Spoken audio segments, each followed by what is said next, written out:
The CBS Radio Mystery Theater presents...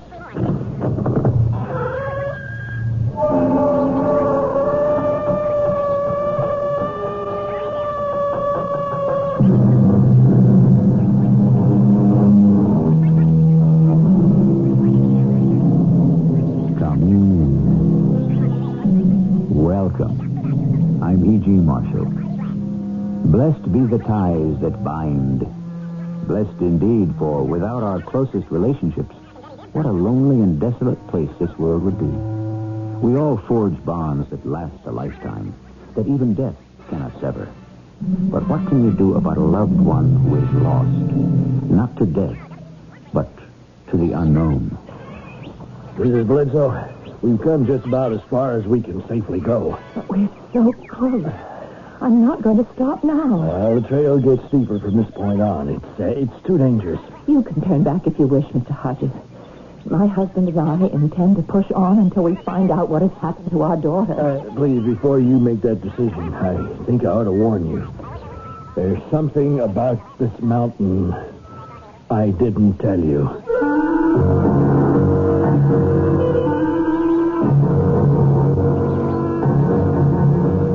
Our mystery drama, High Caqueta, was written especially for the Mystery Theater by Percy Granger and stars Marion Seldes and John Beale. It's sponsored in part by ARM, Allergy Relief Medicine, and True Value Hardware Stores. I'll be back shortly with Act One.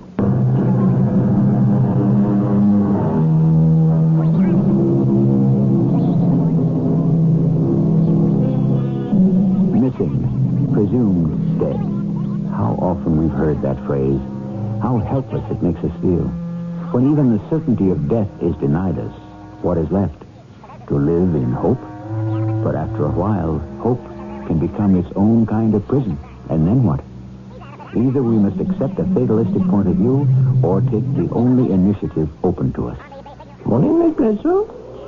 Anything for us today, Andy? Yeah, first of the month again. Bills. And Mr. Bledsoe's book club selection. Is that all? I'm afraid so. But maybe you missed something. Airgrams are so thin. Or maybe she just wrote a postcard. Are you sure there isn't anything at all? Miss Bledsoe, may I ask you a favor? What? I've walked this route a long time. Known you folks a lot of years. Ever since Jill was a baby. I know that, Andy. It's just that, well, I'd appreciate it if you wouldn't be down here anymore by your mailbox when I come along. It just ruins my day to have to give you the same news. But we haven't heard a word from Jill in 6 months. I'm sure that as soon as the State Department finds out anything, they'll let you know. They don't care. They're not interested. You don't know that. After all, where was it she disappeared? In South America someplace, wasn't it? The Andes Mountains. In Ecuador. Oh, yeah. That's pretty isolated terrain, isn't it? Even worse than the backwoods in New Hampshire here. And wild, too. Oh, I'm sure if the government had really wanted to, they could have found her by now.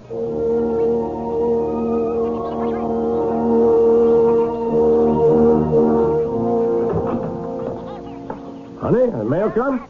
Yes. And? Nothing.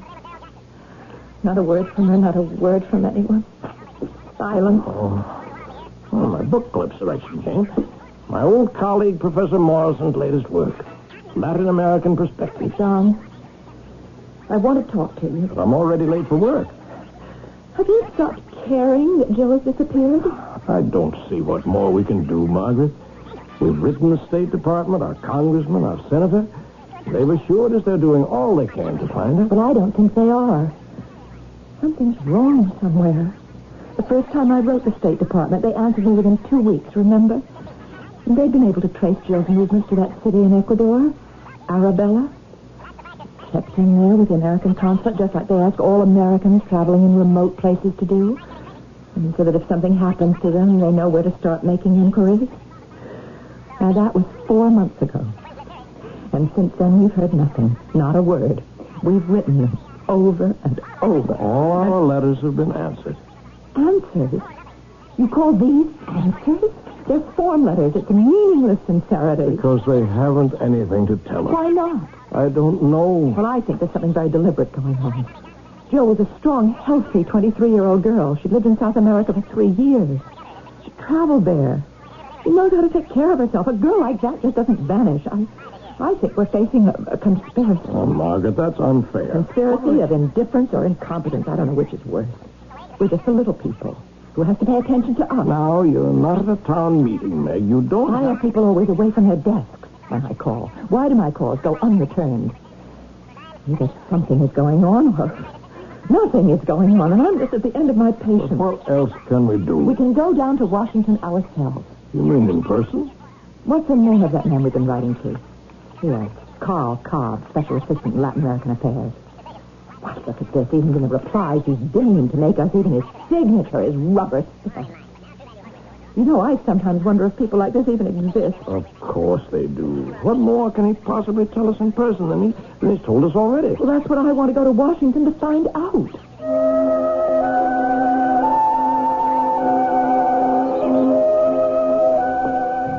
Look at the size of this building. Don, you don't have to whisper. It's our State Department. We helped pay for it, didn't we? I wonder if anyone ever gets lost in all these corridors. Oh, sorry, that was a bad choice of thought. Are you watching on your side for Mr. Cobb's office? You know, a building this size uses as much electricity as the entire city of Troy, New York. Here it is. 212. Mr. Cobb?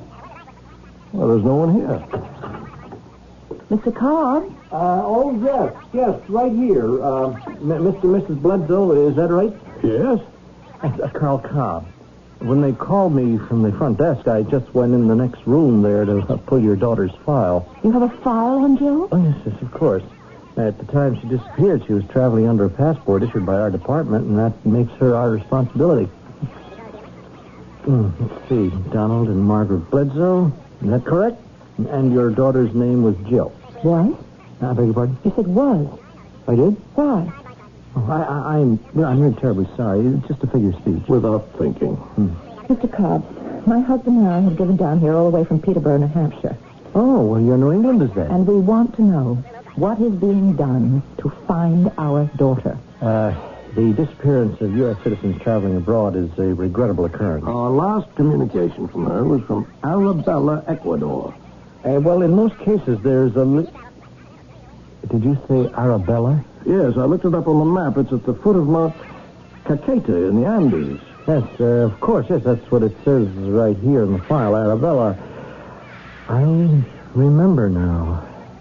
Now, anyway, in most cases, there is little we can do beyond passing on what information we have to the local authorities. We sent you photographs and even some samples of her handwriting. Well, these would have been forwarded to our consular representative there, Mr. Raymond Hodges. Yes, here's that information. They were sent down on October 2nd of last year. And you've heard nothing from him? Well, apparently not. Tell me, was your daughter with a group? No, she was traveling alone. Alone? Jill's lived in Latin America for 3 years. She teaches school. She speaks Spanish and Portuguese fluently. She's quite able to take care of herself. She traveled alone every summer. Well, still, it's hardly advisable. People don't just vanish. But unfortunately, sometimes they do, Mrs. Bledsoe. Not my daughter. What's the matter with Arabella? I beg your pardon? If I'm not mistaken, you did something of a double take a moment ago when I mentioned it. Well, it's nothing in particular. We didn't drive this distance to get more of a runaround, Mr. Cobb. If it's necessary, we will go to your superior. Well, I didn't want to alarm you unduly. Well, please do. It's better than nothing. Well, this isn't the first time that the town of Arabella has appeared in our files. Over the past 2 years, if my memory serves me, close to half a dozen U.S. citizens have disappeared in that vicinity. What's happened to them? We don't know. But apparently it's not just U.S. citizens. Several people from other nations have disappeared there as well. Well, what does your man down there, this Mr. Hodges, have to say about all this? Nothing. There's people vanished. There's no evidence, no clues, not a trace. The only thing they seem to have in common is that they've all set out to climb Mount Caqueta. That's what Jill said she was planning to do in her last letter. But then why aren't people warned away from this mountain? Well, no, I'm sure they are, Mrs. Bledsoe, but for some people, a warning is an invitation. I am sorry I can't tell you anything more encouraging. if we receive any word at all, I'll let you know immediately. That won't be necessary, Mr. Cobb. Why not? I'm not at all satisfied by this conversation, nor is my husband. It sounds to me as if your man down there, this Mr. Hodges, isn't very much on the ball. Clearly, the only way we're ever going to find out what has happened to our daughter is to go to Arabella in person.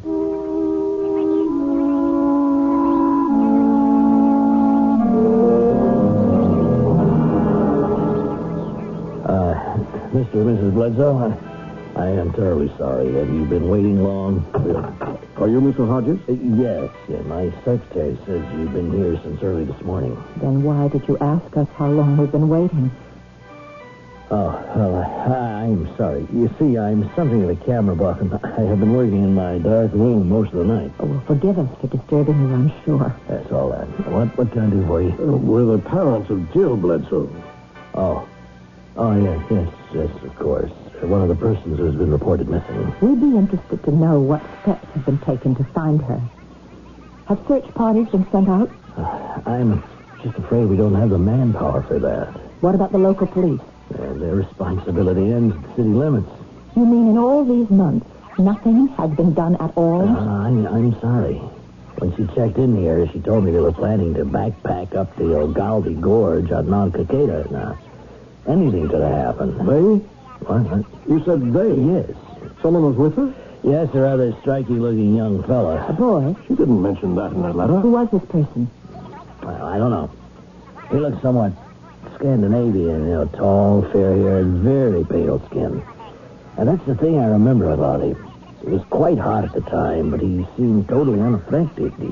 But despite the sun, he wasn't tanned at all. Did he disappear, too? I don't know. I haven't seen him since. Well, that's not like Jill at all to take up with a stranger. Well, maybe he was someone she knew. Well, she never kept any secrets from us. How did this seem to you, Mr. Hodges? It's not up to me to speculate on their relationship. But it did seem as if she were, so to speak, under this man's spell. The deeper one digs, the more digging one often finds there is to do. Examine an open and shut case closely enough, and just possibly you will find a crack in the door. Jill Bledsoe's fate is nothing if not a mystery. But it did seem there was nothing more that could be done to everyone except her parents. And now the question is, how much further will they be wise to pursue it? I'll return shortly with Act 2.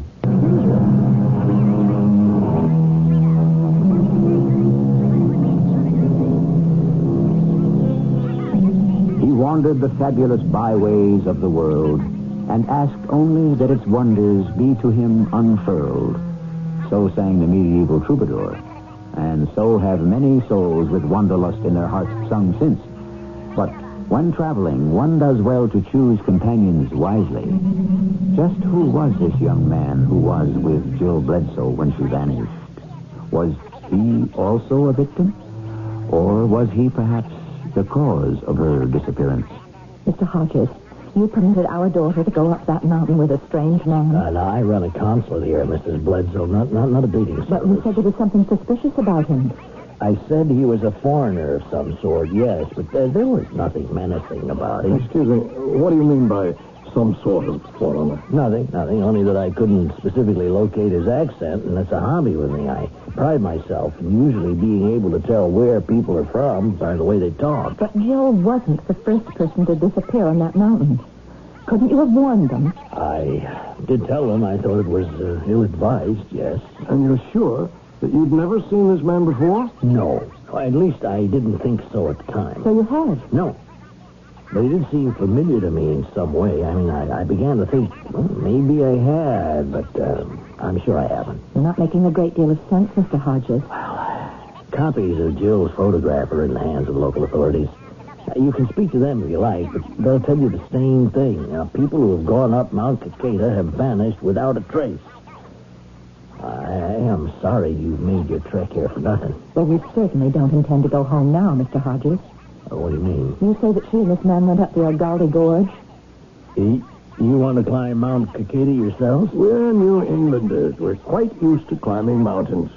In fact, we're prepared for that eventuality by bringing our own camping equipment with us. Well, the The Andes are not the Green Mountains, Mr. Bledsoe. We are not going home until we find out what happened. Now, there are Indians, the Andu, who live in the jungles and the upper slopes. So they are completely uncivilized and they're very dangerous. Forgive me again, Mr. Hodges, but I read a very interesting book on the plane trip down. Latin American Perspectives. I'm sure you're familiar with the book. Yes. Then you know it describes the Antu as a small and quite peaceful tribe. Now, perhaps you'd be so kind as to direct us to a store where we can buy some supplies. I'll come with you. Thank you, but that's not necessary. I mean with you up Mount Caqueta. Oh? Why? Well, I've never been up there, and I think that under the circumstances, it is time that I went. We're quite capable of taking care of ourselves. In that case, I must insist that I accompany you.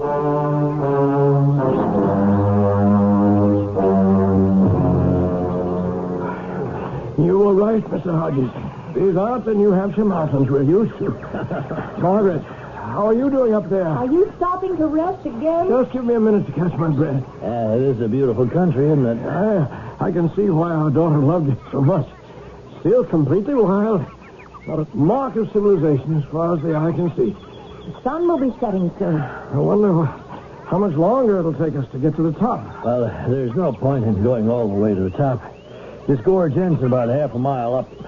That's as far as anyone goes. Oh? Yeah, there is a campsite there. We can spend the night, and if we find nothing, well, we'll start back down in the morning. I thought you said you'd never been up here before. John, look. Where? Down in the gorge, in the rocks by the stream. What is it? Something glittering.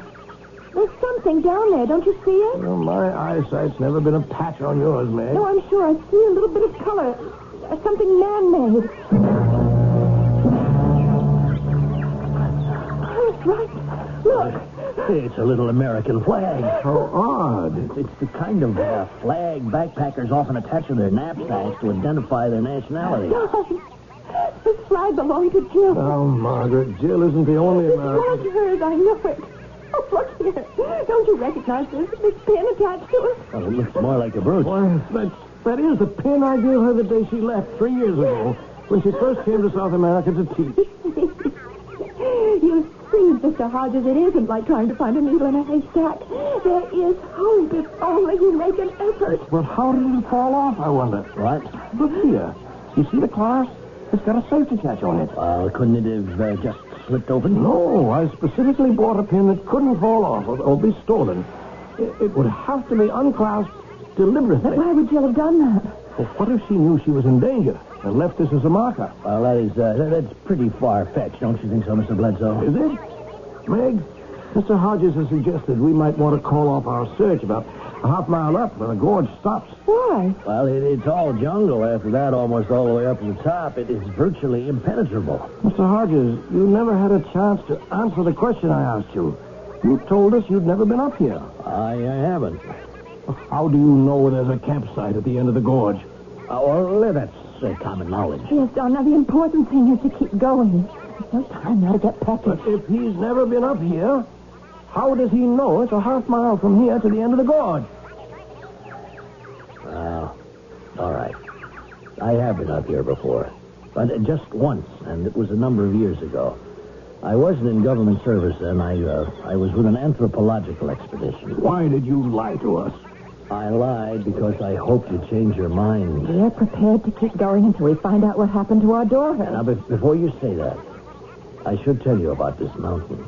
In the first place, it's volcanic. You're climbing up the side of a volcano? But surely it's extinct. I mean, if there are jungles growing on the slope. It is almost extinct. Almost. I suppose the technical designation is inactive. Now, the crater contains a botanical phenomenon due to an atmospheric quirk which creates rain clouds over the area almost daily. Now, there's a forest in the crater which is even denser than the jungles on the slope. So it's like a rainforest. Yes? That doesn't sound particularly dangerous. I think we're wasting time. It's getting dark. We should push on to the campsite. Yes, but there is a danger. Beneath the foliage, the crater floor is laced with thin crevices, some of them dropping down to the very root of the volcano. Now, periodically, gas escapes from these holes, and the gas is, of course, poisonous. You think that Jill climbed all the way to the top and... And either inhaled some of the gas or slipped in one of the crevices? Well, yes, that is a possibility. Only a possibility? Well, I don't see that it's going to do us any good to just stand around here speculating. Just a moment, Meg. I don't think Mr. Hodges has told us everything. He said he was up here with an anthropological expedition. Yes. Well, anthropologists aren't interested in rainforests and volcanoes. Their province is the living creature. Specifically, living creatures like us, humans. The science of man. That's right, Mr. Bledsoe. The science of man. Well, just what was it that drew your expedition to Mount Caqueta? What were they looking for? There was evidence of human life in the crater, presumably of a tribe of Indians living deep in the thickets of the rainforest. A tribe that we have never seen. But the poisonous gas. How could a group of humans survive unless... Oh, I see. That's right, Mr. Bledsoe. A merely human creature could not survive. You think there's some kind of grotesque mutation up there? We did, yes. The Ando Indians who live on the slopes above us here have for several years now told stories of the incidents, noises, rumblings, tremors, and even flashes of light in the sky over the crater. Well, it sounds like the volcano isn't as inactive as you think. The Ando are convinced the crater is inhabited by God. What did your expedition find? Well, we found no people or man-like creatures, but we did discover two things that were quite possibly man-made. First, in the center of the crater forest, we found a large open space about 100 yards in diameter. All the foliage had been stripped away from it, as if it had been done very deliberately. And it is in the shape of a perfect circle. Like perhaps a ritual area of some kind? We took measurements. The circle is precisely to the yard in the center of the crater. Well, that kind of precise placement was common among a number of the pre-Columbian tribes. It was all tied in with astrological But calculations. what other evidence did you find? Shards of what appeared to be an extremely primitive form of pottery. I kept a piece of it myself. Here, if you want to have a look at it. Oh. I thought of it as a good luck charm until people started disappearing. It's made of clay, and it's clearly been baked. But there's no trace of any decorative designs. Did you have samples of this dated? Yes. The clay itself is ancient, of course, but the baking process seems to be rather recent. Well, that makes sense, doesn't it? I mean, if this pottery was made by some Stone Age tribe that still lives there. Odd, though, if that's the case, that you should find no other traces of this tribe. Well, I think now there's another explanation. And that's what I'm coming up here to check out. And will that explain what happened to Jill? If I'm correct, Mrs. Bledsoe, I am afraid it will.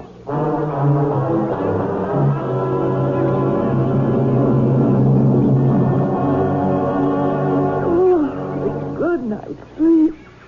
Dawn, did you... Mrs. Bledsoe! What's the matter? There's a man over there. No, it's okay, Mrs. Bledsoe. That's only one of the Antu Indians I told you about. They're really quite harmless. Your scream probably terrified him. Asleep, and I woke up and he was staring at me. Margaret, did I hear you scream? Oh, who's that? I know that's an Antu tribesman. Now, you two wait here. I want to speak to him. You know his language? Yes? Could I eavesdrop? I have an interest in linguistics. I think not. They're really that terribly shy people. Meg, you're trembling. I thought it was you. I looked up and... Oh, a storm. Meg, we've only got a moment. What? I don't like this. There's something very wrong here. I don't think we should go on. Oh, we know we're on the right track. Why not? Jill isn't the only person who's disappeared up here. But with Mr. Hodges to guide us, if he's been up here before... Yes, well, that's just who I don't trust. He suspects something, or he knows something that he doesn't want to tell us. And why not? What are we getting ourselves into? Well, let's find out. We'll just demand to know. Come back. That Indian remembers seeing a girl who fits your daughter's description. They, too, spent the night here. So that man was still with her? Yes. When I told him you were her parents, he asked me to convey his regrets to you. Why? He's convinced the blonde-haired man was a servant of the gods who lived in the crater, and that your daughter, like the others who disappeared, was taken up there as sacrifices. But has he seen this? No. The Antu refused to go anywhere near the crater's rim. Well, then how can you think our daughter was sacrificed? The flashes of light and the ground shaking I mentioned, he says they always occur just before and after people are seen being escorted up the mountain. Something terrible has happened to Jill, hasn't it? Oh, Meg, it's preposterous to think some person escorted her up here to her death. Don't you agree, Mr. Hodges? No, I am not sure I can. Why not? I realize now why I thought I'd seen your daughter's companion before. Because in every party that's disappeared, there's been a person just like him. Someone with an undefinable foreign accent. Pale eyes that are strangely inexpressive and pale. Pale skin that doesn't seem to react to the hot rays of the sun at all. There are still corners of this world so remote that a million years of history stand virtually undisturbed and unaffected by modern civilization. Is the crater at the top of Mount Caqueta such a place? Is there a race of people living in its depths who, for reasons of their own, are abducting the alien people who are our neighbors, friends, and relatives? We will discover the answer to that question when I return with our final act.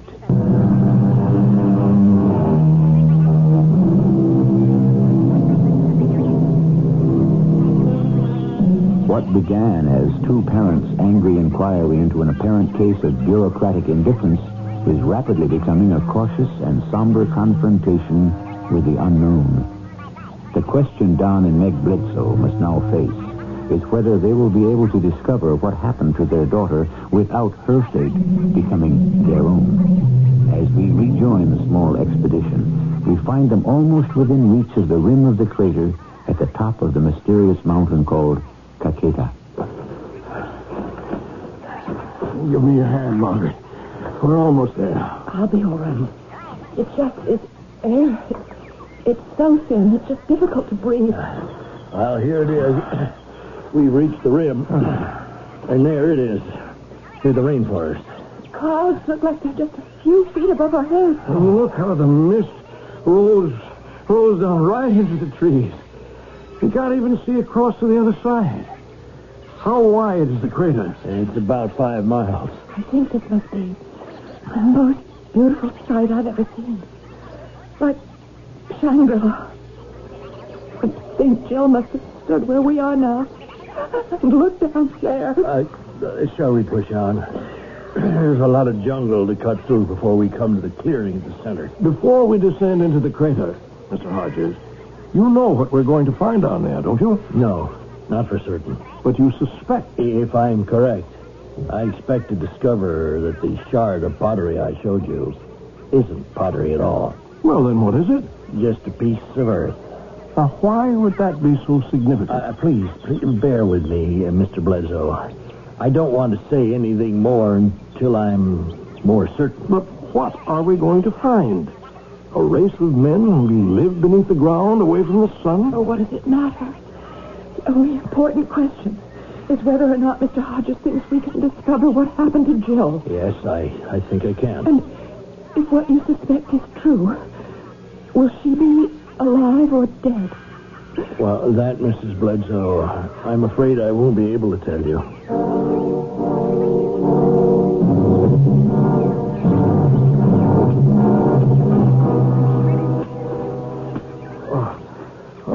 This is extraordinary.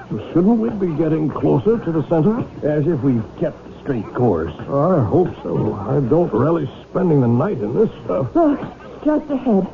I think I see a break in the trees. That's it. We're almost there. It's just like you described. A perfectly open space without so much as a blade of grass. If you two pitch the tent, I'll start making supper while there's still some daylight left. Yes, it's too late now to look around. Excuse me for a few minutes, will you, please? I'll be right back. Where's he going now? I don't know. Just out into the center of the circle. Looks like. Look. He's kneeling down. Is he praying? I can't tell. Don, you don't think he... What? So strange. You don't think he could be one of these people? It looks like he's just examining the ground. Oh. It is odd. What? The earth in this open area. Hodges said the area gets 200 inches of rain a year. Now, how come this ground is so solid? What's it made out of? It looks like clay, but it's hard as a rock, as if it had been baked. Like pottery? Yes. So that's what he's checking. And what they discovered on their expedition wasn't pottery at all, just pieces of baked earth. Strange. You know, we are practically on the equator. Yes, but we're too high above sea level for the sun's heat to have that kind of power. Yet if the sun didn't do this, what else could? Could the heat have come from below? You mean from inside the mountain? Oh, it's a volcano, isn't it?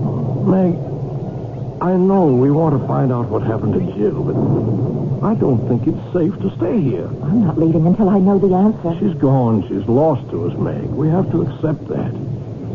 We know that she came up this mountain, and we know she didn't go back down. Now, she has to be here somewhere, Doc. She has to be.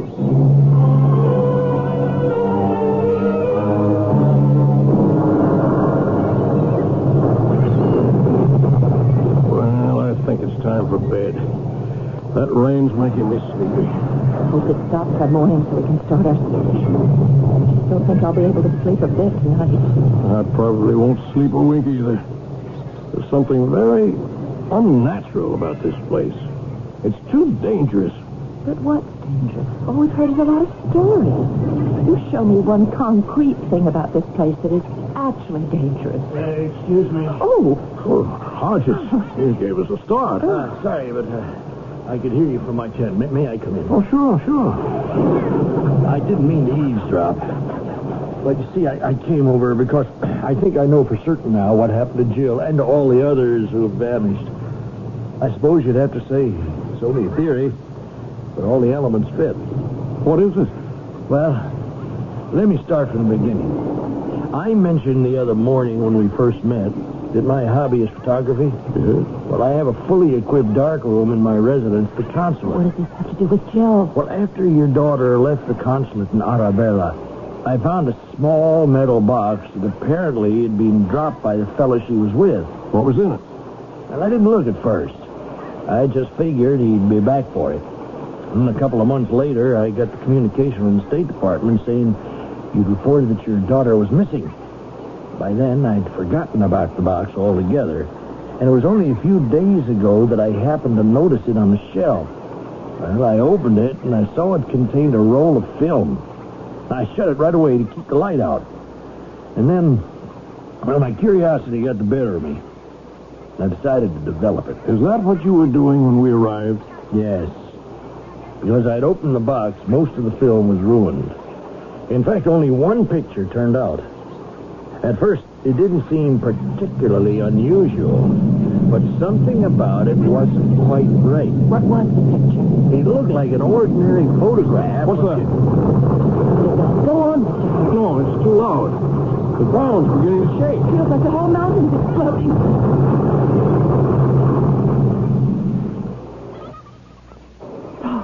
You all right, Meg? What was it? I thought the earth was going to swallow us out. No, I don't think that's it. We've got to get out of here. Mr. Hodge. Don, look at him. Mr. Hodges. Are you all right? I wonder if it's really true then. You know what that noise was? I think I do. I wonder if they know I know. I wonder if they've come for me. Who? Who's come for you? Mr. Hodges, where are you going? I have to go out and see. The two of you stay here. Mr. Hodges, wait. Oh, Don, you ought to go out and see that he's all right. How do we know it isn't some kind of a trap? What do you mean? A trap to lure us outside. Do you think he had something to do with Jill's disappearance? I'm not going out there. Well, I'm going to have a look then. He could be in trouble. No, Meg, don't go out there. Oh, it's better than just sitting here blind in a flimsy tent and waiting. Meg! Oh. Meg!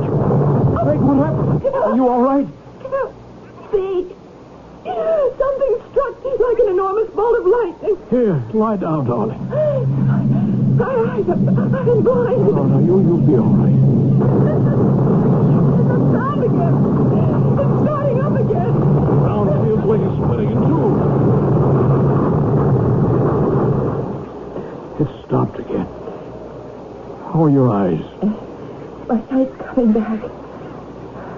But I don't think we're going to make it through the night.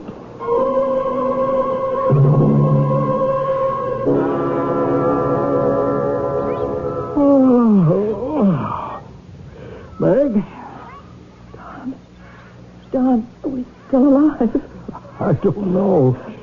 But we're both in the same place if we're not. Oh, look. It's daylight out. And the rain stopped. We must have fallen asleep. I hope that's all that happened. I don't know what to think anymore. Mr. Hodges, we should see if he's all right. Hodges? Mr. Hodges? Well, it's a lovely morning anyway. Mr. Hodges? Look, his tent is open. Well, he's gone. Mr. Hodges! He's vanished. Like the earth had swallowed him up.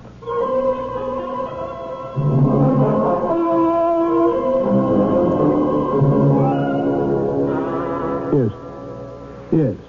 Thanks very much. Gracias. What time does the bus leave? Not until this afternoon. You'll be able to catch a flight out of Quito tomorrow morning back to the States. How did you sleep? Oh, much better, knowing we'd made it safely back to Arabella. Do you mind terribly that we'll never know for sure what happened to Jill? We know that whatever it was must have been awful. That hurts. But if it's not meant for us to know, it just isn't.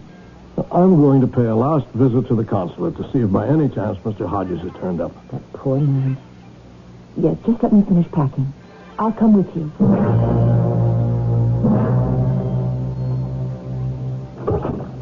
Well? His secretary says there's been no sign of him. She reported his disappearance to the police and cabled the State Department. Don, that roll of film he was telling us about, he talked as if that might explain what happened. Do you suppose we could find it? How? His quarters are attached to the consulate. Remember, he told us that. This morning we met him. He came out of this door over here. Open. Meg, this is his private house. We shouldn't go in here. But if it will give us the answer we're looking for... Which room would be his dark room? Don, here it is. Is there a light switch? Yes, here. Oh, look at all these pictures, Meg. It's hopeless. We'll never find the one he developed for the role that man dropped. But if he just developed it that morning, it would be right on top, don't you think? Well, most of these are photographs of the town and the mountains. No, look. Now, this one's different. It looks like a photograph of the Milky Way. Yes, it does, doesn't it? But what's so special about it? I don't know, but do you remember he said that it had looked normal to him at first, and it was only after he studied it that he saw what was so astounding about it? Yes. Do you suppose there's some kind of secret installation up there? Something no one is supposed to know about? Good Lord. What? You see? Yes. I see what happened to Jill. That man she was with, the one who escorted her to the top of the mountain, he seemed strange because he was. He was from beyond our world. From outer space? Well, these creatures must visit Earth periodically to take specimens of us. Oh, Don, that's utter nonsense. No, it isn't. That open circle in the middle of the jungle, it doesn't belong to some primitive tribe. It's a landing pad. Did you mean that noise we heard last night? And the rumbling we felt? That was a flying saucer landing and taking off? Yes, some kind of space vehicle anyway. And it's the heat from its engines that baked that clay. That's why there's no vegetation there. It's all been burned off. But even if it was some kind of machine that landed and carried off Joe and the rest, how do you know it's from outer space? How does this picture tell you that? You see this star here? That's our sun. And there's Saturn with its rings, and Mars. Yes, it's a photograph of the heavens taken from an observatory. So? But that's just it, Margaret. It wasn't taken from an observatory. At least not from an observatory here on Earth. You see that small dot there? That's us, Meg. That's the planet Earth. This picture was taken from someplace 100 million light years in space.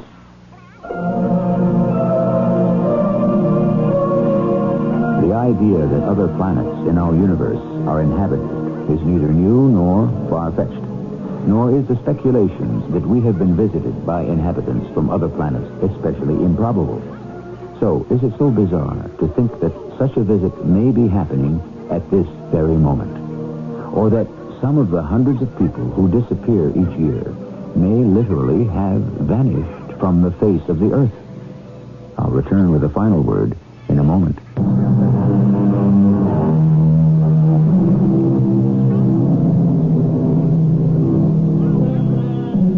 What goes on behind our backs is disturbing. What goes on under our very noses is incredible. What happens all around us every day is enough to stop the mind. And I'm only talking about those things which happen in the 3 dimensions we know about. What goes on outside those dimensions is anybody's guess. Do you know where your children are right now?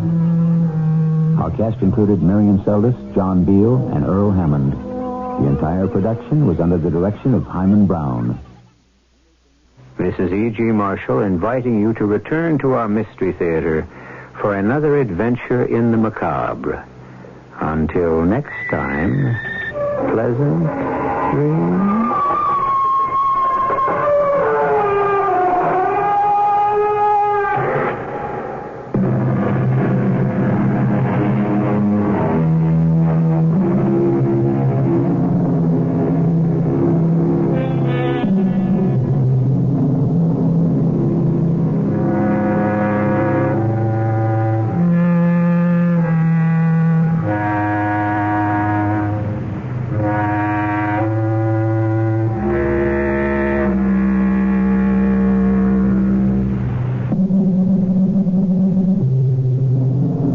CBS Radio Mystery Theater presents...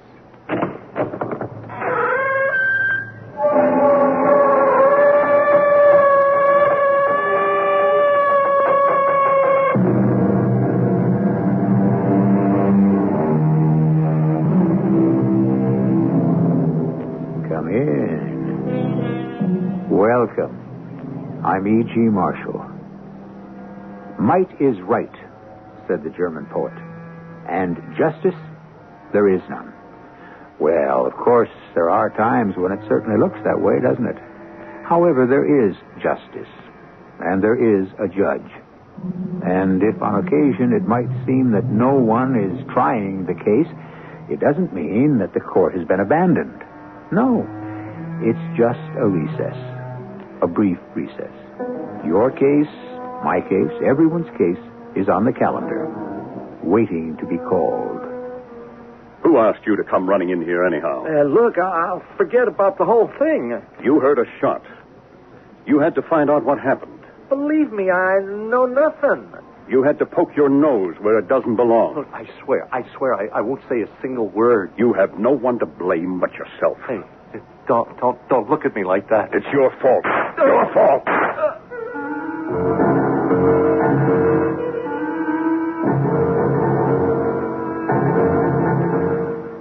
Our mystery drama, The Ripple Effect, was written especially for the Mystery Theater by Sam Dan and stars Les Tremaine. It is sponsored in part by Contact, the 12-hour cold capsule, and True Value hardware stores. I'll be back shortly with Act One.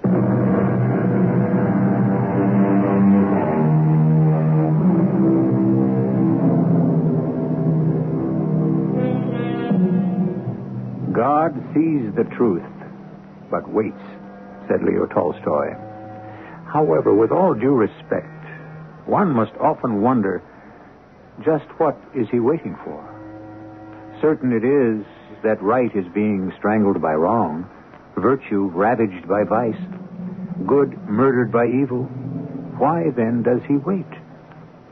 Well, perhaps he waits for us to see the truth. A Mr. John Flanders is calling on a Mr. Emerson Maitland. Mr. Flanders, known as Honest John, is an important political leader. Mr. Maitland would like to be the next congressman from Honest John's district. You won't be the best congressman the district ever had, Emerson. Still, you won't be the worst. Then I'm to get the nomination. Emerson, what sort of talk is that? Now, the nomination isn't something I hold in my coat pocket like a lollipop. You know what I'm talking about. If the party gives me the designation, it's tantamount to election. Don't play games with me, John. Am I getting the designation? Well, that depends. On what? On the answer to one question. Well, fire away. The voters are on a purity kick. You appear to be honest. Now, have you at any time ever committed A crime? Never. Will you just listen? Now, have you ever been guilty of any breach of the law? Have you ever been involved in any sort of scandal? Never. The opposition's going to run your past life through a ringer.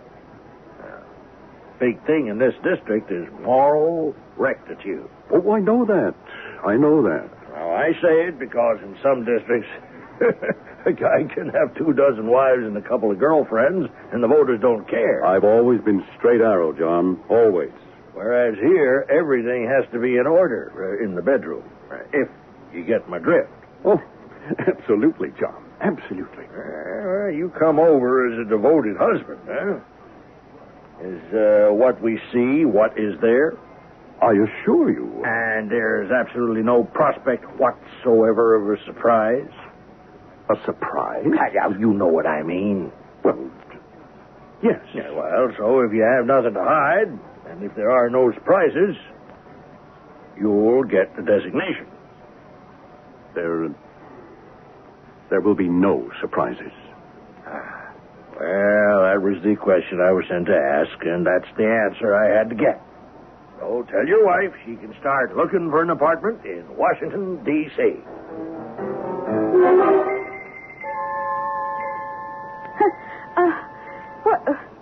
Who's there? Shut your mouth, sister. What are you doing in my apartment? You weren't supposed to be home. Who are you? What do you want? Don't yell. Now be calm and you don't have to get hurt. What do you want? I want to make this easy on both of us. What do you want? I want the letters.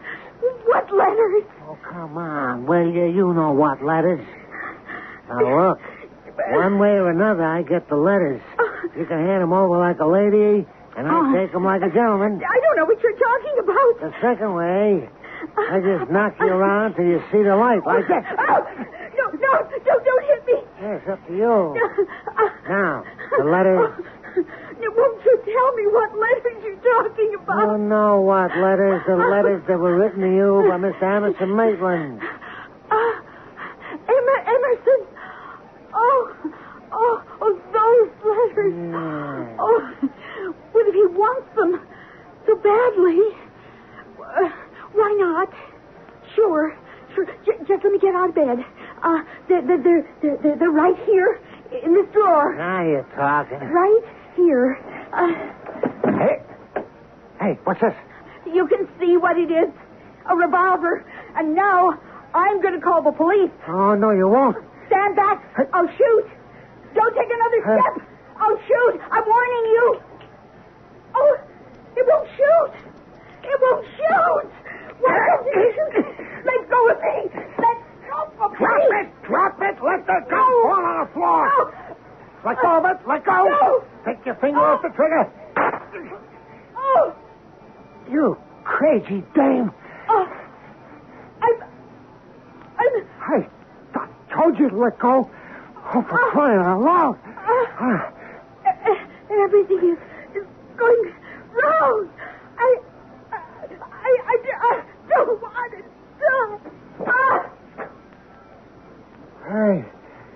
Hey, listen. What do you want to do that for? I don't want to kill you. I didn't.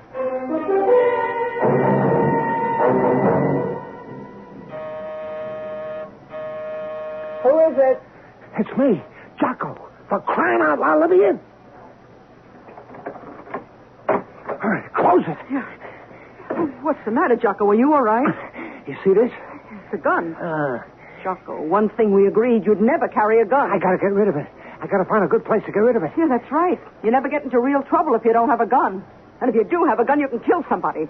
I did. That's why you should never... Jocko, what did you say? I said I killed somebody. Oh, no. No, Jocko. I didn't mean to do it. Jocko. This guy, he gave me a job. To kill, and you took it. No. There was this dame. She had some letters that he wrote her, and he wanted them back. And I was supposed to steal them from her apartment. Well, I thought she wasn't home, but she was. So I tried to act tough. Oh, Jocko. And she had a gun. She was going to kill me. And I grabbed for the gun. It went off. And it killed her. That's the honest truth. What's her name? I don't know.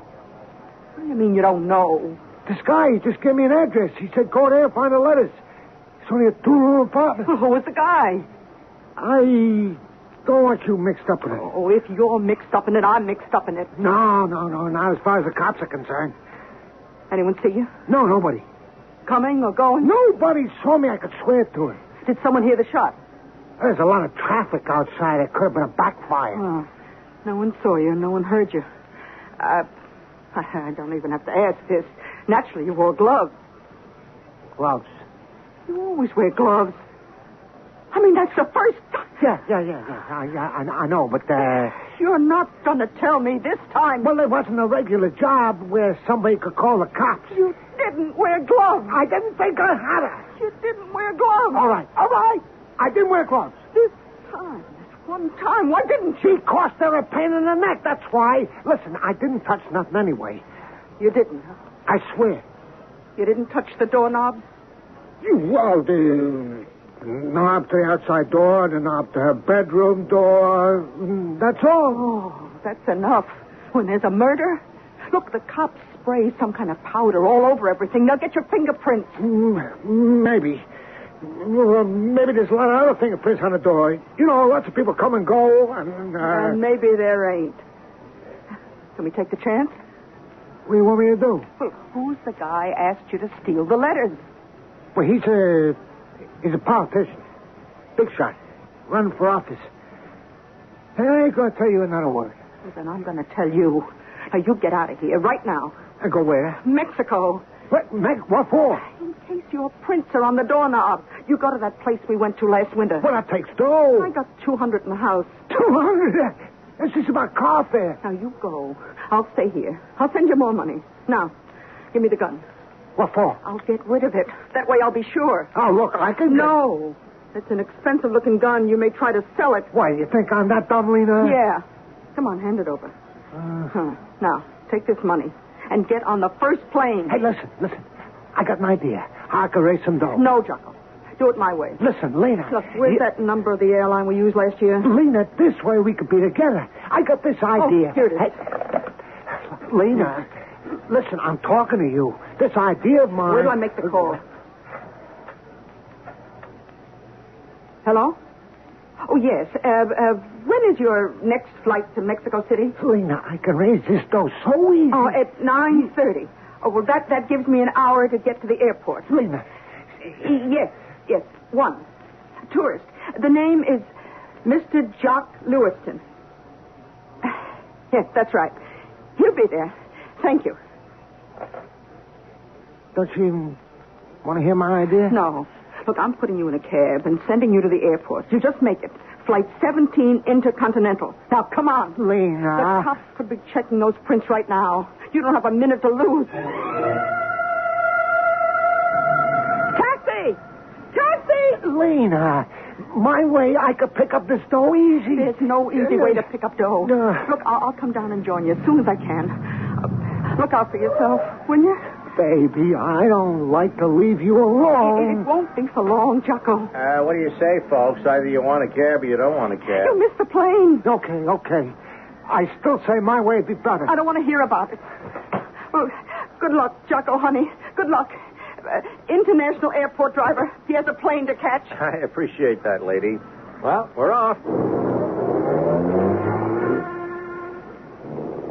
Nice-looking girl. Your wife? Turn right at the next block. Turn right at the next block. But that ain't the way to the airport. We ain't going to the airport. We're headed for 8640 Hudson Place. Hudson Place? That's the other end of nowhere. It's way out in the woods. And step on it. I'm running out of time. Young fellow like you got nothing but time.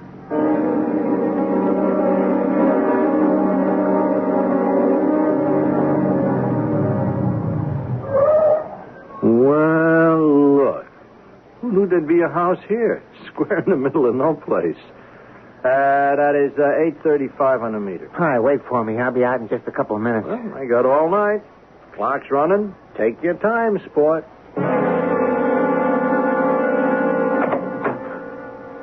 Jocko. Come in. Look, I got no time. I got a cab waiting outside. I got to have some money. I've got the money right here. Just give me those letters. There ain't no letters. What do you mean? There are no letters. She had a gun. She was going to hold me for the cops. I tried to get it away from her, the gun, and now she's dead. And I got to leave town. You killed her. No. I only want to get the gun away. But where are the letters? Was I going to hang around and look for letters? You expect me to believe you didn't find I'm any? in a jam on account of you. I'm in a jam. I got to leave the country. You got to give me money. The letters. Just hand me the letters. I did it for you. You should have made sure she wasn't home. And so, you intend to take her place. Instead of her being able to blackmail me, I now have you. I won't stand for it. On account of you, I had to commit a murder. And you're going to pay for it. I won't let you hold those letters over my head. I don't know what you're talking about. I have something on my desk here that might convince you. Now then. Listen, Mr. Maitland. That gun don't scare me. You're a stupid man. It should.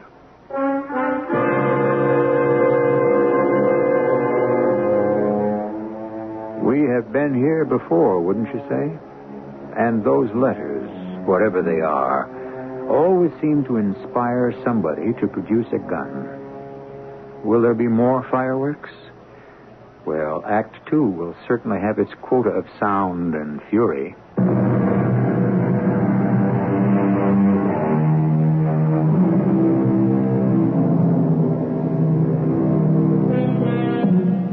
As the poet said, if you would write of love, carve your words on ice, scribble them on the sands, and speak of love only into the wind. Good advice, no? Well, a gentleman named Emerson Maitland put his words of love down on paper. A most foolhardy thing to do. But he thinks, apparently, that he can recoup with a gun. I want those letters. I don't have the letters. Don't force me to kill you. Hey, now, wait a minute. Don't be crazy. I'll count to 3. No. Don't shoot. Don't. I'll go get it. That won't do. Let me call a certain party. That's better. But I warn you, don't try anything. Now, look, I ain't crazy. At the first sign of a double cross, pick up the phone. You shoot. Dial. No tricks. Why would I want to pull any tricks? Hello? Lena. Jocko, why aren't you on the plane? Listen, Lena. A guy's holding a gun on me. His name... Why, Jocko! His name... Jocko! Jocko! Jocko! Jocko, what is it? Jocko! You're a fool. Why did you make me shoot? It didn't have to be this way. All you had to do was give me those letters. But Now, what am I going to do? Excuse me? What? Who are you? Oh, me? I'm cab driver. Party asked me to wait. He'd be right out, he said. I was sitting there in my cab and I heard a shot, so I just... He's dead. Look at him. He's dead. Well, why'd you kill him? I didn't. You didn't kill me. How can you say you didn't kill him? I didn't mean to kill him. Look, now, we got to call the police. The police? Yeah, that's what they're for. A murder is committed, you call the police. Now, where's the phone? Yeah, there it is, I see. Keep away from that telephone. Why? You think we shouldn't report it? I can't afford to be mixed up in a murder case. What do you mean, mixed up? You are the case. It was the letters. Letters? He was going to blackmail me. Oh, well, then, look, you'll get off. You got nothing to worry about. You kill a blackmailer, they let you go. But then I'd have to tell them about the letters. What letters? I wrote her the letters. Oh, I was a fool. I couldn't help it. Look, mister, the jury will take everything into consideration. But the voters won't. My dream, my life's ambition, to be a congressman, I won't give it up. Oh, I begin to see the picture. Look, now, you shouldn't have written such letters. I couldn't help it. I was so grateful to her, to Lolly. For 20 years, I've been married to a human iceberg. You know what that is? I can imagine. And I met Lolly. She was so vibrant, so alive, so loving. Well, you don't have to draw the picture. Those letters. You see, I had to get rid of Lolly because she could destroy my career. It might occur to her to use those letters. I couldn't take a chance. Look, you'll have to go into all this when the police get here, so why say it twice? Don't move. Hey, now, wait a minute. Wait, don't look at me like that. You insist on calling the police. Well, you consider it your duty as an upstanding citizen. Yeah, but I'm not a fanatic. If I allow you to walk out of here, you'll go to the nearest police station. Now, what do you mean, if you let me walk out of here? I'm in a very awkward position. I don't want to do this. Do what? But I'm trapped. I have no way out. Who asked you to come in here, anyhow? No, look, I can forget about the whole thing. You heard a shot. You simply had to poke your nose where it doesn't belong. Yeah, but I'll never say a single solitary word. It's your fault. You have placed me in an absolutely intolerable position. But believe me, I'm sorry. Am I supposed to let you ruin my career? Destroy my marriage? No, I wouldn't do that. I won't. You've got no one to blame but yourself. No, mister, you're crazy. It's your fault. Don't shoot me again.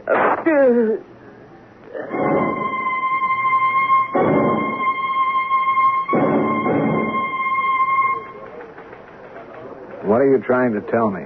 I'm trying to tell you, Lieutenant, it wasn't a case of somebody stopping the cab and pulling a stick up. It wasn't. No, sir, Lieutenant, it wasn't.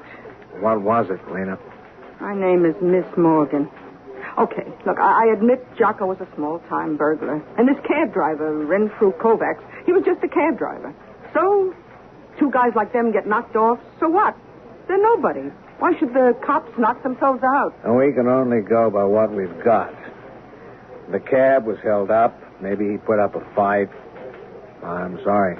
You're sorry? What does that mean, you're sorry? Now, look, Miss Morgan. What about the phone call I got? How could he phone me if he was shot in the cab? That's where the bodies were found, in the cab. When he was on the phone to me, I heard 2 shots. He yelled, Lena, somebody's got a gun on me. He was about to tell me the guy's name when I heard the shots, and somebody hung up. Now, how could that happen in a cab? I only have your word for that phone call. Why would I lie? Lieutenant, you know the dame who was killed yesterday? Lolly Horvath? Yeah, well, it's got to be her. She was the only dame killed in this town yesterday. Do you know who killed her? No. I do.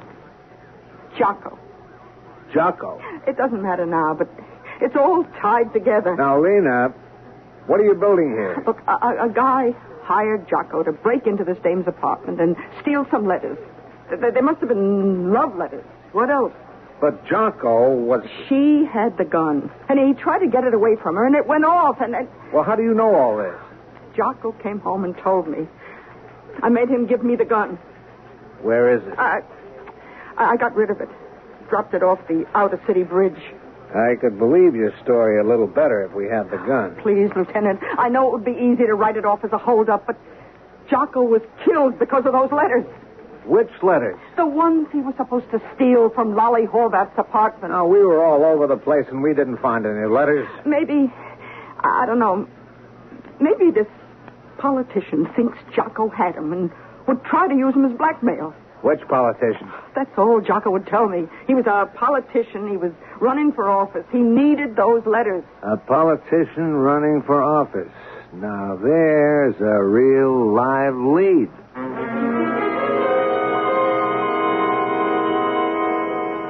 Evangeline? I'm home. So I see. I thought you'd stay at the lodge another few days. Well, that's just what I told the press. You know, it looked good in print. Congressional candidate goes away to commune with nature. To tap once again the basic well springs of life. I dare say. Day and a night of that is sufficient, believe me. Anything interesting happen while you were up there? Oh, what could happen? Well, something happened back here in town. Oh? A friend of yours died. I should say a former friend. I should also say she didn't die. She was murdered. She? Lolly Horvath. Oh. She evidently surprised a burglar in her apartment. Oh, I'm sorry to hear that. I knew you would be. Evangeline, that's been over and done with for more than 5 years now. I wonder why she was murdered. Well, didn't you just say she surprised a burglar? Did I? Well, the newspaper account isn't quite clear. What was the burglar looking for, I wonder? Oh, well, ordinarily, I guess, jewels, money. What do burglars look for? Who knows? There are all kinds of burglars. Evangeline, you are never one to engage in aimless, idle conversation. Aimless, idle conversation. Oh, how appropriate. But how untrue. I never did engage in that kind of conversation until the past several years of our married life when it all became aimless and idle. Please, Evangeline. Don't worry, I won't divorce you, not now. And if I did, it no longer carries the stigma it used to. I thought we'd made up. Yes. You need a wife to enhance your image.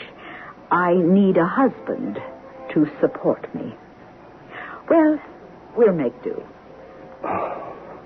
In all my married life, I only made one mistake. You mean you were only caught one time? Oh, please. It's a very straight-laced election district, Emerson. Are you sure your affair with Lolly Horvath... Oh, please, don't refer to it. It's over. You mean you were able to keep it absolutely secret? From everyone but you. I hope you didn't leave any traces behind. Traces? What sort of traces? The ones that immediately come to mind would be fingerprints. I don't understand. Fingerprints? I hope you didn't leave any. Where? Why, you might have left them in Lolly Horvath's apartment. How could I leave fingerprints in her apartment? You could have. For instance, the papers say a burglar... Evangeline, will you please tell me what you're talking about? I hope you weren't the burglar. I? You certainly wouldn't be interested in stealing something from Lolly's apartment. What are you talking about? The letters. The letters? The letters you wrote to Lolly Horvath. They could end your political career. How do you know about the letters? What do you know about the letters?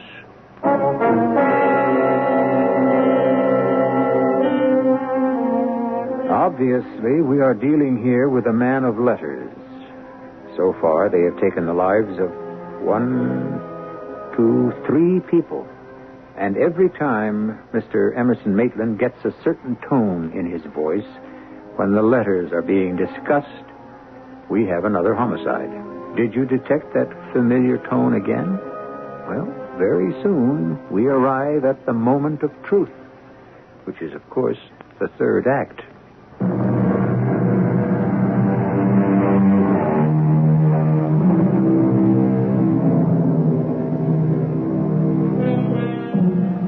Honoré de Balzac, who knew a thing or two about people, said that a person should always keep his words to himself instead of speaking them or writing them publicly, so that other folk could twist them about for their own purposes. Like most sound advice, this too has gone begging.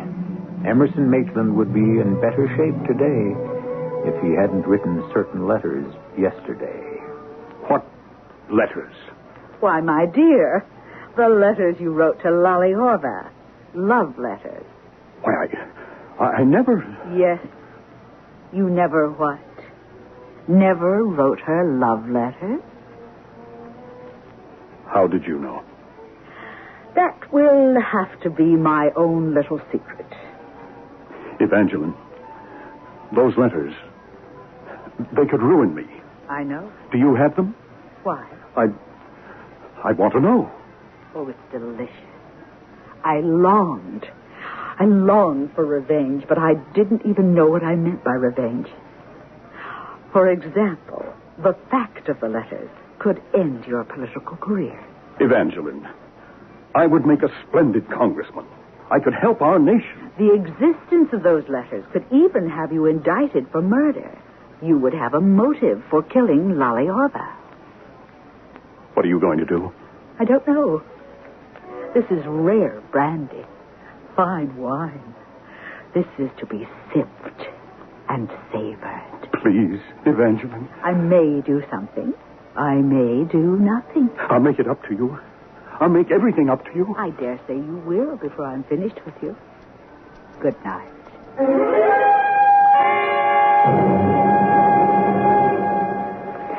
Lieutenant Quincy. Oh, it's you. Yes, sir. Look, I've got an idea. Now, look, Miss Morgan. No, Lena's okay. Listen, Jocko said some big politician who was running for office hired him to get the letters back from Miss Lolly Horvath. What letters? So when he came home after he killed Miss Horvath... If he killed Miss Horvath? He said he could raise some dough, which had to mean he'd go to this big politician's place and get it. You don't have an ounce of fact yet, Miss Morgan. Call me Lena. So, he went there. The big politician may have been afraid Jocko was holding out on the letters. If there was such a thing as letters. And killed Jocko. So why was the cab driver also dead? He had to kill the cab driver, too. Otherwise, the cabbie could have called the cops. Very good, excellent. Then he puts both their bodies back in the cab and drives them off to the place where they were found. And that's exactly the way it happened, Lieutenant Quince. I'm sorry. Look, a big politician running for office in this district. Okay, we got 2 guys running for Congress, 2 guys running for the state Senate, 2 guys running for the Assembly, and 2 guys running for city council, 3 guys running for judge. Okay? If that's what it is, that's what it is. That's 11 big politicians. Now, one of them was tied up somehow with Lolly Horvath. Now, that's where it comes unstuck, Lena. We've run out of string on her boyfriends, and none of them's a politician. But this could have been years ago. We went back, way back. You could have missed. Look, Lieutenant, you want to get rid of me for good? You do this. I can't do it. I need you to do it. I say Jocko called me from the house of a big-shot politician who was running for office. But we've been through that. It was 10 o'clock, night before last. Now, you have the phone company. Check the records of each of those 11 guys. See who made a phone call to my number at that time. There's your proof. Proof? Just supposing, a call was made from one of their homes to mine, huh? Well, Why would any of those big shots be calling me for? It would mean I'm telling the truth. It would mean Jocko did call me just before he was killed. It would mean he wasn't murdered in a taxi cab. Look, Lena, it could all be something. Are you scared, Lieutenant? Scared? Of what? Of the truth? This way you got yourself a nice, convenient little hold-up murder. And in a week you can forget all about it. Now, look here, young lady. You can... My way, it's something else. And it involves a big shot. And maybe you don't want to tangle with it. Well, even if the record shows a phone call was made from one of those guys' houses, that still doesn't have to prove anything to a jury. No. But it proves it to you. And you're a good cop. I know you, Quince. If you don't run this lead down, your conscience will bother you for the rest of your life. Okay, Lena. Pick up that pencil and write down your phone number. Lieutenant, I'm right. You'll see. Just write it down, huh? Oh, Eddie, I have to know about a phone call. If it was made to a certain number at 10 o'clock last Wednesday night, it could have been made from any one of 11 telephones.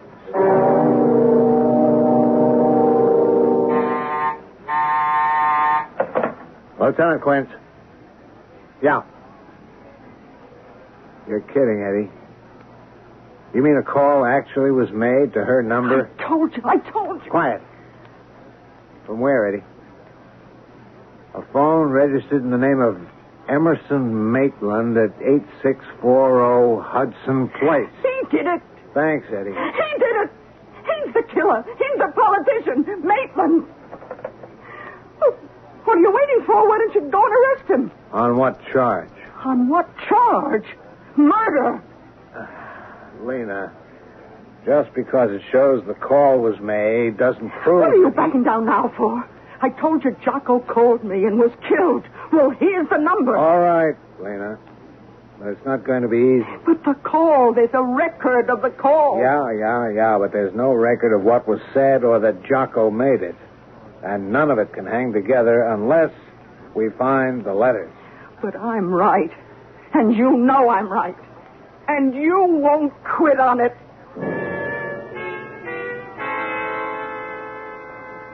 A police detective? Well, this is a surprise. May I come in, Mr. Maitland? Oh, please do, Lieutenant.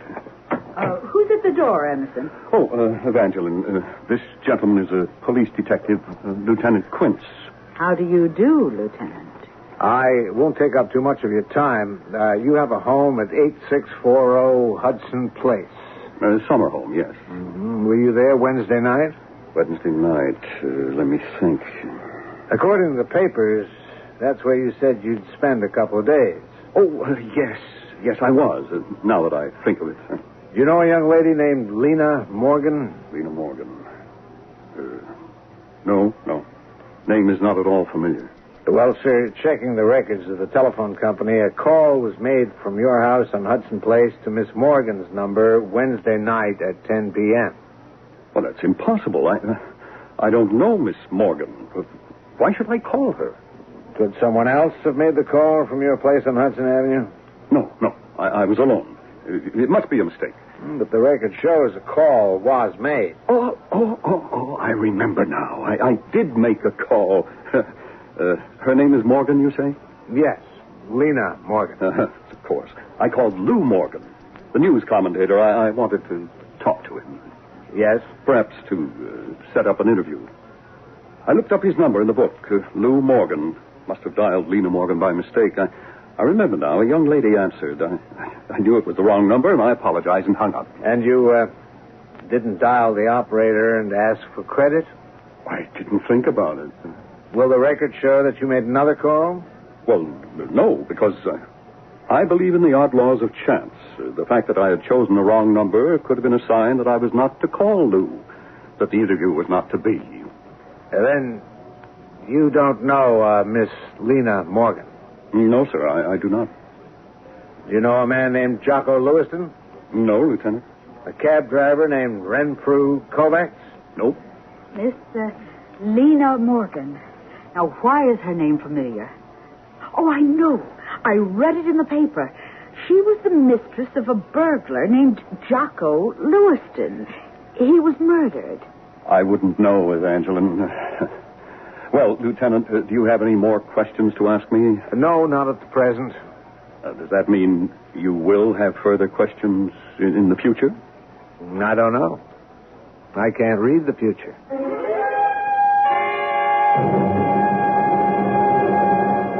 Why isn't he under arrest? He claims he called a wrong number. But it's a lie. Jocko called me from that number. He was holding a gun on Jocko. He killed Jocko. There's no proof. Your word against his. And who are you, Lena? You got a prison record. You've been involved in confidence operations. It looked like an attempt to smear him politically. Well, what are we going to do? The letters. If we could find those letters, it would all fall into place. We've got to find those letters. Lieutenant Quince. Who? Yeah, send her up. You better beat it, Lena. I'll have to talk to somebody. You mean you're not going to nail this guy for Jocko's murder? Lena, I'm going to do what I can. Now be a good girl and beat it. I really don't know what I'm doing here, Lieutenant. But yesterday, when you were speaking to my husband, it all fell into place. What fell into place, Mrs. Maitland? You see, I thought my husband had murdered Lolly Horvath. What are you saying? But he didn't. This Jocko Lewiston was a sneak thief. Obviously, Emerson had hired him to steal the letters from Miss Horvath's apartment. Then there are letters. Lieutenant, I am no longer in love with my husband. Actually, I despise him for reasons that are personal and private. Yes, but the letters, what about... He was having an affair with this Horvath woman.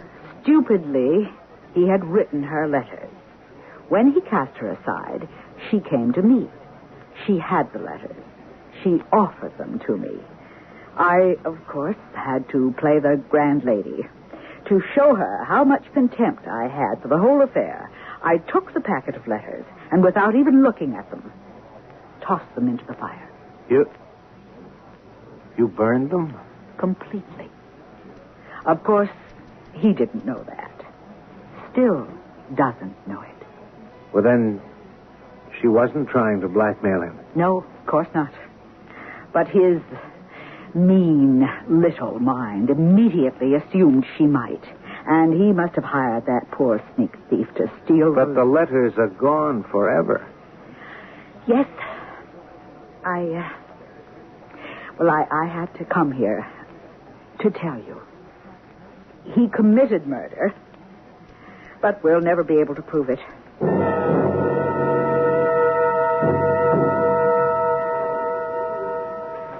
I thought you went home. I recognized her from the papers. I stood by the door. I heard the whole thing. Look, I know how we can get Maitland. Without the letters, we've got nothing. I said I know how to get him. Yeah? You want to be at my place at 7:30?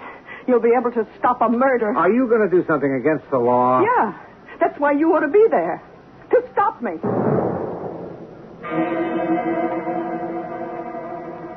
Well, now, Miss Morgan, that name surfaces again.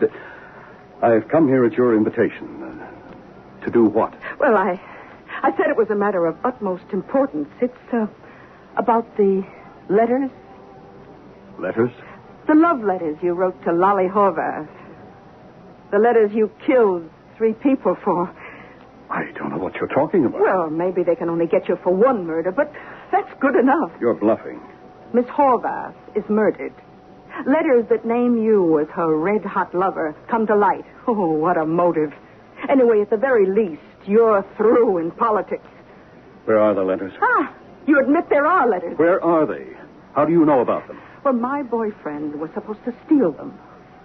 We were going to blackmail you. We didn't figure you'd kill him. I'll kill you, too. Put that cat pistol away. This is the gun I used to kill your friend and that driver. The letters. Where are the letters? You think I'd have the letters here? They're in a safe place. Where are they? As far as you're concerned, they're in the safest place in the world. They don't exist. What are you saying? Where did they go? Well, I guess you could say they're gone with the wind. Yeah, that's what happens when something goes up in smoke. Your wife burned them, chump. She burned them? Then nobody... It was all for nothing. Sucker. All for nothing, Mr. Maitland. She's absolutely right. It was all for nothing.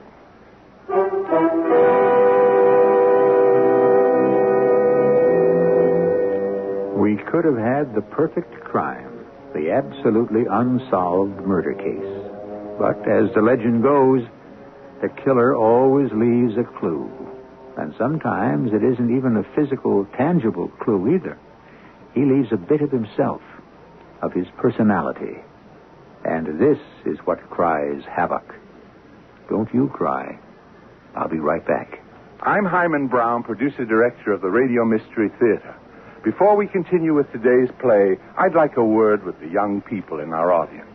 When we went on the air with the Radio Mystery Theater, we were delighted to hear from so many of you, telling us how much you enjoyed our radio dramas. Well, now I have more good news for you and your parents, too. On February 5th and 6th, we're starting a new weekend drama series. It's the General Mills Radio Adventure Theater. Every Saturday and Sunday, we'll bring you 2 different radio plays, some based on famous books, plus many new and original stories never heard before. All will be filled with action, suspense, and adventure. The popular television star Tom Bosley will be our host each week. I hope you'll be looking forward to it as much as we are. And join with us for the General Mills Radio Adventure Theater starting February 5th on many of these stations.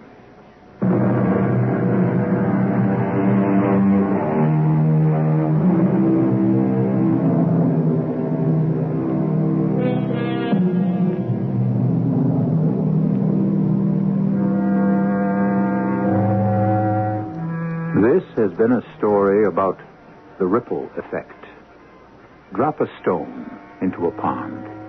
Notice how ripples form to transmit energy from the center to all sides. And underneath, that single force displaces and creates other forces.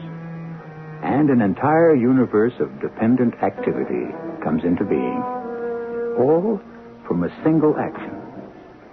Thus, one accidental murder leads to another, and a third. And lives are upset and displaced. And who knows where, if at all, it will end.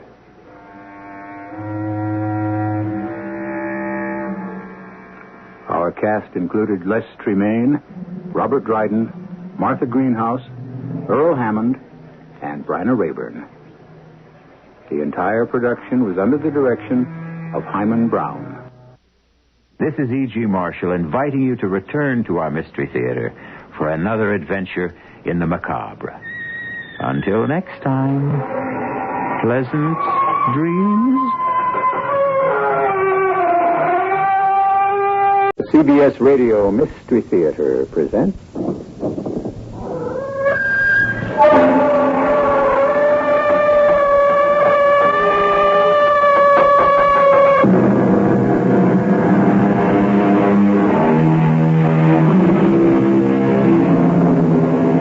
Come in. Welcome. I'm E.G. Marshall. Oh, memory, thou dear deceiver, thou precious liar, without thee, how could one ever bear the past? Poetry aside, isn't it memory that gets us off the hook? After all, we don't lie. It's our memory that takes certain liberties with the truth. Who among us is brave enough to want to remember the past exactly the way it happened? Morning, Lydia. How can I help you? You know that robbery last night, Sheriff? $50,000 was taken? Yeah? Well, I've come here to make a confession. I did it. Oh, come on, Lydia. It's too early in the day for jokes. I was the one who robbed the safe, Sheriff. Lydia Prentice, are you crazy? You? You, a safe cracker? Right here in this bag, Sheriff, the money. $50,000. Count it.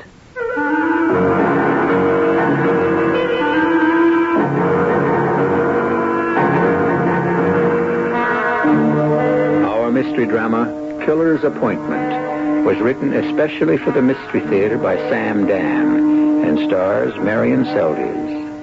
It is sponsored in part by Buick Motor Division and Anheuser-Busch Incorporated, Brewers of Budweiser. I'll be back shortly with Act One.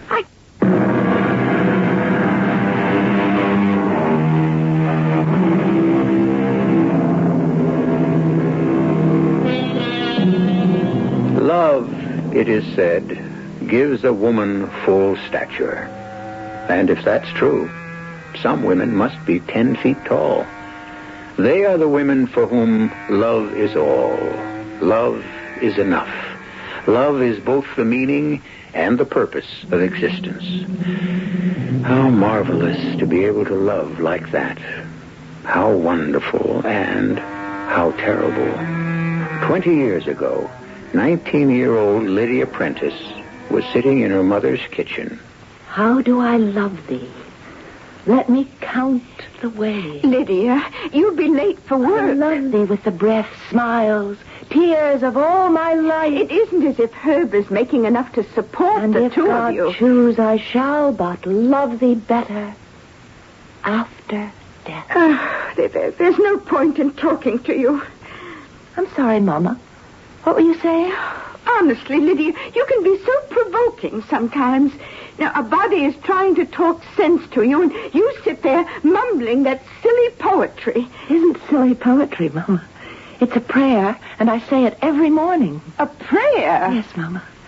I say it because that's just the way I feel about Herbert. As if the poet who wrote it was looking into my own heart and my soul. Oh, my little girl that never grew up. I am grown up, Mama. I'm 19, and I'm going to be married tomorrow. But you live in a fantasy world. Honestly, Mama, I don't know what you're talking about. Of course you don't. But I know. I know in my heart that I haven't prepared you for marriage. You haven't been like a lot of mothers in this town. You did tell me the facts of life. Oh, those aren't the facts of life, honey. That only has to do with nature and such, but there are real facts of life. Like what? Oh, like money. Oh, I don't care about money, and neither does Herbert. Oh, that's only true at 19. You'll be 30, 40, 50, and maybe then you won't care about anything else. Oh, darling, life is more than poetry, more than beautiful flowers. Life is pain and disappointment. The world is a cruel place. Not my world. My world will be Herbert and me, and our children, and our folks, and our friends. Oh, Mama, it will be glorious. You'll see. Oh, I hope so. Herb and I are satisfied with just each other, and books and music. Are you sure Herbert will be satisfied with that? Mama, Herbert chose me. He could have had Carol and Jordan. Now, darling, you don't know that for a fact. Oh, the whole town knows it. She had her cap set for him. Not just her cap. That mansion on the hill, that sports car. All right. Maybe you're right. I am right. That's why I say my prayer to love every morning. And that's why I'm so thankful.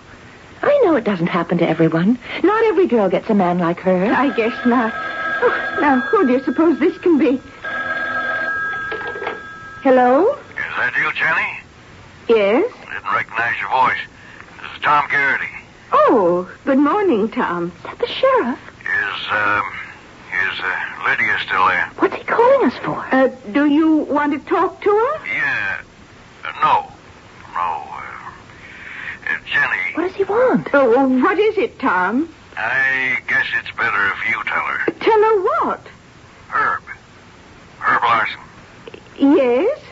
Well, we're holding him here. Where? In the jail. What for? Robbery. Assault. Oh, you can't be serious. Mama, what is it? I'm afraid it's very serious. He stole $50,000. Almost killed old Jerry Koopman. Oh, but Herb could never do a thing like that. What could Herb never do? Well, seeing as how he and Lydia was scheduled to get married tomorrow, I think she ought to know about it. Don't you? Yes. Goodbye, Jenny. You better tell her. Yes, I'll tell her. Tell me what, Mama? Tell me what?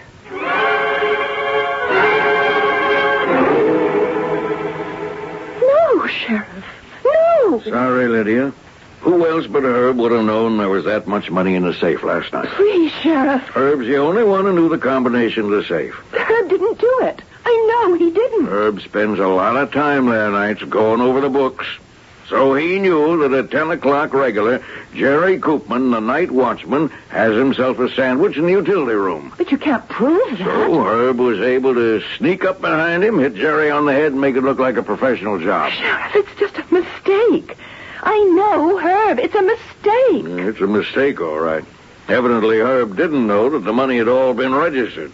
Every one of them bills is recorded. That money is going to be too hot to spend. Oh, Sheriff, Herb is innocent. I tell you, Herb is innocent. Well, I didn't expect you to say anything else. But just between you and me and off the record, you've got to get him to confess. Confess to a crime he didn't commit? If he confesses and tells us where he hid the money, we could maybe be talking in terms of 3 to 5, 5 to 7. 3 to 5, 5 to 7 what? Years in jail. 7 years in jail? What are you getting so excited about? I don't want to hear another word.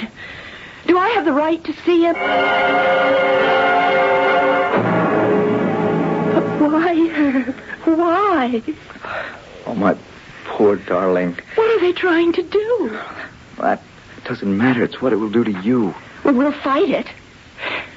It isn't any use. Everyone is convinced I'm guilty. Well, I don't care about everyone. I believe in truth and I believe in justice. Oh, Lydia. It happened to us now, the day before We'll be married. I promise you.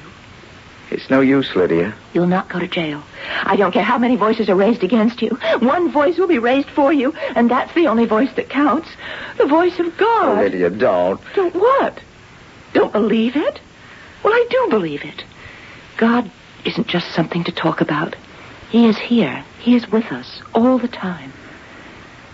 Let's pray to him. He'll not let an innocent man go to jail. Lydia. He will not let an innocent man be branded a common criminal. Listen. Just don't say anything for a minute and just listen. I'm not an innocent man. Last night, I stayed late at the plant. I know, darling. Please, don't say anything. Please. It was 10 o'clock. I closed the ledger. I walked out of my office, past the utility room. The door was open. He was sitting at the table, old Jerry, his back toward me, eating a sandwich. That Polish sausage, that kielbasi, smelled so good. Herb.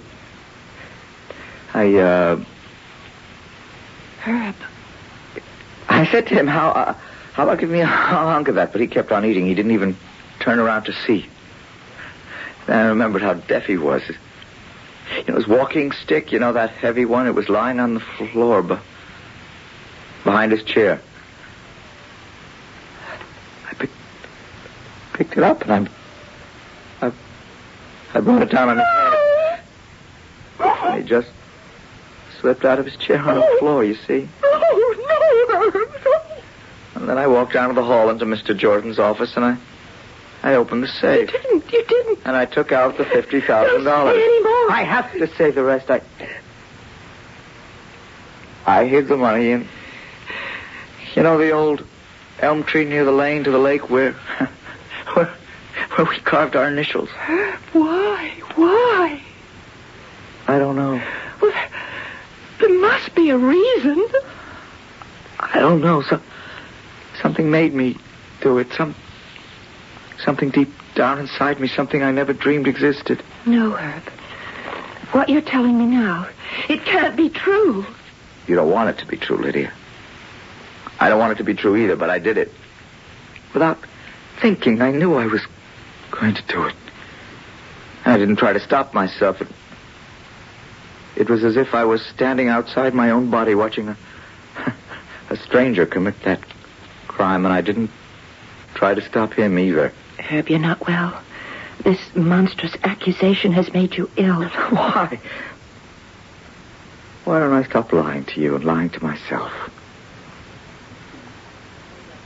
I wanted to do it for a long time. Don't say that. Maybe I'm just sick of just being a bookkeeper, a nobody. You're not a nobody.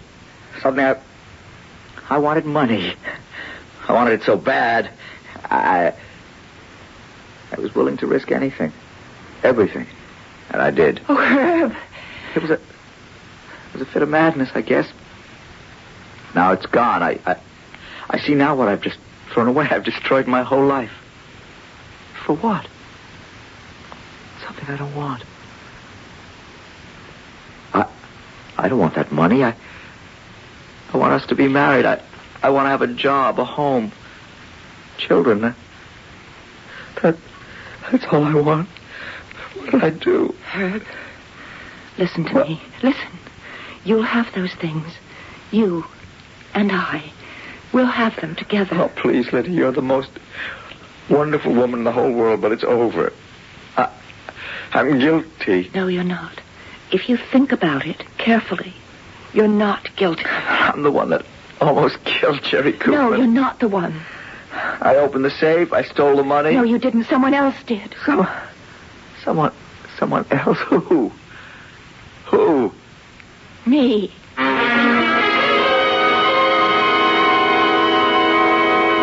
Lydia? Our shy, ethereal Lydia? Our young, idealistic Lydia? She hit old Jerry Cooper over the head? She stole the money from the safe? How? It's true that still waters run deep. However, this seems to be a stream that has no bottom. But it does have a second act. And I'll bring it here in just a few moments.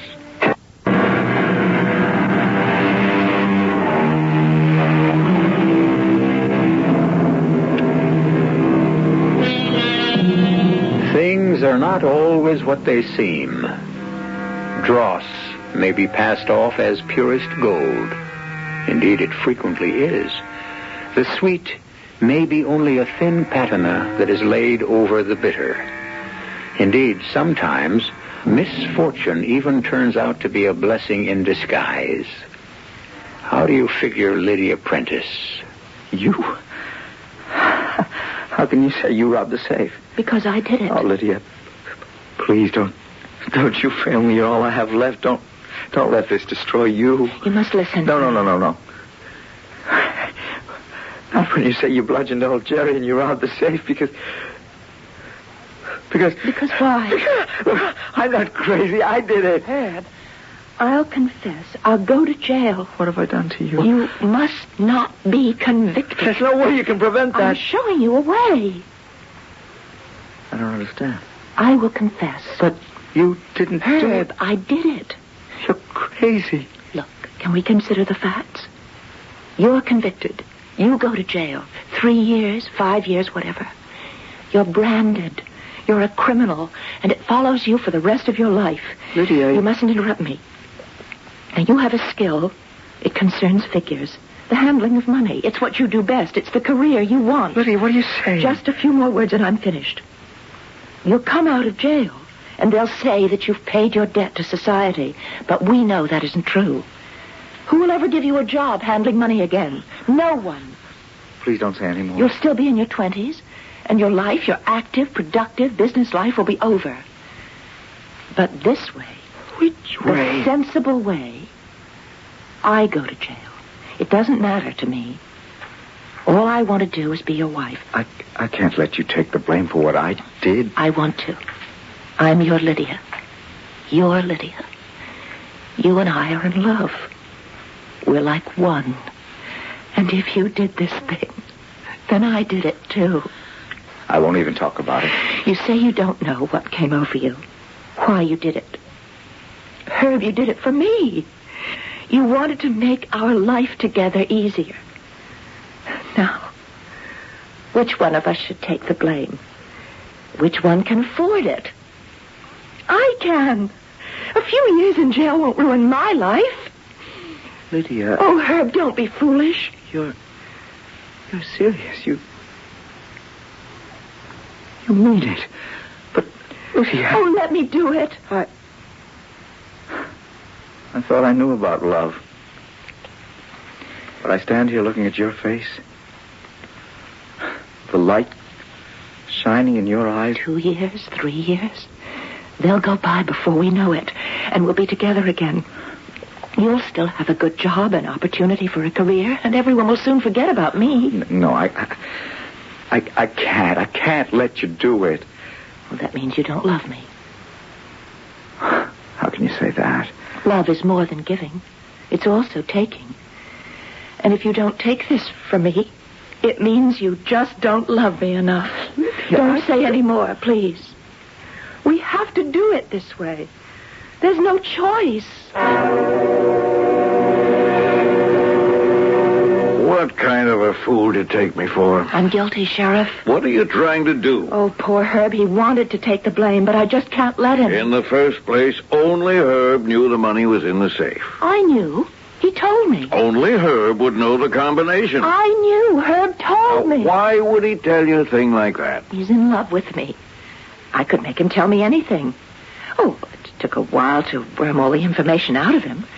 But I learned everything I had to about old Jerry and his late-night lunch hour. And sure enough, Jerry was busy eating, and I hit him over the head. You hit him over the head, huh? Yes. Tell me, Lydia, what did you hit him with? His own walking stick. That heavy wooden cane that he carries. It was lying on the floor behind him, and I picked it up and... Oh. Really paying attention to me now, aren't you, Sheriff? Oh, Lydia, I can't believe it. The walking stick? You found blood on it. Well, how would I know that walking stick was there if I hadn't used it? Lydia, I know you since you was a little baby. I just won't believe you would commit... And if I wasn't the one, Sheriff, how would I know where the money is?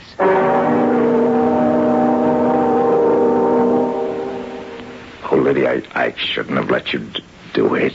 It had to be this way, Herb. Look, I'll go to the judge. I'll confess everything. Shh, don't talk so loud. But, Lydia...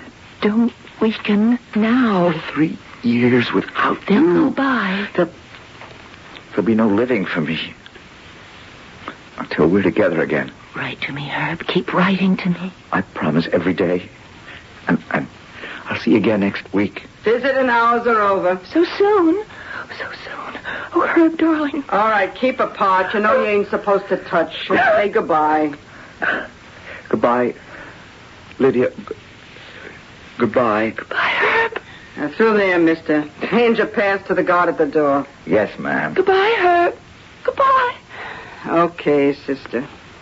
You could have let us kiss goodbye. You know the rules. I know all the other guards will break them. Oh, look, I'm doing you a favor. Why don't you forget him? He's a punk. You may be a prison guard, and I be less than dirt under your feet, but don't you dare say... Oh, shut up, will you? You took the rap for him, didn't you? I hear what's going on. You couldn't prove it. Why would I want to? But he's a punk for letting you do it. We love each other. Ah, ditch that guy. He's bad news. Do it before he gives you the gate.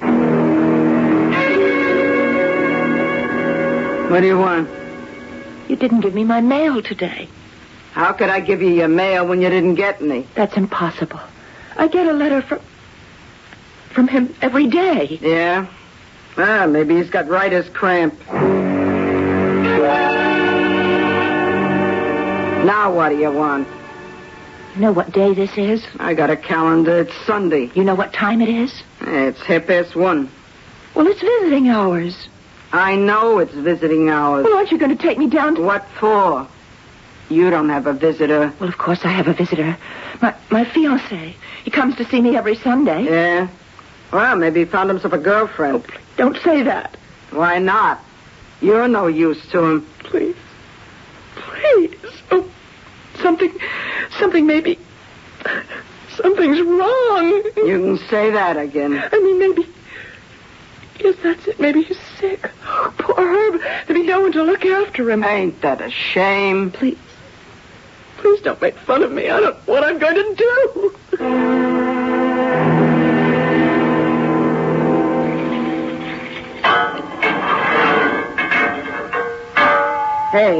Hey, you okay?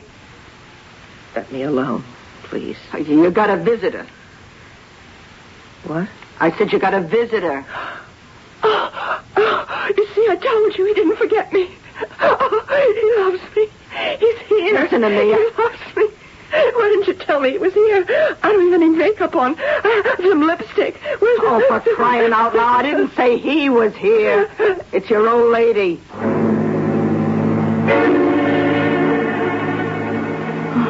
I didn't know what to do. Someone had to tell you. Yes, Mama. I know he promised to wait for you, but you really couldn't expect him to. No. Darling, please, he's been going with her for almost a year. Ever since... Has he? She's rich. Her father owns the plant. It's a golden opportunity. It would seem to be. But what did you expect? You did something crazy. I see that now. It was crazy. How could you do it? I'm sorry, Mama. Do you need anything? No, Mama. Well, I'll try to get up here again. Real soon. Thank you, Mama. Through that door, hand your pass to the guard, please. Goodbye, Lydia. I'm sorry. I'm going to kill him. Yeah, I guess you would, if you could get to him tonight. But you're lucky. You still got 2 years to go. You'll cool off. I'm going to kill him. It ain't worth it. You knock him off, it's a minimum of at least 10, 15 more years here. It ain't worth it. It is to me. I'm going to kill him.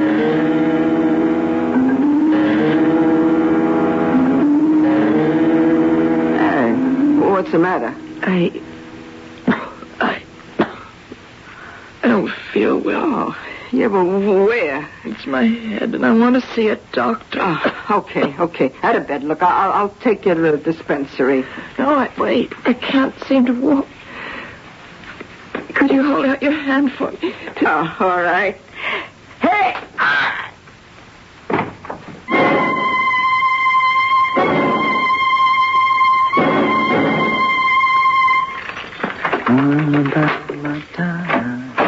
Cause that's the kind of guy I'm. No use complaining. Hello, Herbert.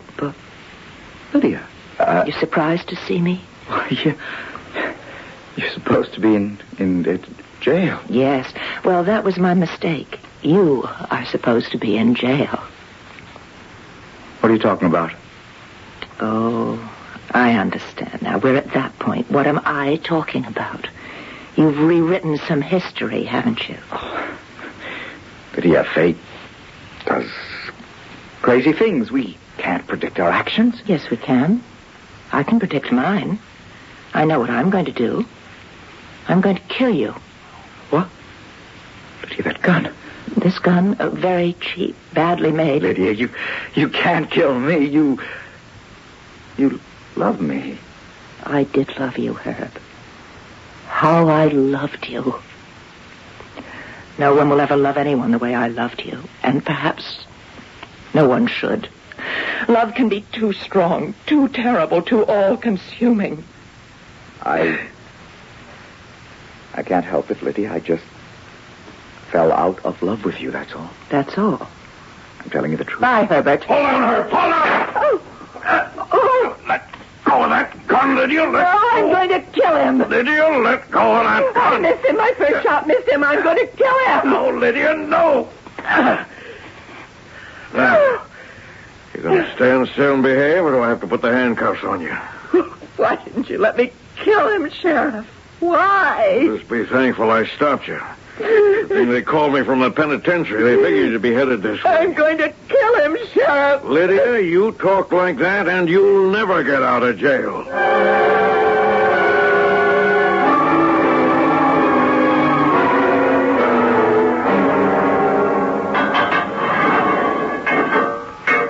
I'm sorry I hurt you. Oh, listen, you ain't nearly as sorry as you're gonna be. Well, I suppose you do have the right to make it tough on me. Oh, not as tough as you're about to make it on yourself. Let me see. Your original sentence was 3 out of 6. That goes up to the full 6 now.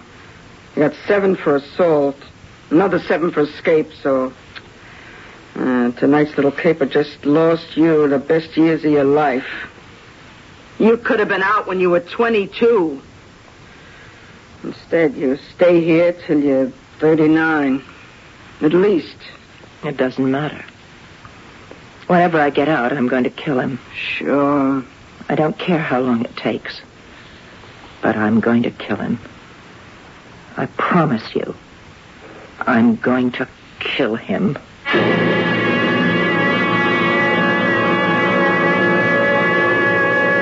Promises, promises. But if you analyze what we've had so far, you'll see that this is a story that's based on broken promises. Meanwhile, here Lydia is back in jail for what appears to be a very long time. Well, in a very short time, I promise to be back here with the third act. And that's a promise you know I'll keep.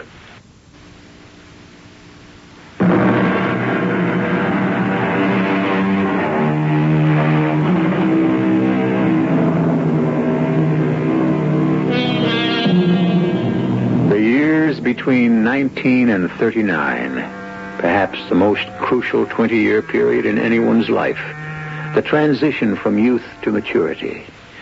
2 fantastic decades of infinite possibilities.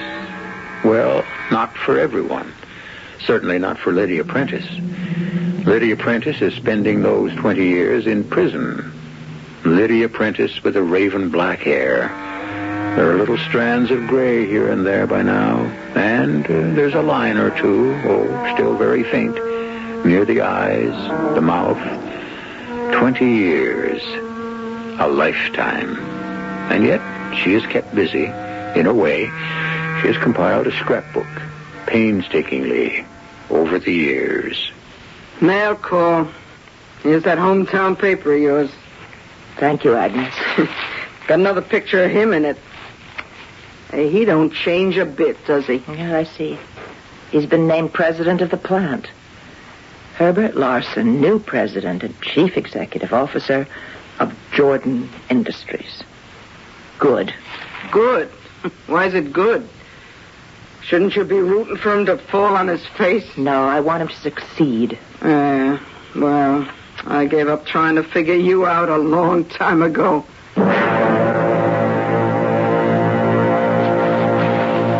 No picture this time, just a story. Mr. and Mrs. Herbert Larson returned from round-the-world tour. A shame the boat didn't sink. I hope he had a wonderful time. I hope he's happy. Happy beyond his wildest dreams. You know, you're kind of peculiar. That takes all kinds. Why do you want him to be happy? Why? Isn't it obvious? Not to me. Well, look at him. His career is flourishing. There's even talk of him running for the Senate. He's madly in love with his wife, a beautiful, wealthy woman. Charming children. He still has his looks, his youth, everything to live for. And I am going to take it away from him. Yeah? How? I am going to kill him. Oh, yes.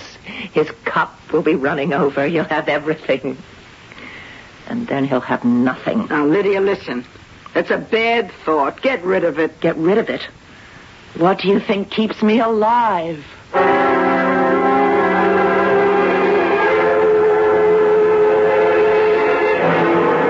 Oh, come in, Lydia. Sit down.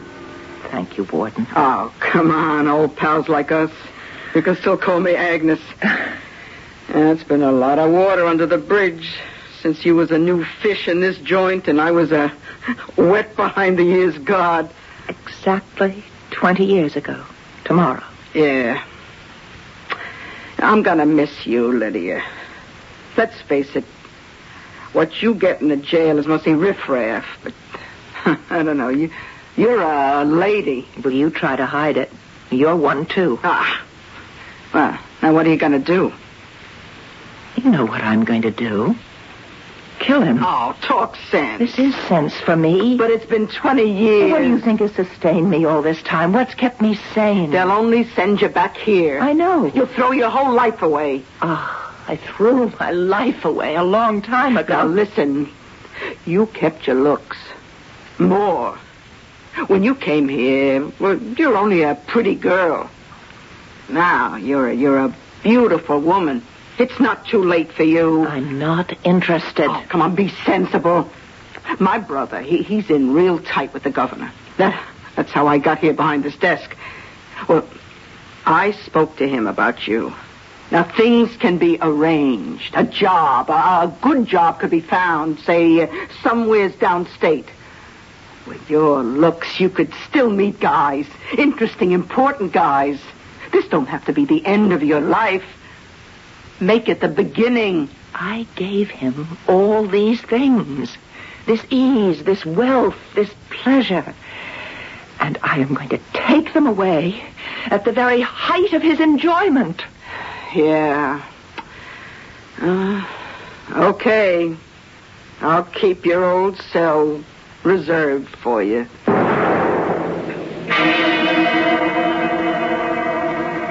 Mr. Herbert Larson, please. I beg your pardon?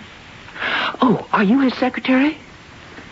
Well, I think you should tell me, because we had an appointment. Yes, my name is Cynthia Powers. I'm with Fresh Faces magazine. I've come all the way from Los Angeles to interview Mr. Larson. He's where... But you can tell me we're old friends, Mr. Larson and I. Where? Oh, I see, Sterling's. Well, I know where that is. Thank you.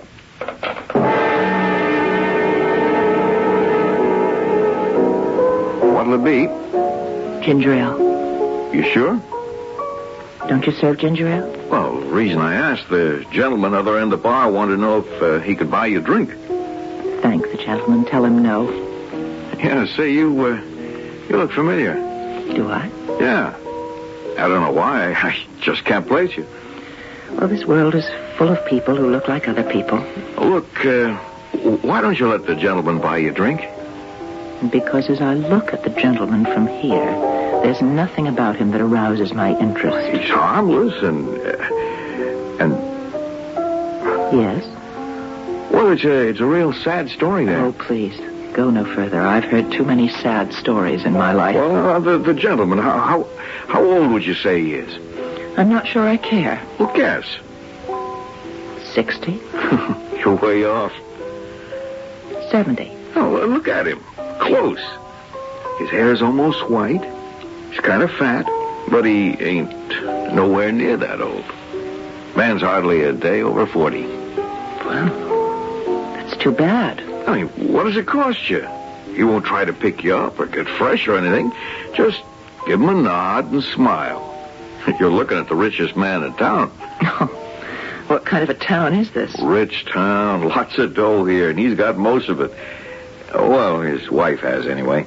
They own the mill, half the real estate, 3/4 of the banks, you name it, they got it. Of course, she always had it. He fell into it. Who is he? Name's Herb Larson. The guy with everything going for him. And he just, he's going to drink himself to death. It's hard to believe. Well, he's got a good constitution. It'll take him at least 20 years. 20 years? Oh, who knows? He may die sooner than that. Yeah, that's true. You never can tell. He might even die tonight. Are you going to kill him, Lydia? How do you know my name? I thought you looked familiar. I'm Joe Garrity. Sheriff Tom Garrity's boy? Yeah, I was a year behind you in high school. Yeah. How's your father? Oh, he's okay. He stopped you from killing Herb that time you broke out of jail. That was many years ago. Are you going to call your father now? No. Why not? It's your duty as a citizen. Yeah, I guess so. But you see, Herb gets loaded here regularly. It's like his real home. And he talks to me. And he told me the real story. What real story? Who really robbed that safe. So, as far as I'm concerned, if you want to kill him, you have the right. That's a fine way for a sheriff's son to talk. Fact is, when it comes right down to it, I don't think you'll do it. You believe that? I'll bet on it. Well, you'll lose. I'm going to open my purse. Take a look. Yeah, I see it. I still say you won't do it. Watch me. Mr. Larson? Mr. Herbert Larson? Huh? Oh, yeah. Yeah, that's my name. I have something for you. For me? Would you like to see what it is? I'd be delighted. So glad you decided to have a drink with me. You're a remarkably handsome woman. Thank you. You remind me of someone. I seem to have that gift. Seem familiar. She'd look like you. Something like you today. Who would? Girl I loved very deeply. Would her name be Lydia? Yes, that was her name. Lydia. Lydia Prentice? How would you know? I'm Lydia. You're Lydia? Yes. Lydia, you've come back. Yes, Herb, I've come back.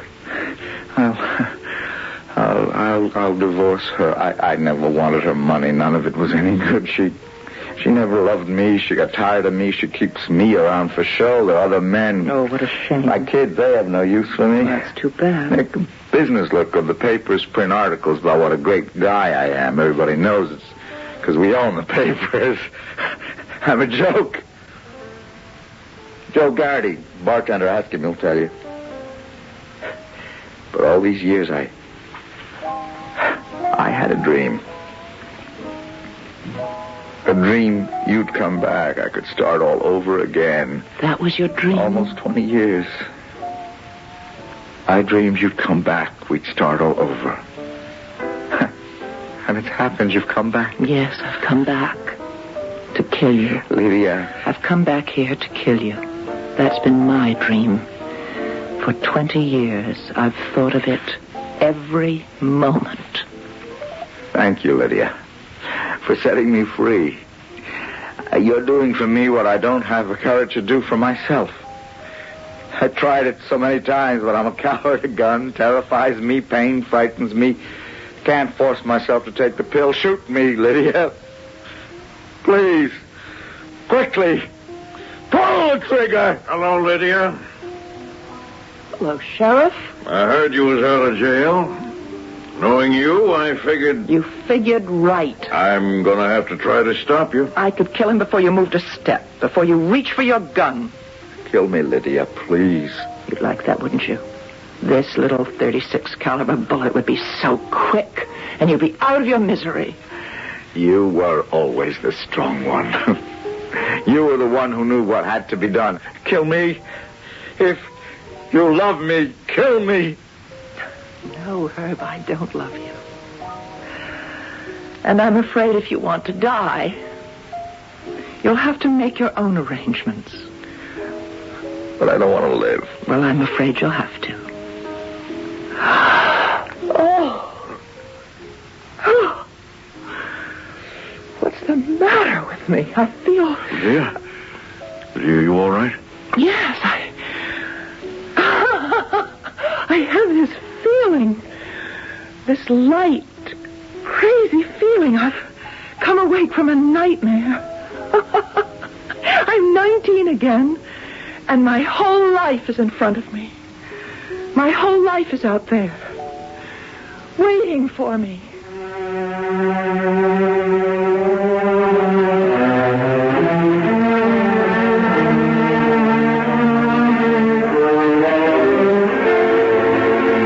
The dream, the long-cherished dream. And yet, it can come true in such strange and inexplicable ways. Sometimes, the best way to kill someone is to keep him alive. Sometimes life is actually death. Well, on a more definitive basis, sometimes I leave you, as I do now for a few moments, but I always return.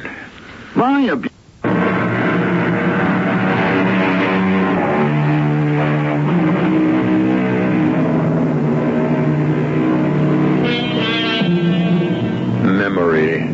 Mysterious memory. What did happen in the past? What is the past? 10 minutes ago? Yesterday? Last week? Last year? The further back we go, the more blurred and hazy. And he is brave indeed who truthfully tries to penetrate the mist. Who was guilty? Who was innocent?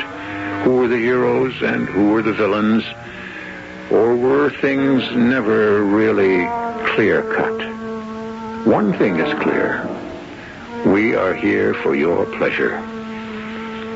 Our cast included Marion Seldes, Michael Wager, Bryna Rayburn, and Bill Griffiths. The entire production was under the direction of Hyman Brown. Radio Mystery Theater was sponsored in part by Contact, the 12-hour cold capsule.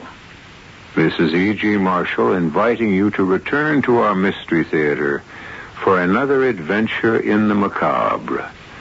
Until next time, pleasant dreams.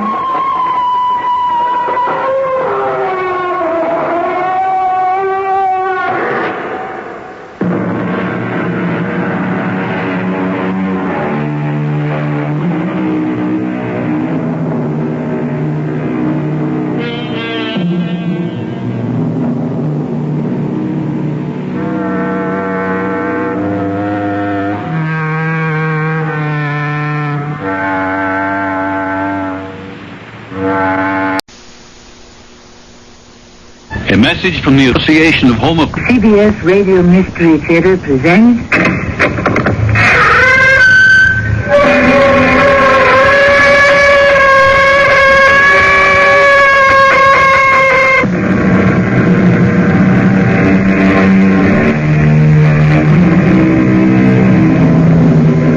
Welcome. Come in. I'm Tammy Grimes. What is that poem? Dame Fortune is a fickle gypsy, always blind and often tipsy. Sometimes, for years and years together, she'll bless you with the sunniest weather, bestowing on her pudding, pence, you can't imagine why or when. Then, in a moment, presto, pass, your joys are withered like the grass. Or as we say today, you win some, you lose some. The important thing to remember is not always who wins the big one, but who wins the last one. Somebody offered me a job, and it's called pro-consul. I'm going to rule over the whole world. Lou, are you okay? But I won't take it, Lou. No? Why not? Because I'd have to become a traitor. A traitor to the whole human race. Then don't take it. But, Lil, if I don't take it, they'll kill me.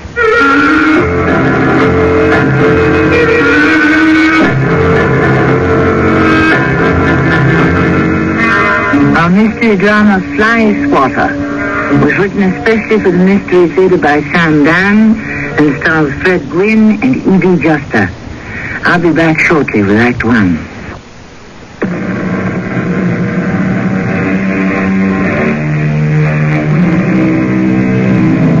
In the argot of the underworld, Lou Valentine is a cannon or a dip. Both of them are used to describe a pickpocket. Of course, we can hold no brief for this kind of activity, nor do we justify it in any way. But it is one of the world's oldest professions, and to perform it with proficiency requires years of painstaking practice. Lou works with his wife, Lil. Here they are, in action. Lil is about 40, dark hair, dark eyes, and full figure. She holds a piece of paper in her hand. There is a confused, but also a rather charming look on her face as she approaches a well-dressed, dignified, mature-looking gentleman. In a most seductive French accent, she says, "Oh, pardon, monsieur. I do not speak English very good. Only better. Could you read this address?" Even a heart of stone could hardly resist this charmer. He looks at her. He looks at the paper. He is blinded by that dazzling smile. And he wants this moment to last as long as possible. Are you lost, my dear lady? Let me see if I may... Oh, is that number 23 or 33? Well, now, let me take it down. That would be near, He is so enchanted he doesn't notice the small, slender man who has come up behind him. And he doesn't realize that his wallet has just been deftly removed from his pocket. But she does. And now it is time to disengage. I must thank you. Au revoir. And she is gone. What a smooth operation. But life, by its very nature, cannot run smoothly all the time. Lou Valentine is plagued by special problems. Two of them are about to surface this morning. Problem number one is now approaching. Hello, Lou. Do I know you? My name is Frankie. Frankie what? Frankie, it don't make no difference. So? What do you want? I want to be your friend. What? Had your breakfast? Hey, let's hop into this lunchroom and take on a stack of wheat. I'm buying. Well, then, after you. You like some more coffee? I'd like some more conversation. Lou, you are the best dip in the business, and we respect that. Thank you. Otherwise, you'd have had your fingers busted. Huh? You were spotted working 5th and Jefferson, you and a wife. Great team. Pleasure to watch. She's so looker, that babe. She kind of sidles up to the mark, bats them baby browns at him. Will monsieur read this for me? And while he's trying to figure out, can he promote some action there, you're in and you're out of his pocket. Hey, we pick on a friend of yours. Oh, Lou, it ain't that. Then what's the beef? You can't work 5th and Jefferson no more. Why not? Because we rented it to somebody else. We? The association. Oh, the association. What happens now? You gotta join up, like everybody else. I've always been a freelance. I know. Them days is gone forever. Things gotta be organized, run in an orderly way. Otherwise, people are always knocking heads. So, if you want to work, you pay your initiation. We rent you a corner, you're in action. What if I don't join? Lou, you've been around too long to ask that kind of question. Frankie, you want to know something? I may have been around too long, period. Thinking of retiring, Lou? Don't do it. I'll have to discuss it with the wife. Sure, Lou, you do that. Listen, you know, we'll put aside for you the whole brand new Midtown shopping mall. It's all yours.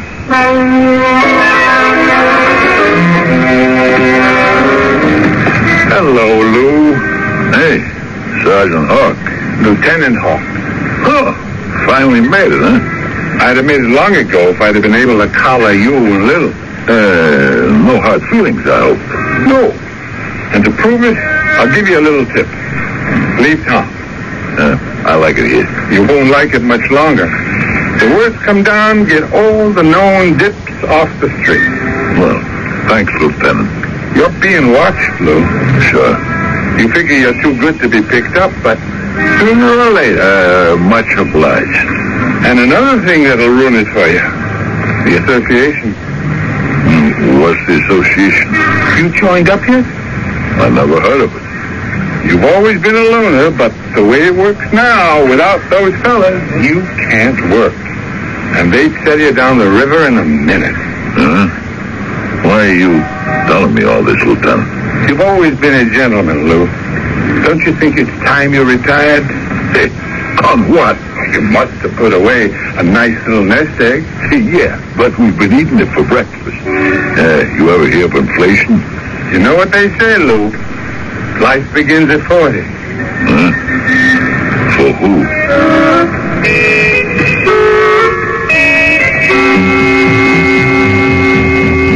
That you, Lou? Yes. Well, how'd we do today? We didn't even crack the nut. You know, the guy with the monocle, the derby hat, and the black coat with the velvet collar, he had to have dough. You know what was in that wallet? Credit cards. Every credit card in the world. I don't know what to say.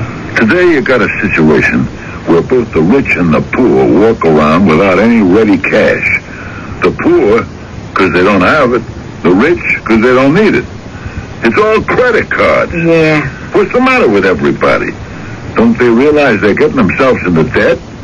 What happened to all the old-fashioned values we were taught as kids? Thrift. You want something? You save your money. You pay cash, which means you have to carry cash. One place where people still carry cash is at the racetrack. That's where we find every cop in town. Half of them know us. And if that's not enough, the association's probably got the tracks organized, too. Maybe we should join the association. Never. Then we'll just have to think of another line of work. Like what? I'm not a safecracker. And I'm not going to start carrying a gun at my age. Lil, we're pickpockets. That's all we know how to do. It's the best grift there is. You make a direct connection with the client. And you're out of there. I know, Lou. But after 25 years, we're being squeezed out. Face it. Between this new, what do they call it? Cashless society, and the cops, and association, how do we make a living? Maybe we just have to find jobs. Doing what? Doing what civilians do. How do they find jobs? Well, they answer the war bags. They go to agencies. The fellow behind the desk says, yeah? Let me see your resume. Let me see a listing of your skills. We got skills? They want what they call marketable skills. Here, in the paper. Just look at the ads. Help wanted, computer programmer, financial analyst, marketing specialist. And where do we fit in? Well, it's got to be something else. Here. It says, help wanted, domestic. Huh? Now, wait a minute. Well, listen. Couple wanted, suburban estate, secluded area, man to be chauffeur and butler, woman to be housekeeper, good salary. Are you serious? What do we know about You qualify 100%. Well, to begin with, we're a couple. I can keep house. That makes me a housekeeper. You can drive a car. That makes you a chauffeur. Yeah, You can open and close doors. And that makes you a butler. But I don't have an English accent. Well, pull it on. I'll show you how. They'll want references. Right now, we'll go and see Benny the writer. He's the best forger in town. He'll design a piece of stationery with the coat of arms of our last employers. The Duke and Duchess of Somerset, Hertfordshire. And on it, he'll write a knockout letter of recommendation. It's crazy. So are the times. They've never been crazier. So, the best thing to do is just lay low and wait it out. Well, maybe this scam might net us a few bucks. A most impressive recommendation. Wouldn't you say so, my dear? Quite. Of course, Mr. and Mrs. Jones, this is not nearly as large a household as the Duke of Somerset Hertfordshire. Could you be happy here in our simple abode? Quite happy, sir. And you, Mrs. Jones? Oh, sir, you must call me Henriette. Yes, my lord. And me, Oswald. Mrs. Moscow and I enjoy our privacy. You shall be the only sleeping help. You will hire local people to assist you by the day. Yes, sir. Well, my dear, I believe I'm rather impressed with Mr. and Mrs. Jones, Oswald and Henriette. And you? The Duke of Somerset, Hertfordshire, gives them a most glowing recommendation. Then I take it we are in agreement. All that remains is to discuss the salary. Say, 1,000 a month? 1,000. Why waste time in negotiation? This isn't some labor management Donnybrook. Make it 2,000. 2,000. Oui, Monsieur Mosca. Oui. Yes, sir. Mr. Mosca. I can't believe it. $2,000 a month. What if they check the references? They won't. How do you know? Mr. and Mrs. Mosca. Oh, I got them pegged. They just got rich. How can you tell? Oh, look at the stuff in the house. Cost a lot of dough, but it's all brand new. Why do you say they won't check the references? Well, they want us to teach them. What? How to behave like rich people, so nobody will think they're a couple of Johnny-come-latelys. And you see how they looked at that $5 a sheet linen stationery, that gold embossed coat of arms? They want to believe it. They want to have the couple that worked for the Duke and Duchess of Hertfordshire, Somerset. You mean Somerset, Hertfordshire? Well, Mrs. Mosca, what do you think of our acquisition? Oswald and Henriette? Oh, they're so transparently fraudulent. Of course, which is why I hired them. Could we have done better? I doubt it. I was checking the scale all the while they were speaking, and I find them perfect in every primary requirement. When are we ready? Mrs. Mosca, the thing can't be done overnight. I'd rather you didn't call me Mrs. Mosca when no one's about. Tell me, who are the Duke and Duchess of Somerset, Hertfordshire? I have already submitted them for verification. There are no such people. There is no such place. Oh, when can we get rid of these two? We didn't hire them to get rid of them. Remember? Yes, I remember. Good. See that you don't forget, Mrs. Mosca. I won't. And don't call me Mrs. Mosca. No? What should you call her? She said it was a peculiar name, Mosca. But where does this take us? We only know for sure it will take us right into Act 2 shortly.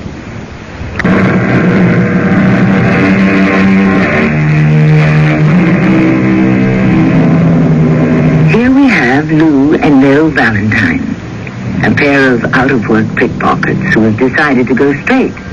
And so, they have found employment on a suburban estate as a housekeeping couple. But is their honest resolve about to be thwarted? Have they fallen among thieves, bigger and smarter thieves than themselves? You must know by now that we are weaving a tangled web. And what is our next move? We must wait for Oswald and Henriette to respond to the indoctrinator. And how long will that take? Who can say? We turn it on and hope for the best. Individuals vary.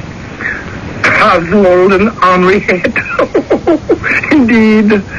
Their names are Lou and Lil Valentine. Oh, who cares about that? You're not even curious? I just want to get this thing over with and move on. The process proceeds at its own pace. Who would that be? Your new butler. Oh, what does he want? I am sure it has to do with food, lunch, dinner, so on and so forth. You mean we have to eat what they eat? I'm afraid so. Come in, please. Yes, Oswald? Madame Henriette would like to know what you would like for dinner, sir. Oh, whatever is convenient. Oh, yes, sir. Is there anything else, Oswald? No, sir. Tell me, Oswald, do you feel anything... Anything like what, madam?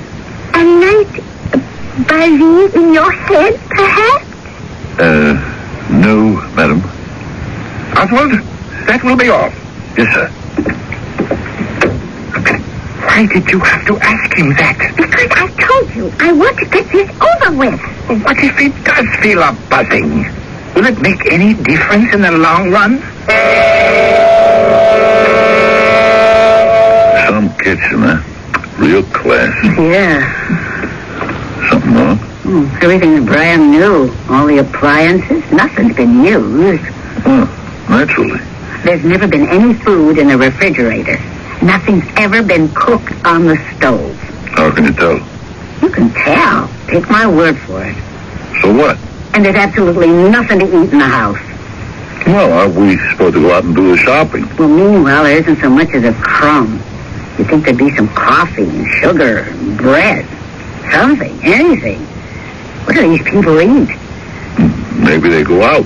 You can't go out for everything. I mean, every time you want a cup of tea, let's say. Some people just don't go in for food. Oh, everybody's got to eat. Look. What? Flies. Hey, they can't be flies. It's the middle of January. Not a big hit here. Oh, look in the drawer there. See if you can find a fly for it. Nothing. Well, remember to pick one up when we go to the store. How do you get flies this time of the winter? Oh, what's the difference? Let's get rid of them. Hey, let me roll up this newspaper. So many flies. Got them.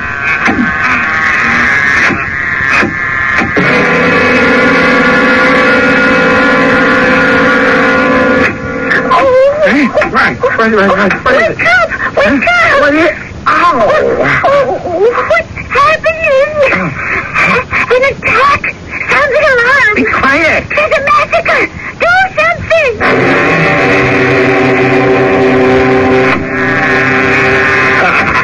I'm hitting my stride.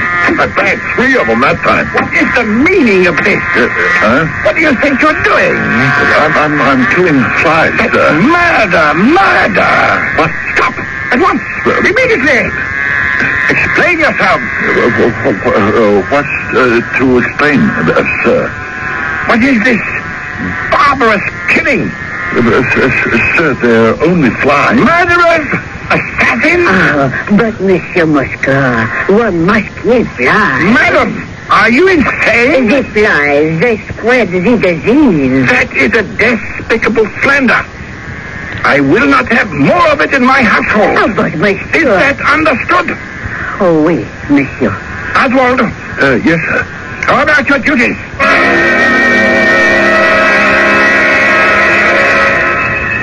Well? The news is not good. How many? I counted 7. Oh, no. Who?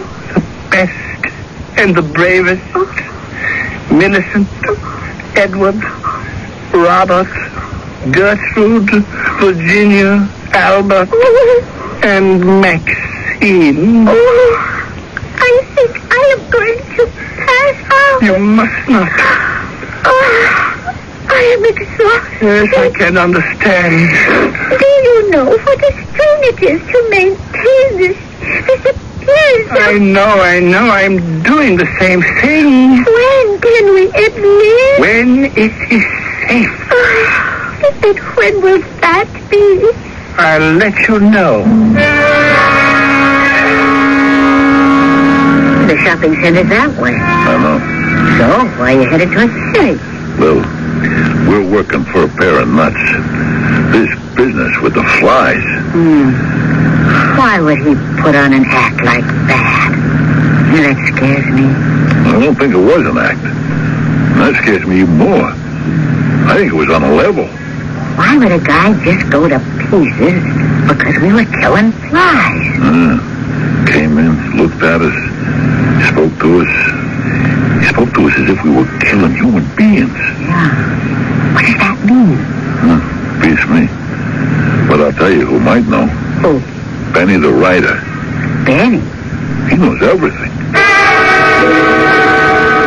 He could be a Jain. What's that?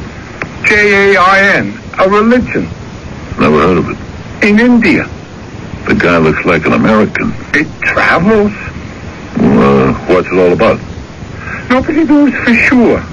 It's got to be about something. It is. And it isn't. I can't believe the two of you. What am I listening to? Now, Benny, why would a guy have a fit just because we were killing some flies? Because they believe a fly has a soul. A fly? Every living thing has an immortal soul. Oh, yeah. They won't even walk outdoors. Why not? They're afraid they'll step on an ant. You sure about all this, Benny? You could look it up. Yeah. Thanks, Benny. Anytime. These flies are driving me nuts. Me too. Hey, what's that? What does it look like? A fly swatter. Oh, and there's a couple. No, Lou, don't. Why not? You'll have him come running in here. Lou, I bought this thing because I mean business. You can't have flies all over the place. Well, sure, but you'll have to do it while they're out of the house. And when is that? They never go anyplace. They got a brand new car. They hire a chauffeur. And all they do is stay home in their room. Lil, what's going on here? You're asking me? Yeah. What did you make for dinner? Well, I made us a couple of hamburgers. And for them? Nothing. They're not going to eat dinner either? Well, he told me they'd skip it tonight. In 2 days, they haven't had a single bite to eat. I know. What are they living on? I heard what Benny said. Maybe they think all animals and plants have immortal souls. Maybe they believe you're not supposed to eat any of them. Listen, I think it has to be a scam. They probably have a supply of chow stashed away in a bedroom, and they're putting on this act for you and me. Why? What can they get out of us? Oh, come on, Lou. Maybe we shouldn't even wait to find out. Let's leave right now. Where else are we going to pick up $2,000 a month? Maybe we should quit before we get in too deep. Before we get too deep into what? Why don't we just sleep on it? Maybe things will look better in the morning.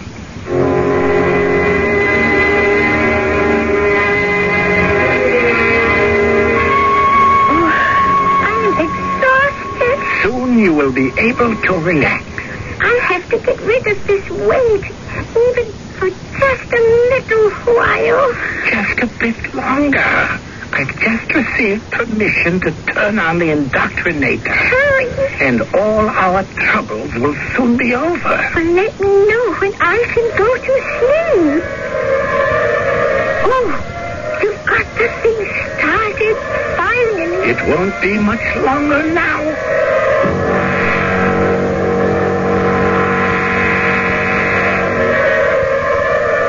Lou, wake up. I'm up. That noise. What noise? Oh. What is it? Maybe in the water pipes or something. Go to sleep, Lou. Lou, what's a pro-consul? A who? A pro-consul. Beats me. Oh, I know. Yeah. I know, too. It's like a governor. I don't want the job. But pro-consul, you can rule over the whole world.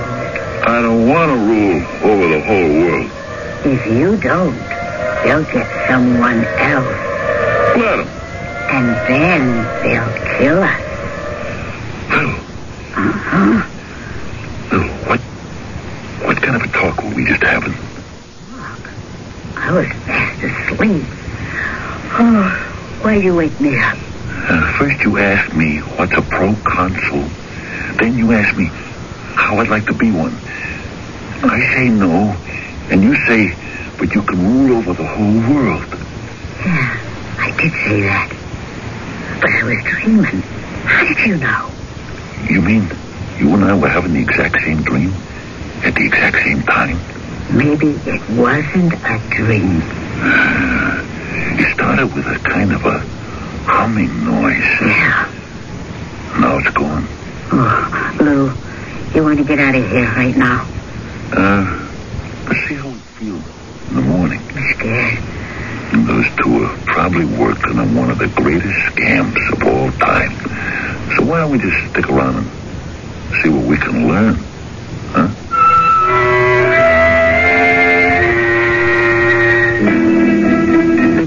desire for higher and further education is always to be commended. But then we have Mr. Elliot, who tells us that all our knowledge brings us nearer to our ignorance, and our ignorance brings us nearer to our death. One thing we can say for certain is that we are being brought close to free.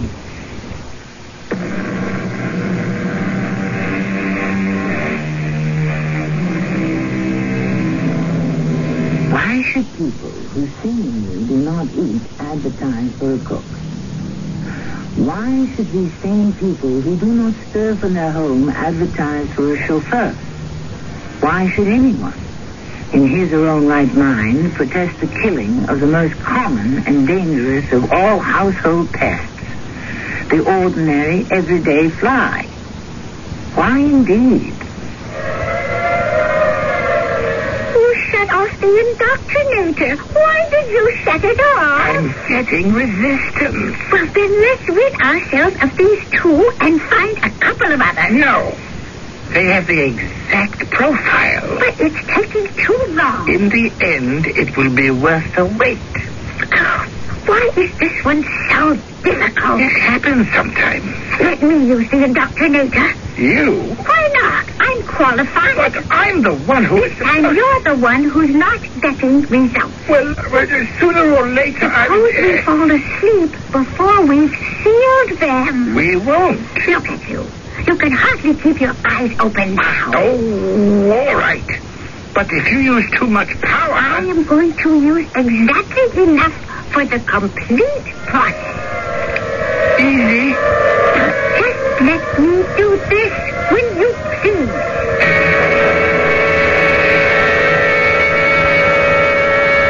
Should I go in and ask them if they want lunch? You know they don't want lunch. Oh, yeah. What's their racket? I sure would want a house like this. And how much money? All the money in how much do you want, Lou? I don't know. $1 million, maybe. You need more with inflation. But we have to do something for the money. What? We have to be pro-consul. But I don't know what a pro-consul does. He makes up the list of who's going to die. But everybody has to die. What do you mean by everybody? All the people. But not us. Us too. But later. What's later? After everybody else is gone. What do we have to do? Tell me again. Preside over the orderly replacement of the human race. What are we talking about? Well, where are these thoughts coming from? Oh, Lou, help me. My mind. I'm going crazy. Me too. Why are we thinking these things? Let's get out of here. I can't move. I'm going to faint, Lou. Hold on. Hold on. Try to hold on.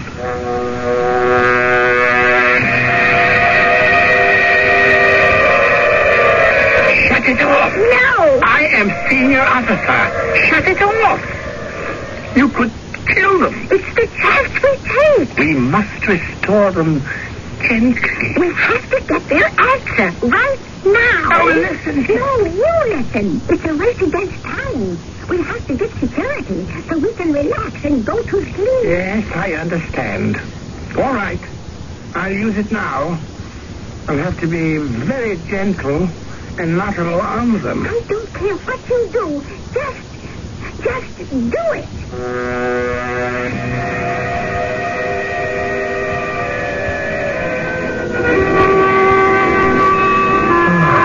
Pretty music. Where's it coming from? Maybe Mr. and Mrs. Mosca have a record player. They're such nice people. So kind, so considerate. Don't you just love them? Yes, Lou. They're real people. No, they're not. They're not? Why then? Why? Mr. and Mrs. Mosca are flies. Yes, Lou. But they're human beings, like you and me. No, they can't be. You saw them.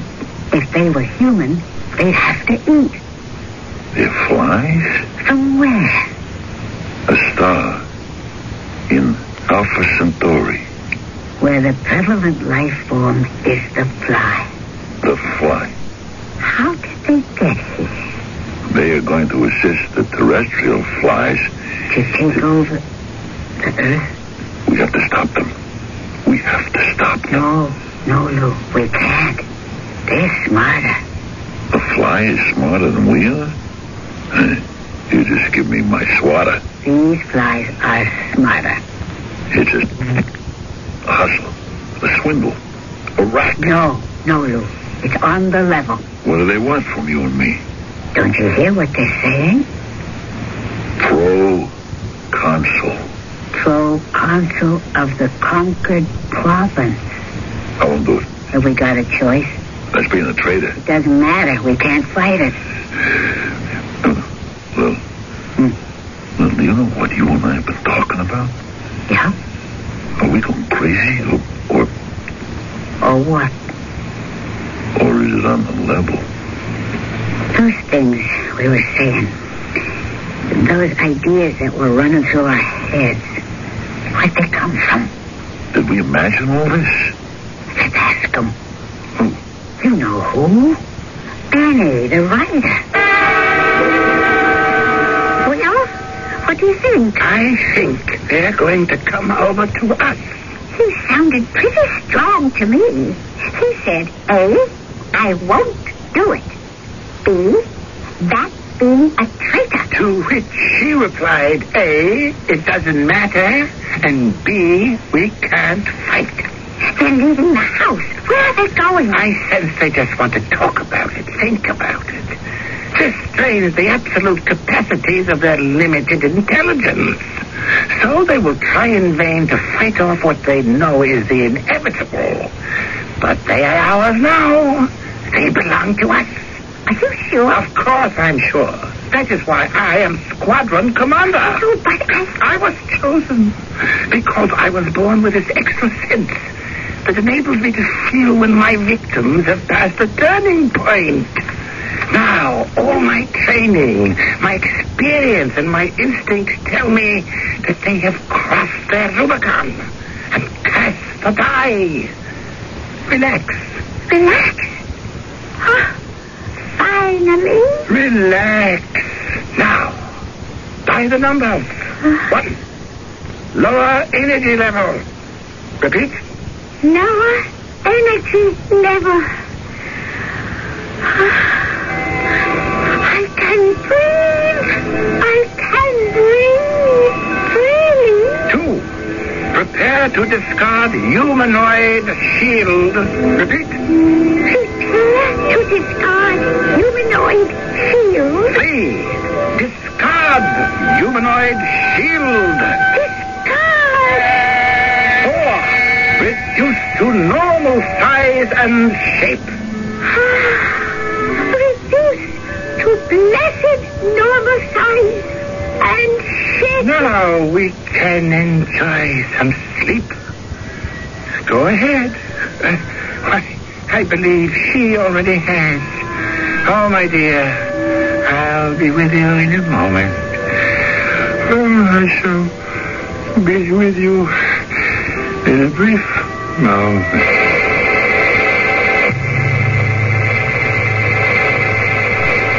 What do you think, Benny? It's open and shut. The 2 of them are flies. Flies? Yeah, Lil. Flies. To begin with, the name gives it away. Name? You know what Mosca means? A fly. You're kidding.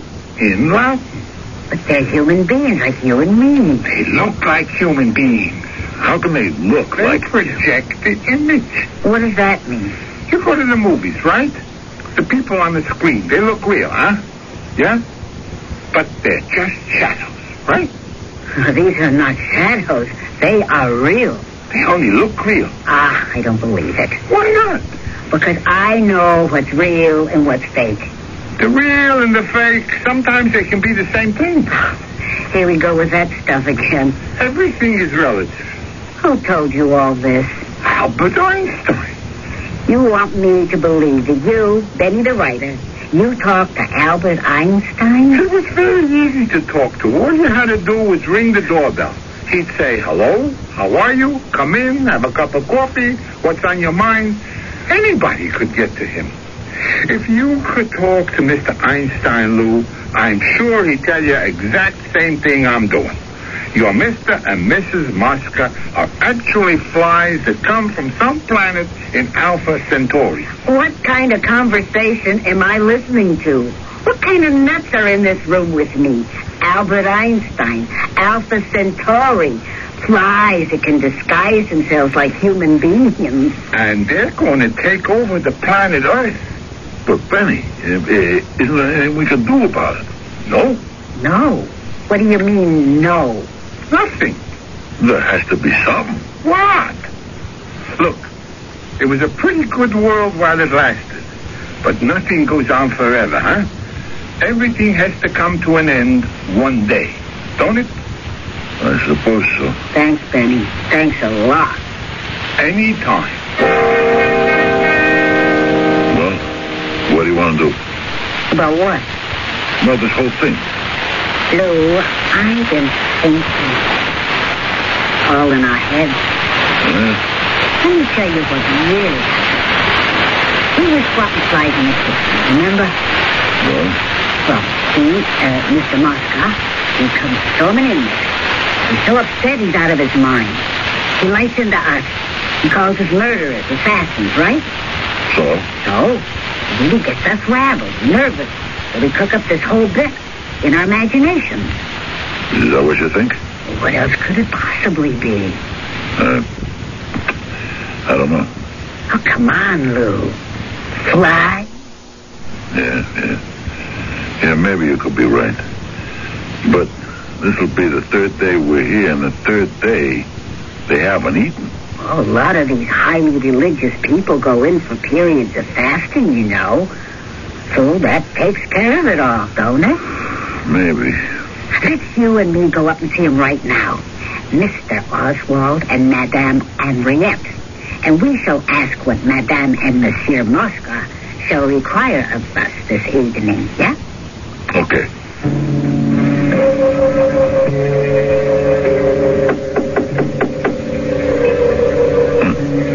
They're not in? What could they be?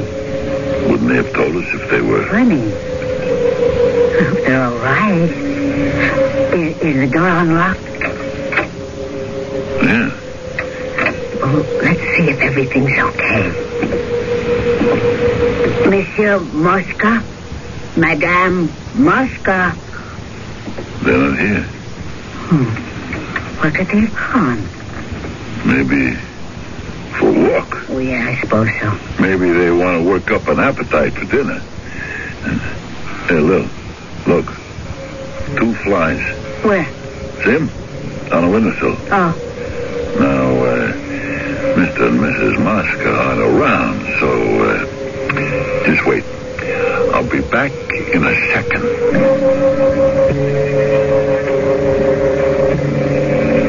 Lou. My trusty Fly Swatter. Wait a minute, Lou. For what? If we're going to work here, maybe we'll have to learn to live with flies. What are you talking about? Flies are dangerous. They spread all kinds of disease. Yeah, I know that, Lou. I know that, but... But what are you trying to tell me? Well, maybe we have to learn to respect the beliefs of our employers. Are you serious? Oh, it's their house. They have the right to establish the rules. If we don't like it, we're free to leave. Well, aren't we? Yeah. You're right, Lil. Okay. I respect their beliefs. On the other hand, since they're not home, they'll never know. Go ahead, Lou. Stand back. Got them both. Get rid of the evidence quick. Okay. Good. Now, let us relax and wait for Mr. and Mrs. Mosca to come back from their walk.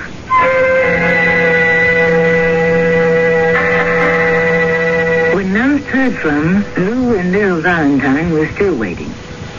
They live in this big, beautiful suburban mansion. They have an unlimited amount of funds to draw upon. They are secure from both the toils of the association and the coils of Lieutenant Hawk. And Mr. and Mrs. Mosca. What happened to them? Well, we know, don't we? We shall discuss this further shortly. There are millions, billions, trillions, oh, the number is infinite, of stars and planets and solar systems and galaxies and universes. How dare we assume that we are the only intelligent beings that exist in the vastness of space? And why couldn't the dominant life form on one of those distant planets way out there be the fly? And those flies could already be doing what we are only beginning to attempt. That is, to venture out into the unknown and conquer. Our cast included Fred Gwynn, Evie Justa, and Bernard Grant. The entire production was under the direction of Hyman Brown. And now a preview of our next tale. I'll report the offer to Foley at the garage. He can alert the police. Do you think that is wise? If you do not do what this one man advises, you might be hurt, Tom. But Mr. Clark and the police have got to be told about the crazy offer. If I do receive the money, we'll celebrate when I return. 2 nights from now. Wish me luck. Just what the devil is going on, Alan? I wish I knew, Jack. 2 trucks. Now, how in the name of sanity can 2 18-wheelers disappear without a trace? Now, who hijacks them? Where do they take the trucks? How does it happen? Tom Tully will tell us. And where is he? He's been released by the police. He should be here any minute. Without a scratch on him, according to the police. Now, how do you explain that? Radio Mystery Theater was sponsored in part by White Westinghouse Appliance Company. This is Tommy Grimes, inviting you to return to our Mystery Theater for another adventure in the macabre. Until next time, pleasant dreams.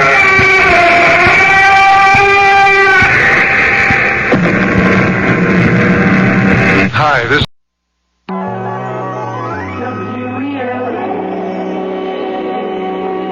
And now, Mystery Theater.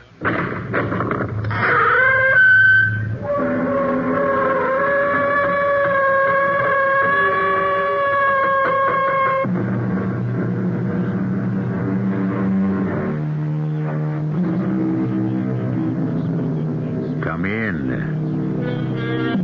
Welcome. I'm E.G. Marshall. They say there do be girls in Galway that are the fairest in the world. Of course, there are other things in Galway, all Ireland for that matter, that you don't find anywhere else. Cluricaunes and banshees, the little folk, and of course the leprechaun himself. Blarney and the Blarney Stone itself. So many things that are hard to credit that the only way is to make a trip there for yourselves, as we are now going to do.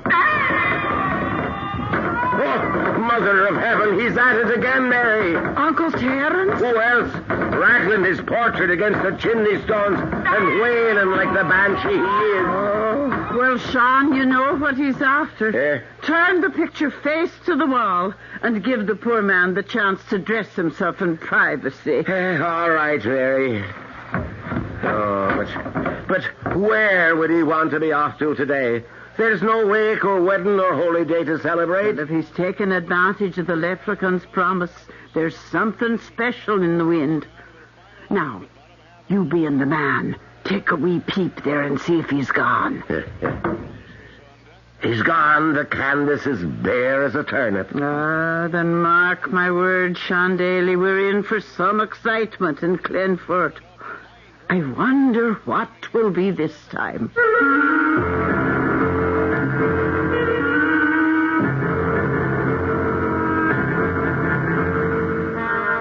Our mystery drama, The Wakeful Ghost was written especially for the Mystery Theater by Ian Martin and stars Paul Hecht.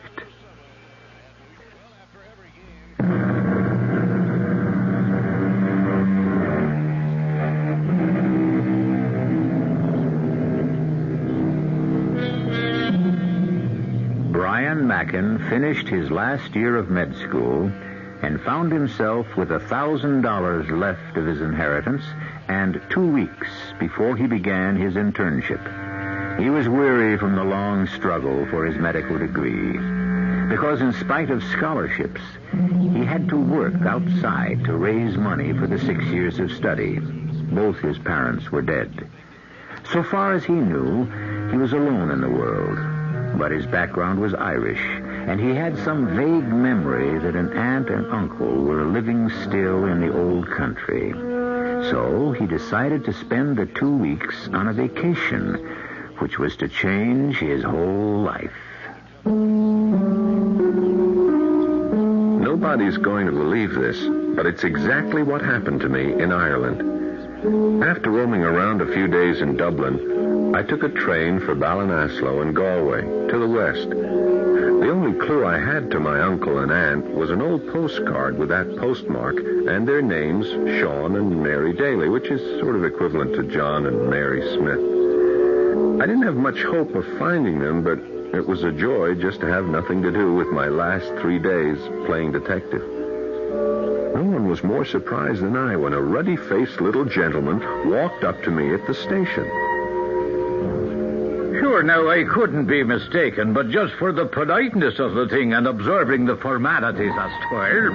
But you wouldn't be Brian Mackin from America. Well, yes, that's exactly who I would be. And now you're maybe wondering who I am. Well, yes, I am indeed. Sure, I'm your great-uncle Terence on your mother's side, once or twice removed, for I was born on the wrong side of the blanket, they say. Oh, I don't know myself nor care, for sure. In my own opinion, I was a changeling, which accounts for my close association with the... that's of no matter for the moment. Terence Krushkin is the name. Terence Kinsella Clonmay Krushkin. But sure, Uncle Terence will serve. 'Tis the way most people know me. Well, I'm still puzzled. How did you know me? I've a little cart and a pony waiting, and if we want to get to your aunt and uncle's before dark, I'm thinking we'd best get along, and I'll tell you all on the way.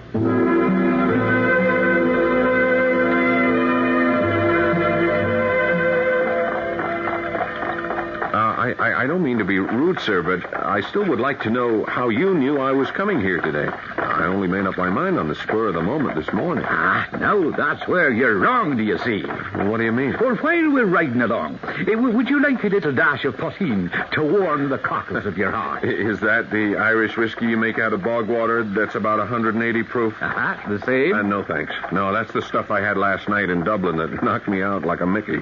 I'm still not over it. Well, now then, to answer your question. Yeah. How I knew to expect you. Do you remember the little chap in the green bowler you met at the Snug last night? Oh, yeah, I remember him. He introduced me to this nectar. Well, now, McDrouche is a friend of mine. Yeah, that's not what he said last night. That he wasn't a friend? No, I mean that wasn't his name. Oh, he probably called himself Michael Mahan or some such. Yeah, that's right. Sure, that's what he uses as a cover when he's out and about the town. What is he, a secret agent, IRA or something? Not him. He's all peace and goodwill. He's a leprechaun. A leprechaun? That's right. Oh, God, come on, Uncle Terence. Stop pulling my leg. Michael Mahan was no leprechaun. Did he have a little green bowler? Well, I don't know if you could call it green. It was green. Old. And did he have pointy little ears just under his hat brim at the top, like? Well, as a matter of fact, medically, I was interested because the auricular cartilage was strangely shaped. The what was what? At the top of his ears. There. You see? There's your answer. Enough to convince an American. Anyway, your friend the leprechaun sent me a message in a way that we have, and that's this how must be the greatest put-on of all time. You're not going to tell me you're a leprechaun, too. Oh, no. I'm more of a banshee, you might call me, but with special privileges. Oh, yes, quite special. But that can wait.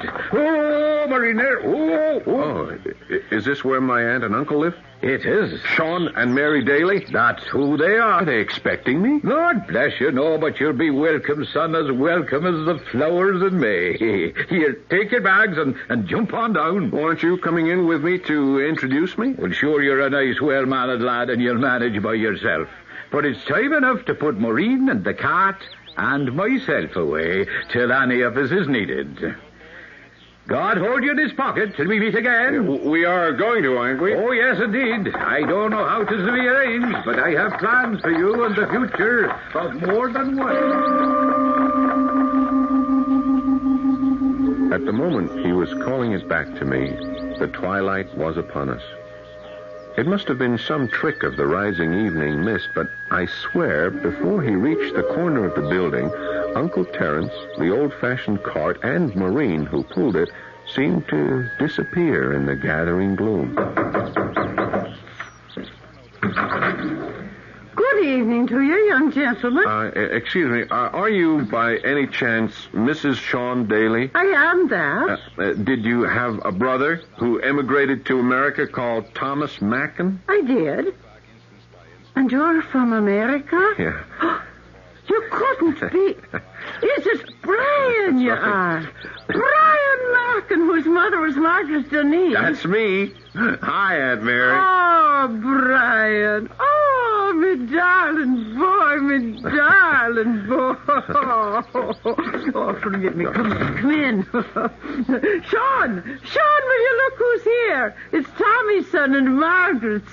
This is your Uncle Sean. Well, 'tis a pleasure to meet you. Oh, sit down.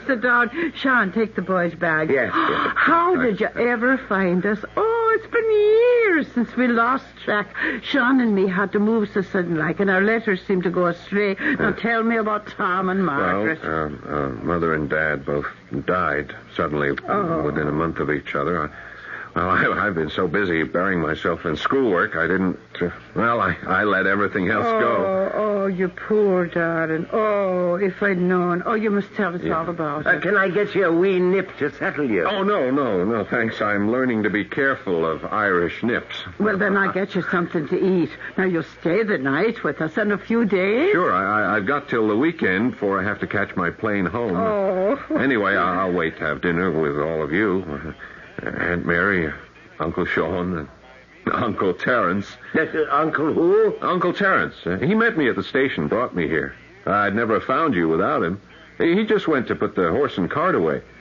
A little mare with one black eye and one white? Yeah, that's Maureen. And did you expect to meet him at the station? No, he absolutely floored me. I mean, the only reason I came to Ballinasloe was because I found an old card from you to Mother with a postmark. I was just taking a wild stab in the dark that someone might know about you or where you live. I wanted to... Well, I mean, as far as I know, you are my only living relative. Oh, we are, darling, we are. Well, I didn't know about Uncle Terence, and, well... And what, Brian? You can be free with us. Well, I don't know what to say. He talked about leprechauns and banshees, you know, that sort of thing. Well, I might have thought he was a little, I guess you'd say touched, except for... Well, I shouldn't talk this way. I loved him. He was fun and amusing and full of a wonderful zest for life, but sort of scary, too.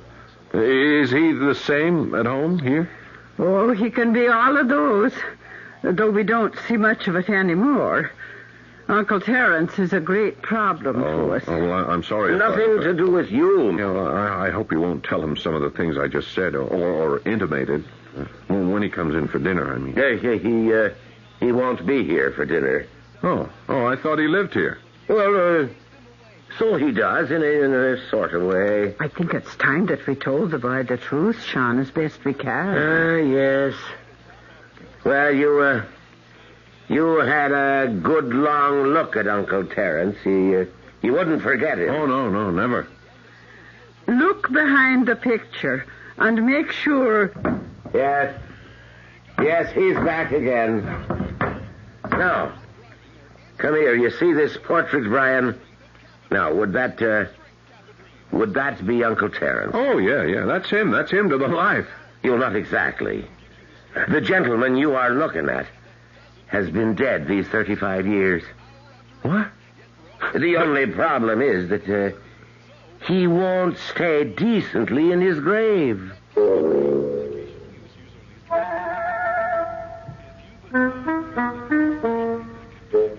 So Brian Mackin has come all the way to Ireland to find a real uncle and aunt. And in addition, a quite unreal uncle. A man who appears to be able to rise from the grave full-bodied by the mere device of having his portrait turned to the wall. No wonder Brian is convinced that it's all illusionary, a pipe dream programmed by that potent poteen. And yet, this is only the beginning. I'll be back shortly with Act 2.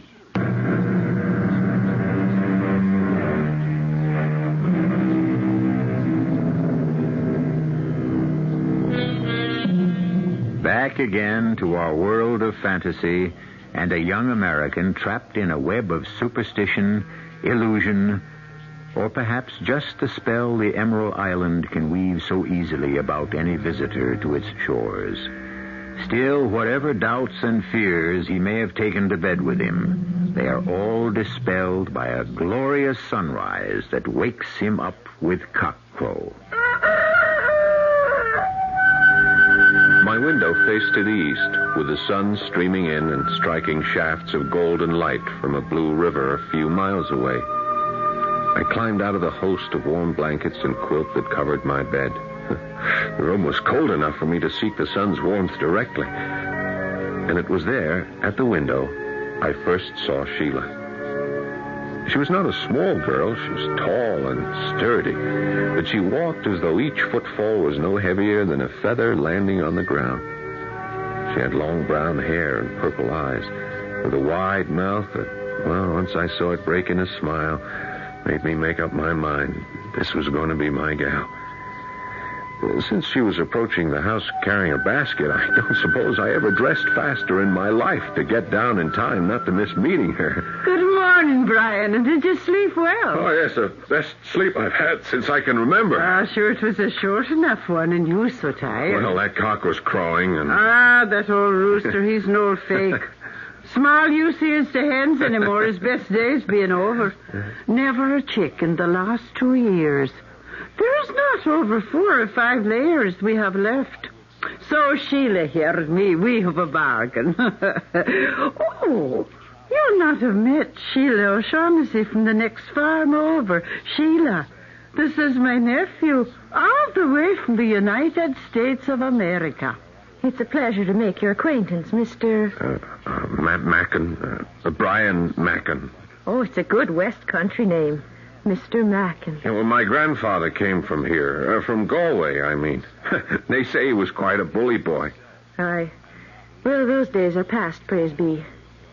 Still, the way things are, we were better off with a shillelagh than a gun. Oh, well, I couldn't agree with you more.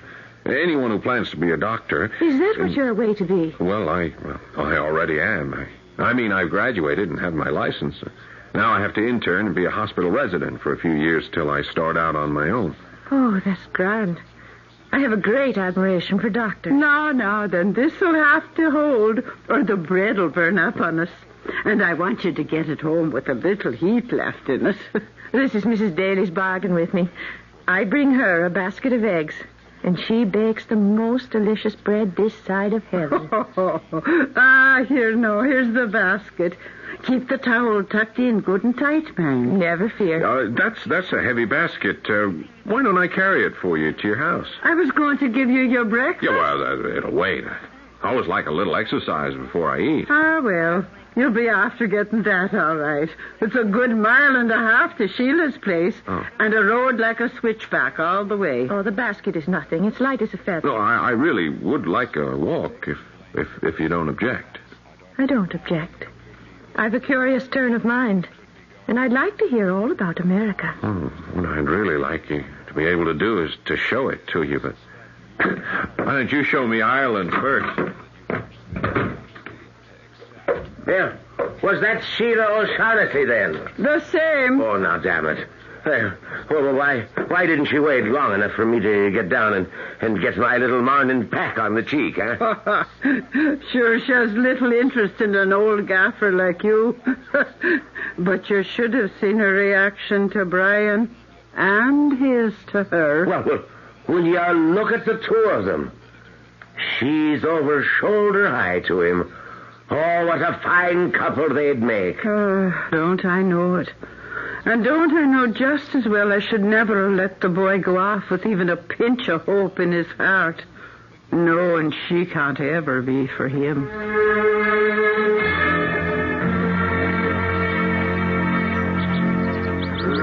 And is it really true that in Chicago they have a building that's 96 whole stories high in the air? Oh, yes, that's true enough. It's so damn high that half the time the people on the top floors can't tell what to wear when they go out. Well, how is that? Well, you see, it's air-conditioned. And when the cloud cover is low, they can't see down to the street, so they don't know if it's raining or snowing or cold or hot or what. Well, you just imagine that now, living above the clouds. It'd be a sort of fairyland. Well, nothing like the one you live in here. Right on the ground. Oh, sure. Air is lovely. But there are other lovely places in the world I'd want to see. Hey, you know a lot about America anyway. Well, I watch the telly, you know. And I read a lot. And Oh, here. It's winded you are. I'll slow down a bit. This is damn hills. Up and down like a roller coaster. That's what Mrs. Daly meant by a switchback. I'm surprised to find myself so out of condition. Will you be staying with the Dalys for a while? On one condition. What's that? That you'll take another walk with me. Tomorrow's Saturday. We could take a picnic lunch along and climb that mountain over there. Oh, I'm afraid I couldn't do that. You have another date? No, it's not that. It's... Oh, you see, my dad's dead, and it's just my mother and me, and she's half crippled with rheumatism. Oh. I couldn't be leaving her all alone all that time, and then... There's the farm chores to be done. I could come over and help you get those out of the way. Dr. Mackin. Brian? Well, it's a bit soon and all, but if you want, Brian. Oh, it's just no good. It's not the way it should be. You don't want to go with me. Is that it, Sheila? Sheila. I do want to, Brian, I do. Oh, well, then come. It'd be my only chance now. I'll meet you. Here, by this brig we're about to cross. And before dawn tomorrow, so we'll not be seen. We'll spend a whole long, lovely day together. With no one the wiser. But can I tell Uncle Sean and Aunt Mary? Oh, don't tell anyone. It's our secret. But the picnic... I'll take care of that. Now, you leave me here. Till tomorrow at, say, 4:30. Well, whatever you say. Sheila... I know. So do I. God help the both of us. She was gone in a second with that light, loping stride that covered ground almost as fast as a man running. I watched her as long as I could, away down that dusty, twisting, hilly road, appearing and disappearing, till at last she was out of sight. But not out of mind. Never out of mind. Sheila. Just her name was a song of love.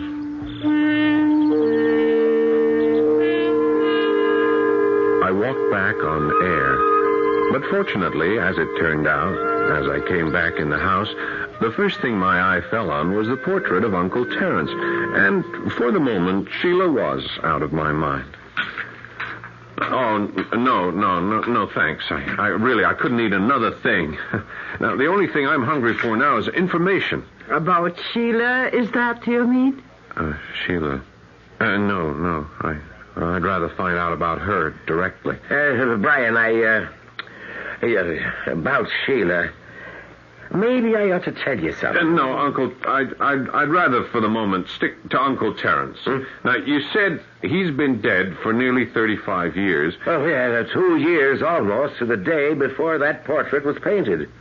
He died in 1940. Are you sure of that? Oh, sure, I know it well. I was just a slip of a girl not married to Sean yet. But it was the biggest wake this part of Galway has ever seen. Ah, 'tis a pity he couldn't have enjoyed it for himself. He always was the life and soul of them, with his stories and all. Ah, yes, he does dearly love a wake, just as much as a wedding. I did, Sean. Did what? Did love a wake. But now, look, I saw him last night. I talked to him. He brought me here. Now, lad, you'll have to remember, you had a wee drop taken, and poteen can scramble a man's brains. I can't believe that the drip... How did Uncle Terence die? A hero at Dunkirk. Dunkirk? Ah, he was in the First World War, you know, in the Navy. And nothing would do, but he had to be in the last big one, too. But a man 60 years old, they wouldn't take him. No. So he joined up with the Home Guard. When the retreat at Dunkirk came, with his Navy experience, he was taking a boat back and forth the whole 3 days. And when he saw that it would be his last trip, he found one of the fighting boys to take his ship back and gave up his own place to stay behind with a machine gun. The last boat out, just ahead of the Jerry's, brought him back. Oh, they say he had more lead in him than salt in a full salt cellar. But his finger was still wrapped around the trigger of his gun. It was a sad wake, that, Uncle Terence's. The only sad one I'd ever been to. Although none of them are the same without him to keep the jokes flying. Even Michael Mahan had naught but sorrow in him. Him who always had a twinkle in his eye. I remember him just standing in front of the portrait there. Just standing. Not even drinking from his glass. And do you remember what he said? It was this. He says, a broth of a boy, Terence, me bucko. And you should have lived 100 years. Well, don't you worry. We'll see you do. I always wondered what he meant by that. Well, now, don't you see? If he was McDrewish, if Mahan was a real leprechaun... Now, tush, boy. Don't let our Irish fancies run off with you. Sure, all he meant was he wouldn't be soon forgotten. Well, now, I have to be off to work, and Mary has things to do, and Brian. Yeah. Don't dwell on Uncle Terence. Find some other thoughts to fill your head. Yes, I have. I have.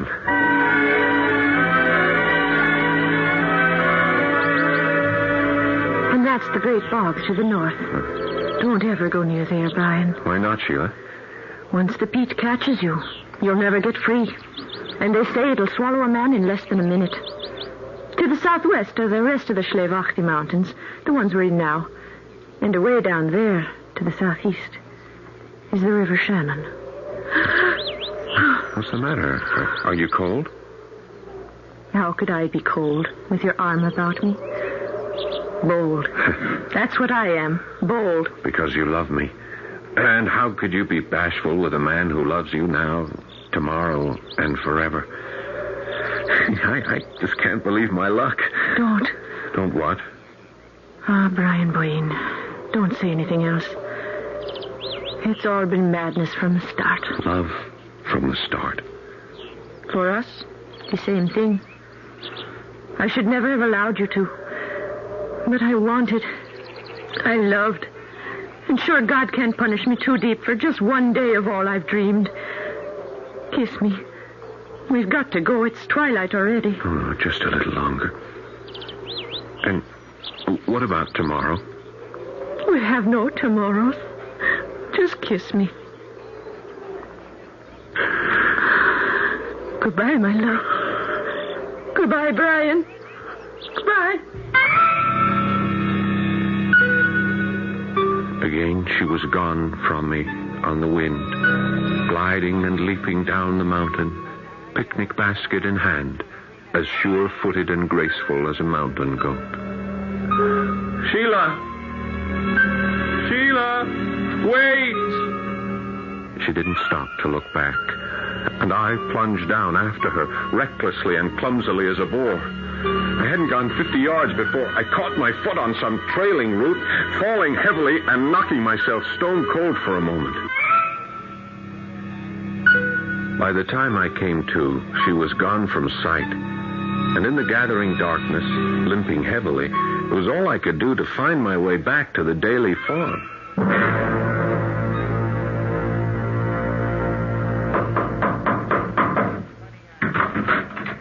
Brian, my darling, there you are. Sure, we thought you might be lost in the dark. Yeah, I'm lost in the dark, all right, Aunt Mary. Now, look, I don't know if it's another of your Irish fantasies or what. Oh, where have you been all day, lad? Oh, and you're hurt. Yeah. Sean, come in here. Oh, I'm coming, Mary. Wait, you sound as though someone put the fear of God in you. Yes. What's happened at all? It's Brian. He's hurt. What? And more than physically, I'm thinking, were you with Sheila O'Shaughnessy this day? Yes, I was. And I love her. And I know she loves me. Oh. But she's told me goodbye. Why? I mean, am I crazy? Is she just another figment of my imagination? Oh, you see, Sean, I told you we should have told the boy the truth. Yeah, well, better late than never. Sheila is engaged to be married to Malachi Malloy. Well, is that all? Huh? Well, then all she has to do is break it. No, she has a marriage contract. Well, surely that has no real legal standing. Today, no. Except, you see, a few years ago, Sheila's father had a heart attack. He got into financial difficulties, and the only way out was through Malloy, the loan shark. He lent him the money in exchange for his daughter when she became 21. Well, sure, Joe thought he could have things straightened out before then, but he suddenly had a second attack and died. Yeah, well, I'll pay the money back. Have you got it? Well, no, not right now, but as soon as... Oh, no good for Malachi Malloy. Besides, you make so much as one move at Sheila, and in this county, he'd have his woolly boys throw you in a sack and bury you in the peat bog. And the wedding is day after tomorrow. Now, look, just wait a minute. I mean, this is crazy. This is the 20th century. I'm an American citizen. Must be something I can do. What the devil was that? Oh, it's Uncle Terence. He wants out again. The Lord knows what he'll stir up this time. But there's no way to stop the man.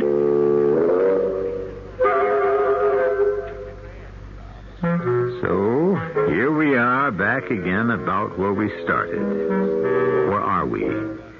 But what can Uncle Terence do or undo, even supposing that's what he's after? Still, why couldn't it be? Since he's now well established as a denizen of the afterworld. I'll return shortly with Act 3.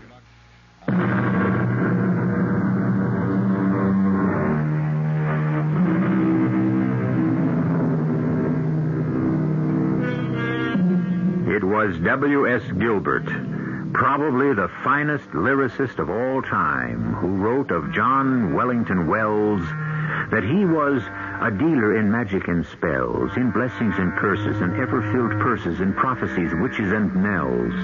I mention him only because it brings us back to our story of magic, fantasy, and, so far, pleasant sorcery. But will it remain that way as Uncle Terence's picture rocks on the wall, and once again we hear the eldritch scream of the banshee wail? I'll turn the picture to the wall. But if he's going to appear, it'll only be to the one who turns the picture. I think this time we'd better let it be Brian. Look, I'm not going to ask any questions anymore. Just leave me alone. I'll turn the picture. But Brian! Come away, Mary. We're out of this entirely. All right, Uncle Terence, or whoever you are, I am about to turn the picture. And all I say is, you get me Sheila, or show me how to get her. And I don't care what the price is, short of my immortal soul, and I'll pay that gladly. Here you go. Who wants your immortal soul? Where are you? Turn around. You have eyes, haven't you? Sitting right here in the fireplace nook. Oh. What are you? Fact or fiction? Oh, why now, in a manner of speaking, I'd say somewhere in between. Well, does it make any sense to talk to you? All the sense in the world. Even suppose I believed, if you're a banshee. Now, what's the matter with a banshee? Well, it's evil, isn't it? Ah, the abysmal ignorance of the world. A banshee, young man, is a domestic spirit devoted to the care of its own particular family. Oh, well, are you going to help Sheila and me? Oh, sure, I'm going to do my best, but I'm not infallible. We'll have to be quick and nimble as the devil on this one. Well, why can't I just go to this Malachi Malloy and straighten it out man to man? To begin with, did you ever see him? No. Oh, he's formidable, lad. No doubt of that. The man is a giant, and he's made of steel. Well, look, whose side are you on, mine or his? Easy, lad, easy. Am I not the banshee, and aren't you one of the family? Besides, he's a black Irisher if there ever was one. But I've got to take thought on this, if you're to have the chance I brought you here for in the first place. You brought me here? Well, sure, you didn't think as an American you'd have enough sense to get here and pick the right Irish girl for yourself. Now, let me go on back up to my frame and get everything shipshape and squared away. I'll see you on the morrow. And, psst, watch your step. Uncle Sean and Mary were off to bed by the time our conference was through. I was grateful. I didn't want to talk about Sheila or her intended husband any more that night. I hoped to sleep, but I tossed and turned till morning, and then made the mistake of stepping outside the house for a breath of air. Coming down the road towards me was a great mountain of a man, all covered with black hair wherever his clothes didn't conceal it. The one thing his clothes could not conceal were the bulging muscles that strained at every seam. He was a good 5 inches taller than I was and 30 pounds heavier. Would you be the American Brian Mackin? That's my name. I'm Malachi Malloy. Well, I kind of guessed that. I'm of the understanding that you took my intended bride up the mountain yesterday. Well, she was kind enough to take me up for a picnic and show me the countryside. A picnic, was it? And the grass stains all over her dress? I should have brought a whip. But instead, I'm going to beat you with my bare hands. Malachi, don't. Now, you stay out of this, Sheila. What's going on, Brian? No, there's just a little something between me and Mr. Malloy. Oh, the Lord be praised. Keep them apart. You'll kill him. Oh. Don't touch him, Malachi. Now, you stay back, woman, or I'll kill him. So put your hands up, Mackin. If God always defends the right, he was out for breakfast that morning. Now, I'm not exactly a patsy, and I usually can take care of myself in a fight. But this was a Willie Pad against a Marciano. He just made hamburger of me until he stopped and turned with me lying at his feet. Have you learned a lesson as well as him, Sheila girl?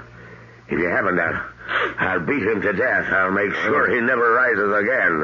Oh, in sweet Mary's name, leave him be, Malachi. I'll marry no one but you if you'll just leave him be. All right, so be it. Now get out of this country tonight, Mackin, or I'll wring your neck like a chicken's.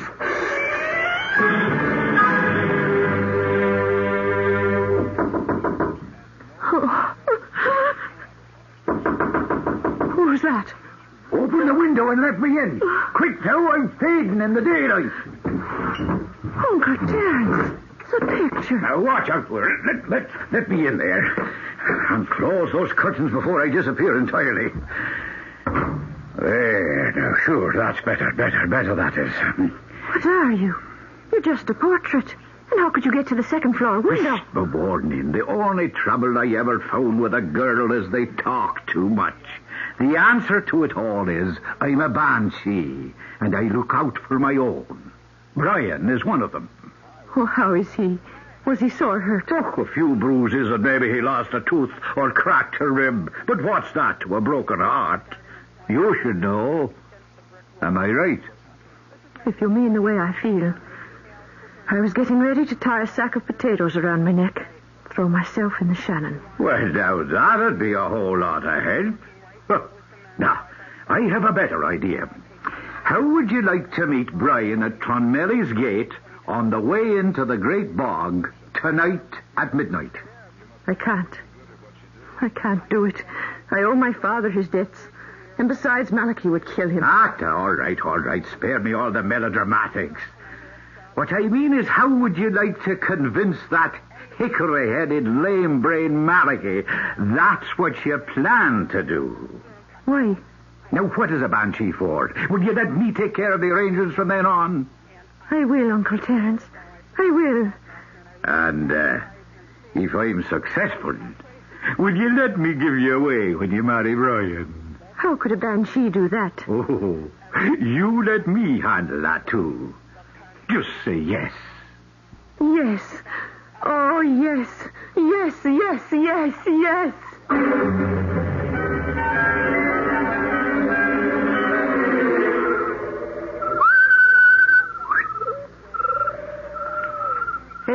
Is that the banshee himself?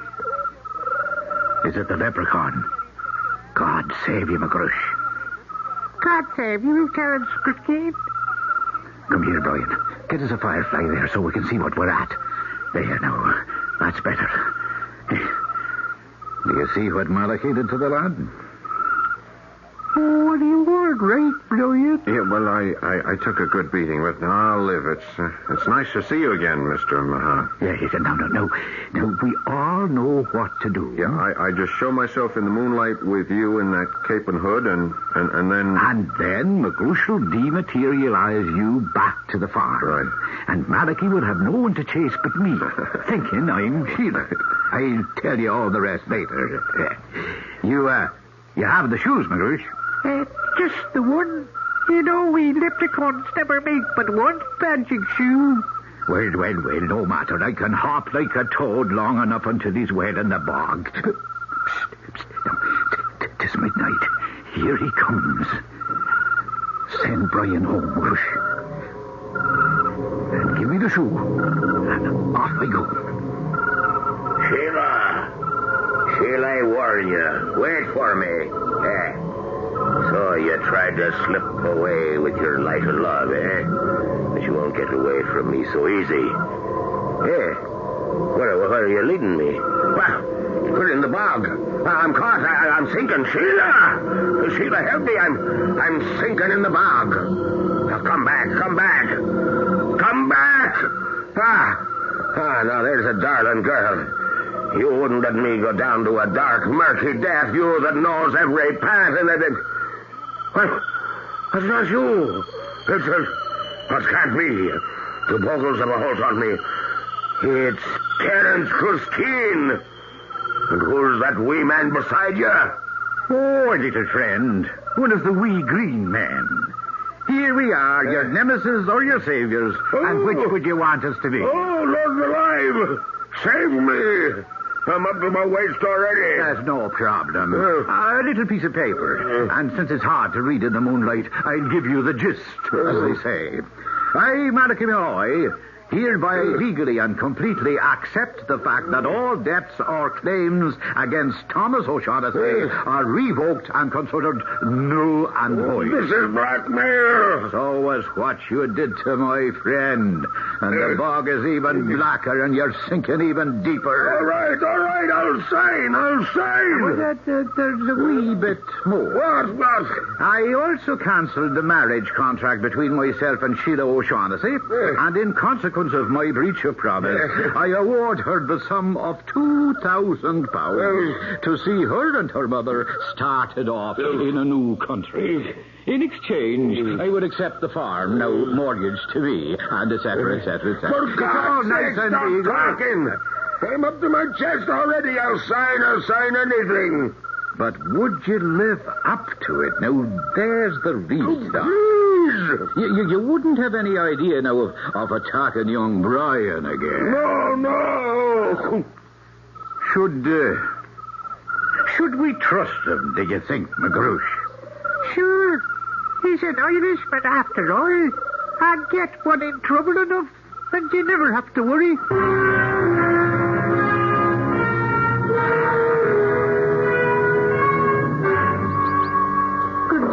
Happy future Don't to forget you. to send pictures of the wedding. Goodbye. Sorry I have to leave. I have to get back for my job. Oh, we're sorry, too, but we'll take care of Mother O'Shaughnessy till you're married and have a place to stay.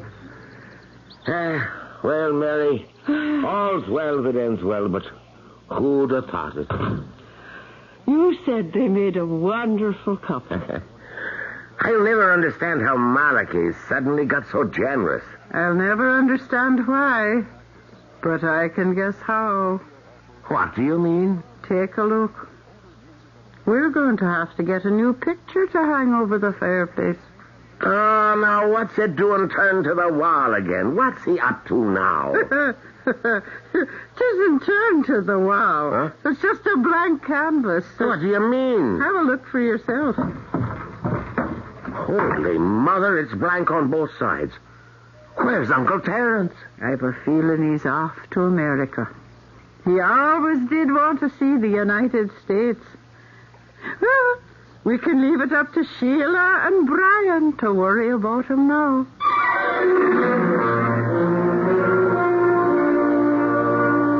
You can believe it or not, but to the best of my knowledge, that's the way it happened. And if there was a lot of magic in it, there's just as much in love. The exact quote doesn't spring to mind for the moment, but the burden of it is that no matter what happens, love will find a way. I'll be back shortly.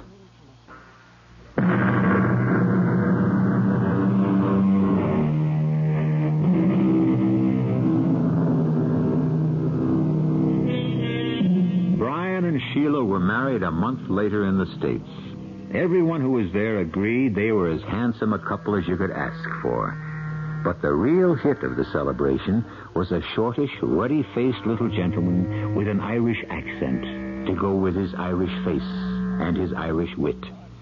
It was sad that he died so soon after the wedding, but it was hard to cry for him, remembering all the laughs he brought with him. Our cast included Paul Hecht, Virginia Payne, Jada Rowland, Leon Janney, and Ian Martin. The entire production was under the direction of Hyman Brown. This is inviting you to return to our Mystery Theater for another adventure in the macabre. Until next time, pleasant dreams.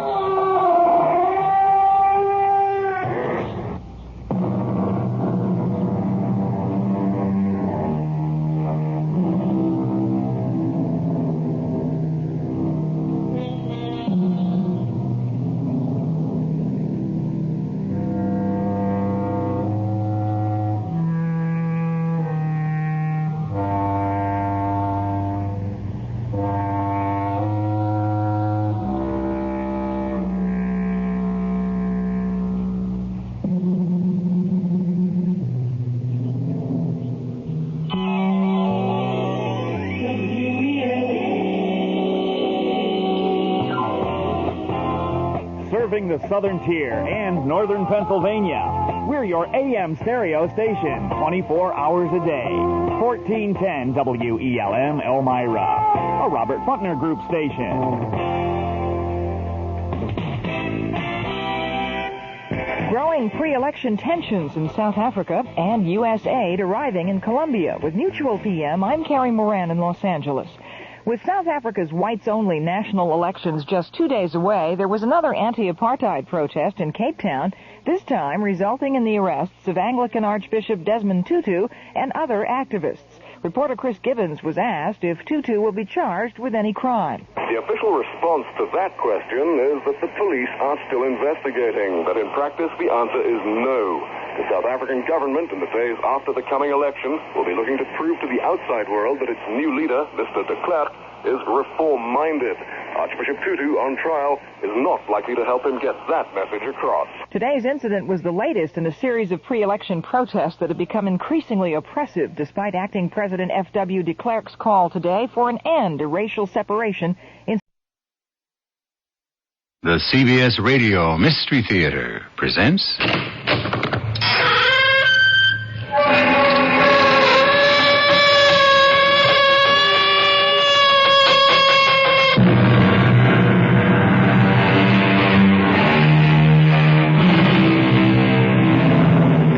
Come in.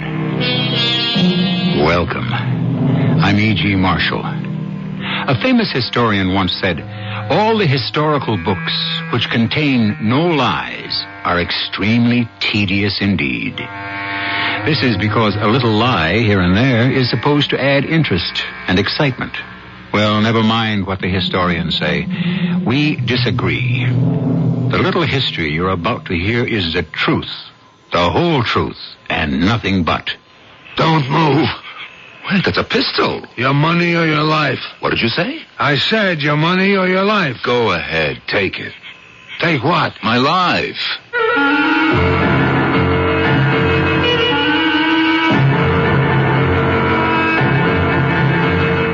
Our mystery drama, The Iron Horse, was written especially for the Mystery Theater by Sam Dan and stars Norman Rose.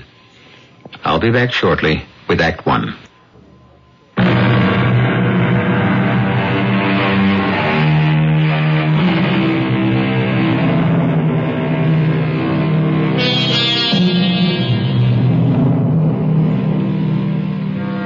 The hero of our story, I say hero, but don't be misled. A slayer of dragons he never was, but he's the best available hero we've got for this particular story. He lived maybe 150 years ago in a little village somewhere in Central Europe. A village the rest of the world knew nothing about, but that's all right. The people of this little village didn't know very much about the rest of the world either. About our hero, his name was Mendel. And one day, he had been summoned to appear before the local landholder, the Count, the imperial representative of the Emperor Franz Joseph himself. Well, Mendel, you're here. Yes, Your Highness. Do you know why I sent for you? Oh, yes, Your Highness. Speak. Obviously because Your Highness wishes to buy more horses. And that's why you believe you're here? Yes. That is not why you were summoned, Mendel. It isn't? No. Why should I buy more horses from you when the ones you sold me last month died? They died? All 10 of them. All 10? Yes, Mendel.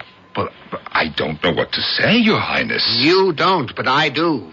I paid you 250 kroner for those horses, did I not? Oh, yes, Your Highness. Therefore, I expect you to give me back my money. Oh, but, Your Highness... Yes? Horses die. Not the ones I purchase in good faith. But, Your Highness, Are you telling me you've already spent the money? Well, there were debts, and these are hard times. No, you don't have to pay me right away. Oh, thank you, Your Highness. I'll give you a week. Reb Mendel, my dear, dear friend. Good afternoon, Sura. Oh, please, sit down. Have some wine, some cakes. Oh, thank you. You're looking splendid these days. I think we had better get to business.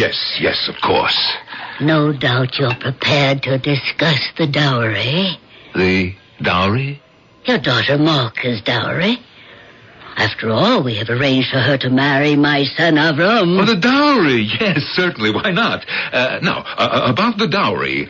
What about the dowry? Sura, you are the most perceptive and intelligent of women. What about the dowry? Well... Does that well mean what I think it means? Please, listen. The match is off. Let me explain. There is absolutely no need for explanation. All that is required is the agreed-upon dowry. The dowry will be forthcoming. But. There is a but, isn't there? Asura. Nice to have seen you, Mendel.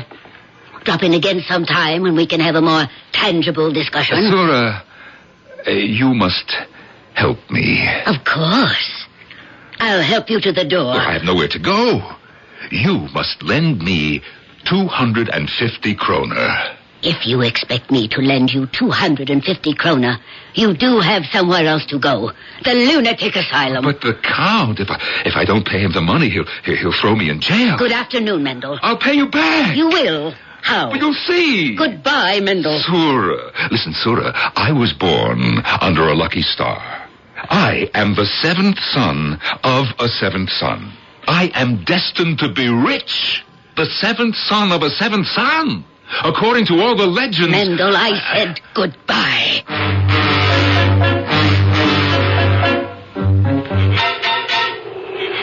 Stan. Huh? What?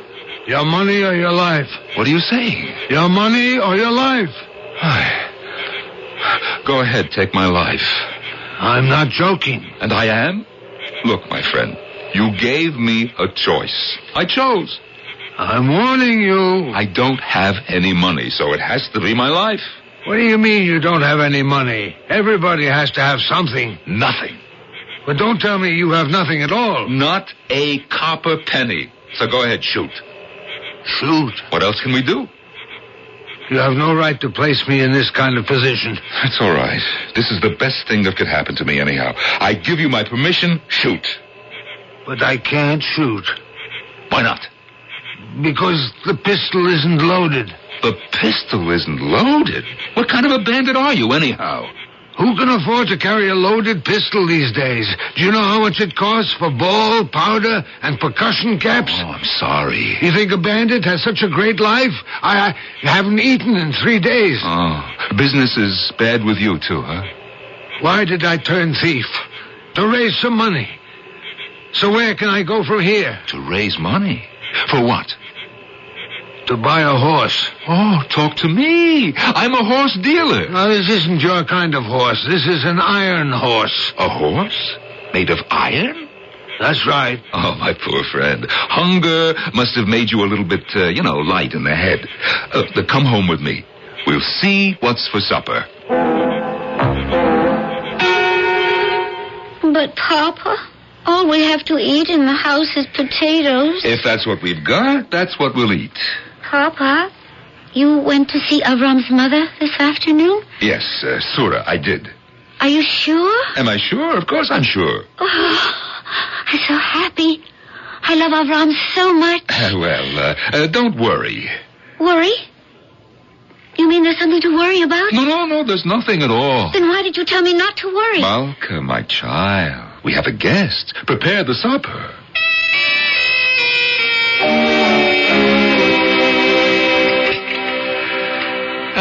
I ask you, sir, was that a meal or was that a meal? It was delicious. True, it was mostly potatoes, but so artistically prepared, no? My compliments, Miss Malka. Yes, Malka will soon marry the son of the richest woman in the village. I'm sure she shall make him even richer in happiness. Very well put. Now, Malka, my dearest daughter, you may leave us. We are about to discuss business. Yes, Father? Charming. And now, sir, about this iron horse. Yes.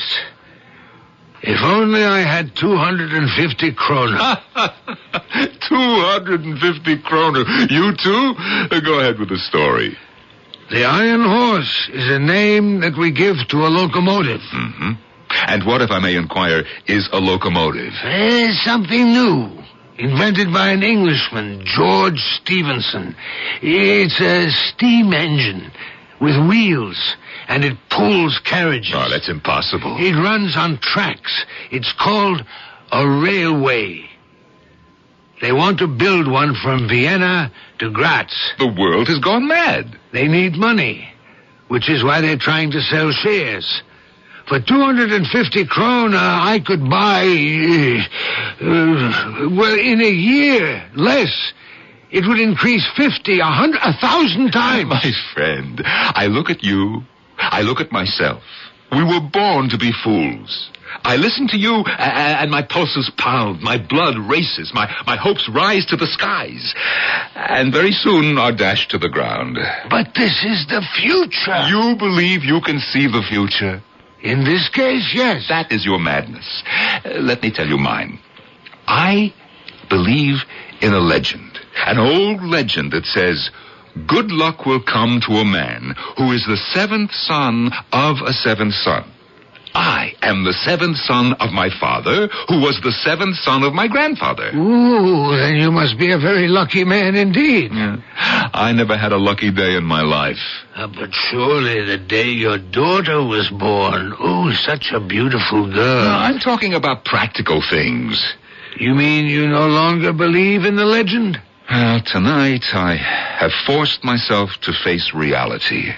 The legend says good luck will come, but it doesn't say when. I'm 40 years old. But the Bible says our span shall be 70. You have almost half your life left to live. No. I'm a fool. I see it all so clearly now. What do you see so clearly? I have permitted myself to indulge in a fantasy that luck would one day bring me a fortune. So I waited for it to come instead of going out and working for it. It is written, all good things come to him who waits. Yeah, and thus my daughter is without a dowry. For 250 kroner, we could make her one of the richest heiresses in Europe. 250 kroner. If only I had 250 kroner. Lend them to me, Mendel. I don't have them. Yeah, I know. But if you did have them, would you lend me the 250? Where would I get such an amount? Well, suppose somehow they fell into your hands. Would you lend them to me? Sure. Of course I would. Thank you, Mendel, for a most satisfying dinner and a most encouraging conversation. Remember, you did promise to lend me the 250 kroner.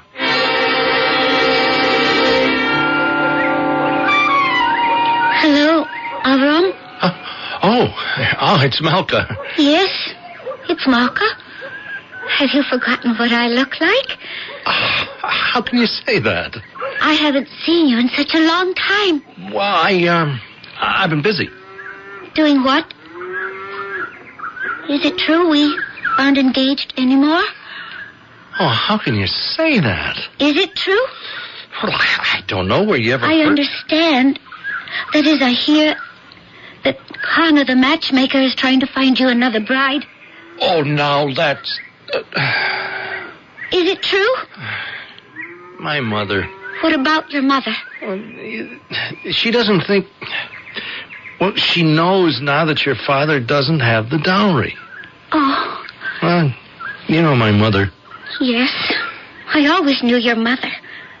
Until now, I thought I knew you. Oh, Malka, please understand. You told me you loved me. Yeah, I do, but that... When it comes to love, there can be no buts. My mother says that a marriage between you and me is impossible. And what do you say? Well, what can I say? You could say to your mother, I love Malka. I did say it, and you know what she did? She laughed at me. I see. No, you don't see. You think I'm a person who simply has no backbone, but that is not true. One cannot go against one's parents. It isn't right. After all, aren't we commanded, honor thy father and thy mother? I won't keep you any longer, Avram. And since my father is dead, I must honor my mother twice as much.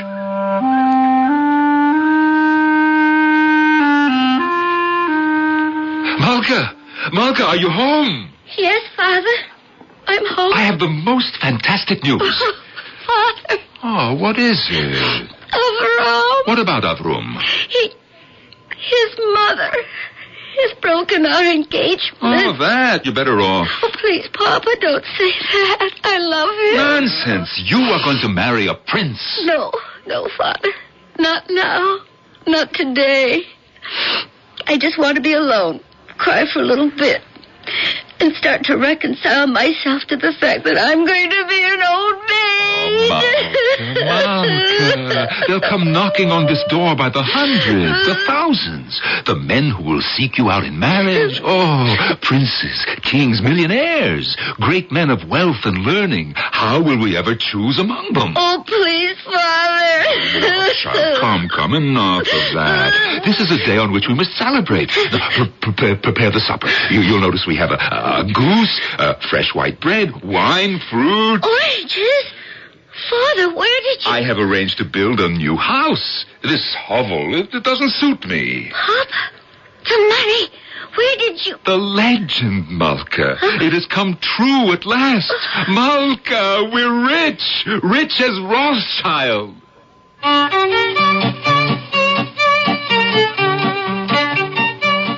Which is certainly rich enough. Legends do come true. sometimes. And evidently our hero has come into some money, as all the delicious and expensive items on the table will testify. But what happened? And how did it happen? And what does it mean? For that, we must await the second act.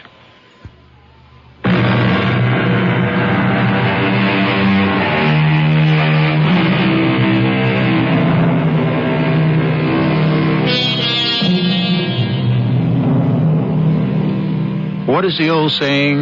If you're fated to drown, you can drown in a cup full of water. If it's your destiny to be rich, fight against it as hard as you will. One day you'll be wealthy. These things have been decided long in advance, we are told, and only fools strike out against the inevitable. Papa, what are you talking about? The money. Where did you get the money? Sit down, my child, and I shall tell you something that has evidently escaped your attention. Please. You have been a good daughter in every respect, but one. Just tell me about the money. I know you love me, but you do not obey the commandment. You do not honor me. Oh, no, Father, not that. I say that because you did not believe in me. I told you about the legend that said that I would one day be rich, and you thought to yourself, I could see it in your eyes, poor old man. Now, Papa, I never said... You did, but it doesn't matter. I forgive you. Here, read. Read this letter. It came from me today. A letter? Why, we never received a letter in our life. Read it. Oh, such paper. It's parchment. Mm-hmm. It's what the Emperor would use to write a decree. We shall one day meet the Emperor, because now we are rich and important people. Father, what does it mean? Why don't you read the letter? Good heavens, I spent long, weary hours teaching you to read. Have you forgotten everything so soon? To Herr Mendel, Esquire? Yeah, you see how it begins. As attorneys at law for the late Morency Rothschild, we are pleased to inform you that you are the sole heir to his estate. Aha! What do you say now? All the necessary documents will be forwarded as soon as the required legal procedures have been performed. Congratulations. Signed, Baumwiller and Schottenfass. Attorneys, Vienna. Oh, Father! Now, what do you say? What do I say? Now I can marry Avram. You don't want to marry Avram, do you? Well, I'm not so sure. You're an heiress, my dear. Oh, yes. You are going to be richer than he is. Oh, I never thought of that. Well, think about it. Answer it, my daughter. Oh, yes, Father. Soon we shall have servants to attend to little details like this. But, meanwhile... Oh, I understand. Why, it's Sholem. yes, it's Sholem. Oh, how dare you. Please, sit down, Sholem. Have a glass of wine. Wine? Wine? Well, that's my wine. Give me everything that's left here. Everything you stole from my shop. Father, you didn't... How dare you, Mendel? How dare? Father, what did you do? Well, I'll tell you what the scoundrel did. I was away. I left my assistant in the shop. I should have known better. He's a fool. Why did I hire him, huh? What did my father do? He convinced that idiot to sell him all that food and wine and fruit and preserves on credit. Father! Mendel, you took advantage of me. You told that young fool that you'd come into an inheritance. I have. Don't try that with me. We know each other too long. It's true. Don't lie to my face and make it right. Read this. What? Go ahead, read. This is to inform you. Hey, Mendel. Yes? Oh, Mendel. What can I say? You can say you're sorry. Mendel, we've been friends since we were boys. Please feel entirely at home in my shop. Oh, it's an honor to be of service to an old friend. Credit? What's credit?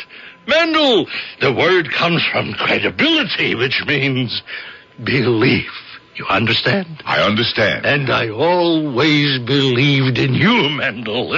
You can ask my wife. I always would say to her, Leah, that Mendel, he was born under a lucky star. One day he's going to be as rich as Midas. Credit Mendel. Well, my dear friend, any time for anything you choose, your credit is unlimited. Oh, thank you, Sholem. You know, you always were a trusting soul. Oh, Mendel, my friend, if we cannot trust our fellow men, of what use is life itself, huh? Oh, the goose. It was tender enough. Oh, it was excellent.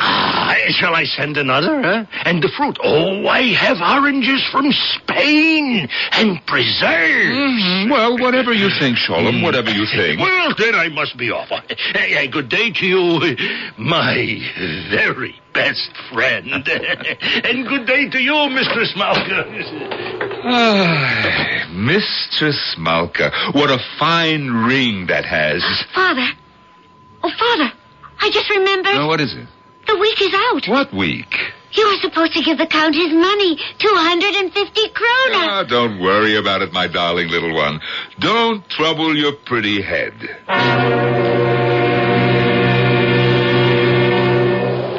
Mendel. Sura. May I come in? Of course. Please. Have a seat. Thank you. A glass of wine, perhaps. Mendel, I'll come to the point. About a week ago, we had a little discussion. We did? Yes. Perhaps we did.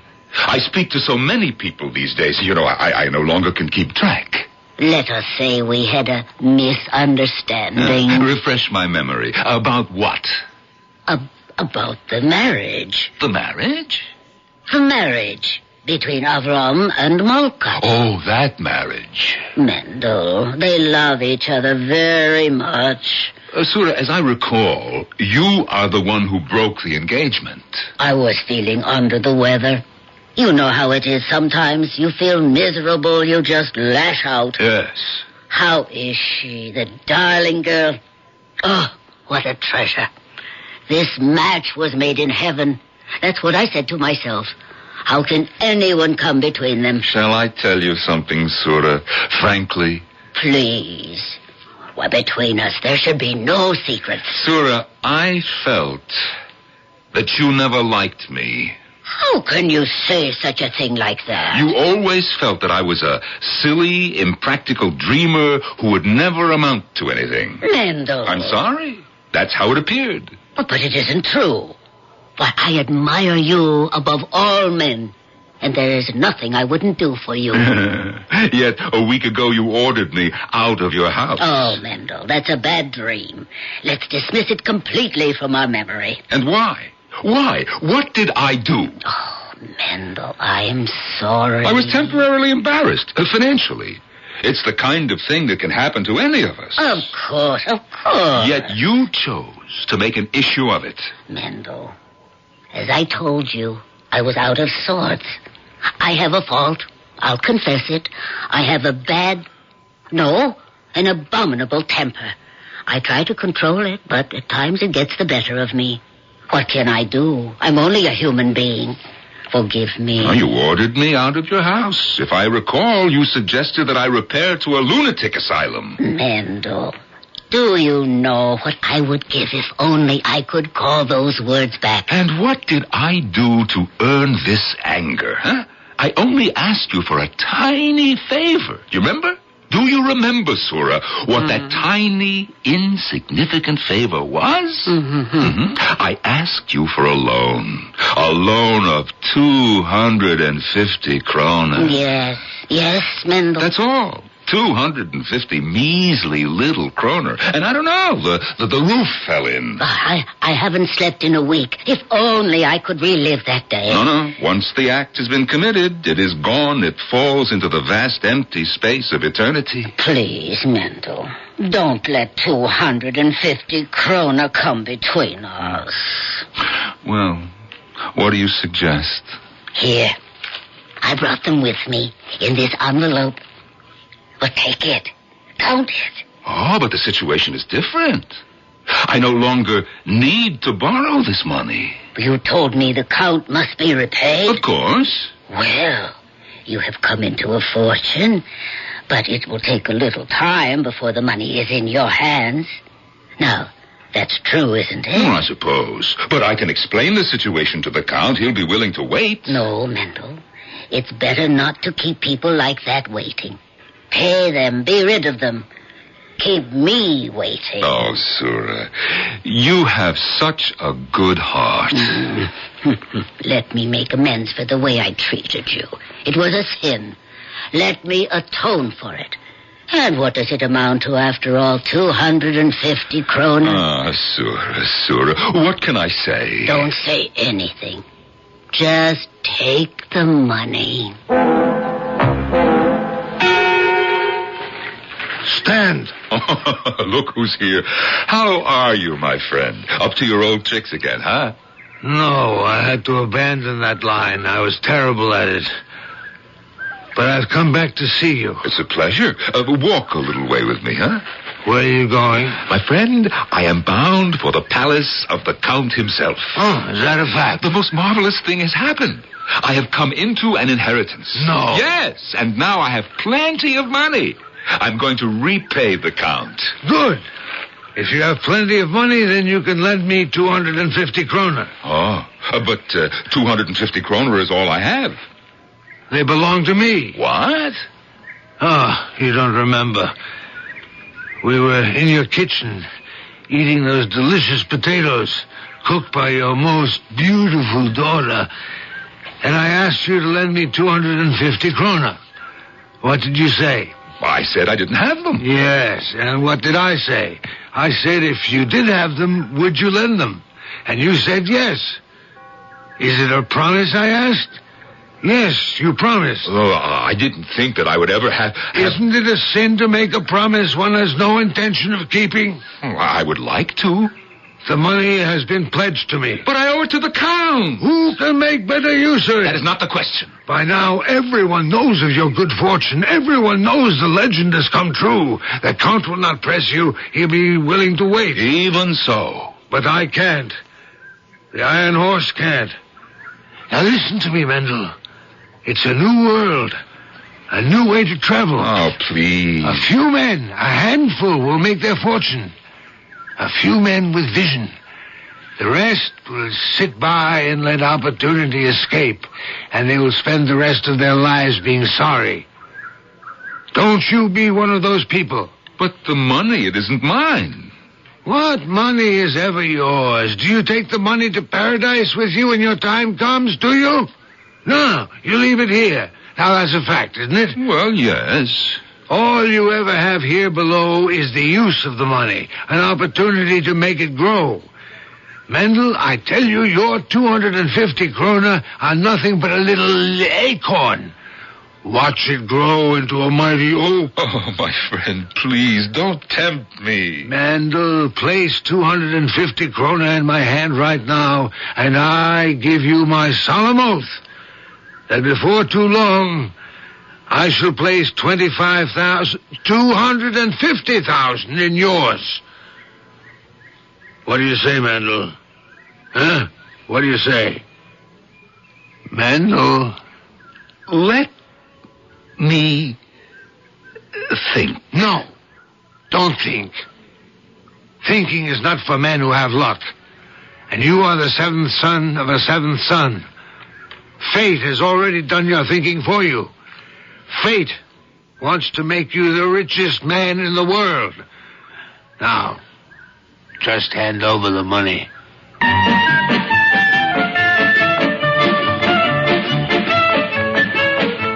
Fate, luck, destiny. When she is in control, shouldn't one ride? You might say, what's the point in being lucky if one doesn't know how to use one's luck? Poor Mendel. Things are happening a little too fast for him, aren't they? But if you think we're moving along now, wait till you see the pace in Act 3.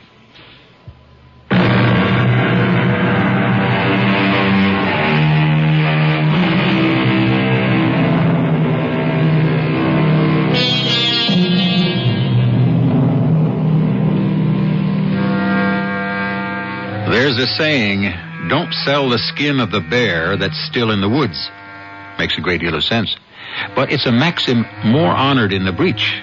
That's human nature, isn't it? And what a market there is in unskinned bears, unhatched chickens, and birds with salt on their tails. Tell me more about this iron horse. What's there to tell? It's a steam engine. It moves itself on wheels along an iron track. I never heard of such a thing. It pulls carriages, and they can be filled with people, with goods. What's going to happen to horses? There won't be a need for any. Then what's going to happen to horse dealers? They'll starve, which is why you need a new profession. I don't need any kind of profession anymore. I have come into an inheritance. I'm a rich man. Well, then behave like one. What do you mean? Rich men must always do something with their money. They just can't sit there all day and look at it. Listen, Mendel, unless you invest your money, no one will believe you're rich. An iron horse? Believe me, Mendel, for you, it will be a golden horse.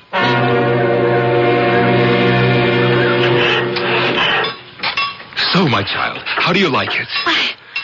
I can't believe The it. Count himself will not live in a finer-looking house.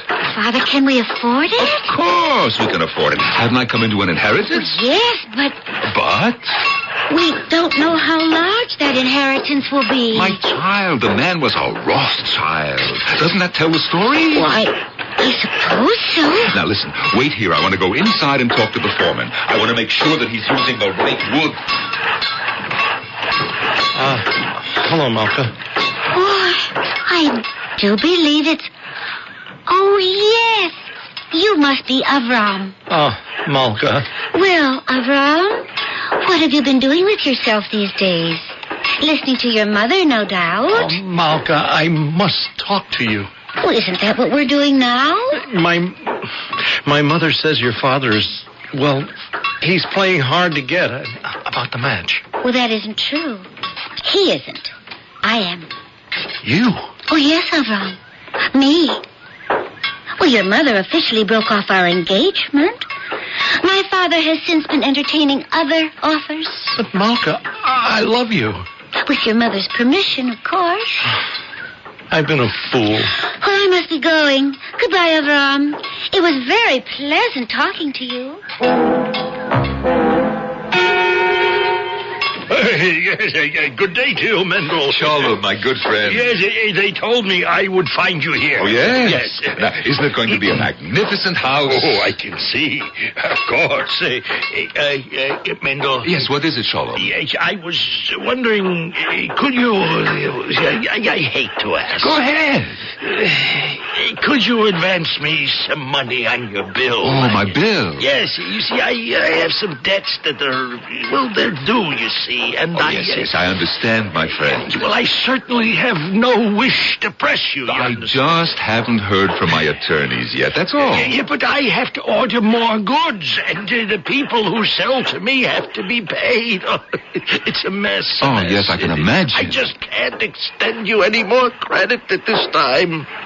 Please, don't be angry with me. Shalom. Haven't we always been the best of friends? And shall it not continue? Mendel, of course.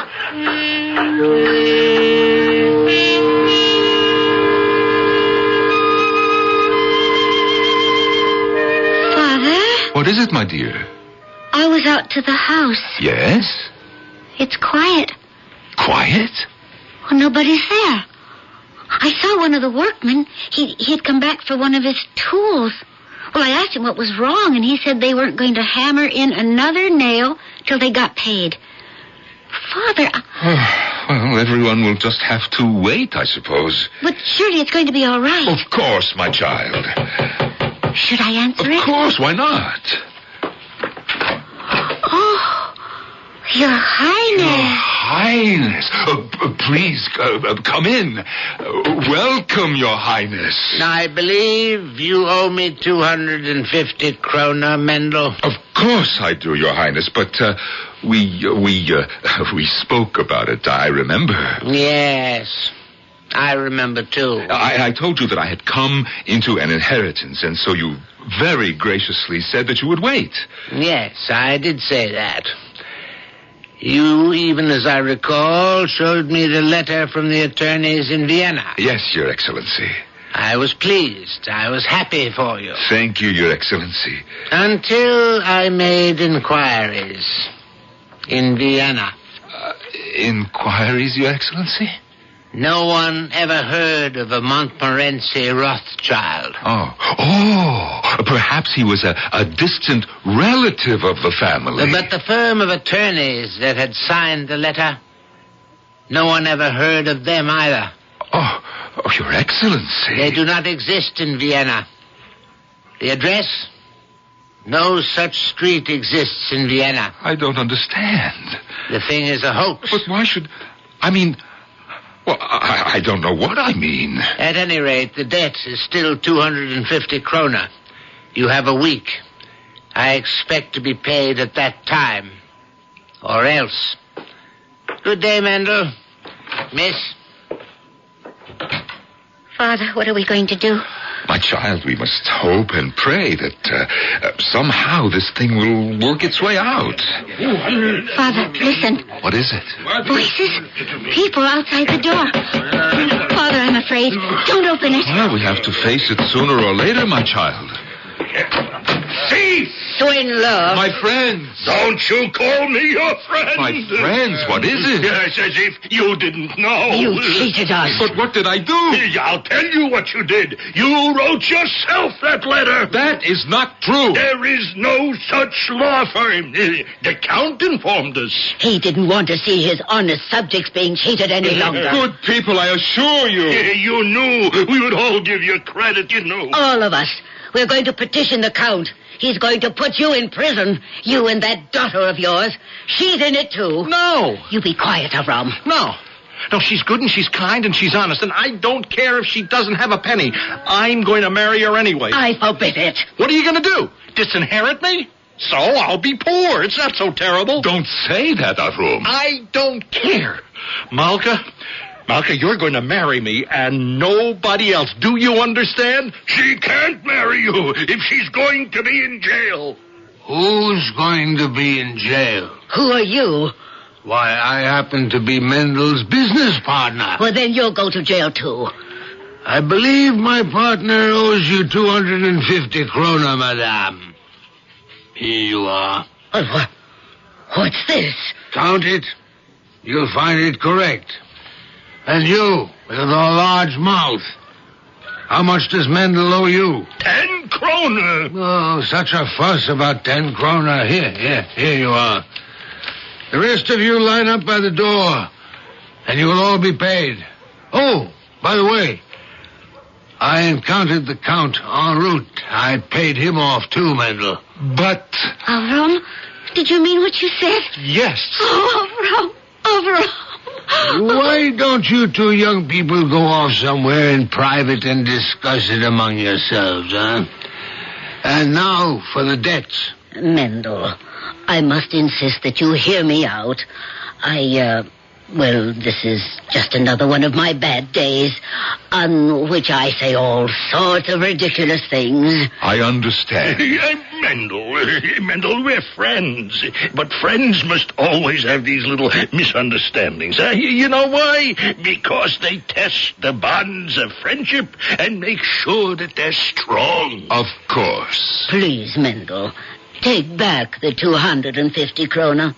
I don't want them. I'll throw them away. I won't take a penny of your money in my shop. Not now, not ever.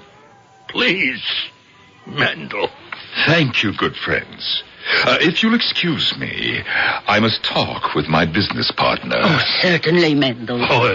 We understand. What happened? I told you what would happen. If you put 250 kroner in my hand, I would put 250,000 kroner in yours. Well, my friend, this is just the beginning. The beginning? The very day after I bought that stock, The prices shot up into the sky. I don't understand. Suddenly, they all started talking about the Iron Horse. It was unbelievable. Oh, then there is such a thing. And soon you shall ride it between Vienna and Graz as a major stockholder of the company. No. And one of the carriages shall have the following name painted on it, the Seventh Son, in your honor. The legend, it came true. Well... Oh, no, tell me, was it you who wrote that letter? Yes. Oh, no. No. I cannot accept any of this money. Why not? Because it is dishonest. How can you say that? Who's been swindled? The Count? Sora? Sholem?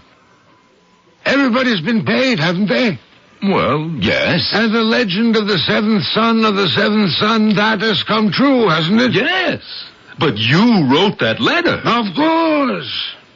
It was the only way. The only way? My friend, if you want a legend to come true, you have to help it along. Just a little tiny bit.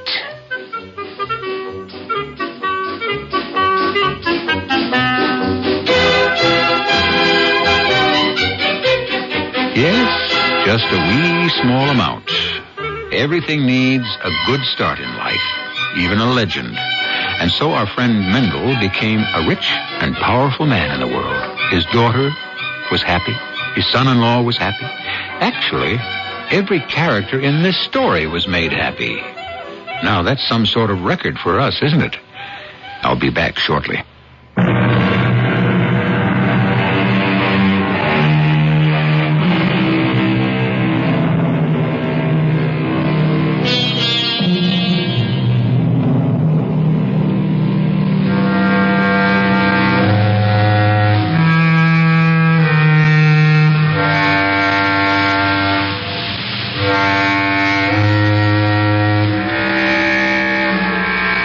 Legends, miracles, great works of faith.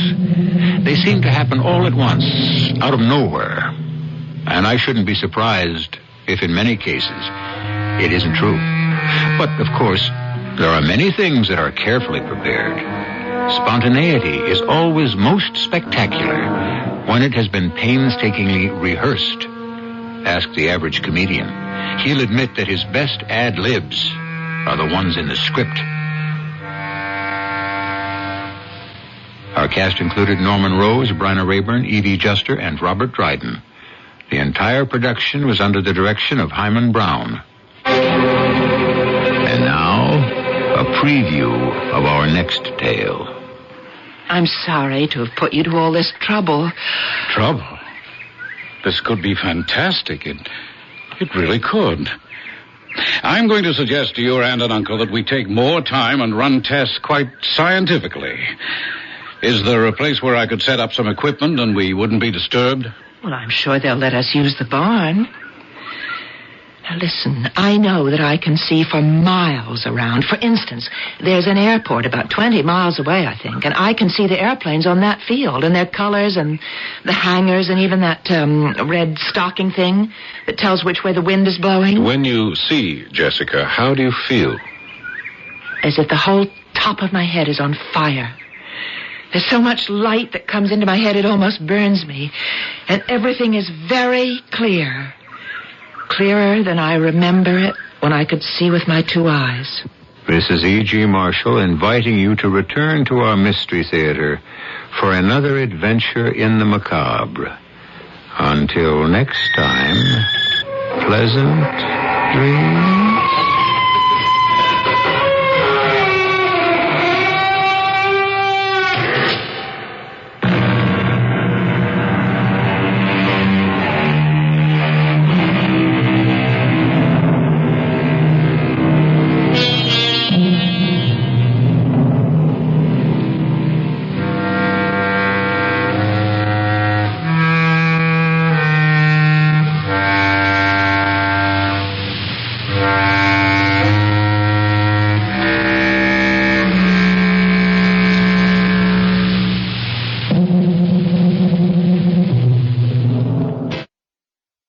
CBS Radio Mystery Theater presents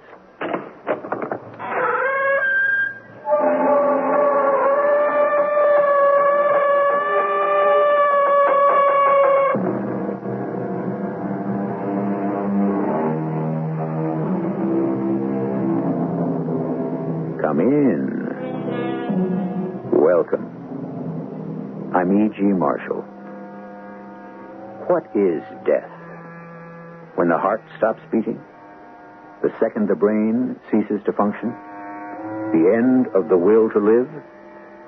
Or is it the privilege of human nature and life, without it, not worth our taking? Whatever your definition, religious, clinical, psychological, or poetic, no one is a total answer. Nor do we expect to answer it here, only to tell the story of one individual death. I don't know how you put up with Elaine all these years, Art. Oh, I guess, Dan, I never knew how to go about getting rid of her. Well, too bad you didn't ask me in the old days when I had connections. I could have had her taken out for you just like that. Hey, what are you saying? I didn't mean get rid of her like that. Why not? She's put you through the mill for years. Take. Me? I'd have killed her long ago.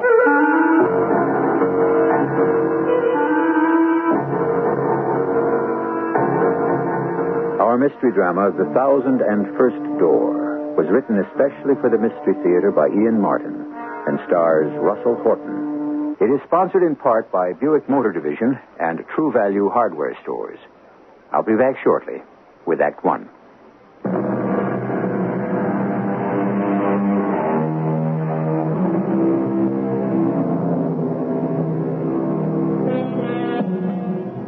It was John Webster, a famous playwright of Shakespeare's time, who said, "Death hath 1,000 several doors, for men to take their exits."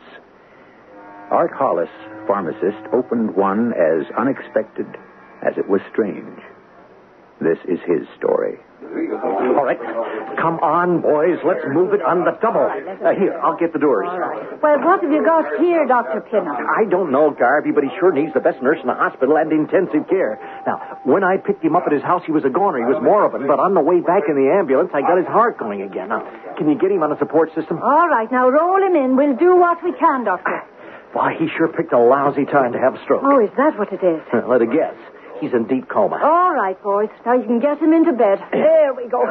Have you got a name for him? Yes, a whole dossier. Arthur Hollis, male, right. Caucasian, 48, married, one child, wife Elaine, hysterical, history of arteriosclerosis, one coronary. Right. Okay, boys, just leave him on his back. I want to have a listen. Hey, quick, get me a hypoverdrenolin and rush that equipment, nurse. His heart has stopped again.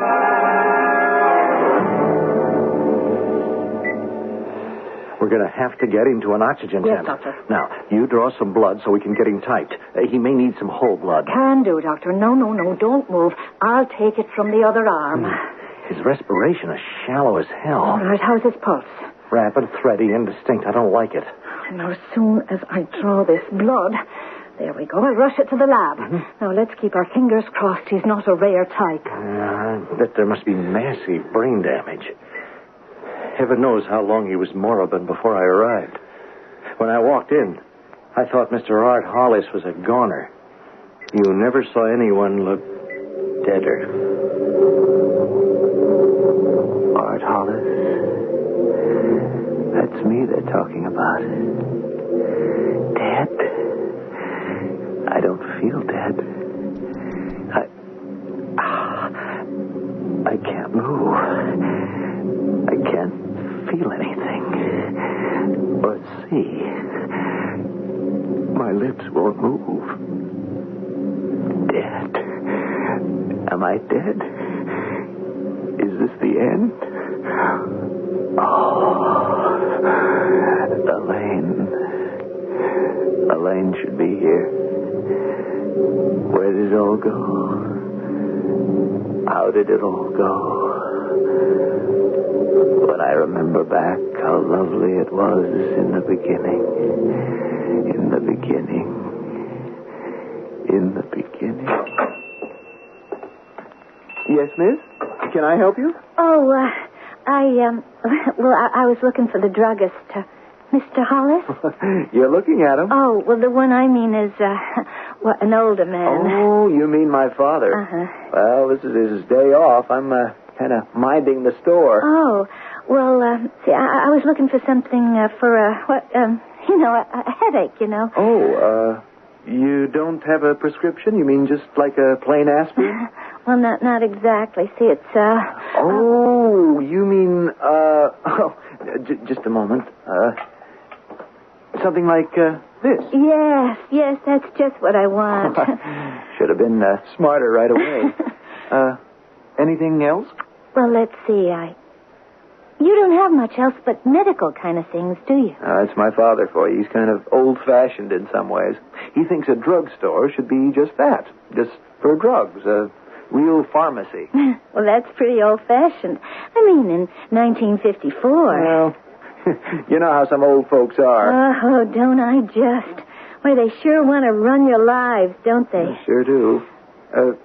You live at home? Yeah. Oh, I can't wait till I move out. Oh? You getting married or something? Oh, no, nothing like that. Me and another girl at the office have been talking about getting a place for ourselves. You know. You live home? Yeah. The old man, well, he's not feeling so good these days. I couldn't walk out on him or the store here. I mean, it's just me and him. Oh, your mother died? Yeah, before the war. Well, how about you? Oh, my parents are still alive. Were you in the service? Yep. I had 2 brothers killed. What outfit were you with? Oh, medics. See, I was going into pre-med when Korea started up. Kind of blew a crimp in my plans. I was going to be a doctor. But didn't you still want to be after you got out? More than anything in my life. Well, then why didn't you? Well, Pop was sick, and there was the place here, so I settled for being a pharmacist. Well, that's still kind of a doctor. Oh, sure. Say, yeah? Well, you know my name. I was wondering if... Oh, well, mine's Elaine. Elaine Stack. I live right in the neighborhood. So do I. In back of the store. Well, no, over it, actually. Hey, listen. Yes?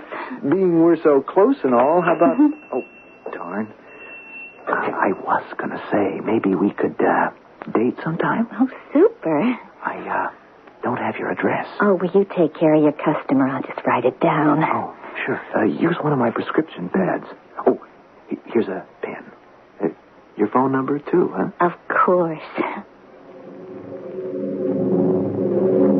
I was 25 years old. But from the moment I saw her, I could feel my heart beating right in my throat. She was the prettiest girl I'd ever seen. And the nicest. You know, shy, but not too shy. And she looked you right in the eye. And most of all, did she like to have fun? We sure enjoyed a good time. See you later, Riley. Hey, you're the most. So are you, Elaine. Well, you sure lay out the leather. Oh, just love to break it up, party boy. Whee! Whee, cat. Whee! I can't you see it?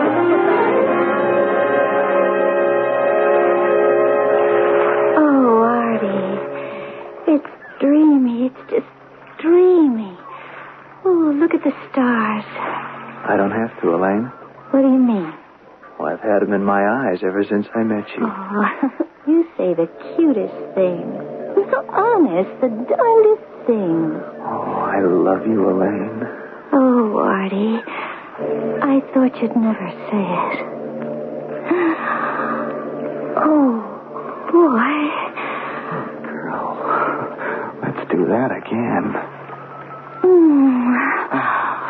What? No, you're pretty near just have to marry me. Just try and stop me. Oh, I was only kidding.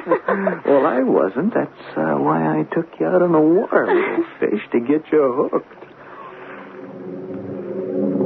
Hooked. Which one of us was it that really got hooked?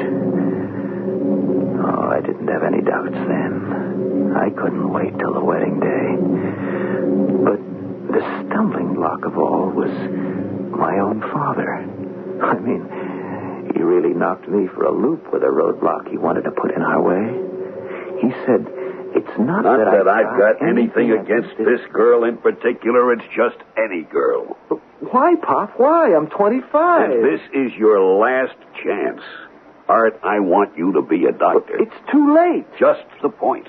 It isn't. Pop, it means pre-med, medical school, internship. It'd be 6 or 7 years before I could think of getting married. If she loves you, she'll wait. It's what you wanted all your life.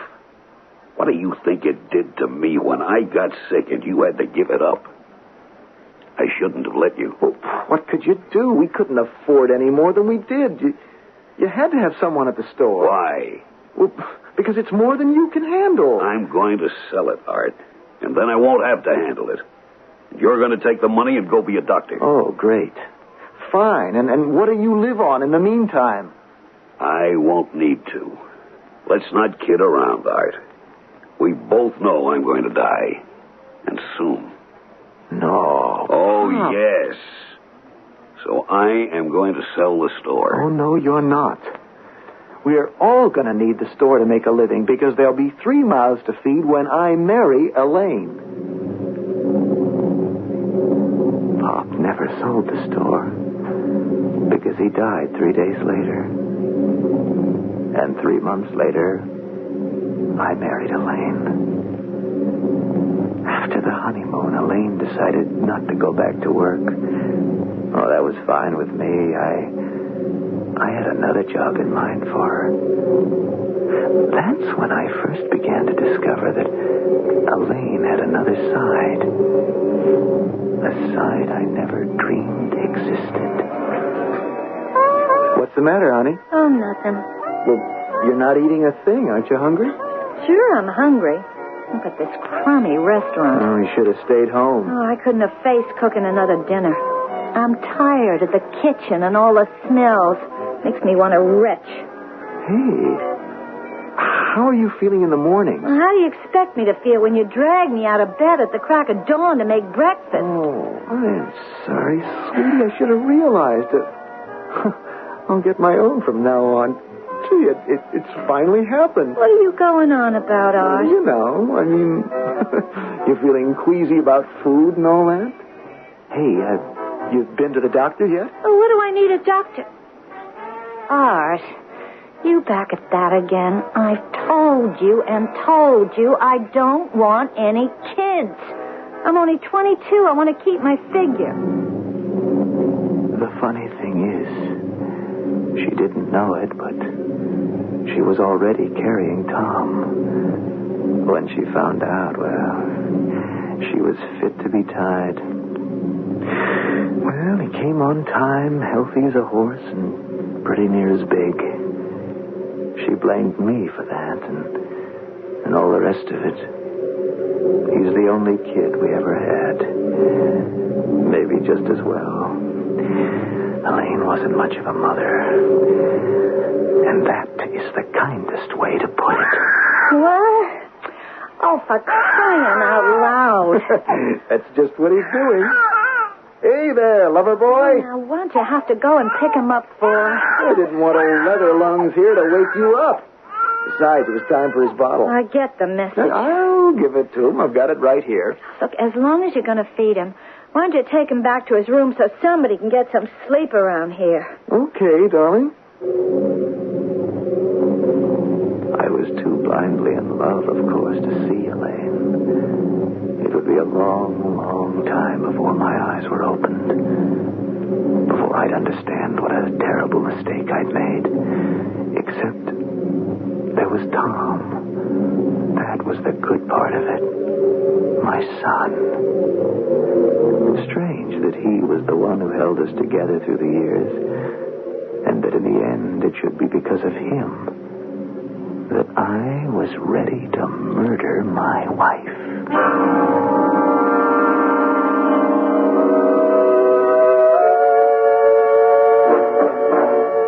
The systems which science has developed today to support life are myriad and marvelous.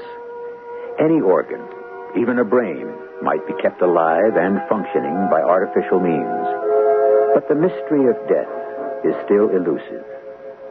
Who is to say that after the brain scan has pronounced that gray mass no longer alive, that some portion of the memory may still not function? Bringing us the rest of its story when I return shortly with Act 2.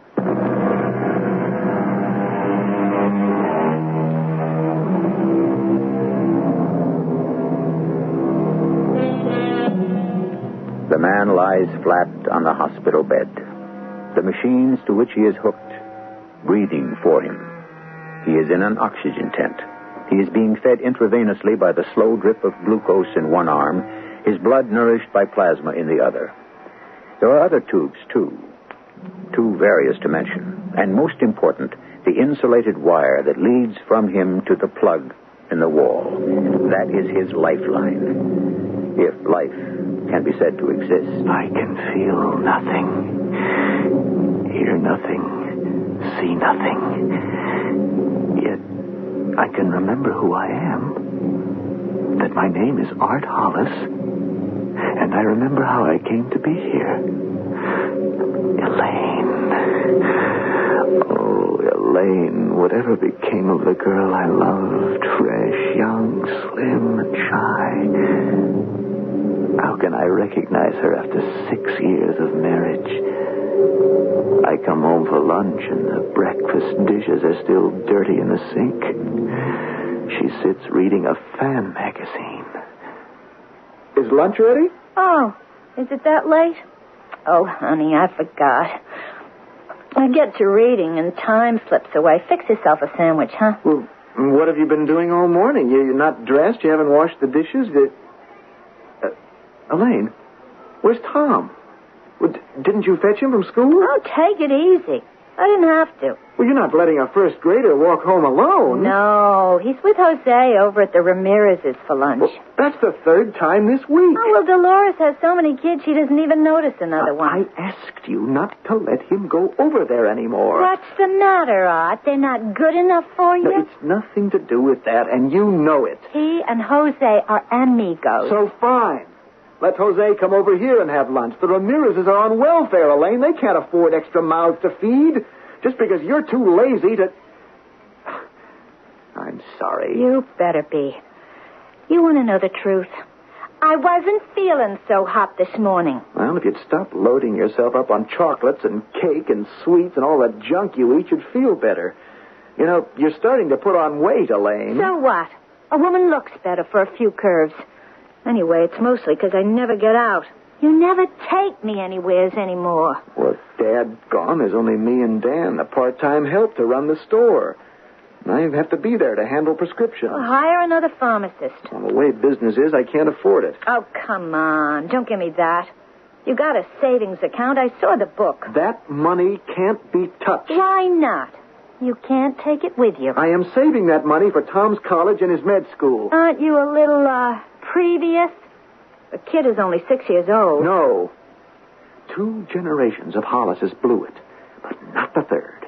By the time Tom is ready, the money's got to be there. Oh, boy.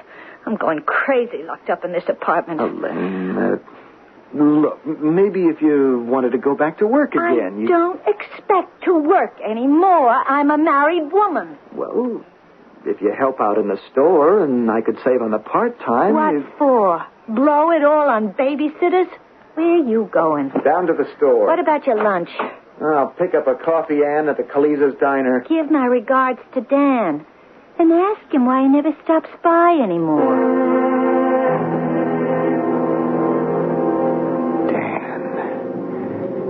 Dan Fenton. My one steady employee and about my only friend. I think he made book on the side of the numbers.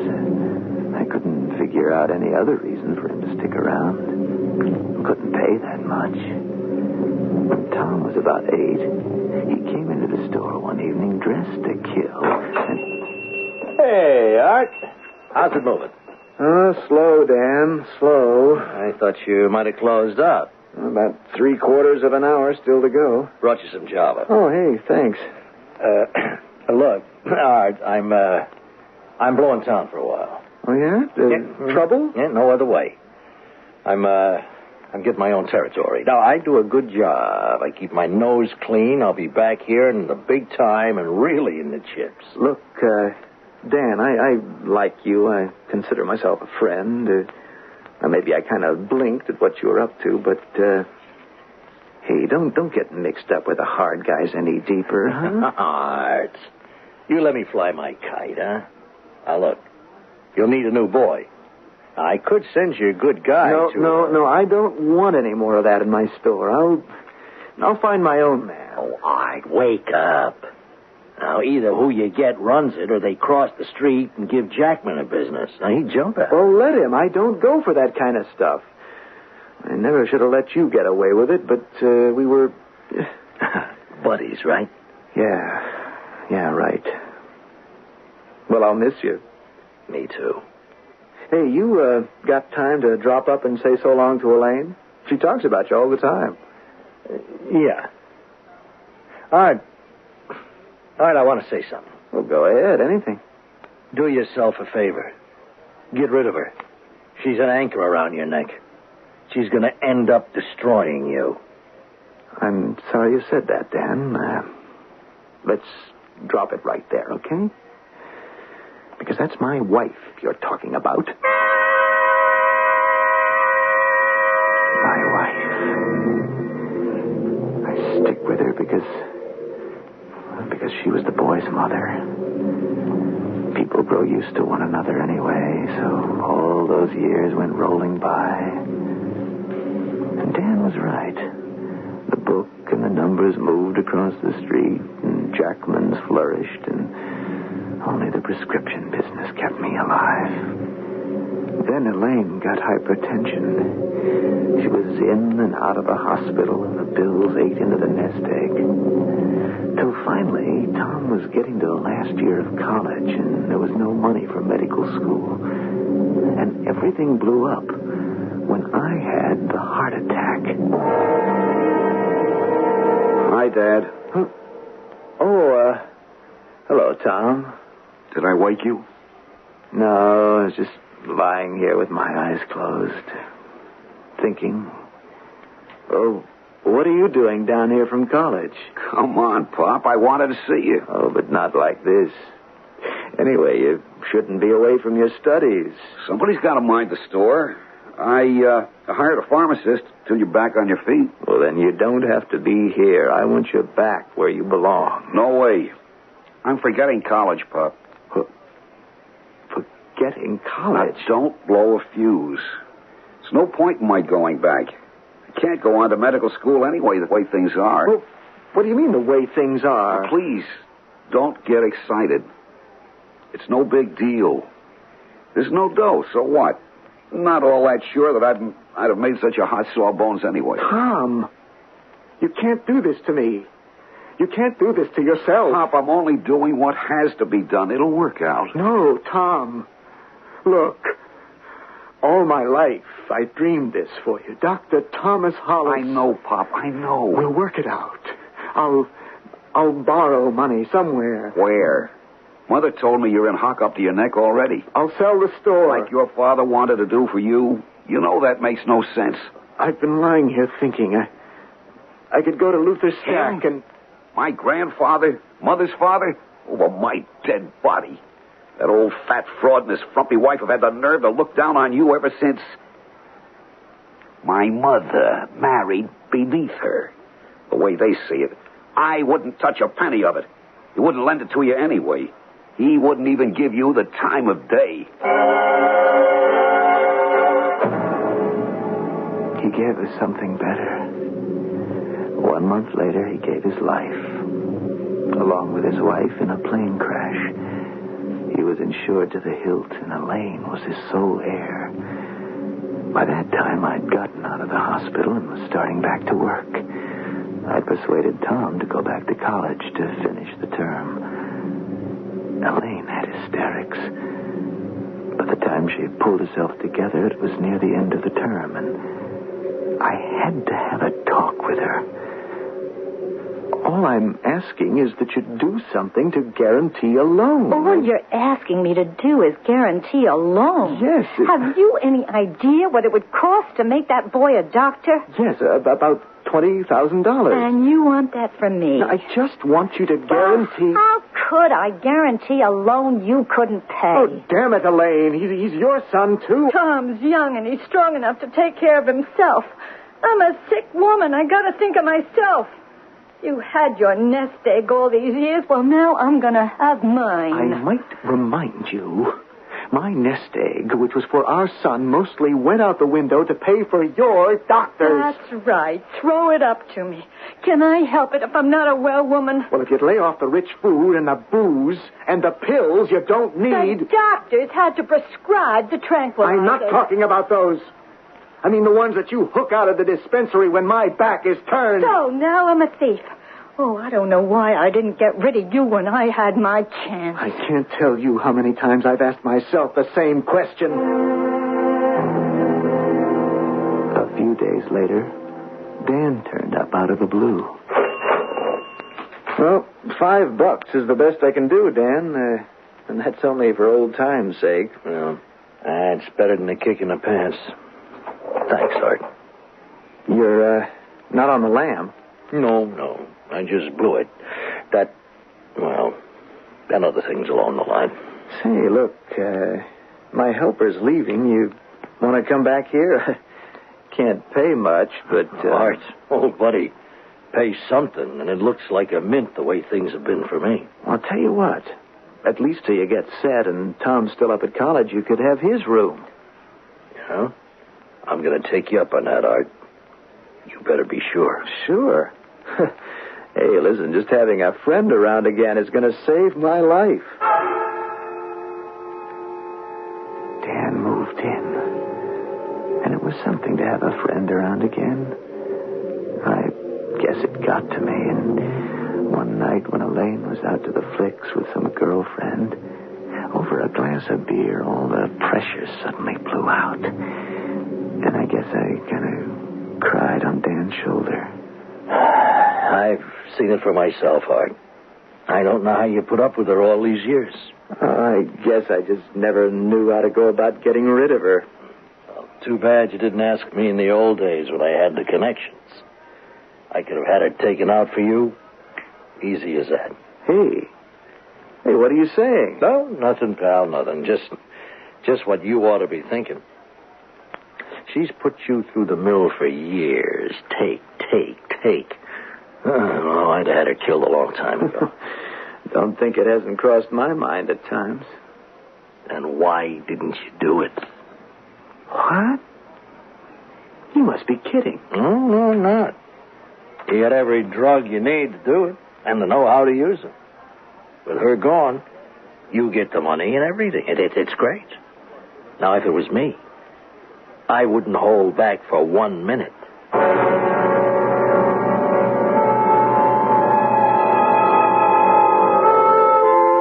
Art Hollis gazes at his friend Dan Fenton in horror. A man talking as casually of murder as if it were an ordinary business deal.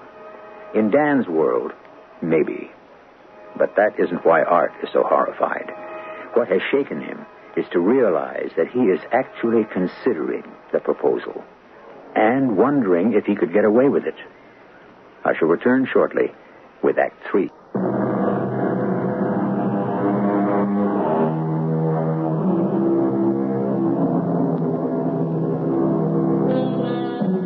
The taking of one human being's life by another, under any code or philosophy, is not to be condoned. But are there extenuating circumstances, as in war, for example, or in self-defense, or in the heat of passion? Perhaps. Each individual must judge for himself, but cold-bloodedly, with premeditation, the method of the poisoner. Surely, there's no excuse for that.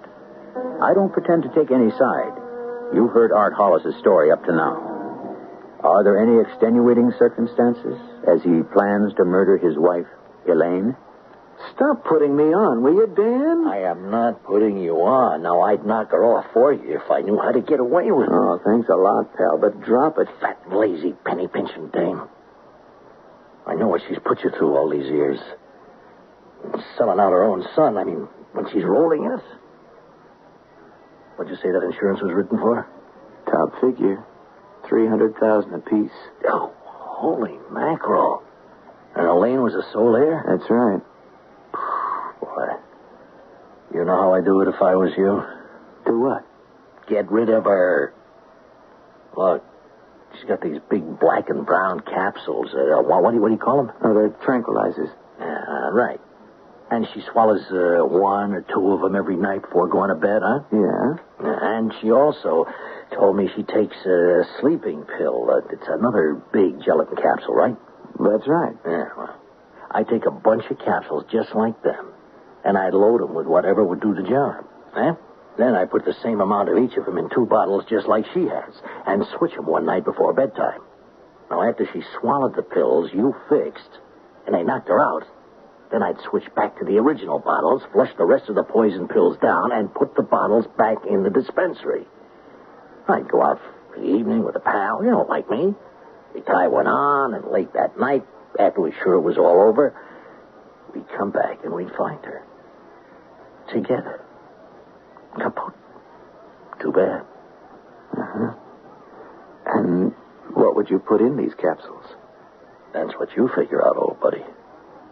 Plus the fact you got access to the drugs. Could you get away with it? I mean, what about the autopsy? If you waited long enough, it'd be pretty well dispersed through the tissues.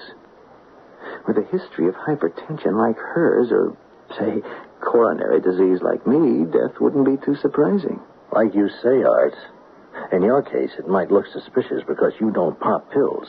But in her case, it's par for the course. Now, in my case, with my hardening of the arteries, most any doc would write me off as a stroke or maybe congestive heart failure. Of course, there wouldn't be any motive for killing you. I mean, what would anyone have to gain? Yeah, that's the truth. But the way you laid it out, I don't see much risk for me killing her. You know what? I bet you could get away with it. It's one thing to talk about a thing like that. Most people wouldn't even get that far, but even with all the provocation, all the lousy years, the dirt, the way she treated Tom, the hysterics, still, I wouldn't have done anything about it if it hadn't been for the way I found Elaine when I came home that night. Hi, Elaine. I'm home. Oh, did you have to wake me up to tell me? Oh, I'm sorry. The light was on. Oh, I must have fell asleep. Well, I won't be long. I am so tired, Hey. What are all those? What? The bags there. Oh, that's my new luggage. Oh? You going on a trip or something? Yeah, to Mexico. When? Day after tomorrow. You never told me. I just made up my mind. Look, Elaine, if you can afford a trip and luggage and all, won't you reconsider about Tom? No. Don't come crawling around with your hand out. I told you, he's of age. Let him stand on his own 2 feet. You're talking about your son. Well, I never asked for him. I never wanted no kids. You take him. He's your son. He don't like me anyway. What chance did you ever give him? I'm not going to argue. I just want to get to sleep. What are you going to Mexico for? To get rid of you. Huh? I'm going to get you off my back. The way I should have done years ago. I'm going to get me a divorce. What for? I got me a fella. A real live one. You've got to be kidding. You'll find out this Saturday when I'm gone. Now, you go to sleep on the couch till I get out of your life for good. Something snapped in me right then. And I thought, all right, if that's how you want it, only you won't have to wait till Saturday. I'll arrange it for you before that. The following night, I had my chance. Elaine went off late in the afternoon for a permanent Wednesday. All the shops in our neighborhood took the afternoon off on Wednesday. I closed early, too, about 5 o'clock. And Dan and me went up to get things ready. Oh, just the way we planned it. Only, what happened? What went wrong? I remember I was with Dan in the apartment, and we were having a drink, Your switch bottle's okay? Yes. Got the others? In my pocket. So, here. Now drink up. Oh, what is it? It's ouzo. It's Greek. Strong. Just what you need. Well, drink it up. Oh. Ooh. That is strong. Funny taste. Now, well, get the rest of it down. You get used to it. Here. I'll drink with you. Over the river. Ooh, wow. That makes me a little woozy. Look, I'll take care of you. Now, we're supposed to be out on the town for the night anyway, so sit down and I'll take care of you. Dan, Hey. Don't back out now.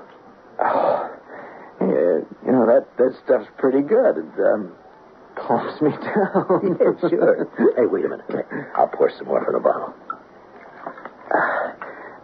Dan. Yeah? I don't think I can go through with it. Oh, sure you can. All right, now, sure you got it. But you think of Tom, huh? Anyway, it's as good as done now. Here, drink. Just knowing that Tom is going to make it, that we're finally going to have a doctor in the family, makes it all worthwhile. I wouldn't mind dying this moment.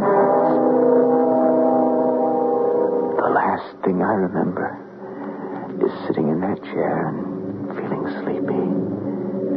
So sleepy. And now where am I? I can't move, but somewhere I thought I heard people saying, he's dead. Dead. How could I be dead? It isn't supposed to be me. It's supposed to be Elaine. I won't die. I won't die until I... Wait. I hear voices. Voices. Listen. Try to listen. I'm afraid you won't get any reaction from your father, Mr. Hollis. I'm prepared. Could we, be alone together? Just a minute. Well, don't touch anything. No, I won't. Very well. Oh, you know your mother and another gentleman are on the way up. I'll let them in when I leave. I'd like a moment alone. I understand. I'll leave you now. I don't know what happened, Pop. I hope nothing I said upset you. I mean, I'm going to come back to you to tell you that I got a government loan, and come hell or high water, I'm going through med school, and I'll come out a doctor. And I'll be a good one.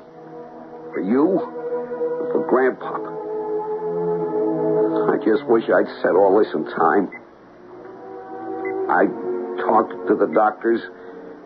I know there's too much brain damage, but I wish I had the guts to pull out the plug so you could die right. But that'd be no way for a guy who planned to be a doctor to start out. I love you, Pop. Goodbye. If you want to go in, Mother, there's no way you can hurt him now. Tom, I'm sorry, Mr. Fenton. I don't feel like talking. What we have to come in here for, Dan? It gives me the creeps. Oh, I've got to keep up appearances, Elaine. Yeah, I guess. He looks dead enough, don't he? Well, he isn't. Until he's legally dead, you're still married to him. And that means that you and I can't get married. Well, what's your hurry? Well, that's what you wanted, isn't it? I don't know. I'm a big girl now. Maybe I don't have to get married. Hey, you want me to walk out on you? That's all you want, isn't it? That's all you ever wanted. The money. It wasn't me, like you said. You keep your voice down. Dan, you're hurting me. I don't like to hurt someone stuck in a legal bind like this. I don't understand what happened. I thought he told you the stuff couldn't fail. Sure he did. He swore half the dose he made for you would kill him, and I gave him twice as much. I switched 4 of your pills for ones that he made up. I even gave him a Mickey and the Uzu to make sure. How long is it going to take them to die? Oh, he could be dead in a minute just by yanking that plug out. Go ahead. Well, you go ahead. We don't dare risk it. The cops have an eye on you already. On me? I got a big fat notion old Art is lying there laughing his head off at us. That he knows he's got us stuck. But good. It's going to be a long wait for the both of us. I should have known. Elaine always went for Dan, and Dan, he'd do anything for money. Real cute guy, conning me into mixing my own murder potion. Only for some reason, it didn't work.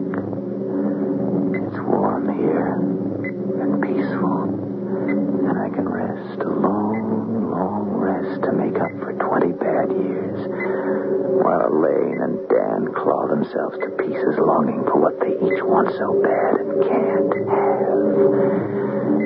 Yes, sir. I think I'll just lie back and relax and hope that God will take me in his own good time.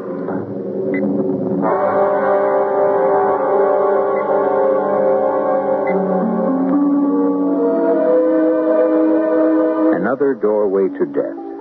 One more to add to Mr. John Webster's 1,000 several ways. A doorway leading to a long, dark road with no signpost to mark the end. A man lies moribund and still, kept alive by the miracles of modern science. Not ready yet for the final embrace of death as God moves in mysterious ways his wonders to perform. I shall return shortly.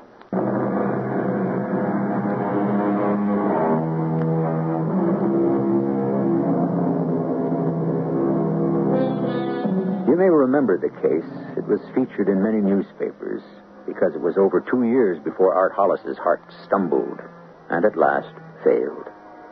As for Elaine and Dan, they were arrested and finally convicted. Our cast included Russell Horton, Carol Teitel, Earl Hammond, and Jackson Beck. The entire production was under the direction of Hyman Brown. And now, a preview of our next tale. Oh, not just a moment.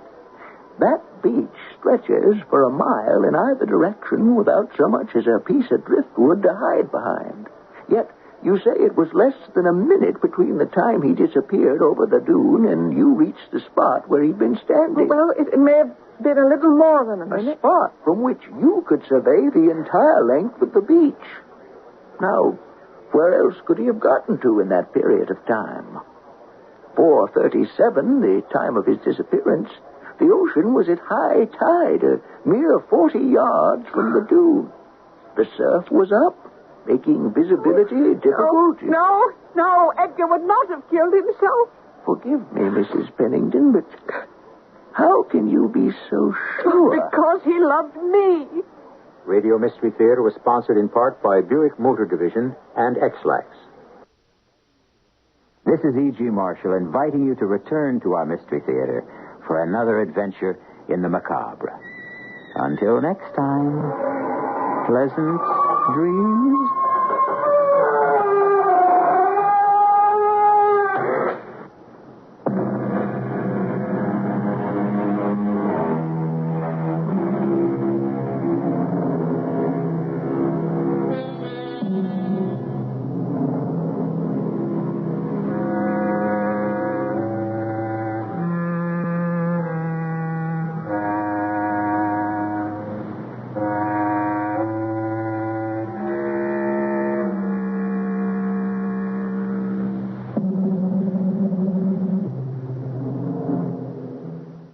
CBS Radio Mystery Theater presents...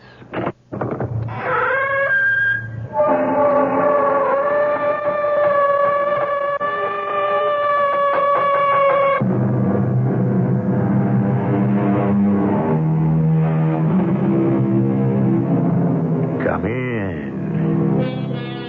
Welcome. I'm E.G. Marshall. Every coffin asks us whither, and every cradle asks us whence.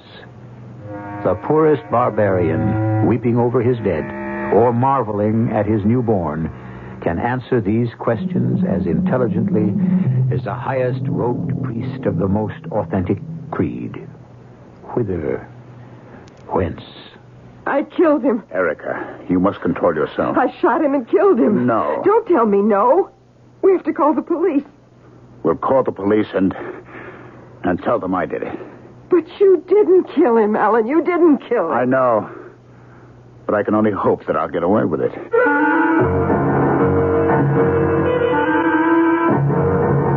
Our mystery drama, The Red Scarf, was written especially for the Mystery Theater by Sam Dan and stars Ralph Bell. It is sponsored in part by Buick Motor Division. I'll be back shortly with Act One. Basically, you're kind of a procrastinator, aren't you? Can I get back to you later on that? But you don't just put things off. No, sir, you put things off for a reason. Hey, when do these snow shovels go on sale? August. I'll wait.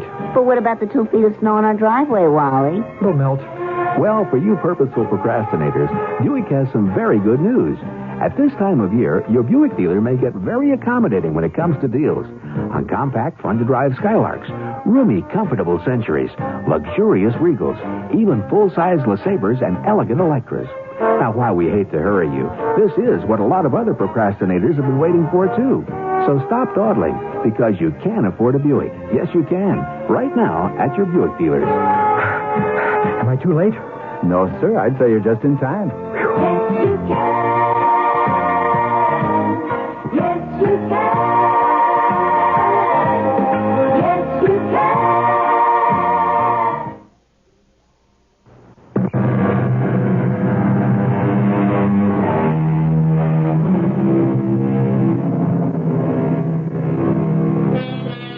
In ancient Persia, people worshipped the stars. It's the same in modern America. Only our stars are not in the heavens. They walk among us. They are the singers of songs, the actors of plays, the tall, strong athletes, the beautiful, the rich, the powerful, and yes, even the criminal. Their life force consists of the bright but brittle light of publicity. They glow until that light goes out. And because they cannot live in the dark, they die. Hello. Hello. My name's Tom Turner. I know. You recognize me, which means you must go to the movies. I don't. But there's no escaping you. The fabulous Tom Turner. I see enough of you on the TV. Enough? How much is enough, I wonder? Do you? It's a problem that has troubled philosophers through the ages. Has it? I know what you're thinking. You're saying to yourself, where does this collar ad, this matinee idol come off, babbling about philosophy? Color ad. Matinee idol. I haven't heard those words used in years. Naturally, they belong to another era. My era, no doubt. And this was your way of telling me I'm an old lady. But I really wasn't showing off. I am interested in things like philosophy. Oh, in other words, you're more than just a handsome face. Why do you disapprove of me? Why do you say that? You're giving me that same look of disapproval I used to get from my third-grade teacher. Why should you worry what an old lady who runs a shop in the lobby of a resort hotel thinks of you? Why do you disapprove of me? Well, for one thing, you're having an affair with another man's wife. Oh, that. You mean it isn't true? It's just publicity? No, it's true. Are there no moral twinges? I don't think so. But this woman, she's the wife of your best friend. Would it be better if she were a stranger? Oh, you're incredible. He is Alan, and she is Erica Standish, America's favorite married couple. Young, beautiful, talented, on the surface so devoted to each other. And yet... It's the oldest story in the world. Erica Standish. She has breathtaking beauty. Yes. That brilliant, flaming red hair. It's the envy of millions of women. Why does she find it necessary to deceive her husband And with you, his best friend. You have such a refreshingly old-fashioned way of putting things, Miss, Jerry. Mrs. Jerry. My name is Smith. The name of my shop, as you can see on the window, is Geraldine's, but everyone calls me Jerry. When I heard you were coming to the hotel here to do some, what was the word? Shooting. Shooting. Little did I believe that it might be literally true. Literally? Yes. You pretend to be such free thinkers, free livers, free lovers, but actually, it's a pose. Oh, is it? I've seen Alan Standish in the lobby. I've seen his face when he thinks no one is watching. And? He pretends to be quite sophisticated, civilized about his wife's conduct with you. And he isn't? I don't think so. No. I believe he resents it very deeply. And you think he might shoot me? The man who feels betrayed is capable of anything. Well, I came in here to buy a gift. I must compliment you, Jerry. I've been to the most exclusive shops in New York, Paris, Rome. I must say, your merchandise compares favorably. And what would you like? A gift for a beautiful woman. The present love of my life. Present? The past is gone. The future may never come. All we have is the present. I could show you something I really... Don't bother.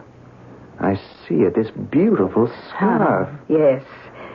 Yes, you do have good taste. Thank you. It's a special silk import from Paris and quite expensive. How much? $100. Oh, I thought you said it was expensive. Please, wrap it up as a gift. This one? Of course. But what? It's such a brilliant, flaming red color. I know. What's the problem? Well, if you know, I guess there isn't any problem. How the dear girl will adore it. I hope so. Just let me place a little card in there. To my best beloved.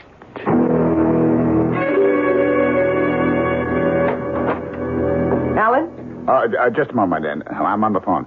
Yes, Lou. I understand. Lou, is that Lou Diamond? It's not going to do that little black-eyed beauty of yours any harm, you know. Linda Montez is Star agent. billing with Tom Turner and Erica Standish. Alan, I will not stand for it. All right, Lou. I've got your word, and you have mine. We can put it down on paper later. Goodbye. What does this mean, Alan? It means we are writing Linda Montez into the picture. Now, just a minute. Yes? You may be the writer, director, producer, but the film belongs to Tom Turner. I know. What will Tom have to say about that? It was Tom's idea. That's a lie. Why don't you ask him? Tom would never... Never what? Never put anybody else into a picture who would distract attention from me. Yes, well, he's done it. Well, that's ridiculous. Why? It makes a great deal of sense. How can you say that? Dramatically. Visually, you're a redhead. She's a brunette. Oh, stop that nonsense. Your eyes are glowing amber. Hers are flashing black. This is ridiculous. This is supposed to be a tender love story. It is. With Linda Montez? It's a different kind of love story. What kind? A love story of today. Today? It's a menage a trois. Are you trying to tell me he's supposed to be in love with both of us? In love with and living with. I will not tolerate that. No, why not? My public. I have always projected a wholesome image. Don't worry, my dear. No one takes that very seriously anymore. But I and do. You never took it very seriously either. You didn't fight Tom at all? Fight? How can I fight? You said it yourself just before. It's Tom's picture. He's the boss. But you're my husband, or have you forgotten? And you're my wife. Or have you forgotten? Alan, you knew about Tom and me before we were married. I told you. Yes, you told me. And I also told you that I hadn't gotten over him. You did. And I said I might never get over him. You remember, I said that. Yes. So you knew everything. Yes, but I thought... What did you think? Nothing. I'll tell you what you thought. You were struggling. You were a nobody. I was an established writer. Established B Pictures low-budget writer. You thought you could use me. And maybe you thought you could also use me. What good could you possibly have done for me? Tom was getting tired of you. That's a lie. And so you thought if you married somebody else, that would revive his interest. But you had to marry somebody harmless. Somebody like me, who couldn't give you any real trouble. And somebody he could buy off with assignments to do big and important pictures. Then what are you complaining about? Well, I thought that after a while, we would fall in love. I know that I did. He can't do this to me. Erica, walk away from him. We have 3 or 4 more days shooting here and then back to the studio. It'll be 2 or 3 weeks before it's announced that she's coming on the picture. She is never coming on the picture. You'll be the one to walk away from him. Do it now, before anyone knows about her. Maybe he doesn't even mean it. Oh, Erica. Maybe it's just intended to be a publicity Erica, stunt. it isn't too late for you and me. He won't get away with this. I won't let him get away with it.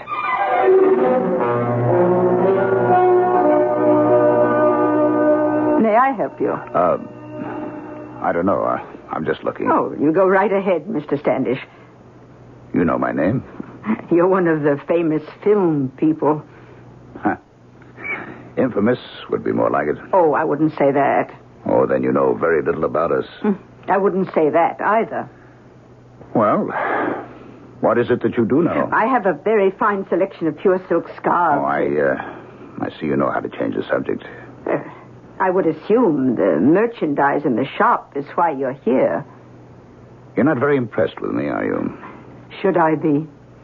Oh, I've won an Academy Award, Best Director, Best Writer, last year. My name is almost a household word. Really? I am impressed. No, you're not. You're amused. Am I? There's something about you. I would say you can look straight through a person and see exactly what's inside. You give me too much credit. What do you see inside me? A somewhat ludicrous man?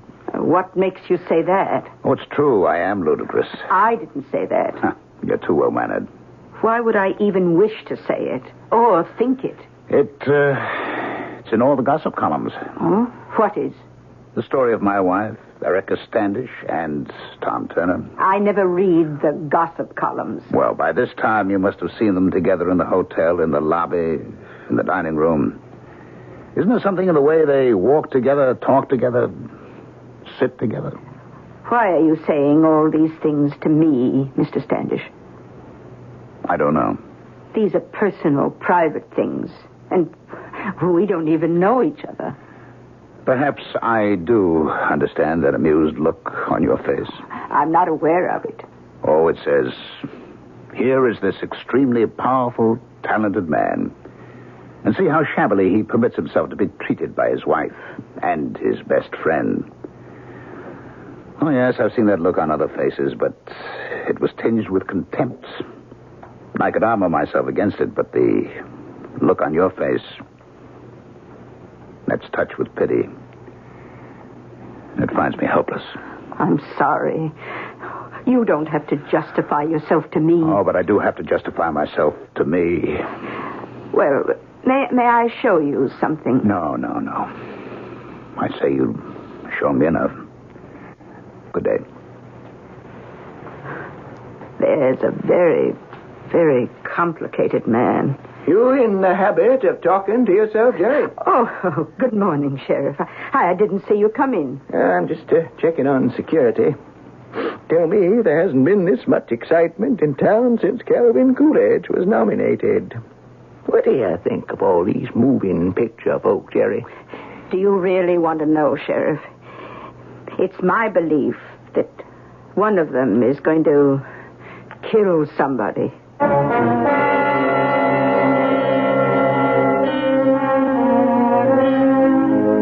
She's a most perceptive and unusual woman, Mrs. Geraldine Smith. But murder? Let's see. We do have a pretty well agreed on candidate for the victim. That would be Tom Turner, who forms the apex of the triangle. The other two sides are Erica. And check the results when I return with Act 2.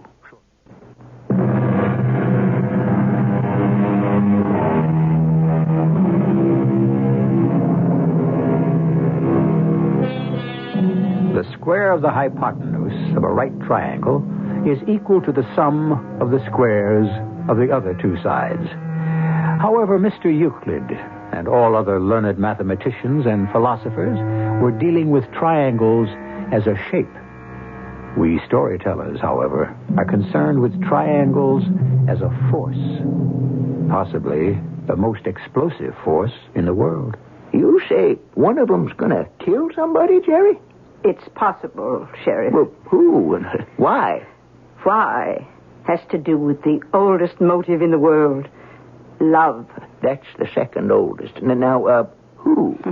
I really don't know. That's what I like about you, Jerry. You're always so definite and specific. Life itself is a very ambiguous affair, Sheriff. But I couldn't enforce the law on that basis, could I? Well, let me know if you run into something, eh? But I have run into something. What? That's just it, Sheriff. I don't know what. It's just a feeling. Oh, what's a feeling? I've already told you. Someone's going to kill somebody.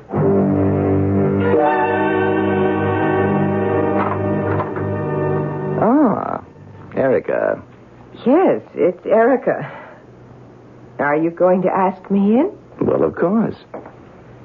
Now, may I offer you a drink? That sounds rather formal, doesn't it? All I'm asking is... Is this how we talk to each other now? May I offer you a drink? Well, it's just that I'll tell you what you can offer me. An explanation? Darling, what are you talking about? Linda Montez. Oh. Yes. Oh. It has to do with the money, people. Yes. Well, you know how it is today. Pictures are made by big business. They're a product, like any other piece of manufactured goods. I don't believe I need a lecture on the finances of the movie industry. But this is all background for the Linda Montez thing. Anyway, the money fellows believe they can make a lot more money if we did a new lifestyle type of picture. I understand that, too. Well, then you understand it all. All except for Linda Montez. Why Linda? She's 10 years younger than I am. Well, now she doesn't... Is she the new girl, Tommy? What new girl? Your new girl. What makes you think A new ending will be written for the picture. Well, it has to be. Alan has to work it out. At the final curtain, which one of us gets you? Which one of you? Me or Linda? Well... Me or Linda? So that's how you intend to do it? Do what? Announce that it's off with the old and on with the new. Now, listen, Erica... Tom, I've been there before. That's how you got rid of Doris Leeds. Admit it. All right, I admit it. Then it is true. Yes. Tom, not us. It can't be over between us. Erica, everything comes to an end. We're supposed to be in love. Oh, that's the trouble. We're supposed to be, but we're not. Tom, I love you. No, you don't. You love yourself. How dare you preach to me? I know better than you are. Neither of us is any good at all. Speak for yourself. We're both of us playthings for the public. It would be different if either of us knew how to act. I am considered one of the finest bodies. And so am I. You know what happens to toys? They get old, they get scuffed. Erica, the chin is just a little bit fuller, and some of those lines... You're not getting any younger either. No, of course not, but on me it isn't starting to show yet. You can't just throw me over. Darling, you could have found somebody else any time. But I didn't. We have 6 years together. Don't they mean anything? They're part of the past. Tom, please, don't. Why do you pretend, I'm Erica? not yes, pretending. You are. You're pretending that you and I, that we're real people. We are real people. No. We're shadows on a screen, pictures on a tube, blocks of print and papers and magazines. What emotions do we have that belong to ourselves? It's all a pretense. Even our private lives, even this is a pretense. We are real. We bleed. Oh, please, don't recite. Prick us, do we not bleed? That belongs to make-believe, too. We bleed. Erica, you're getting tiresome. But we do bleed. Very well, have it your way. Yes. We will have it my way. No. Let's be civilized. We'll have a drink for old time's sake, and we'll work together and make lots more money together. But we bleed. Now, Erica, this isn't funny. Of course not. It's very serious. Erica. Now, you see? Here is something real. No, Erica. Could anything be more real than this piece of steel? Blue steel? And from this comes the ultimate reality. Erica. Death. You're real, Tom. And I can prove it. I can make you bleed. Erica, put that gun away. Here's something real for you, Tom.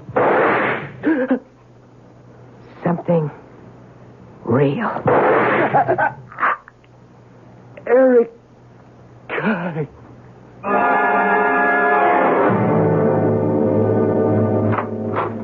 Alan? Erica? Erica? What is it? You're trembling. Alan, What's wrong? No, dear. You simply must get hold of yourself. Come here. Sit down. Tom. Yes. What about Tom? I just killed him. You what?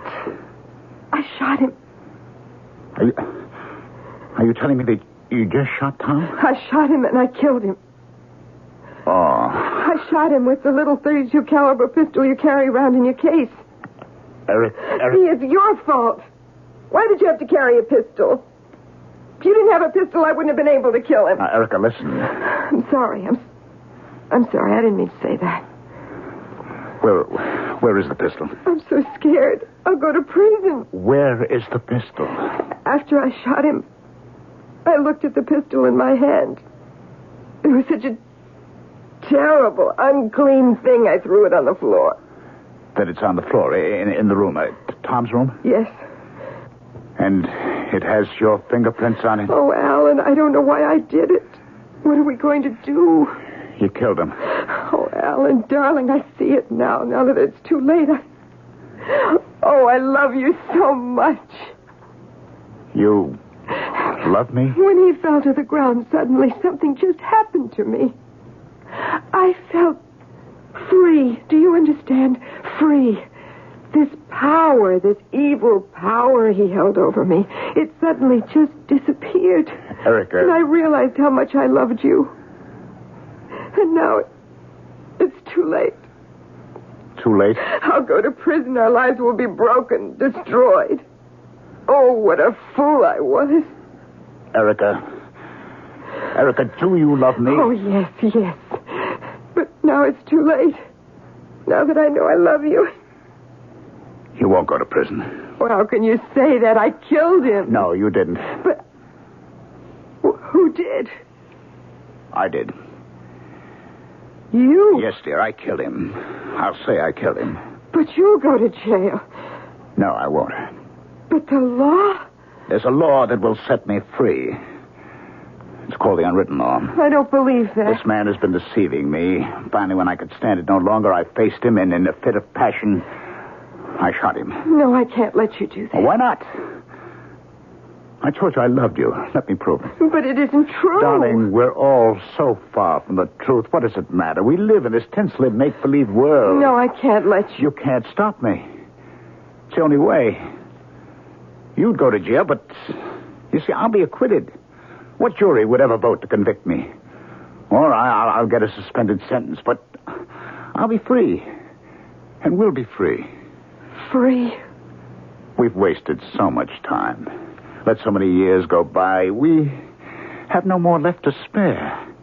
Each one has to count, my dear. We must spend every moment together. But you'll be blamed for his death. I've been a fool, a timid, spineless fool. It has to end. The way I'm telling you, I did it. But how can... Wait. Did anyone see you go into his room? No. Anyone see you come out? No. I know that little 32 doesn't make any noise to speak of. Let's just hope no one heard the shot. What did you do as soon as you... I dropped the pistol and... How long did you stay in the room? Not long. Think, please. Just a few moments, and then I came right here. That didn't have to take more than a minute. Now, you've been here 2 minutes, maybe 3, so less than 4 minutes have gone by. It'll take me another minute to get there. You mean you're going back? I have to wipe your fingerprints off the gun and put mine on it. You do love me. I know that.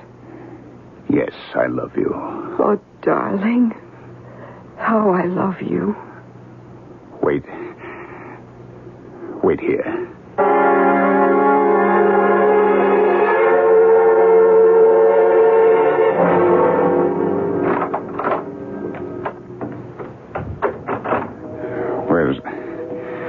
Where's the...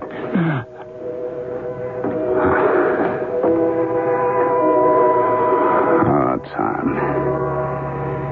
In a crazy way, I guess we knew it would have to end up like this, didn't we? What you did, Tom, wasn't right. So I guess this evens the score.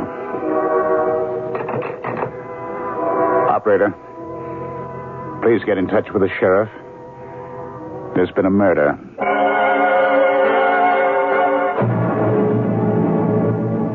Yes, there has been a murder.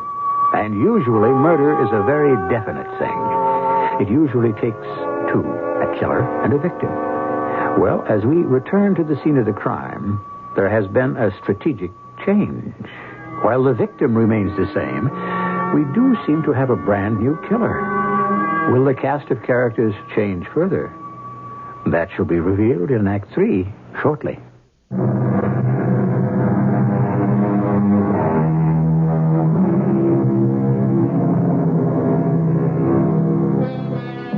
There is no cure for birth or death. So the thing to do is to enjoy the interval, or so says the philosopher. From this, then, we may deduce that the basic problem is neither being born nor dying, but quite simply one of enjoyment. In which case, we shall postulate a rule. Those who fail to enjoy life only have themselves to blame. Consider Mr. Alan Standish. You say you came here to see Mr. Tom Turner. Yes, Sheriff. For what reason? A highly personal reason. Don't matter what you tell me, Mr. Standish. I got all I need. I come in here, I find a dead body, find you sitting there holding the pistol. I got your confession. I got enough. Well, then why are you asking me all these questions? For the record, as I was saying, it don't matter what you tell me. If I was you, I'd be thinking about what I'd tell a jury. It had to do with my wife.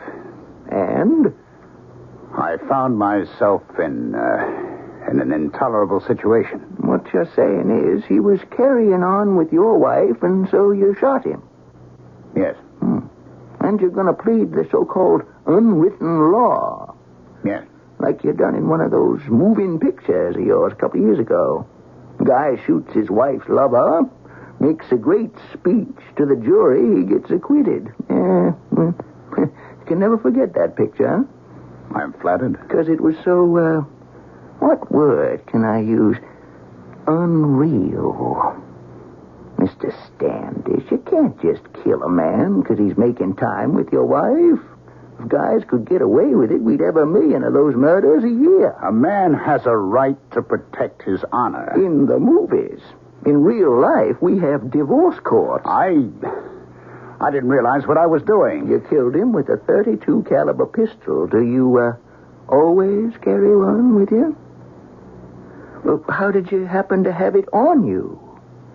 So, you see? We have premeditation, which could make it murder 1. But Yes, Mr. Standish? Well, maybe I didn't mean to kill him. Then, why did you bring the gun? To have it handy in case I would have to scare him. Well, then what you intended to do was just say words to the effect of, you keep away from my wife or I'll kill you. Yes, something like that. And to emphasize the point, you took out the pistol. Yes. And it went off. Yes. And it was an accident. Yes. Well, I could understand an accident where the pistol would go off once, but twice? Well, Yeah. I'll have to ask you to come along. Where? Where do you think? Jail. Jail? You committed a murder, didn't you? But And jail's where you belong. Till a jury of 12 good men and true decide your case.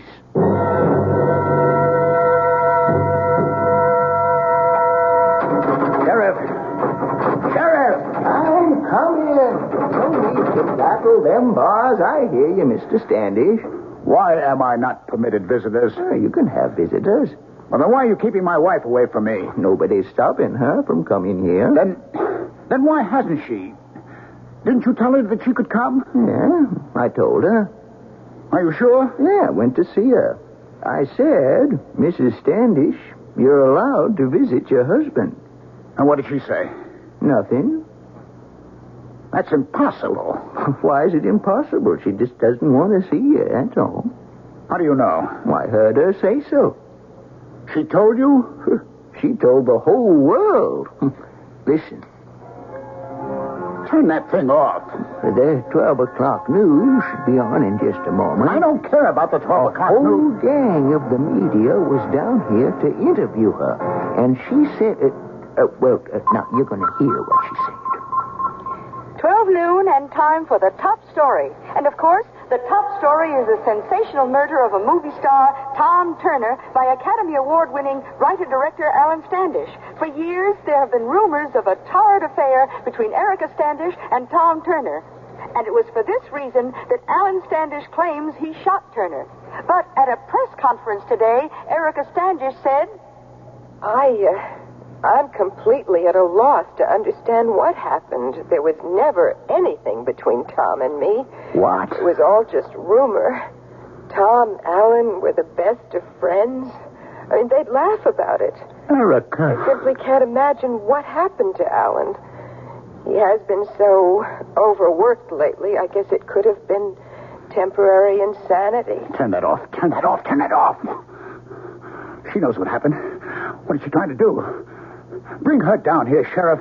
Let her say that to my face. Bring her here. I don't care if you have to drag her. Everybody knows you were having an affair with Tom. Oh, you poor darling, you poor darling. Sheriff, she's lying. Now, Mr. Standish, I convinced Mrs. Standish to come down here because I promised her you'd behave yourself. But she is lying. But if you're trying to create a defense at the cost of your wife's honor and good name... What honor? What good name? I forgive you, darling. I forgive you. Oh. I get it. You don't want to be stuck with me. So, you think you can put me away for a long time, huh? Darling, I will stand by you. You come out clean, your career rolls along in high. You never loved me. You used me. Now, look, Mr. Standish, none of this helps. I was always Mr. Fall Guy, Mr. Patsy. Oh, darling, I know you're under a terrible strain. And how cleverly you led me on so that I could take the blame for you. All right, it won't work. All right, Mr. Standish, that's enough. Oh, no. It's over. It's all over. Whatever hold you had over me is broken, Eric. It's finished. And we're going to change places. I'm getting out of this prison cell and you're getting in. Now, what are you saying, Mr. Standish? I didn't kill Tom Turner. She did. Oh, he's gone mad. Oh, my poor Alan. You killed him. You went there to his room. He was going to throw you over. Darling, what are you saying? You shot him. Mr. Standish, now, if you don't calm down, you might have to be restrained. And I did this to help you, but it's finished, Erica. Now, let me out of here. I'm innocent. You'd better go, Mrs. Standish. I'm innocent. Sure. Now, just try to calm yourself. I'll get a doctor over here.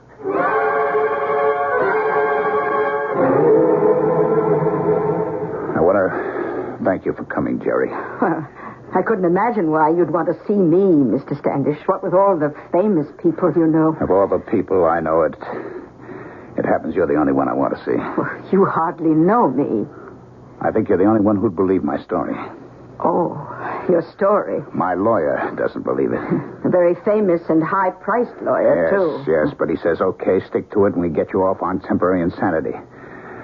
But I tell you, I am telling the truth. I didn't do it.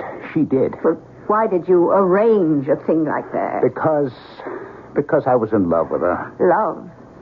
Love is a beautiful feeling. It's a wonderful state. Oh, not all love, not mine.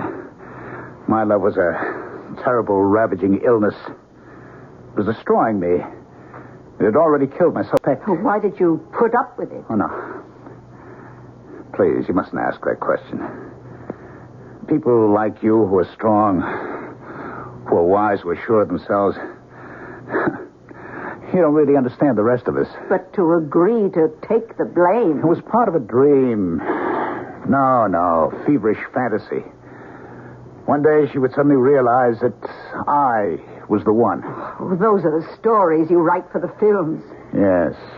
But what made you believe a jury would acquit you? Oh, surely the sheriff explained to you there's no such defense as the unwritten law. Yes, he explained it afterward. You would have to explain why you tolerated that relationship for 6 years, was it? Why suddenly you found it unbearable? Oh, a clever prosecutor could have a lot of fun with you. I didn't kill him. I know I said I did. I know it looks bad for me, but I didn't kill him. She did. Well, what do you want of me? I want you to believe me. It would be better if a jury believed you. I don't think they will. But I'll feel better if I know that a person like you believes that I'm telling the truth. And I am. She killed him. Why? The oldest reason in the world, he was getting rid of her. Was he? Yes. He had a new girl, Linda Montez. Oh, well, could you prove it?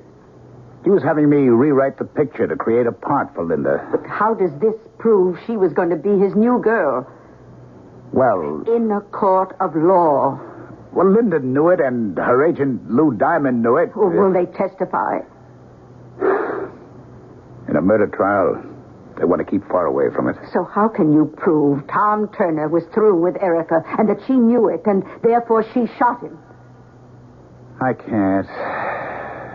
But it's true. Please believe me. Oh, I'd like to believe you. Wait.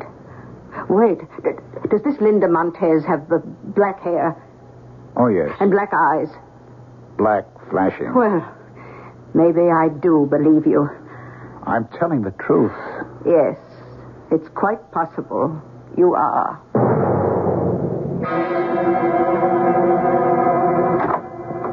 Yes? Oh, may I come in for a moment, Mrs. Standish? Oh, are you a reporter? Hardly. I'm Jerry, from the boutique in the lobby. Oh, yes, I thought you looked familiar. Well, I have a little package for you. For me? Yes. Tom Turner had bought this, and he evidently neglected to give it to you. Oh, well, what is it? Why don't you open it and find out? Thank you. Red scarf? Read the card. To my best beloved, your Tom. He bought this red scarf for me? Oh, he couldn't have. He couldn't have with my red hair, my amber eyes, my complexion.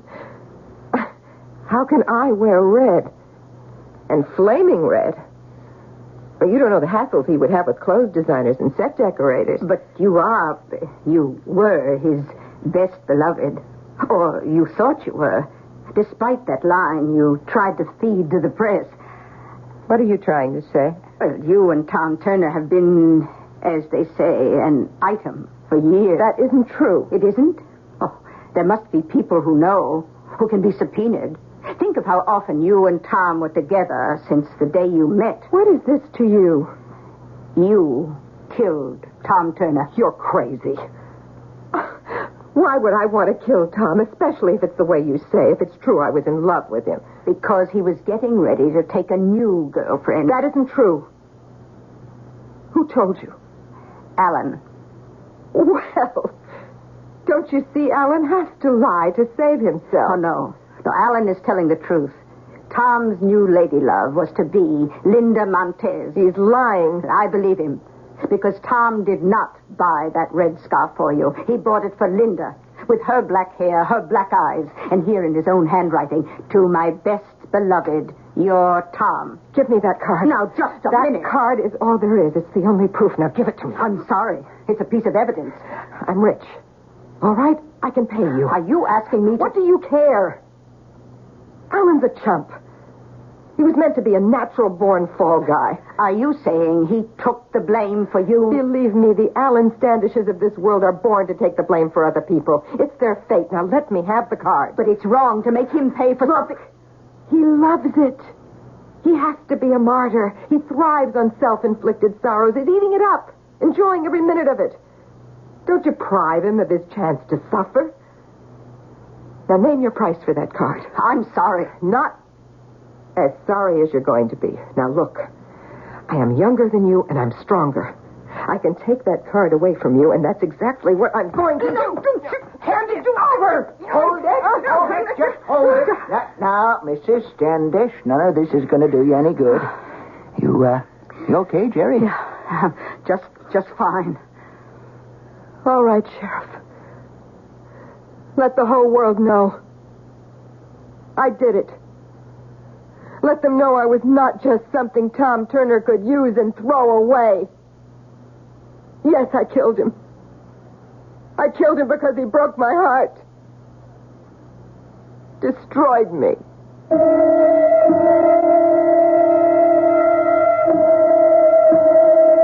Would you believe that when she went to trial, Alan Standish stood by her and gave her all the tender and loving support in the world? After she was judged to be insane, Alan would visit her every day and spend hours walking and talking with her and nursing her back to health. And when she was finally cured and restored to society, would you believe she promptly divorced him and married an up-and-coming pop singer half her age? Is there anything on our Mystery Theater more mysterious than life itself? I'll be back shortly.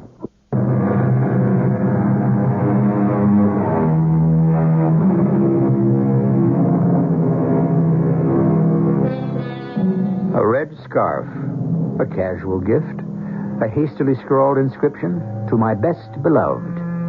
That's all it took to change the fate of 3 people. It caused the death of one, the criminal trial and conviction of another, and it should have brought the third to his senses.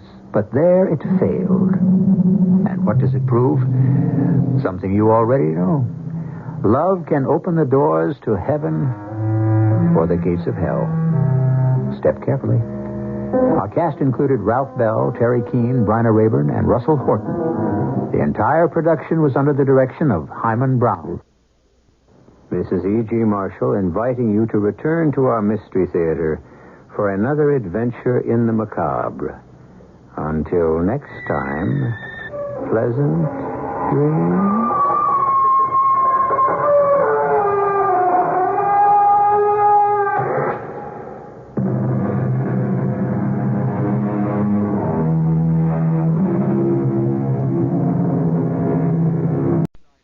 Test drive the Mazda and discover the astonishing difference in Mazda's rotary engine world. Experience the future today at Jerry Freeman Mazda in Dallas. The CBS Radio Mystery Theater presents...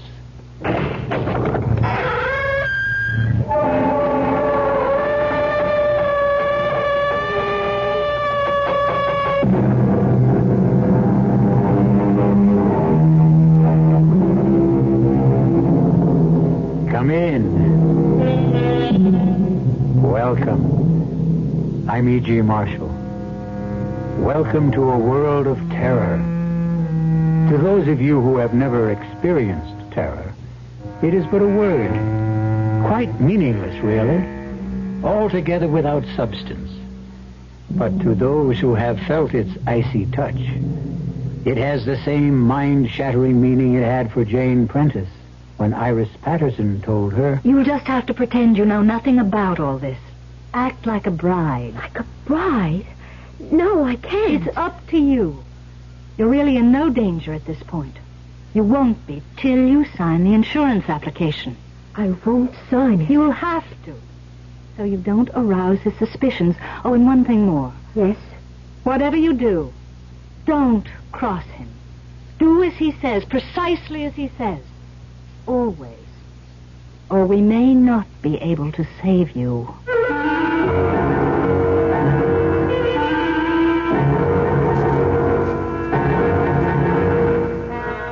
Our mystery drama, Journey into Terror, was written especially for the Mystery Theater by George Lothar and stars Roy Thinnes and Lynn Loring. It is sponsored in part by Buick Motor Division and Anheuser-Busch Incorporated, brewers of Budweiser. I'll be back shortly with Act One. Say, do you know what happens this time of year? The swallows come back to Capistrano. Nope. The buzzards come back to Hinkley Ridge, Ohio. No. Bulldogs all over the world begin to shed. Not even close. Oh. This, my friend, is the time of year when you can get a super little deal on the practical but elegant Buick Apollo. And just between you and me, it may very well be the best chance you'll ever have to buy a Buick. I could have sworn this was Buzzard Day in Hinkley. This can make your blood pressure go up. And Madame wish? Oh, I'd like pate to start, I think. Oui, Madame. And vichyssoise. Darling. Chateaubriand, yes, and petit pois. Darling. Yes, dear. I forgot my wallet. What, again? Oh, monsieur. Yes, your blood pressure can go up, but usually it will come back down again. If it doesn't, you may have hypertension. But hypertension can be controlled. Your Heart Association advises you to see your doctor regularly.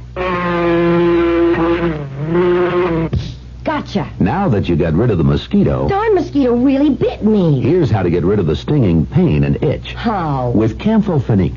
That awful itch is caused by fluid mosquitoes inject under your skin. The penetrating action of Campho-Phenique gets to the cause to stop the itch. Protects against infection from scratching, too. That Campho-Phenique really works. Campho-Phenique relieves the sting and stops the itch instantly. Campho-Phenique.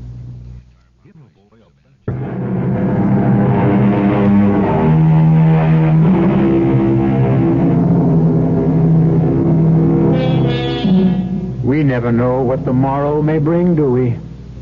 Indeed, what unexpected turn of fate may change our lives within the next hour. The truth is, we may well see but ignore telltale signs which warn us of danger ahead. And when the blow falls, wonder how in the world we could have failed to take heed. Jane Stoddard took no notice of the telltale signs and as a result faced death in a horrible form. I certainly admire the way you're taking the sudden change in our honeymoon plans, Jane. You're a real sport. Nonsense, Tom. Whither thou goest, I will go. To Detroit instead of the Bahamas on your honeymoon? It's not your fault your wealthy client lives here instead of Nassau. Patient, Jane, patient, not client. A very handsome and talented one. Do you have patients all over the country? All over the world. You mean we're going to be traveling constantly? Oh, no. My practice is mainly in New York, but now and again I'm called into consultation. We'll have fun, sweetheart. You'll see. And now I'd better get a move on, or my patient will find himself another doctor. Will you be long? No, a few hours. Why don't you get out of this hotel and do some shopping? Maybe. But right now I think I'll just stretch out and rest a bit. Good. Then you'll be in great shape for the theater tonight and some dancing later. See you in a few hours, sweetheart. Darling. Bye now. Bye, dearest. Oh, dear. To think I could be sunning myself on Paradise Beach right this minute. Nice, hard bed. Oh, it feels good to stretch out. Turn on the radio. Get some music.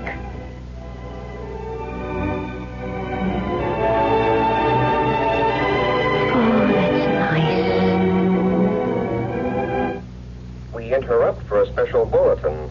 The body of a woman, a newly married bride, was found less than an hour ago in her palatial Shaker Heights home. According to the police, she had been tortured, then strangled with one of her own stockings. The coroner has established the time of death as having occurred about 48 hours ago. Fine honeymoon. I'm in a hotel room listening to the latest murder report. Yes? Mrs. Stoddard. Mrs. Thomas Stoddard? Yes? I'm calling from the lobby, Mrs. Stoddard. You don't know me, but my name is Iris Patterson. I know you're alone at the moment. I saw your husband leave the hotel just a few minutes ago. What is it you want? I want to come up and talk with you. About what? It's an urgent matter, Mrs. Stoddard. In fact, please don't be upset now. matter of life and death. Life and death? Whose? Yours, I'm afraid.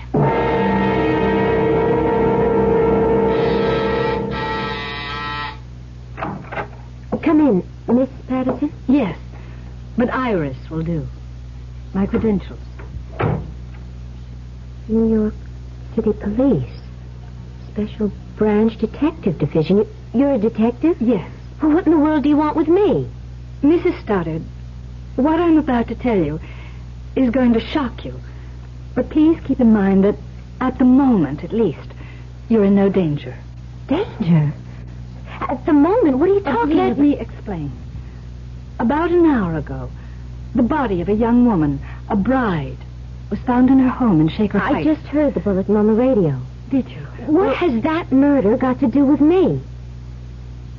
She was murdered by your husband. Here, please, here, let me. No. No, I'm all right. I thought for a moment you were going to faint. So did I, frankly, but I'm all right. Surely you've made some sort of mistake. No, I'm afraid not. But you must have. Tom, my husband can't possibly be a murderer. No matter what you say, I can't and I won't believe it. I don't blame you for feeling as you do, of course, but perhaps you'll believe me if I tell you a few things about yourself that will surprise you. Such as what? Your first meeting with Tom Stoddard was accidental, or rather appeared accidental. What? Why, yes. I mean, it was. It was in New York City. It was raining. We both hailed the same cab at the same time. And at his suggestion, you shared it. Yes. It happened roughly 10 days, 2 weeks ago. Yes, but how do you know? It's his M.O., his modus operandi, the way he operates. Now, I'm quite sure, for example, that you have no family to speak of, no mother, father, they're dead, no brothers and sisters. That's true. And few close friends. You lived alone. No roommate. You're absolutely right, but I still don't... His victims are always young women who are alone in the world. You see, this helps to make them easy prey. I mean, they're lonely, they yearn for companionship, and are perfect setups for a whirlwind courtship. He swept you off your feet, of course. Oh, he did. Flowers, candy, dinner dates, theater. It was... I was ecstatic, but... No, you can't be right. You have made a mistake. A terrible mistake. Mrs. Stoddard, Jane, if I may. Yes. We have made no mistake. For example, what about the insurance policy? What insurance policy? Hasn't he mentioned insurance to you? No. He will. Hasn't gotten around to it yet, that's all, but sooner or later, probably sooner, he's going to want you to take out an insurance policy for a large sum, naming him beneficiary. It's unbelievable, incredible. It is true, nevertheless. If Tom is a murderer, if he did kill that bride in Shaker Heights... And a few others. Then why don't you simply arrest him? Because we don't have enough evidence. He's extremely clever. And so far, we've been totally unable to nail him with the goods. That, Jane, is where you come in. What do you mean? We want you to help us nail him with the goods. Me? You could be. The chances you are his next victim. Now, if you consent to work with us, follow our instructions, we can set a trap for him. With me as the bait? Yes. No. I couldn't do that. I haven't the nerve for anything like that. I think you have. And just remember, you're in no danger at the moment. You won't be until you sign your name to an insurance policy. But, look, wait a minute. There's one thing I don't understand. What? Tom wasn't married to that young bride in Shaker Heights, was he? No. Well? He marries his brides for money.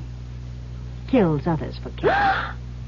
Oh, good Lord. Well, if you'll help us, just work along with us, follow our our instructions, you will have a better chance of saving yourself than if you don't. What do you want me to do? For the time being, nothing. Except to, well, just act like a bride. In other words, do nothing to arouse his suspicions. I can't do it. I just can't. It's up to you, Jane. Of course. Now, if you feel you can't, well, you can't. But as I said, you're in no real danger now, and you won't be until he brings up that little matter of insurance. Jane, you can do it. You must. All right. Good girl. Now, one thing more. Yes? He doesn't remain long in one place. He kills and runs, you might say. Now, he'll probably suggest leaving Detroit and going somewhere else. If he does, and we're positive he will, go along with him. Don't cross him. Don't ever cross him. One false move could mean sudden death, Jane. Sudden and agonizing death.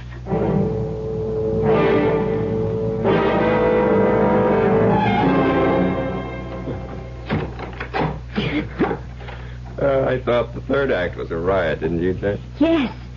Yes, it was, Tom.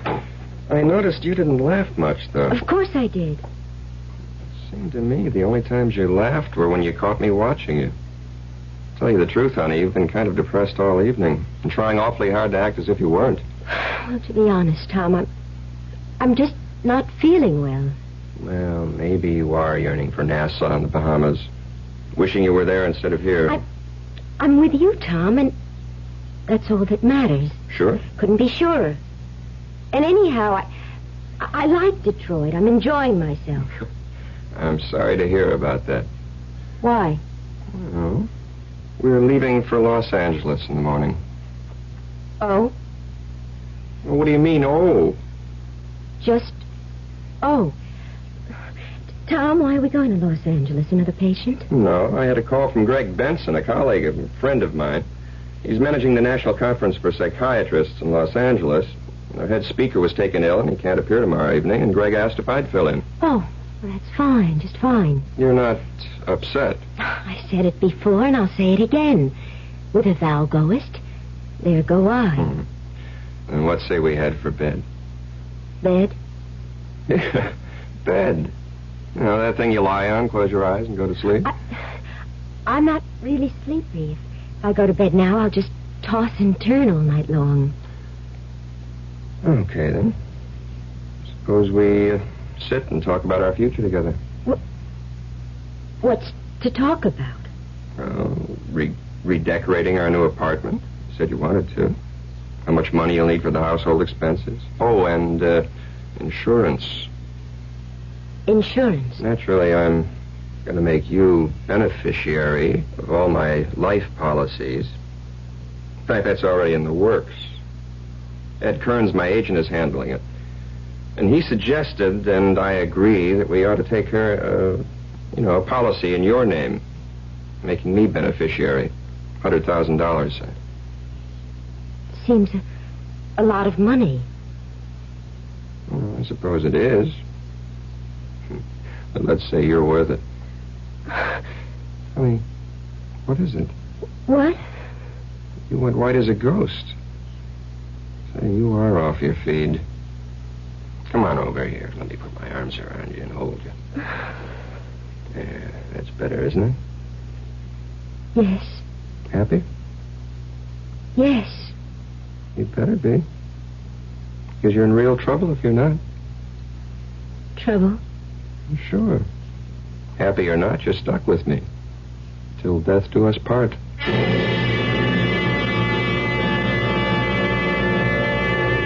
It would appear that Tom Stoddard is not only a murderer, but a murderer with a sardonic sense of humor. The full import of those words from the marriage ceremony, the import of Tom's use of them, is by no means lost on Jane. And for the first time in her young life, terror becomes more than a word. It becomes an actuality. I'll be back shortly with Act 2.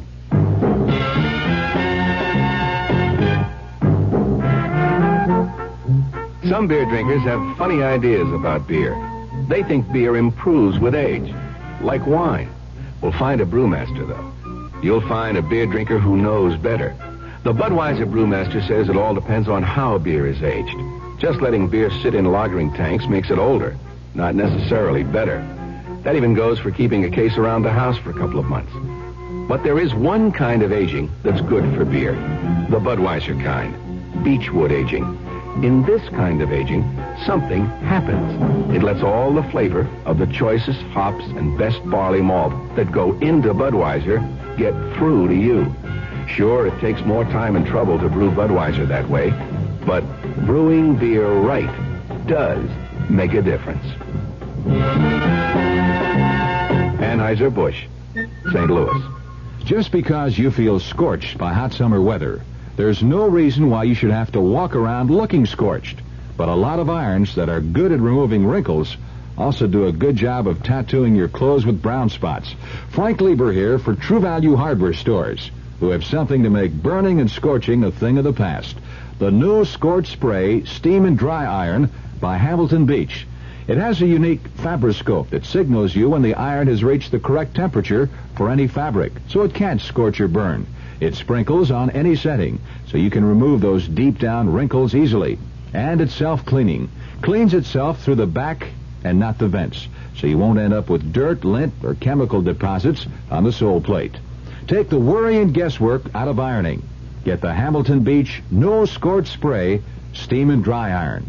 It's just $9.99 at the True Value Hardware Store nearest your home.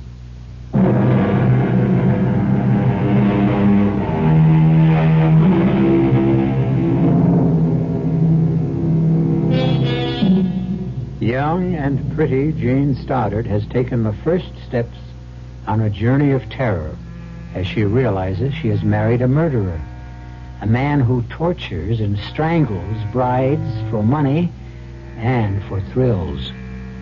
Detective Iris Peterson of the New York Police Department has warned Jane that Tom Stoddard kills and runs.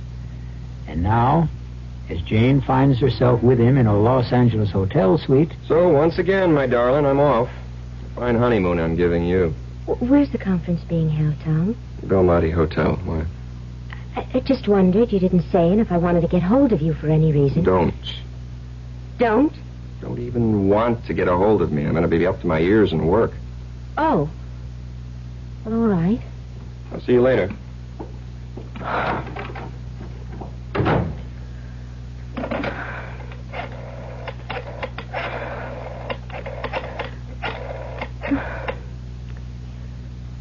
Belmonte Hotel? I wonder if you would tell me, please, in what room the National Conference of Psychiatrists is being held. What? Would you repeat that? There is no Conference of Psychiatrists being held at the Belmonte? Yes. Thank you. That's what I thought you said. Oh, Jane, girl, police or no police, you're getting out of this hotel and out of Tom Stoddard's life right now. Yes? Jane. Iris. Detective Iris Peterson? Yes? Jane, I'd like you to get a taxi and meet me at the Santa Monica Pier. Santa Monica Pier? We think Stoddard may be getting suspicious. I've got to talk to you, and I'd like to do it where there's no chance of his discovering us.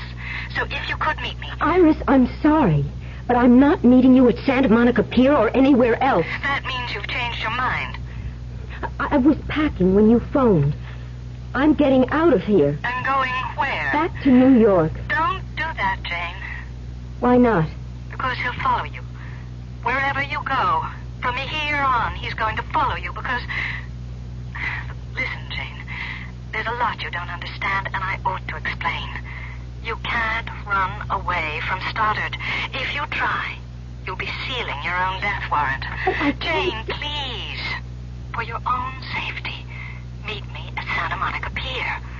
If you still want out after that, okay. All right. I'll meet you. When? Half an hour. watching for you.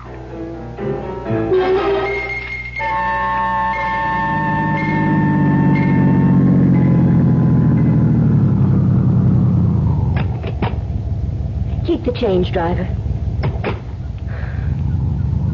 Jane! Jane, over here! Here, Jane! Hello, Iris. Oh, we're safe enough here, I think. Would you like something to drink, to eat? Iris, I've been followed. Someone has been shadowing me since I left the hotel. Of course. That man in the car over there... What do you mean, of course? You're under strict guard. The man in that car is a Los Angeles detective. Oh, I'd forgotten I was being held under surveillance. Oh, well, you feel safer. Much. Well, you're half an hour late, though. What happened? Iris, I'm sorry, but...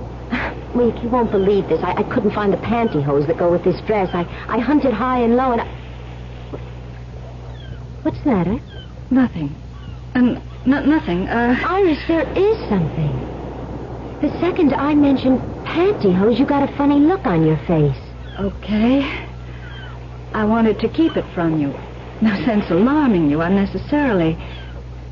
Jane, there's been another murder. Here in L.A.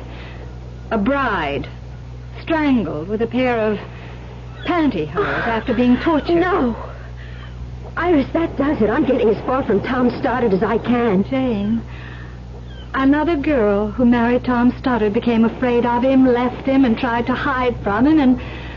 Well, it took him 2 years to find her and kill her. But he found her and he killed her. No! The simple truth is your safety lies in our arresting Stoddard with enough evidence to put him behind bars for life. Now tell me, Jane, has he mentioned that insurance policy yet? Yes. Last night in Detroit. He wants to take out a $100,000 policy on my life with him as beneficiary. You didn't sign anything, an application for the insurance? No. Well, then you have nothing to worry about. Until he asks to sign, you're relatively safe. Relatively. Don't worry. Safe enough. Iris, what did you want to talk about? Well, the next step is getting started with the goods. By this time tomorrow, unless we miss our guests, you'll be in Miami, Florida. What? Where... Now, look, I'm going to lay this on the line, Jane, and I want you to understand clearly what you're in for. Where we want to catch Stoddard in the act. The act of murder. Of murdering you. To be precise, the act of attempting to murder you. He won't succeed, of course, because you'll be surrounded by police. Of course. I mean it. Now, the reason we feel sure he'll be heading for Miami, probably tomorrow, is because that's where the original murder took place. The original murder? Yes, here's the story. You see, nearly 5 years ago, Stoddard fell in love with a gorgeous... well, sex pot, madly in love. They met and they married in Detroit, came here to L.A. on their honeymoon, and then went on to a beach cottage a few miles north of Miami Beach. Why did he murder her? All right, I'm coming to that. Stoddard had to be away for 24 hours or so on business, and he left his bride in the cottage. But then he changed his plans, you see, unexpectedly, and came back to find her with another man. He killed the man first. Then he spent hours torturing his bride before he killed her. I don't get this. If he killed this woman in Miami, and you know he did, how come he's still free? How come he's not in prison? He was, for more than 3 years. He got off with a reduced sentence on a plea of temporary insanity. I see. Only as we see it, and have every reason to believe, he's still insane. You really mean it when you say if I try to go somewhere he can't find me, he'd still find me? He'd still hound you until he does find you, yes. Then I have no choice, have I? I don't think so. All right, Iris. I'll go along. What else can I do?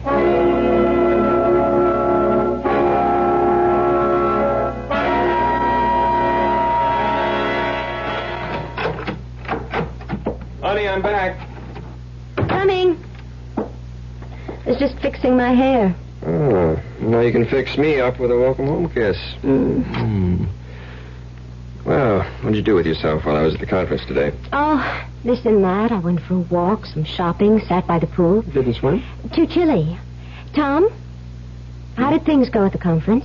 Oh, fine. Just fine. Don't you believe me? Of course. What a funny look. Funny look? No funny look. Oh, yes. You looked, I don't know, funny. I don't know what you're talking about. Well, to be plain about it, honey, I kind of get the feeling you don't trust me or something. Tom, you're being perfectly ridiculous. No, I don't think so, Jane.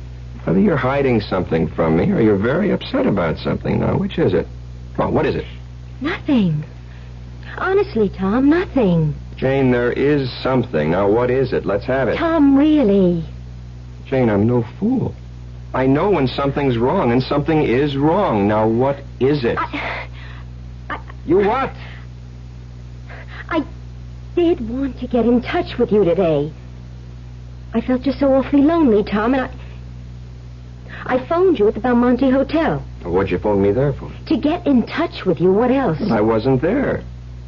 What would I have been doing there? You said you were going to the National Conference of Psychiatrists, didn't you? I did. And you said it was being held at the Belmonte, didn't you? No, I didn't.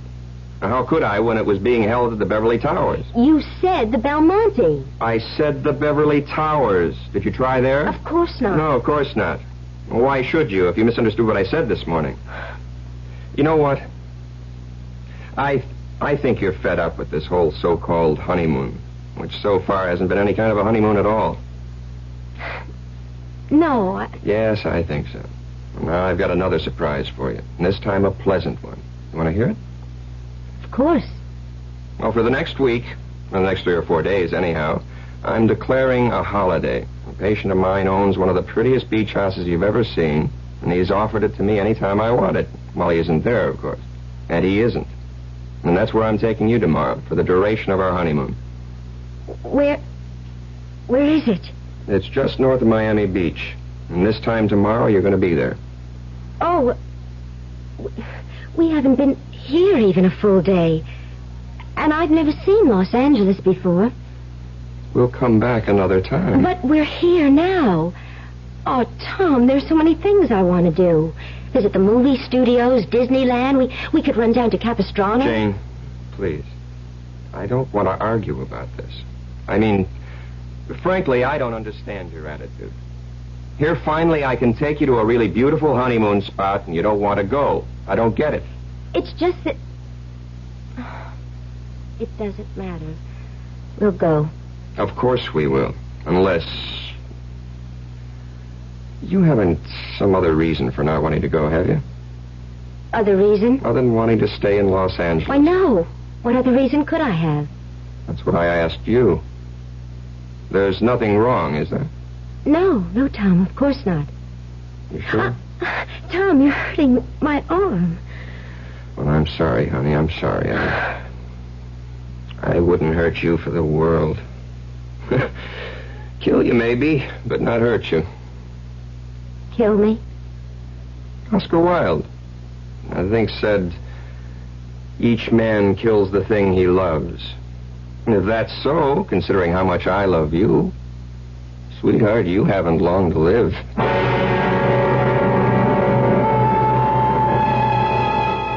So Jane Stoddard moves along, step by step, on her journey into terror. And obviously the end of that journey will be the beach house just outside Miami Beach, Florida. Trapped, caught, and helpless in a web of circumstances beyond her control, Jane has no choice but to continue the journey to certain death. I'll return shortly with Act 3. Excuse me, sir, but do you know what happens this time of year? Right on, pal. I happen to know that right about now a freak blizzard falls on Dumont, New Jersey, and they're snowed in for the rest of the summer. Happens every year. Nope. You see, what happens this time of year is that you can get a particularly good deal on what is perhaps the most luxurious mid-size car on the market, the mid-size Buick Century Regal. Well, what good's a car when you're hopelessly snowed in? Well, that's a point. Spruce and maple trees give us the violin.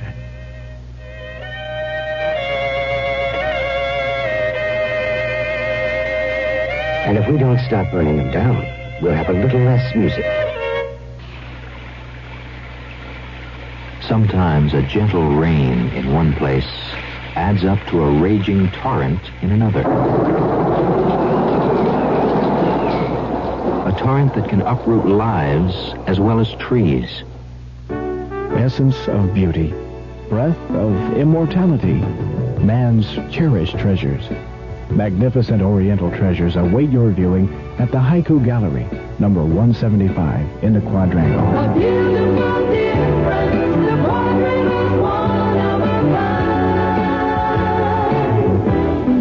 Just like you, just like you, just like you. What do you tell a husband who comes home and says, I just don't know about a vacation this year? Well, you tell him about Ramada Inn's family plan, where your kids 18 and under share your room free. And you tell him about the toll-free Ramada Inn's reservation number, 800-228-2828. At least that's what I tell him. At Ramada Inns, you're always welcome home.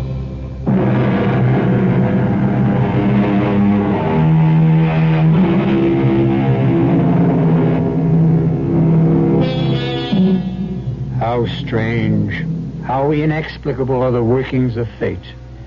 How curious, too, that the fearful things that happen to others we never consider may happen to us. Could we, any of us, ever find ourselves married to a murderer, as Jane finds herself married to Tom Stoddard? Seems hardly likely. Might we one day realize we are headed for sudden death and powerless to prevent the inevitable? Scarcely possible.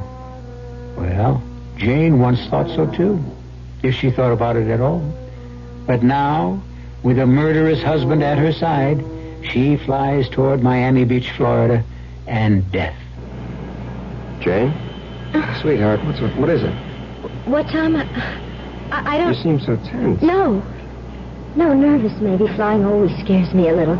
Well, soon landing in Miami, so relax. I'll try. Oh, Kearns, my insurance man, sent me that application in L.A. I got it right here. Application? You know, the insurance policy I'm taking out on your life. Now, here's a pen. You can sign it now. Now, shoot it back to Kearns from Miami Beach. Well, sign it, honey. Yes, of course. Good. That takes care of that. Oh, mind if I settle back and catch 40 winks? Of course not. I'm going up to the ladies' room. Okay.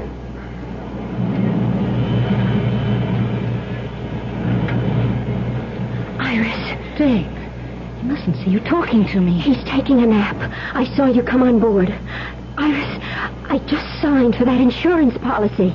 $100,000 and naming him as beneficiary. Did you have to? No choice. That's too bad. I hoped he'd hold off on that till I got things squared away with the Miami police. I signed my own death warrant, you say? No. It's not as bad as that. Now, the second we land, you'll be under close surveillance, and so will he. Follow instructions, and you won't have a thing to worry about. I wish I could be as sure of that as you seem to be. You can be. Just trust me. Now, go back to your seat before he wakes up. The last thing we want is for him to see us together. Jane? I can hardly bear to sit next to him. Hang on to your nerve, Jane. We're close to the end now. I just hope it's not the end for me.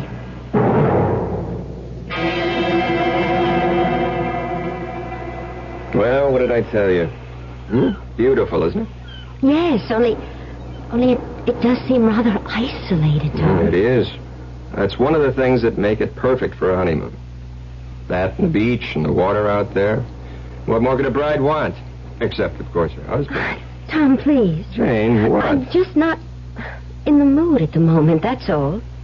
Well, I was feeling guilty about going off in the boat to fish for a few hours. But since you obviously don't love me anymore... Of course I love you. Of course you do. And I can't blame you for being a bit out of sorts. All this traveling. I've hardly given you a chance to settle down. Well, okay. I'm off to do some fishing. You can be alone for a few hours. Give you a chance to relax. Let's have a kiss for good luck. Okay, be back for dinner. Fish dinner, I hope.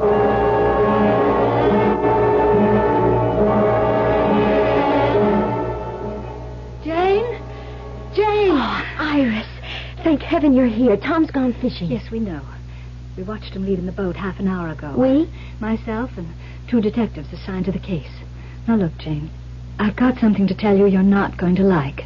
Just try to keep calm, will you? Yes. All right, here it is. We're quite sure, Detectives Allen and Barney and I, that Stoddard will attempt to kill you tonight. Why tonight? It's the anniversary of the night he murdered his first wife and her lover in this cottage. No. Don't look so frightened, Jane. In a way, you ought to feel relieved.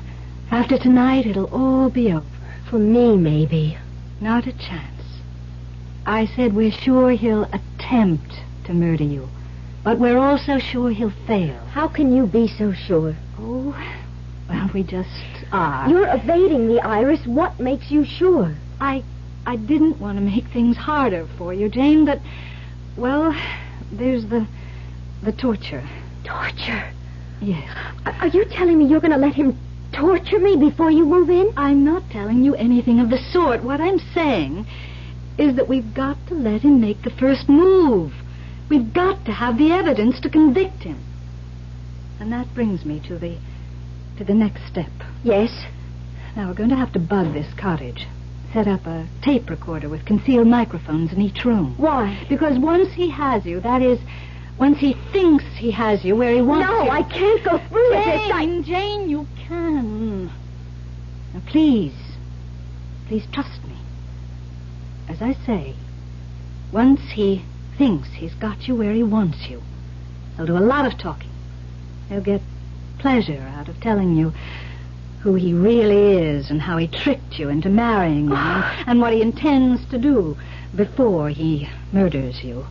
Now, Detectives Allen and Barney and myself will be here in the house recording every word. And Jane, dear, I give you my solemn word. Once we have the evidence, we'll move in on him so fast he won't have a chance to lay a finger on you. I hope you're right. Now, one more thing before I go. Here's a sleeping powder. You always have cocktails before dinner. Now, slip this powder into his cocktail tonight. Put him to sleep? What on earth for? So we can bug the place. He'll only sleep for an hour or so. It's a light dose. But he's out fishing. Can't you do what you have to do now? No, it's too risky. Everything has to be concealed carefully. And we can't chance him coming back unexpectedly.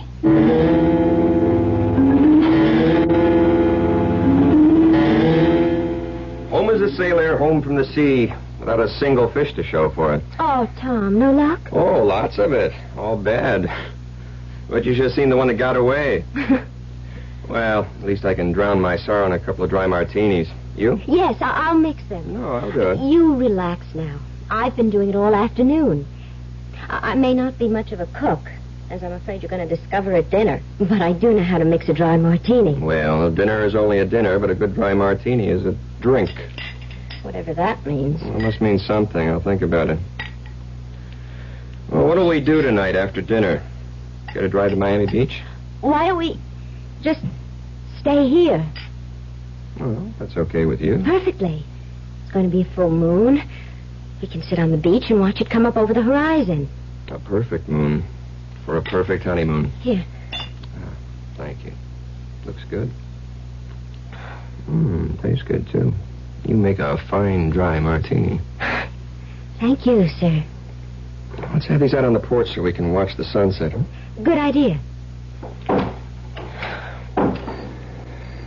Oh, this deck chair feels good. I'm more worn out from fishing than I thought. You've had a lot of air and sun. That sun was hot and bright. Even with sunglasses, the glare was hard in my eyes. Yeah. You didn't put anything in this martini, did you? No. I feel sleepy. So suddenly. As you said, the glare of the sun on the water. Worse than I thought. Oh, boy. I just can't keep my eyes open. Can't stay awake. Oh, I'm sorry. Don't mind me. Close your eyes. Rest them. Yes. I never felt so asleep. What was that? Nothing. The glass slipped from your fingers. Don't worry about it. I'll clean it up. You sleep. Tom? Tom? Good. Iris! Iris! Here! He's asleep. Fine, Jane. That's just fine. You handled everything exactly as I wanted you to. All right, now what? Let's go in, so I can decide where to place the mics and the tape recorder. You didn't bring them with you. What? The microphones and all that. No. Those detectives will bring it. No. Well, if you haven't got it and they're not bringing it... Glass doors, why are you locking them? They have to be. Whatever for? Because that's the way it was. These glass doors were locked when I came back that night. What? Came back unexpectedly and found Jim with her. Iris, what are you saying? I told you. That day on Santa Monica Pier, I was supposed to be away for a day or so, but then changed my mind and came back that night and found them together. In bed together. I killed him, but I tortured her. Iris! Put her through the hell I would go through later, thanks to her. You? Yes. And now you.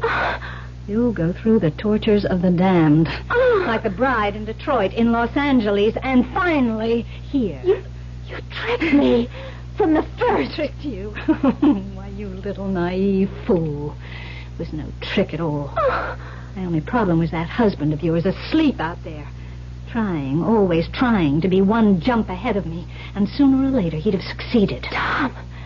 Tom was after you? Has been. Since I escaped from the asylum. No. You don't know who your husband is? Well, of course you wouldn't. You hardly know him at all. He's not just a psychiatrist, my dear. He's a psychiatrist with the New York Police Department. Oh, poor fellow. I escaped on the very day he married you. The police needed him. They needed him badly to figure out where I'd go, what I'd do, and he did figure it out. Only he was always just one step behind me, not one step ahead. This makes no sense. The day I met you on the Santa Monica Pier, I was followed. I was. The man in the car following me, you said he was a detective working with you. With your husband, silly. No. Not me. Yes, you were being guarded, tailed every way you went. But not by me, by your husband. Why didn't they catch you? You and I sat there on the pier. That man in the car couldn't do a thing without endangering your life because I had this. And could have plunged it into you the minute he made a move. A knife. Long enough to reach your heart.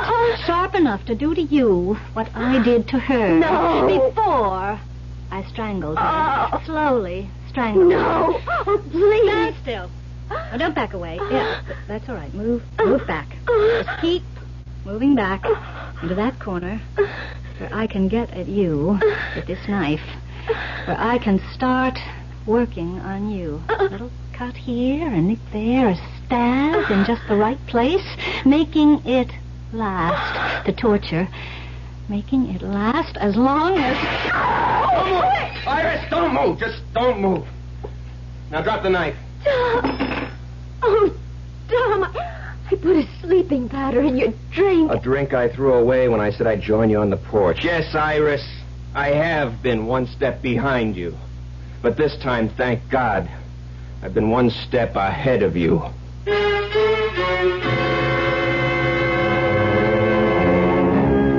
I seem to remember saying that our lives are fraught with the unexpected.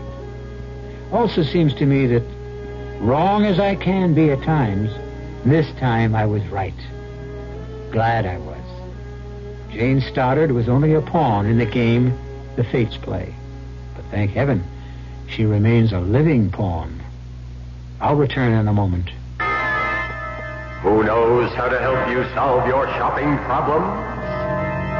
Your Better Business Bureau knows. What with all this oil shortage and all, Mrs. and I are talking about having our furnace checked out.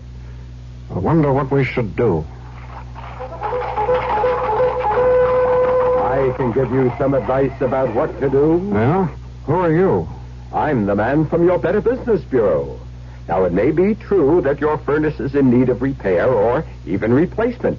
But don't be rushed into such a decision. Shop around. Get 2 or 3 estimates. Don't sign any contract until you have read and understood it thoroughly. And if the installation requires alterations to your home, be sure a permit has been obtained if required. And don't sign a completion certificate until that work has been satisfactorily completed. Just another tip from your Better Business Bureau. Once upon a time, there came to pass a new law, and great changes came over the people. They were happy and busy themselves at work they enjoyed. They were kind to the earth, and it gave back to them. No one had to lock doors or put fences around their land. Everyone had enough to eat. The sick and the aged were cared for. The people stood proud and tall. In the land of make-believe, there were no poor. The Campaign for Human Development is working to make the same thing happen in our real world. Campaign for Human Development, United States Catholic Conference.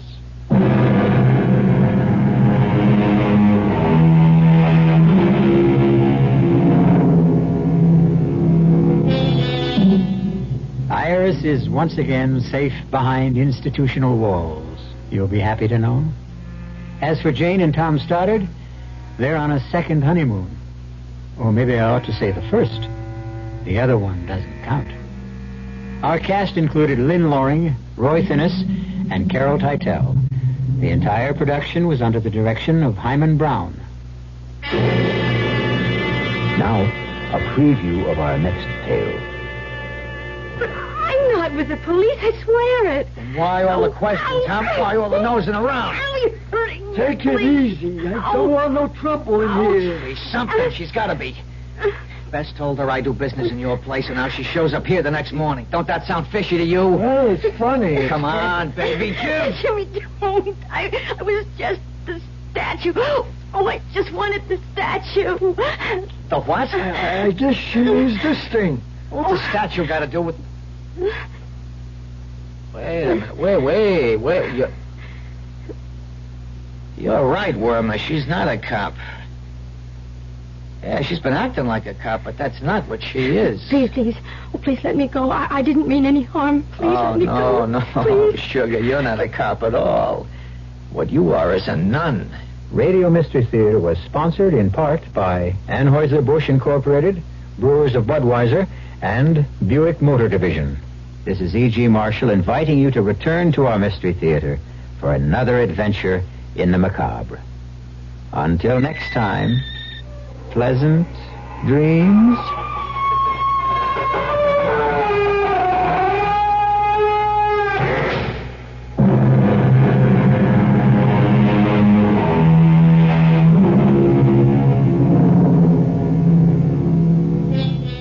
We have a telephone call to a lady in Vermont. Hello? Hello, Mrs. Faga. Yes, it is. My name's Jim Ladd, and I'm calling up people who own Honda Civics.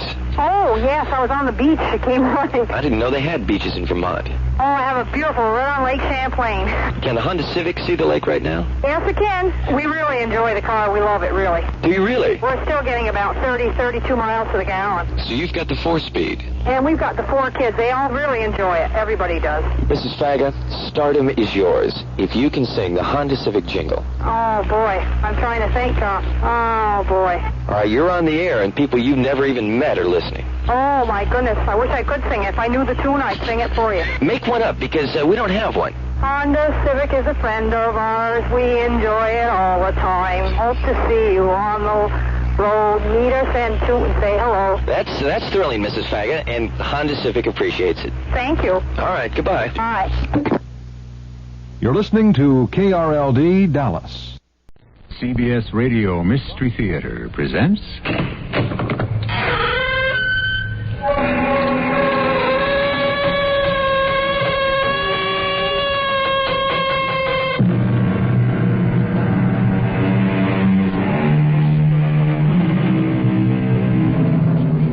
Come in. Welcome. I'm E.G. Marshall. Our story is called The Question. We promise you in advance that the question is not a simple one, and the answer is even more complex. Yet it is a question that every human being asks every day, perhaps every hour, even every minute. Asks it not in words, not expecting an answer from anyone in particular, yet it persists, and the waiting and the yearning for the answer persist as well. There is no light. There is no sound. I'm all alone. Who am I? Who am I? Silence. Solitude. Darkness. Poor creatures. They don't know who they are. And they're afraid.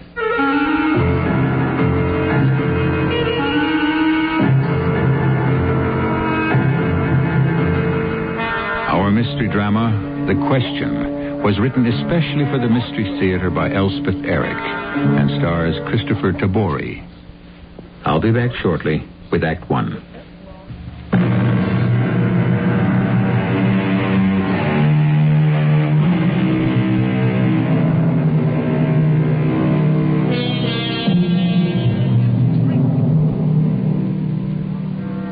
Yes, the question each of us asks, birth to death, is, who am I? It's all very well if you can answer, I'm rich, or I'm beautiful, or I'm famous, or I'm successful.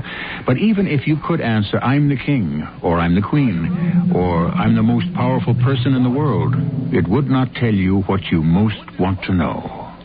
Who are you?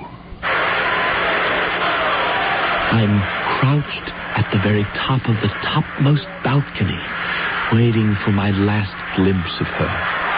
This is the 548th performance of this play, and I've seen all 548 of them.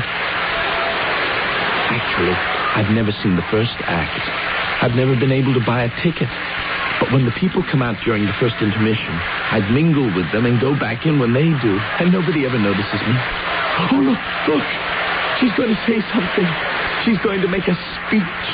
A farewell speech. Friends, good friends, kind friends, good, kind, and generous friends, all of you here tonight, and all you others out there in the city who have nourished me with your applause, who have approved of me and given me heart and courage. I am so grateful to you. If you have been pleased with what I have done here on the stage, then I have been more than pleased with what you have done out there in the audience. I have been supported and sustained. And I love you for it. Thank you. Thank you with all my heart. Thank you. I have to see her again. I simply have to. Not from the gallery this time, but close up, maybe even face to face. I skidded down the steep stairs, trying not to bump into the others, out onto the street, down the alley to the stage door, inside, and then to the green room where everybody is crowded around her, all telling her how wonderful she is. And she's being gracious and smiling at everyone. Oh, it seems as though they'll never leave. Now, finally they do. All except one man. The second I see him, I hate him. Well, Mary? Yes, Henry? You're really going through with it? Retirement, you mean? You won't really do it. You'll be back. Heck, Mary, you're an actress. Acting is what I do. It's not what I am. Don't tell me you won't miss your name up in lights. A fuse blows, and then where are you? That's a line from some play I did in stock years ago. Mary Mannering starring in Mary Mannering Triumphs in Mary Mannering, a sensation in... Honey, you've got years ahead of you. As many as you want. You can perform till you drop. I used to think that would be so wonderful. A whole life in the theater, a whole life of being somebody else. That's all acting is, putting yourself in someone else's place, throwing yourself away, blotting yourself out, and being a different person. Well, what's wrong with that? I wish I could do it. Everybody wants to do it. Everybody wants to get rid of his own miserable self and be another person, even if it's only for a little while. If I had the talent... And the other thing about acting is, you know how it all comes out. Even if it ends unhappily, tragically, even if you die, at least you know what the ending is going to be. You don't have to live in a world that's full of shock and surprise and uncertainty. Oh, yes, I thought it would be wonderful to live a life like that. Wasn't it? For a while. Yes, a long while. There was so little of me to throw away, so much for me to become. It was very exhilarating. What happened to make you change? Did you know that young, untrained homing pigeons do just as well as the old, trained ones? What? It's born in them, you see. Well, what have you got to do with homing pigeons? Did you know that when some Japanese clams were transplanted over here, they still opened and closed according to the tides in Japan? 100 generations of clams kept the memory of the Japanese tides and obeyed them. Just think of that. Where did you pick up all this stuff about pigeons and clams and all that stuff? It's not stuff. It's all verifiable scientific fact I've been reading. You read too much, that's your trouble. You should get out more. I don't intend to get out at all. Well, what are you going to do? Shut yourself up in a cave or what? Not in a cave. In the house where I was born. Where my mother was born and my grandmother. They all grew up there, and so did I. You never told me about any house. I never knew you had one. I haven't been near it since I was a girl. Where is it? At the seashore. It's still there. I get bills from time to time from Joshua for repairs he couldn't do himself. Well, who's Joshua? Joshua Billings. He's the caretaker, I guess that's what you'd call him. Anyway, he's looked after the old house for years and years. And you're going to live by yourself in this old place? Why? What for? Oh, Henry. Don't you know? No. No, I don't. Why, to remember who I am. What a stupid man. What a dull, insensitive man. What can she see in him? Why does she let him hang around her like that, asking her all sorts of impertinent questions, making fun of her, sneering at her wonderful ideas? He doesn't understand her. He doesn't understand her at all. But I do. I understand everything about her. My heart aches with love, and I press even closer to the door beyond which she stands. With him. Look here, Mary. How are you going to get to this crazy old house? By train, by bus, and by sand taxi. Why don't I pick you up in the morning and drive you out there in my car? I'm going tonight. You're not. But I am. I've planned it for months. At midnight by yourself to a place you hardly know? I won't hear of it. I won't let you. You won't let me? I tell you what. My car's in the parking lot down the block. I'll go get it. Come back here and park in the alley. You get your makeup off. I'll pick you up and drive you to the shore. If you still insist on going. Oh, I'm going. Well, then let me drive you. What'll your wife say? You had to bring that up, didn't you? Well, it seemed the obvious thing to bring up. My wife is probably out on the town having a time for herself. She won't even know I'm not home. Or give a hoot where I am. You don't know that. Not for sure. I do know it. And I know it for sure. Henry, I am a very old-fashioned lady. I don't like the idea of running off in the dead of night with a married man. Well, then I'll just take you to the door and leave you, okay? Well, okay. All right. I'll get the car and come right back. I press myself up tight against the wall as the man comes out. He doesn't notice me. Then it dawns on me. I'm just a few feet away from the woman I worship and adore. I can meet her, go in, introduce myself, and talk to her, tell her everything. But I have a better idea. I sneak past the doorman, who never even looks up. I go out the stage door and stand in the alley, waiting.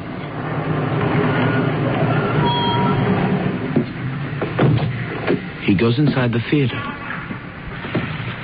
Not knowing exactly what I'm doing or why or what I expect to come of it, I jump inside the big limousine, hop over into the back seat and curl myself up on the floor.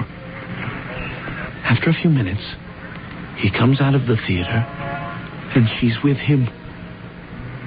Everything will be all right because she has me to protect her.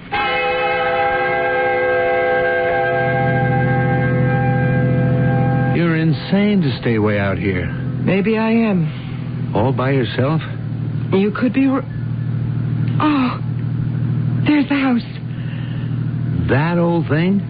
Oh, I wasn't sure I'd remember it, but I do.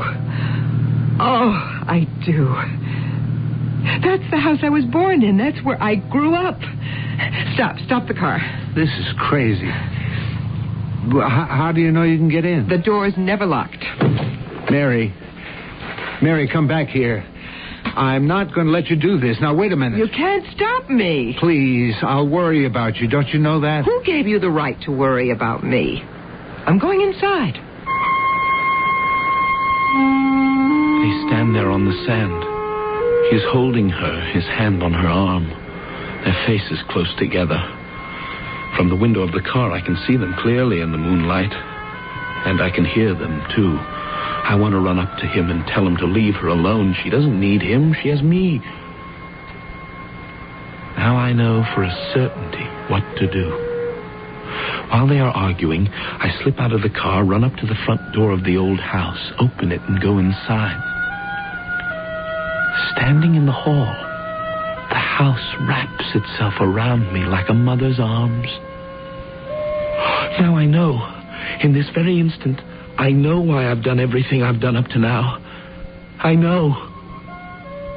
And I know I've been right to do it.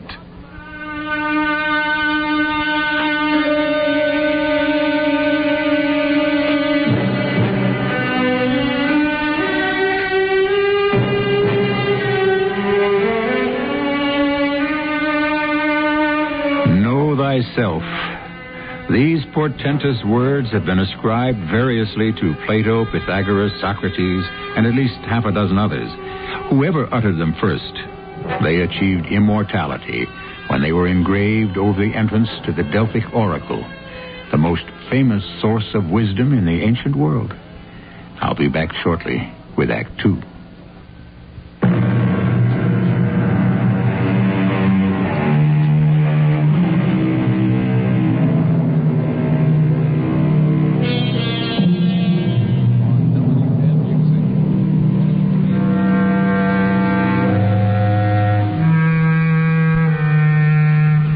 The precept, know thyself, is centuries old, and its message persists to this day, as each of us tries, however clumsily, to follow its counsel.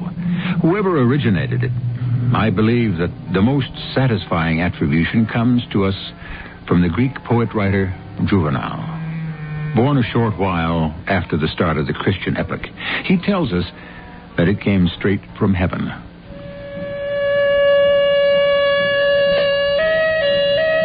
Solitude, silence, darkness,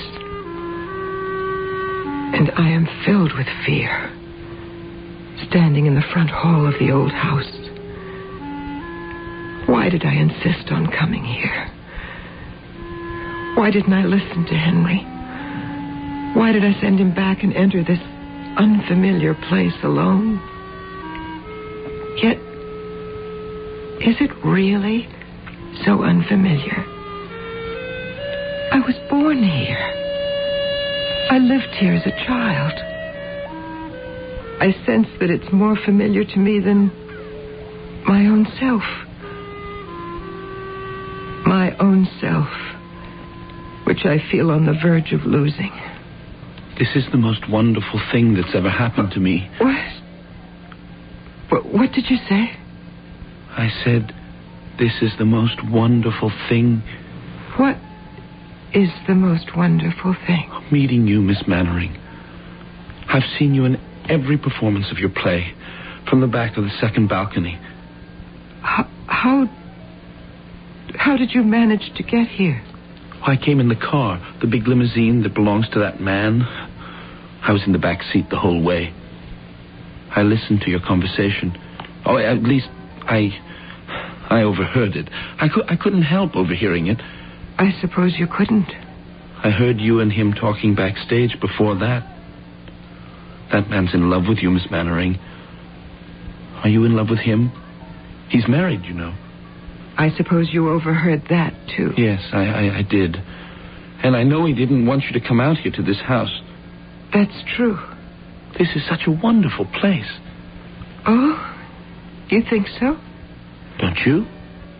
I hope it'll turn out to be. Oh, it will. I know it will. And it will be wonderful for me, too. You're planning on staying? I have to. You can understand that, can't you? This is the place I've been looking for.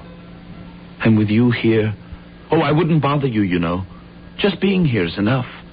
This house, and you, and the ocean, and there'll be other things, too. I know there will. And I'll find out what I want to know. And what's that? What is it you want to know? Who I am. That's what you want to know, isn't it? Actually, it is.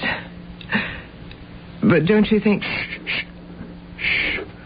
Don't talk. What's the matter? Oh, nothing's the matter. Just be quiet. I knew it.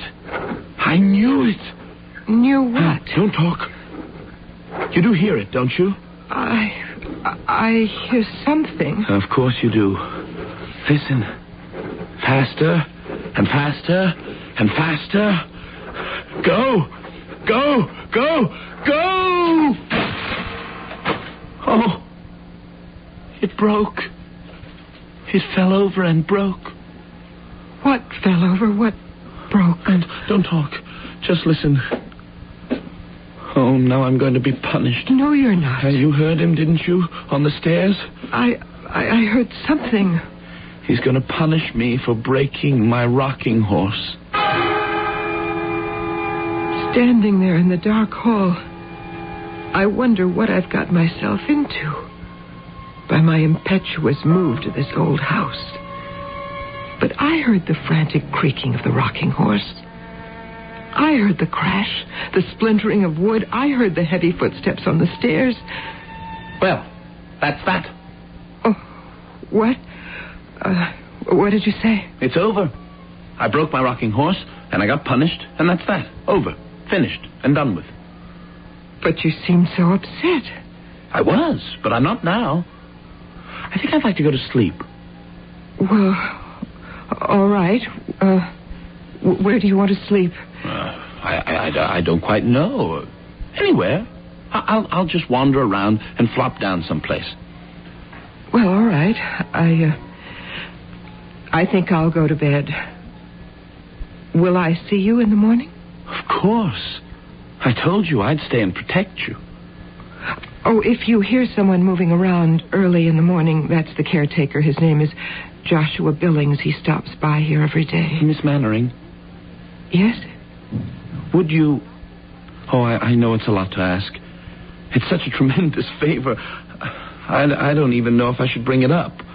You've been so kind to me so far. And... What is it? What is this tremendous favor? Would you let me paint your portrait? What? Is that all? Oh, but it's a lot. It would mean so much to me. Do you mind? Why, no, I don't mind. I don't know that there are any brushes or paints in the house or a canvas or anything. Well, I could just do a sketch. That'd be enough. In charcoal or pen and ink, anything. I'll ask Joshua in the morning if there's anything you could use. Then you'll let me? I'm flattered that you want to. Good night. Good night, Miss Mannering. It's all becoming more and more confusing. Confusing, but for some reason not really unsettling. Everything this odd young man has said has seemed reasonable, quite to be expected. And I haven't the heart to refuse him anything. I mount the stairs. The old wood of the banister feels warm to my hand. Familiar. Like an old love returned after 30 years. I'm back. Here is my home. Here is my refuge. Here I was welcomed and cherished and, yes, loved. And I'm back. I enter the big back bedroom, and almost immediately my foot touches something. I reach over and pick it up, take it to the window. There in the moonlight, holding it in my hand, I stare at it. I'm not even surprised when I see that it's an ear. The ear of a horse. The wooden ear of a rocking horse. Well, Miss Mannering, good morning. Joshua, I should have let you know I was coming, but with no telephone and there wasn't time to write, I made up my mind so suddenly. It's been 30 years or more since you've been here. I'm surprised you recognize me, Joshua. No, you haven't changed that much. Joshua, there's something I have to explain to you, if I can. Yes, Miss Mannering? There's a young man staying in the house. He's a fan of mine. Actually, I didn't even know of his existence till I came into the house and found him standing in the front hall. Must have been a shock. As a matter of fact, it wasn't. No? Not after the first second or two. He explained how he got here and why he came. Why did he come? On account of you? Oh, partly, I guess. But then he said, when I asked him that very question, he said to find out what he wanted to know. And what could that be? I asked him, and he said who I am. Uh-huh. Don't you think that's an amazing thing to say? No, especially. It's what everybody wants to know. Joshua, he wants to paint my picture, or at least make a sketch. Are there some materials in the house by any chance? Oh, yes, Miss Mannering. There's some charcoal and some good charcoal paper with a rough laid finish down the cellar. Mm-hmm. I did some sketching for a while, until I took up photography. I didn't know you took pictures. Have you had any luck? I don't know. Haven't had any developed. Too hard to get into town. Maybe when you go back, you'll take them and have them printed up? Of course I will. When I go back. I'd like to take a snap of that young man, if he's around. Oh, he'll be around. He'll be doing a sketch of me, and you can take a picture of both of us. A feeling of anxiety is beginning to close around me. Everything is so familiar. The house, the rooms, even the furniture is exactly as I remember it. And yet, they're strange to me. They are not familiar. They are hostile. They don't love me. They hate me. And I'm afraid of them. Almost finished, Miss Mannering. Is it going to be a good sketch? I think I'm going to like it. Then I'm sure I will. I put it all down very fast, almost without stopping. I think the best things are done that way. Don't you? Oh, I don't know. In the theater, we like to rehearse. I'll stop talking so much and finish up. Oh, Joshua, we're just finishing. What happened? What did he do? It's all right. Joshua just took a picture of us. Joshua? I told you about him. He's the caretaker here. But I wasn't ready. I know. I should have waited. But it's all right. Wait a minute. Where you going? Outside. Don't go. I wasn't ready. It's not time. You should have waited. Has he gone? Didn't you see him go? Joshua, I have to tell you, I've never seen him at all. I've heard him. I've talked to him. I've heard the sounds he heard, but I've never seen him.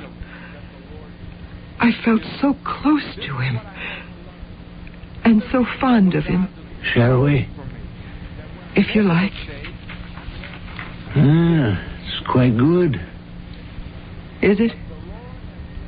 Don't you want to look at it? I think you'd better. I think you'll be quite surprised. If you want me to. I do. Here, take it. What? This isn't a sketch of me at all. No, it isn't. But I posed for it. The young man drew what was in his head. Who is this woman in the sketch? Who is she? Don't you know? She's your grandmother. I am completely dazed. The blood in my veins seems to be running backwards. My mind has stopped completely, like a clock that has run down. Everything that has happened. And now, this.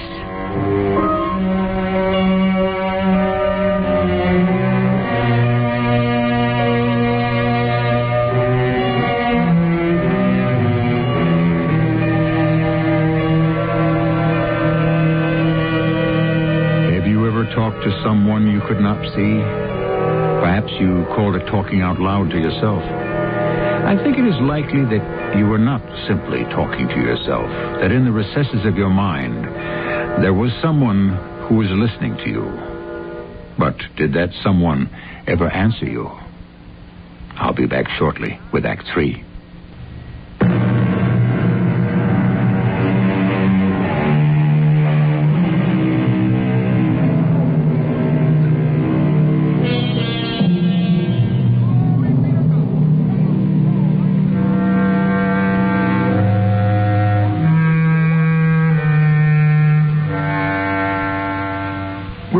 Talking to ourselves, are we not? Approving or disapproving, congratulating or condemning, sanctioning or forbidding.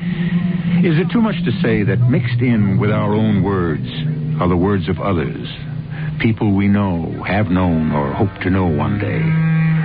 Is the conversation really so one-sided after all? Poor little lady.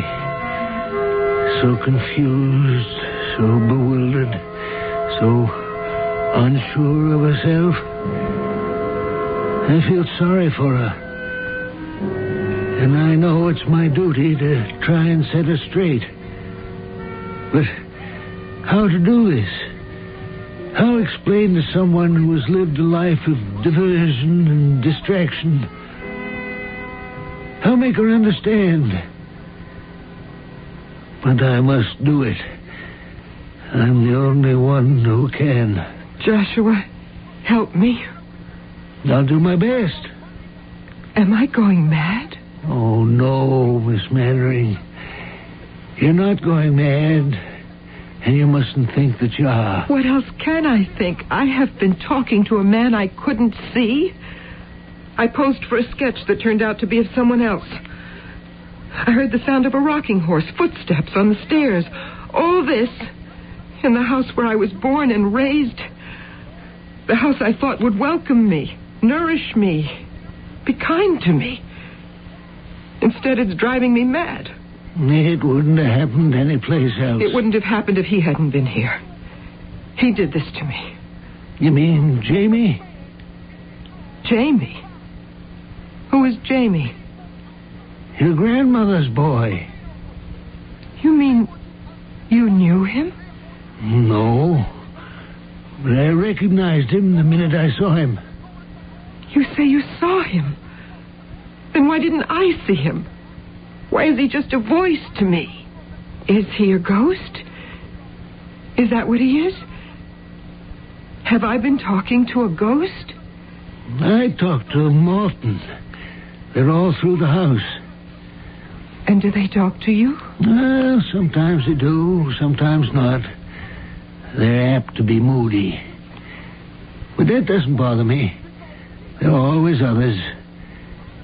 Even in books. I have a lot of books. And when I'm reading late at night, I see the ghosts of the authors running and skipping between the lines on the pages. It's all so strange, so new. You'll get used to it. But not right away. If I were you, Miss Mannering, I'd go back to your life in the city for a while. That's what I wanted to get away from. I wanted to be alone. What's that? What's that sound? Sounded like a machine gun, didn't it? Jamie? Let's go outside, shall we?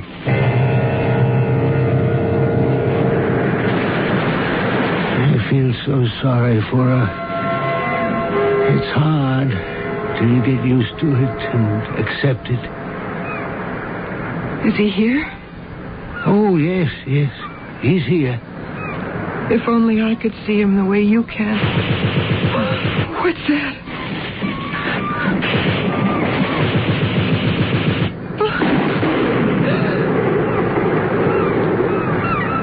So, that's it. I heard him. He said... Hush now. Quiet. That's the way it happened. Now I know. What does it mean? Why did he say, now I know? Now he knows how he died. He was shot? In the war. The first big war. When he was 18. Sit down here on the sand, Miss Mannering, and I'll try to tell you about those who die suddenly and violently. Joshua, how do you know so much about Jamie? Who he was, how he died? Why, you see, after he was shot down, your grandmother had only your mother left at home. So she came to the orphanage where I'd been placed. I was about 10 years old then. Nobody seemed to want me. But she did. She adopted you. No, she never went that far. But she gave me a home. It was kind. And she talked a lot about Jamie. I think she just wanted a little boy around the house to remember what it was like. She couldn't possibly forget. No. But it made it more real for her. Having me around. Oh, she and I talk about it often. When we run into each other. In the house? Of course. Oh, look down there. Look what's coming down the beach road. Mercy me, what a large automobile. It's Henry. Friend of yours? He drove me down here. I didn't expect him back so soon. Must be pretty fond of you. I suppose he is. Well, aren't you going to speak to him? Should I? He'll ask me to leave here. And what will you say? I don't know. Henry, it's all been very strange from the minute I got here. Tell me about it. You wouldn't believe it. Well, try me. I don't even know that I believe it, but it happened. Anyway, I think it did. What happened? I met a man. You don't mean that old geezer you were sitting with on the beach? No. That's Joshua. He's been with the family for years. He's the caretaker here. Then what man are you talking about? A young man. Where is he now? Oh, I don't know. Well, did he just take off? I think he's still here, in the house. You think? Well, don't you know? He's a ghost, Henry. A ghost? Well, now you're kidding me. No, he was my grandmother's son. His name was Jamie. He was killed in the First World War when he was 18 years old. Now, come on. Joshua told me about it. Mary, sweetheart, you've been listening to an old man's tale. No, I tell you, I talked to him. The minute I stepped inside the house, he spoke to me. What did he look like? I never saw him. What? You never saw him? You talked to him, but you never saw him? Is that what you're trying to tell me? Joshua saw him. And he's seen all the others, too. What all others? You don't understand. You've never talked to a ghost, have you, Henry? No, never. You see? You couldn't possibly understand. All right, that settles it. You're coming back with me. No, I don't know. Mary, the reason I came dashing back down here, I didn't mean to come back so soon. I was waiting for you to come to your senses, but when I got home last night, I had a talk with my wife, Mary. She wants a divorce. You know what that means. What does it mean? You and I could get married. You could go on working if you wanted to. I'd be proud to have you. But besides your work, you'd have me. What do you say?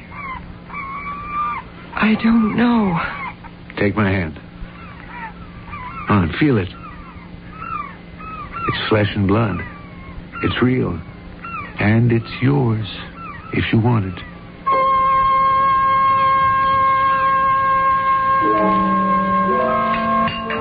I'm making myself a cup of tea. I feel sort of unsettled. I was looking forward to Miss Mannering staying on here for a while. Little by little, I'd introduce her to all my ghosts, her ghosts, and she'd get to know them. They'd get to know her. Maybe they'd be friends, and maybe not. But they'd know one another and come to some kind of understanding, maybe. That's what I'd hoped for. Now, I sit here in the kitchen wondering if I'll spend the rest of my days alone with my ghosts till I become a ghost myself. Joshua? Oh, Miss Mannering. Care for a cup of tea? Thank you. Talked to your friend, did you? Yes, we talked. I tried to tell him, about Jamie and other things. Things you told me. He didn't believe you. No, he didn't. Well, some people got the ability. Some haven't. He thought it was all in my head. Could be he's right. What? After all you've said, you even said you'd seen the ghosts here in the house. You told me. Things in your head are just as real as things you can touch and see and smell and taste and hear. Joshua, I'm going back to the city with him. Uh-huh. I thought maybe you would. I'm a little shaken by everything that's happened here. Not quite ready for it yet, are you? I need to go back to what I know. What I'm used to. I can understand that. But I'll be back. One day soon. I will come back, I promise you. Takes a lot of courage to face up to your ghosts. I guess I haven't got it. Not yet. Not sure I have it myself. You? But you told me you see them. You talk to them. Not quite all of them. Almost. Not quite, though. But I'm still trying. And when you've seen them all and talked to them all, then what? Why, then I'll know who I am. I can't tell if the little lady understands a word of what I'm trying to tell her. She just stares at me as though there must be a meaning in what I'm saying, but she can't quite make out what it is. Well, you can't blame her. I don't know for an absolute certainty that I understand it myself. I just know it. There's his car starting up. She must have slipped out of the kitchen without me even noticing. Yeah, she's in the car with him. They're ready to go. Oh, my. Oh, I clean forgot to give her those rolls of film to have developed. The picture I took of all the ghosts that live in this house. Oh, no, isn't that too bad? I was looking forward to seeing how they come out. Especially one of them. The one I think is a picture of my mother. My real mother. Walking away from me down the hall. I remember I called out to her. I said, "Why don't you love me, Mother? What was so bad about me that you couldn't love me?" But she didn't answer. So I took her picture.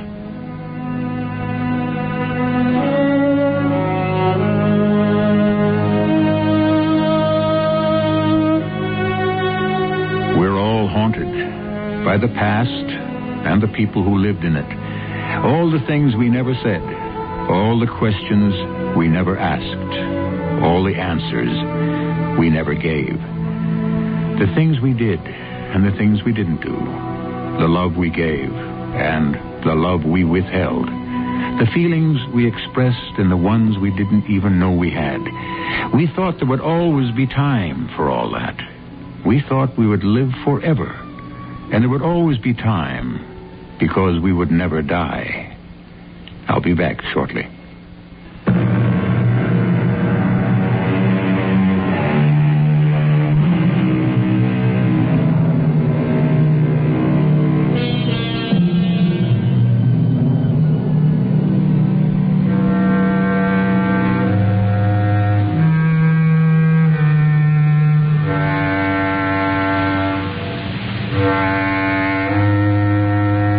I beg your indulgence while I read to you a few lines from a play by Henrik Ibsen called, aptly enough for our purposes, Ghosts. It is not only what we have inherited that exists again in us, but all sorts of old dead ideas and beliefs. They are not actually alive in us, but they are dormant, and we can never be rid of them. There must be ghosts all over the world. Our cast included Christopher Tabori, Terry Keane, and Robert Dryden. The entire production was under the direction of Hyman Brown.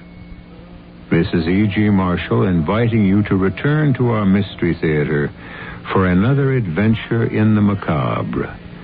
Until next time, pleasant dreams.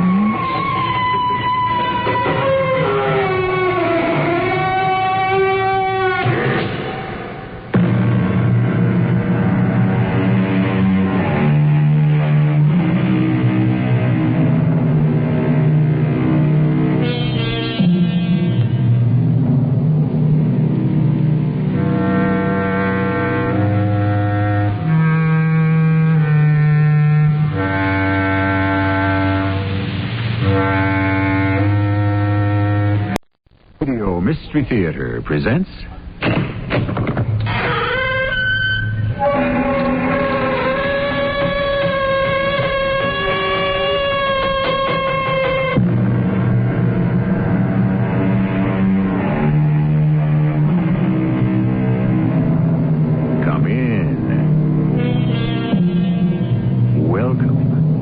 I'm E.G. Marshall. We live in such changing times. It is inevitable we fear tomorrow more than yesterday.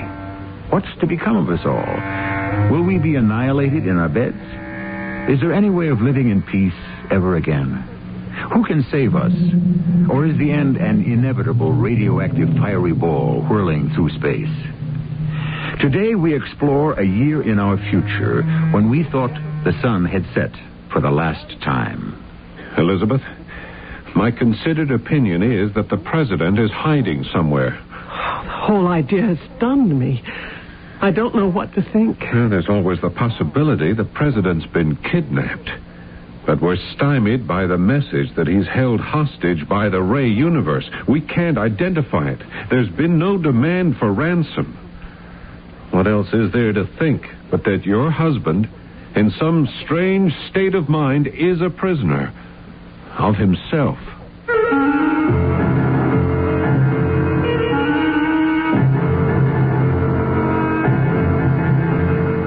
Our mystery drama, The Final Mind, was written especially for the Mystery Theater by G. Frederick Lewis and stars Norman Rose and Ann Williams. I'll be back shortly with Act One.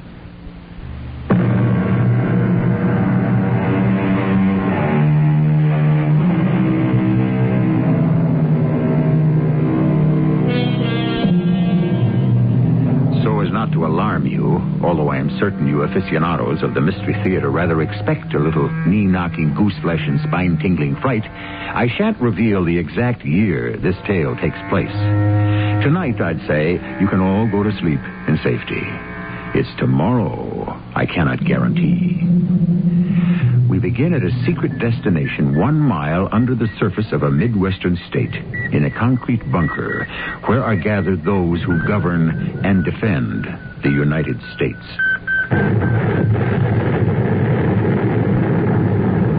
What's the communicator reading, Mr. Freeman? Bombs are still bouncing off the Atlantic protection curtain. Bouncing off? Well, not only off, but most of them are being thrust back to the Asiatics. It's almost too good to be true that the enemy's bombs could boomerang. I was pretty sure Justin would pull it off. He's our greatest scientist, so why wouldn't he come up with a laser formula which forms a protective roof over the entire country? Oh, is that how it works? Yes, Freeman here. Security 5, Mrs. Justin Day would like clearance to enter Control 1. She has clearance. Pass her through. Elizabeth, it's good to see you. Max, I just got in from Atlanta. I thought all spaceports were closed. They can't stop me from flying my own. That antique jet can still take off? I was visiting my sister. The report came through on the zone monitor that the Asiatics are suing for peace. So I had to get here to find out if it was true. That hasn't been confirmed, Elizabeth. How's Justin? He's great. I don't think any of us could believe peace was that close, even if we heard it.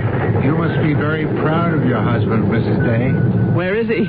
It's been weeks since I've seen him. He's been at it round the clock. We had a little foul-up with the Pacific Protection Curtain, and he's been down in Control 8 for 3 weeks, night and day. Security 5, Mr. Justin Day requests clearance to enter Control 1. I'll give him a smart salute, a big, fat, welcoming smile, and pass him through. Justin, the curtain works. It works. The northeast quadrant hasn't been touched. Elizabeth, am I ever glad to see you? Oh, I am beat. If you gentlemen won't mind, I'll just stretch out on this airbed. Oh, that's better. Elizabeth, come, sit beside me. Have you been here long? 5 or 10 pulse size. Justin, is the Pacific Curtain in full operation? Sizzling. Justin, I heard on the monitor the enemy is asking for peace. First sensible thing they've done. Well, if it's more than a rumor, if it's true, then this is a moment to remember.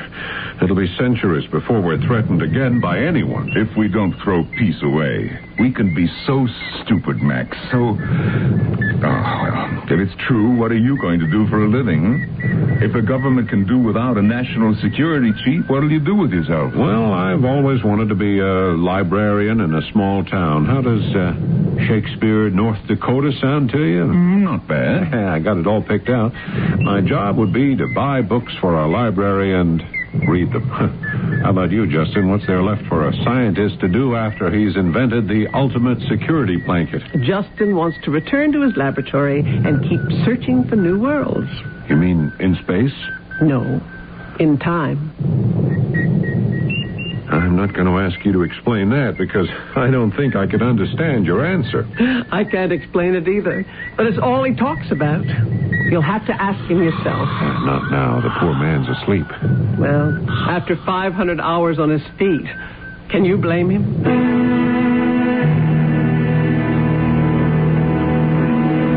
How close we had come to the end of everything.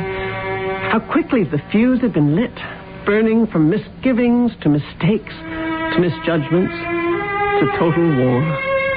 Our only hope of survival lay in my husband's genius. And he delivered.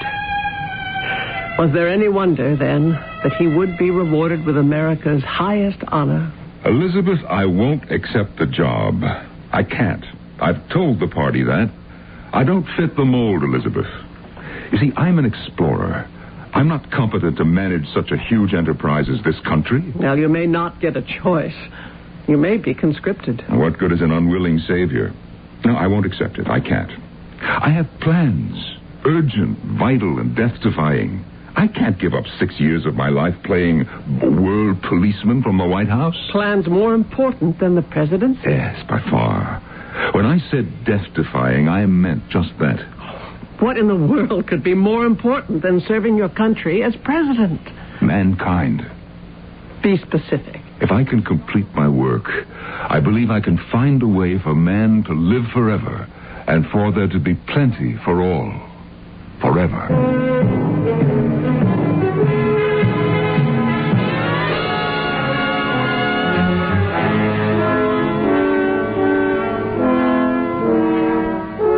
To the best of my ability, preserve, protect, and defend the Constitution of the United States. Ladies and gentlemen, the President of the United States, Mr. Justin Day.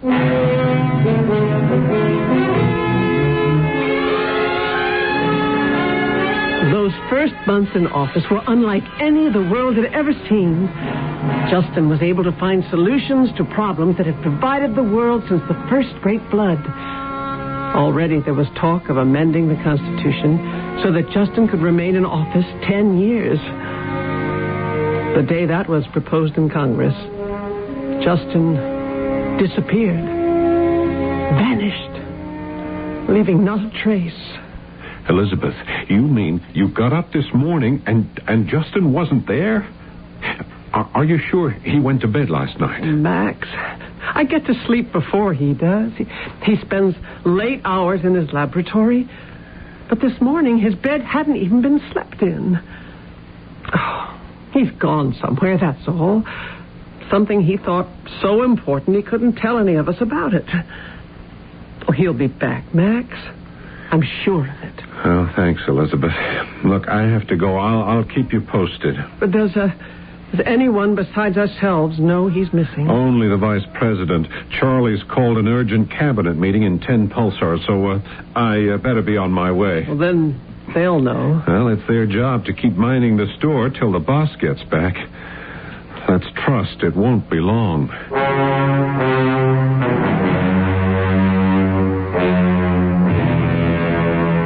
But Justin did not return. The days turned into weeks. The weeks into months. There'd been no provision in our 30th century Constitution for such a tragedy. Everyone in government operated on a temporary basis. Vice President Charlie Wall, of course, doing double duty. It's almost 3 months. Seems hopeless to find him. He must have been kidnapped. Who knows, Charlie? No one's giving up. All our satellites have been programmed with Justin's birth and behavior code. There isn't a particle of universe we can reach by beams that can't react to his wavelength. That is, if somehow he's been spirited into space. Anyway, today's trace and search reports are due in on the Magna scanner any minute now, so we'll have a look, huh? Is Elizabeth joining us? Oh, yeah, she never misses a TNS report. Good evening, Max. Charlie. Yeah. Any news yet? You're right on the button, Elizabeth. I'll turn on the scanner.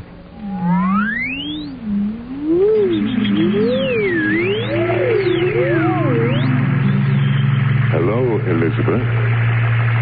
Justin? I sense you have Max and Charlie with you. Justin. Is that you? What is it, Elizabeth? You all right? Don't you recognize my voice? Justin? Where are you? Elizabeth, who are you talking to? They can't sense me or hear my voice. Only you can, Elizabeth. I'm talking to Justin.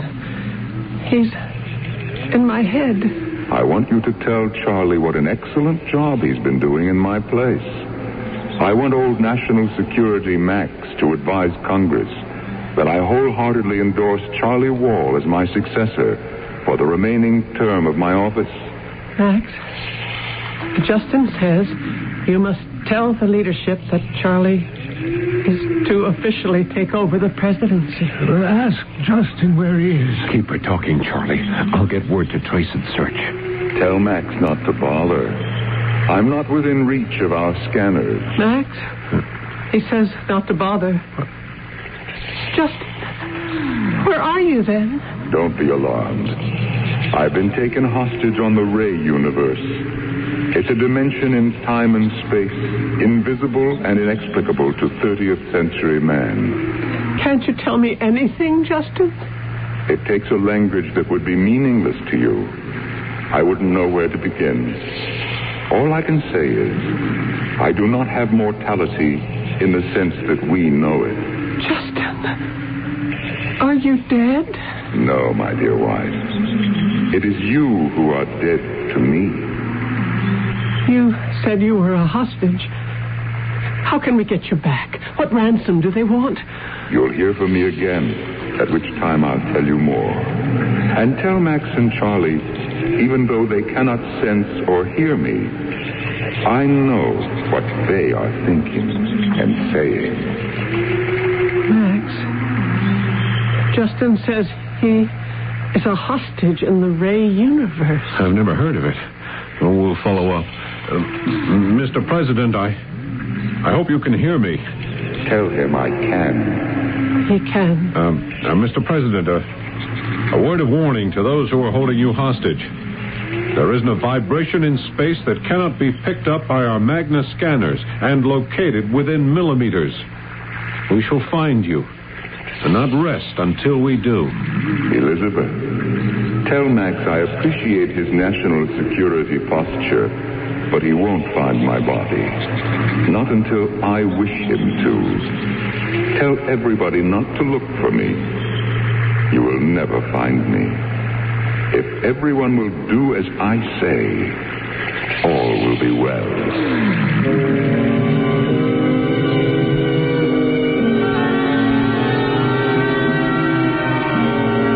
There's always a first time. For me, that is. I have brought you many stories of a mysterious nature, but none in which the sound of man is the whole man. Since all of us look towards the future with the hope that it spells better days of great enrichment and greater knowledge, I am stepping aside quickly now so that I may return very shortly with Act 2.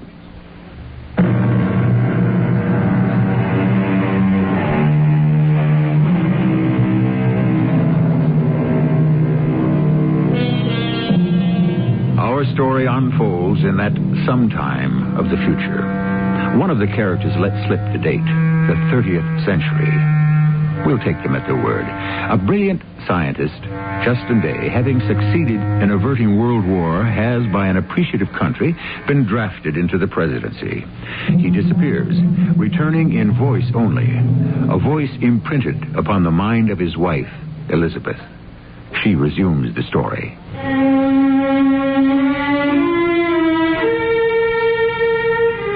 Before I ever met Justin, I was a test pilot. Superstition and flying don't mix. So I'm not a believer in portents, signs, or dreams. Our civilization hasn't arrived at the present millennium by conceding to ignorance and credulity. Superstition hampered the first 25 centuries of man. That we know. But I swear to you, the dream I had last night shocked me. This is how I remembered it. Don't be angry with me, Elizabeth. But I have decided. Why would I be angry? Have you come back, Justin? Even if I could, would it be worth it, darling? 6 years of presidential fence-sitting, playing universal chess, conniving in the name of progress. I can't do it. Who else is there but you, Justin? Who was there before I had the honor? The best would be an exactingly programmed computer. It could keep our world on a balanced economic and political axis. A computer? Yes, Elizabeth. Emotions only get in the way. An emotionless computer. And I am on the verge of the concept.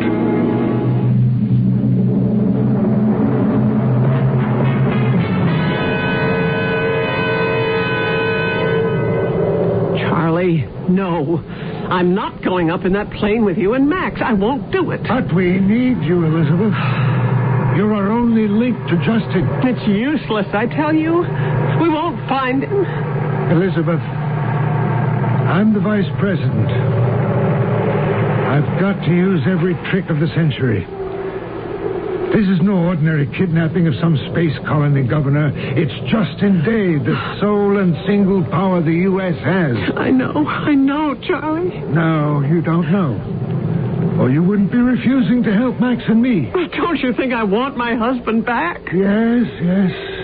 But that's all he is to you, a beloved husband. That's all. That's everything. I want him back alive. I told you, Justin said, don't look for me. You will never find me. He could have said that if he were forced to. The world looks to us for leadership. And with Justin gone, there is no leader. Charlie, what's holding you two guys up? Let's go. Just a minute, Max. Elizabeth, we've got to have you with us aboard the Magnaplane. Our only hope is, if our transmission is spotted, he'll communicate with you, and you could talk to him. Maybe persuade him to tell us what to do, where he is he free to return, and how and when.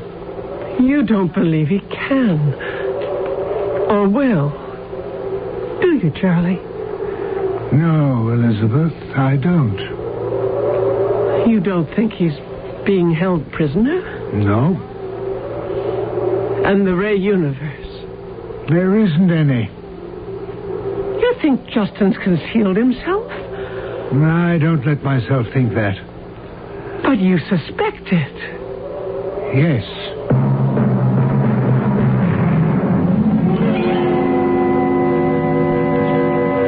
We'll cross the Potomac and then, by using the White House as a central point, fly in ever-increasing circles. Tom, switch on the scanners and receivers. Yes, sir. You comfortable, Elizabeth? Max, I don't know what to think. I told Elizabeth it's our considered opinion that Justin is hiding somewhere. The idea has stunned me. I'm not ruling out the possibility he's been kidnapped. But overwhelming evidence doesn't point that way. In 4 months, we've not had a single ransom demand from his supposed captors on this Ray universe. Mr. Freeman. Yeah, any signals yet? No, sir. The vice president would like you to join him aft. Right. Elizabeth, you keep your ears tuned to the scanner as we keep circling. Remember, it's for Justin's own good that we find him. And your good, Max. And mine.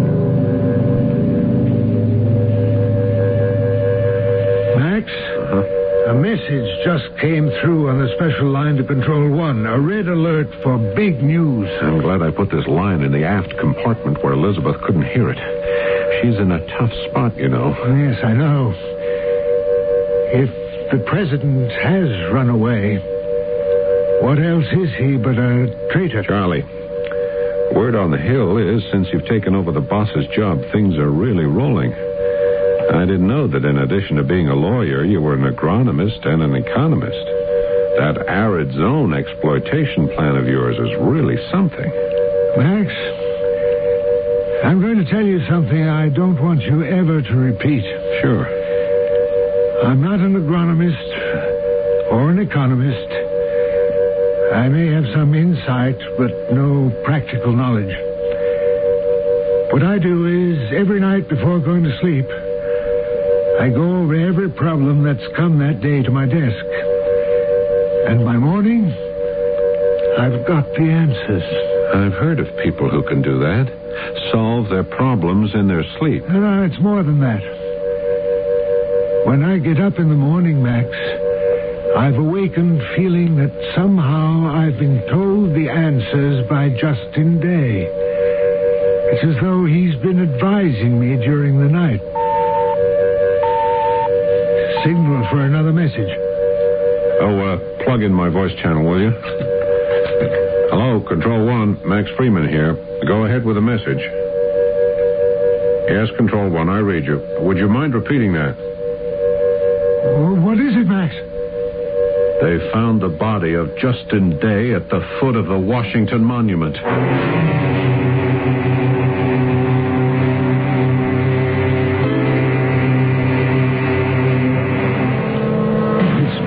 Tough day for you, Elizabeth.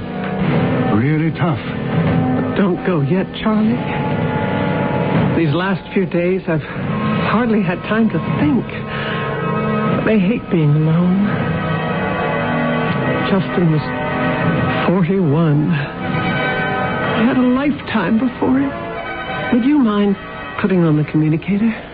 Now, you don't want to see all that's going on, do you, Elizabeth? Let the wounds heal. No. Turn it on. I want to.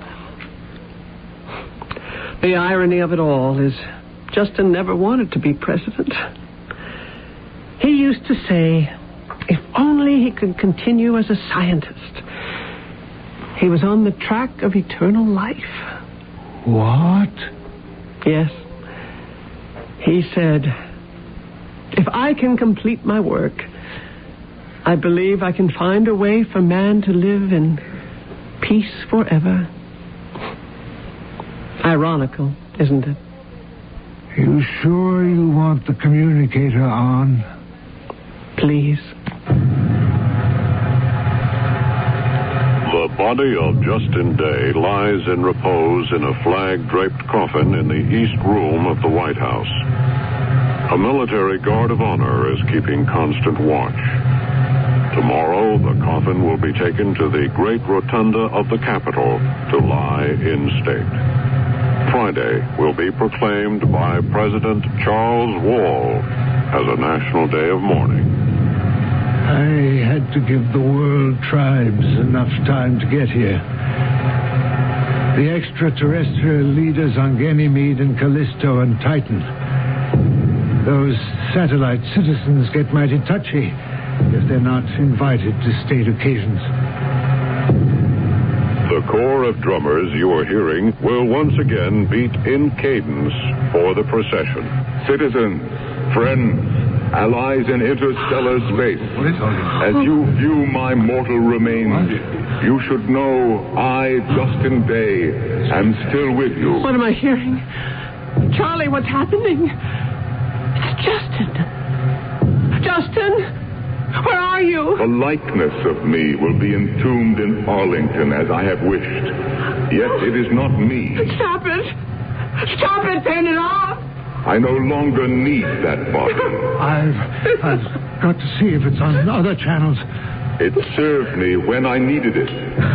It is no longer useful or necessary. He's on every transmission from here to the sun and back. And so I have dispensed with it. Elizabeth, I've got to meet with the NSB. Keep it. My body is yours. And decide what to tell our allies. It is yours. Do as I say, and all will be well.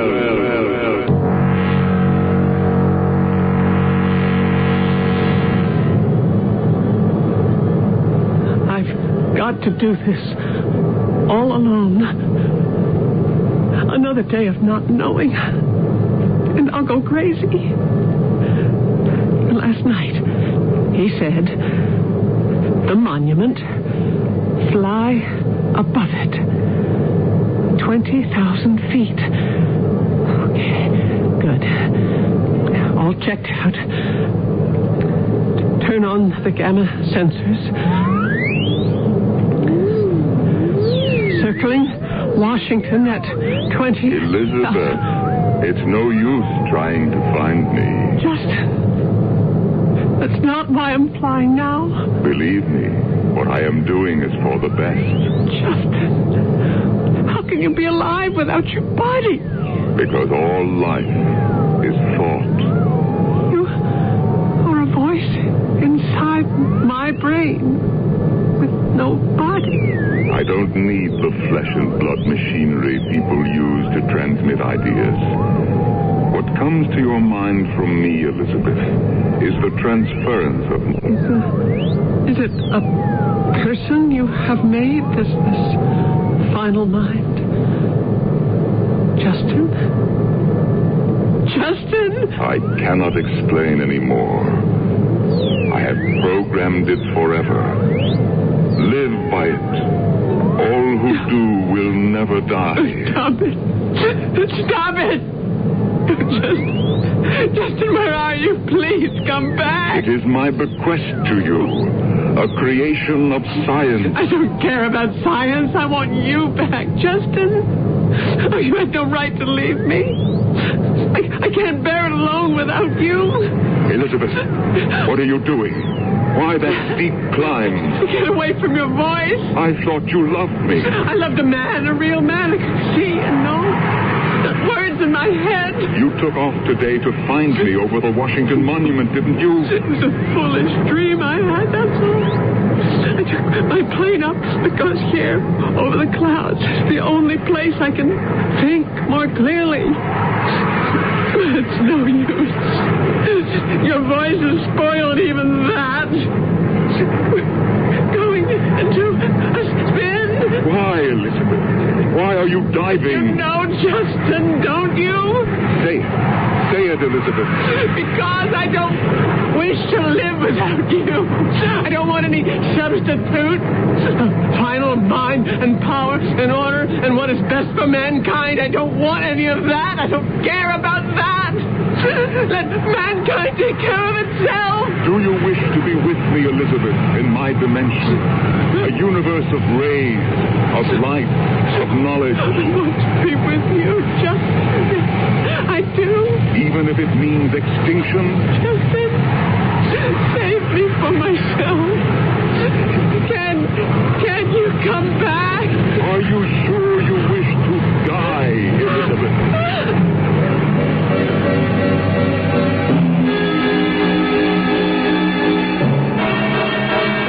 This tale of tomorrow makes me feel somewhat like Sir Isaac Newton, who said of his discoveries, I am like a boy playing on the seashore, now and then finding a smoother pebble or a prettier shell. Meanwhile, said Newton, the great ocean of truth lays undiscovered before me. If there are truths and answers to Acts 1 and 2, I hope they will be revealed to us when I return shortly with Act 3.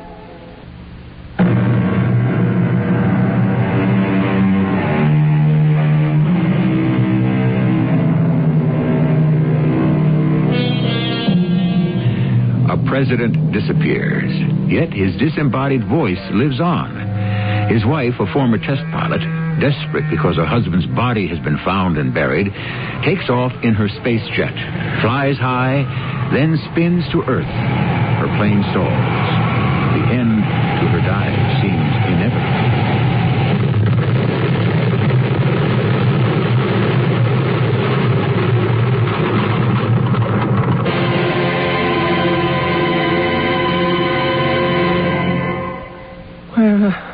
Where am I?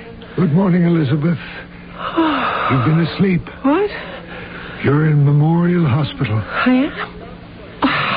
How did I... You'll live. It's a miracle.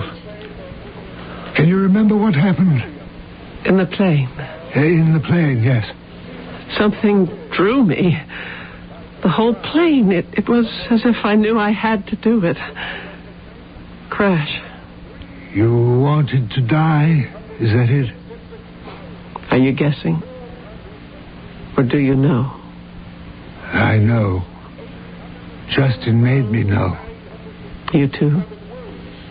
You heard him? Last night, when they brought you here, I went back to the White House. I sat there and I felt I heard him. I didn't hear words, just in a flash I knew. Everything? I don't know how you wanted to die. Did he make you know about some insane machine, a computer he's built? No. He made it when? Since he disappeared? I have an idea he's been working on it for years. At 20,000 feet, I kept feeling he was right there. And you were in your plane, flying? He was talking so strangely. Mostly about this thing. Oh, what did he call it? The final mind. Okay, Elizabeth. Don't get yourself wrought up. One last question, and then I'll go. You thought you were losing control of your plane? Yes. For some reason, I was drawn into a spin. I couldn't pull out. It was like being in a vortex, sucking me into the sharp top of the Washington Monument. That's all I remember. Did they find the flight recorder? So far, only very small fragments have been picked up. You're the only thing that came down in one piece. You walked out of that crash on your own 2 feet. Nothing broken, nothing even bruised. You're here for observation, that's all. So if I wanted to, I could get up and walk right out of the hospital? Yes, but don't. A couple of days here won't hurt. I'm tired. I'm going to close my eyes now. Give my regards to Max. I'll see him soon.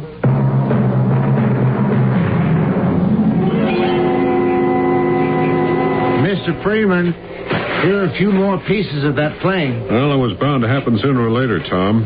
Mrs. Day insisted on taking up these antique 20th century jets. I remember seeing her do stunts in it. Beautiful. Yeah, it was an old jet fighter which she rebuilt herself. You can't ask too much of them. The only other one around I know of is in the Spaceport Museum. For instance, take a look at this section of an instrument panel. It's pretty primitive. Hey. Will you look at this? Got something? Yeah, these 3 gauges behind the cracked glass. All the indicators are bent in one direction. Let me see, Max. Elizabeth, what are you doing here? I couldn't sleep at the hospital, so I came here.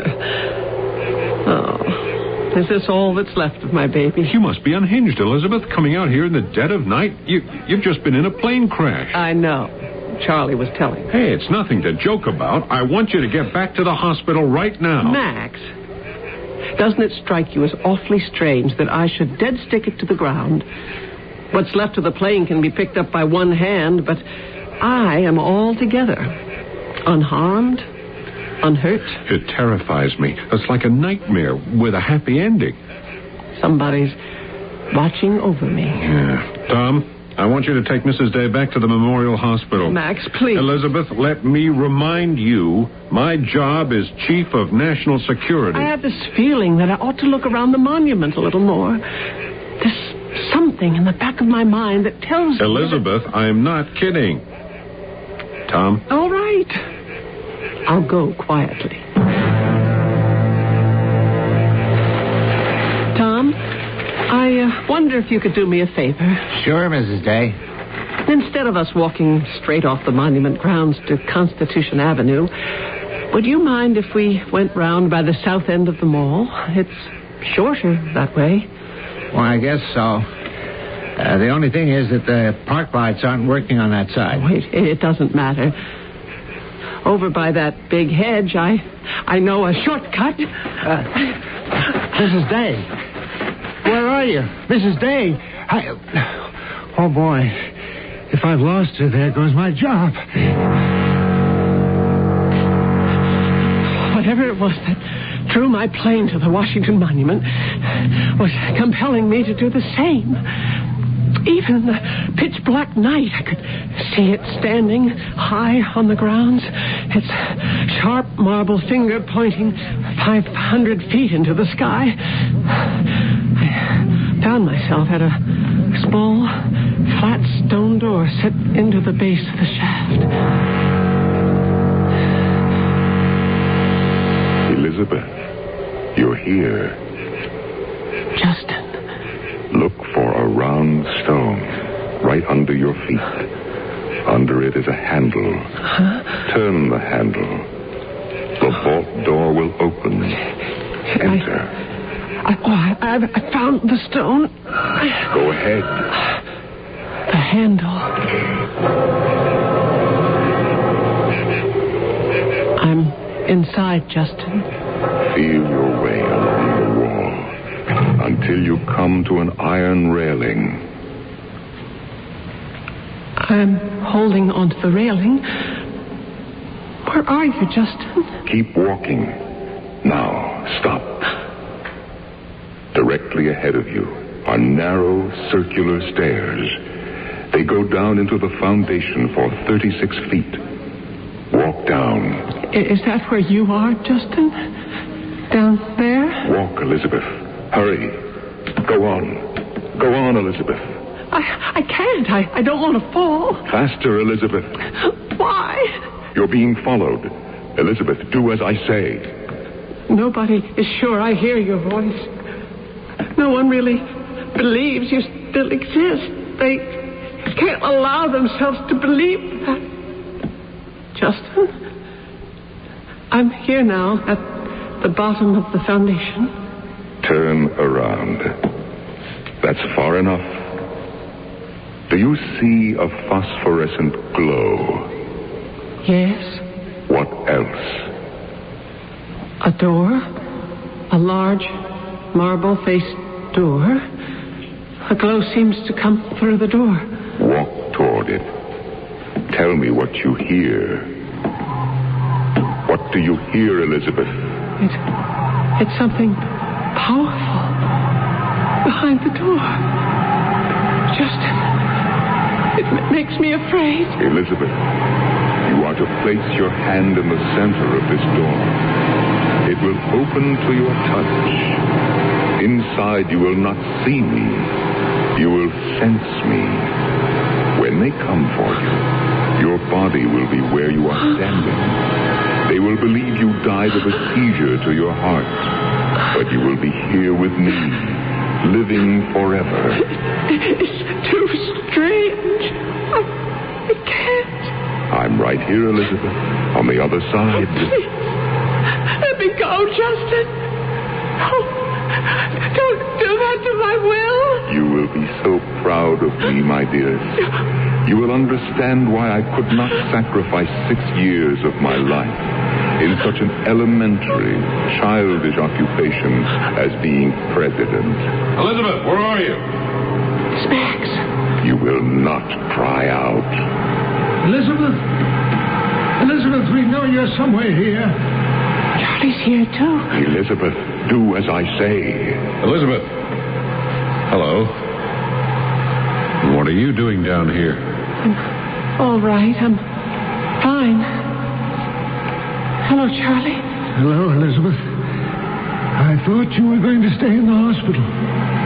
Why, have you followed me? I don't know. Seemed like a good idea. It's 4 a.m. You've been in a plane crash, and here you are waltzing around Washington. We thought maybe you needed help. Justin's in there. Oh, yes, he is. He's behind that big door. What do you know? You don't believe me. I want you to tell them something. I will, Justin. Tell them, right here, is a self-powered perpetual dynamo locked into a gamma computer, and I have programmed it to meet every contingency known to man. The problems of floods, famine, politics, economics. I told you what I've named it. The final mind. Max? Charlie? I know you can't hear Justin. He instructs me to tell you that what he has invented is behind that door. Convince them of what I tell you. What's he saying, Elizabeth? He wants you to believe him. That sound is a kind of artificial superbrain Justin calls the final mind. What does it do? Reads minds, hears sounds, and acts. The secret lies at the top of this monument. The platinum rods act as a sensor, receiving thought signals from everywhere. Platinum rods? The lightning arresters, yes. They receive thought signals. I get the message. This mechanism he calls the final mind solves the problems it receives and sends out solutions in return. Maybe there is something in it. I leave the final mind as my gift to mankind. Now I'll be on my way to other planets, other galaxies and systems in space to continue my work. My body is a hindrance to me. I bequeath that to the world also. Elizabeth, can we go now? You must be very tired. Do you believe? Why don't we prove it? I'll have the door opened later and we'll have a look. A machine that's going to run the world. Everyone will want to see that. It's a treasure. He's lying, Elizabeth. Charlie's lying. The moment you leave here and go up the stairs, you'll be placed under restraint and taken away. And then the door will be broken down. It wouldn't. And then the final mind will be destroyed. Charlie, no, Max! What's upsetting you, dear? Elizabeth, the alternative is a return to a world mismanaged and war-torn by misguided hands. Tell them it's up to them to decide. Charlie. Decide. Charlie, Max, listen. Don't hurt the final mind. Don't destroy Justin's work. Please.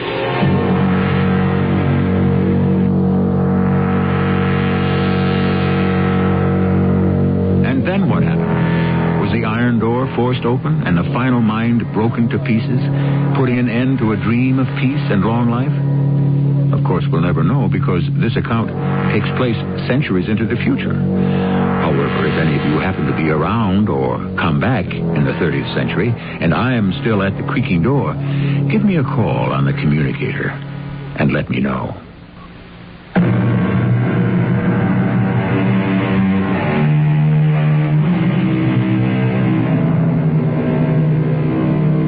Right now, man is built only to learn from the past. Memory only goes backwards. Some say it's a good thing. It's better not to know what we're in for. I don't agree. If the final mind is in our future, I want to know.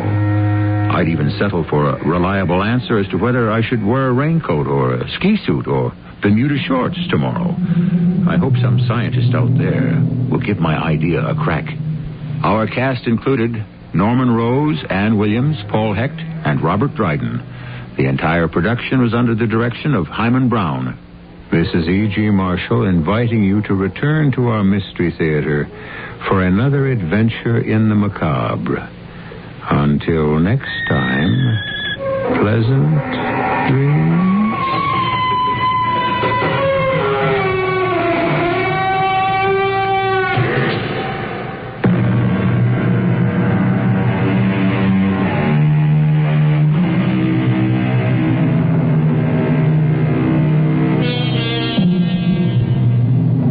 CBS Radio Mystery Theater presents...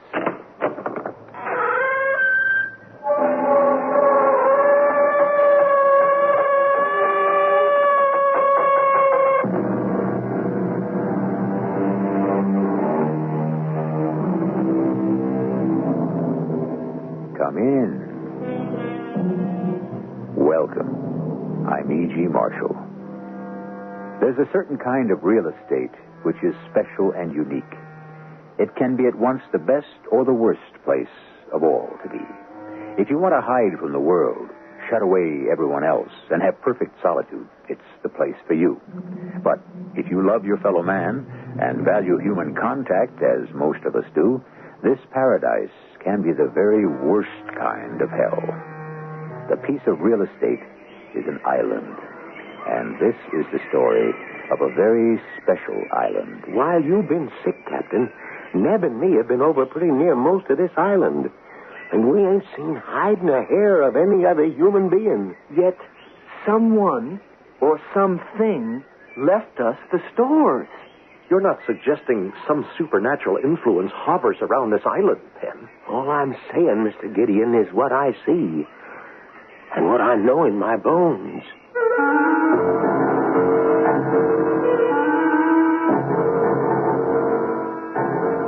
Our mystery drama, The Mysterious Island, was based on the classic by Jules Verne and written especially for the Mystery Theater by Ian Martin and stars Earl Hammond and Leon Janney. It is sponsored in part by True Value Hardware Stores and Buick Motor Division. I'll be back shortly with Act One.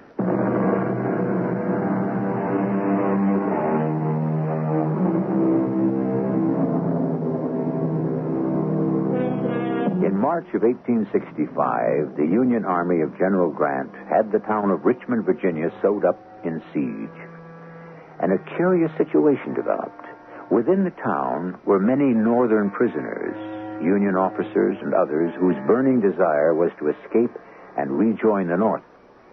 But while allowed certain liberties, the town was so strictly guarded that escape seemed impossible.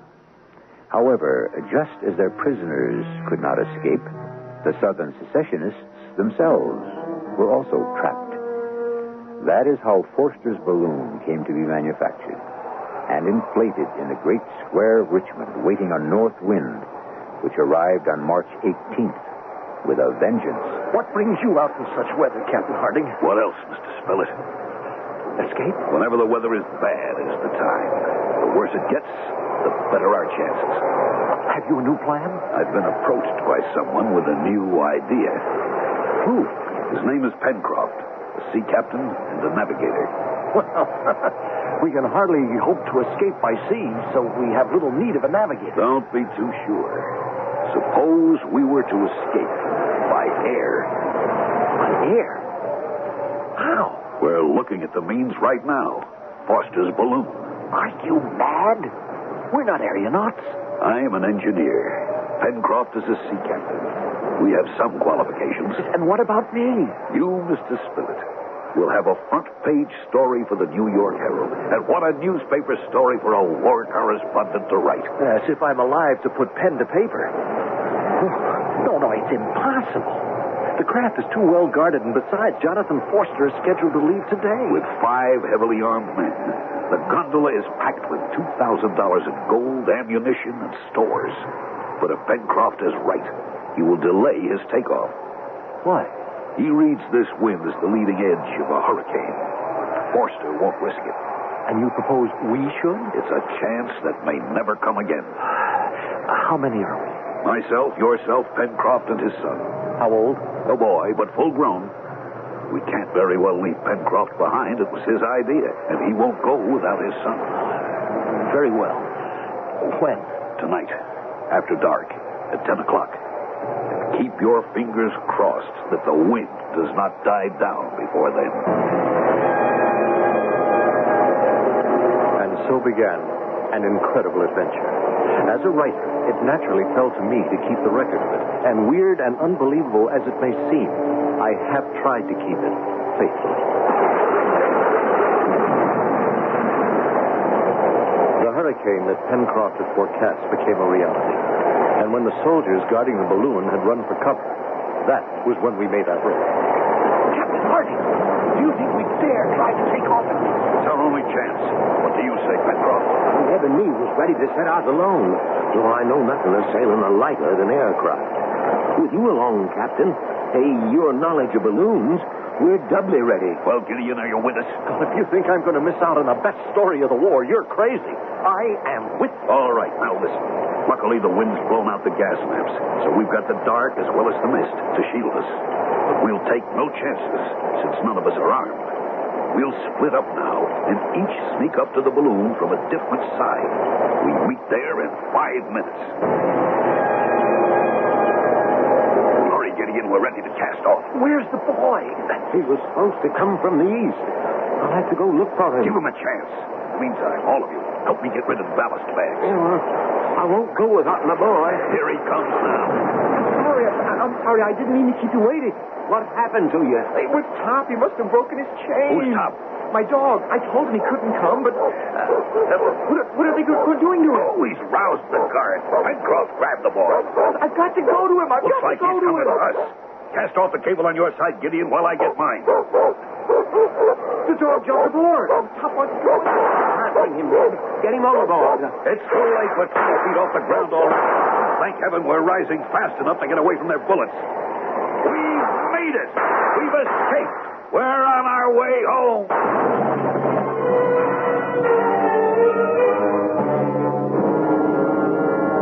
Home. Little did any of us know how long it would be before we saw that again, if ever. No words could describe the terror of the next 5 days. The full rage of the hurricane swept us through the air, tossing and turning the gondola basket like a pendulum till all of us were airsick. By night, the captain could not dare risk a descent, and by day, a curtain of swirling fog shrouded the earth. For 5 days, we rode the whirlwind, surviving it Lord only knows how, till at last, that morning, for the first time, the mist parted below us, and we saw The sea. It's sea beneath us. Yes, and we're falling fast. What's that sound? There's a rent in the balloon. The gas is leaking out. What can we do, Captain? Get everything overboard. Lighten her as much as we can. What about this gold? Over with it. It's over $2,000. Good, it might buy us our lives. Over. The food, Captain. Everything, even the guns. It isn't doing any good. We're still falling. Land, Captain. Land. Top floor first. Land. Where? Neb, you're right, boy. Off to starboard there. We'll never fetch it. We're almost in the sea now. Oh, we've got to lighten her more. There's nothing left to get rid of. Yes, there is. We'll cut away the gondola itself. Quick, all of you, climb up on the net around the balloon and cling to it. The wind's carrying us toward the island. But Top, he can't get up. You go with the others, boy. I'll hand Top up to you. Here. I've got him. Okay. Hurry, Captain. Hurry. We're almost on the wave top. Just one more cable to climb. What happened? We took a wave broadside. But look, it bounced the balloon up into the air. We're going to make it to land. We're going to... No, Top. What is it, Neb? The captain, Dad. The captain, he's gone. And Top went in after him.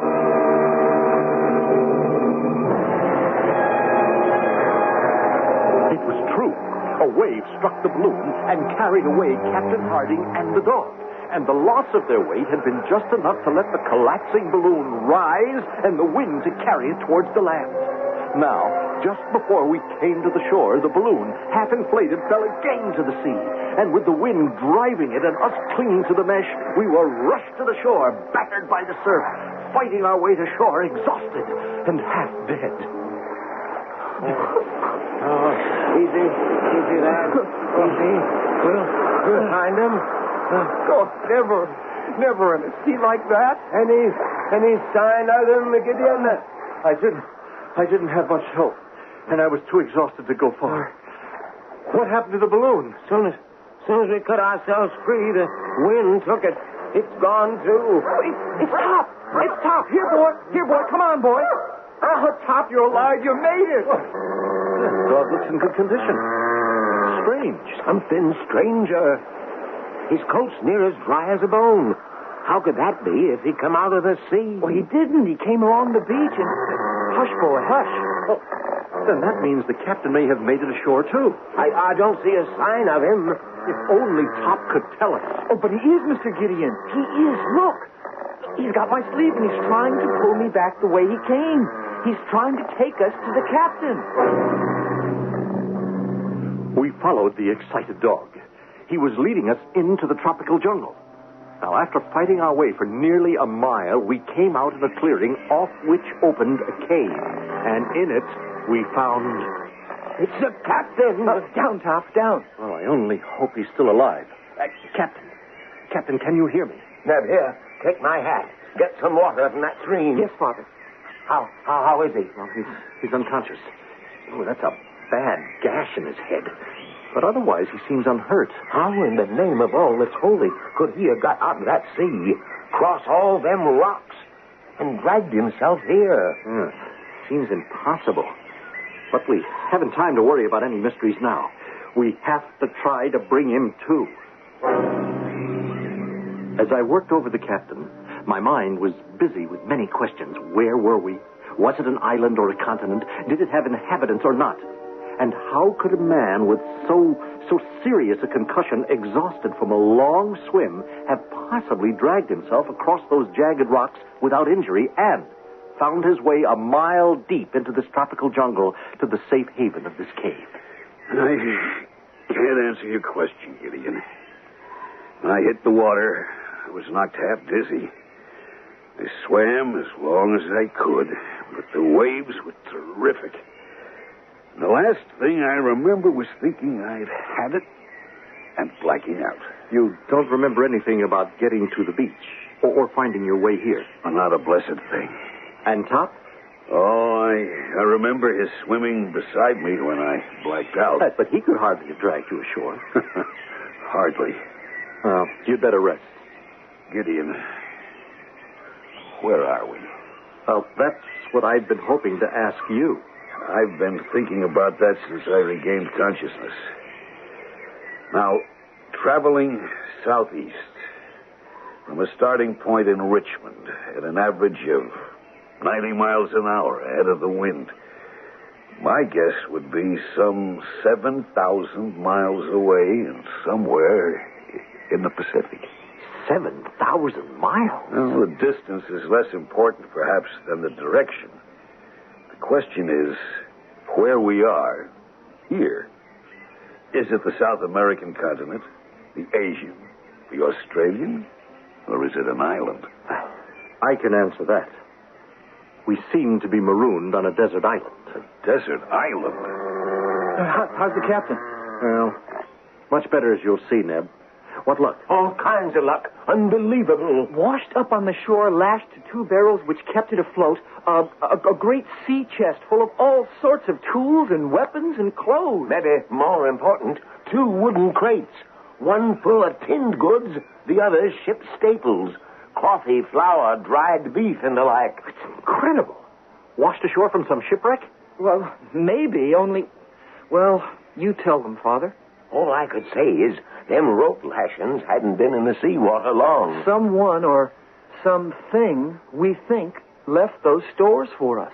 And I know for sure I couldn't have saved myself. I had to have help. Divine or... Now, just a minute. If anyone's saying that some supernatural influence hovers around the island... All I'm saying is what I see and what I know.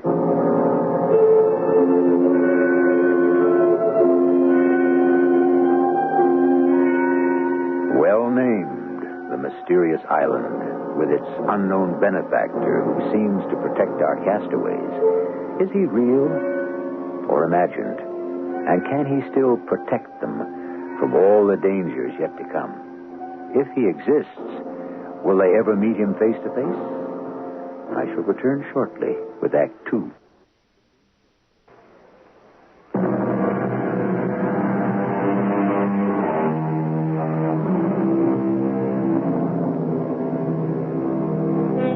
Can you conceive of traveling 7,000 miles in an unguided balloon? Of being swept from one hemisphere to the other? And yet, if you'll take out a map of the world and lay an ordinary ruler from Richmond, Virginia, to the southwest, the direction that a northeast wind would blow you, you'll see you could end up somewhere south of the Hawaiian Islands in the midst of a sea that in 1865 was still largely uncharted. If indeed some other presence invaded our island, during the next month we had no further evidence of it. We were all too busy with our various tasks, and Captain Harding with regaining his strength to think much further about it. One morning, Neb and Pencroft set out to hunt, and I set about constructing some more earthenware pots on a wheel, which the captain had designed. Good morning, Gideon. Morning, Captain. It's a beautiful day. Seems so to me. Thanks to you, Gideon. Nonsense. I've done little. Without your leadership and knowledge, we'd all have been in a bad way. Now, this potter's wheel, for example. Without it, no dishes.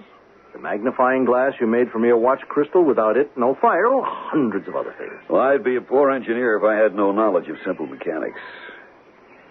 Are the others gone? Yes. Good half hour since. Then I'd be an even poorer leader if I didn't face hard facts. What do you mean? We must find a better place to stay.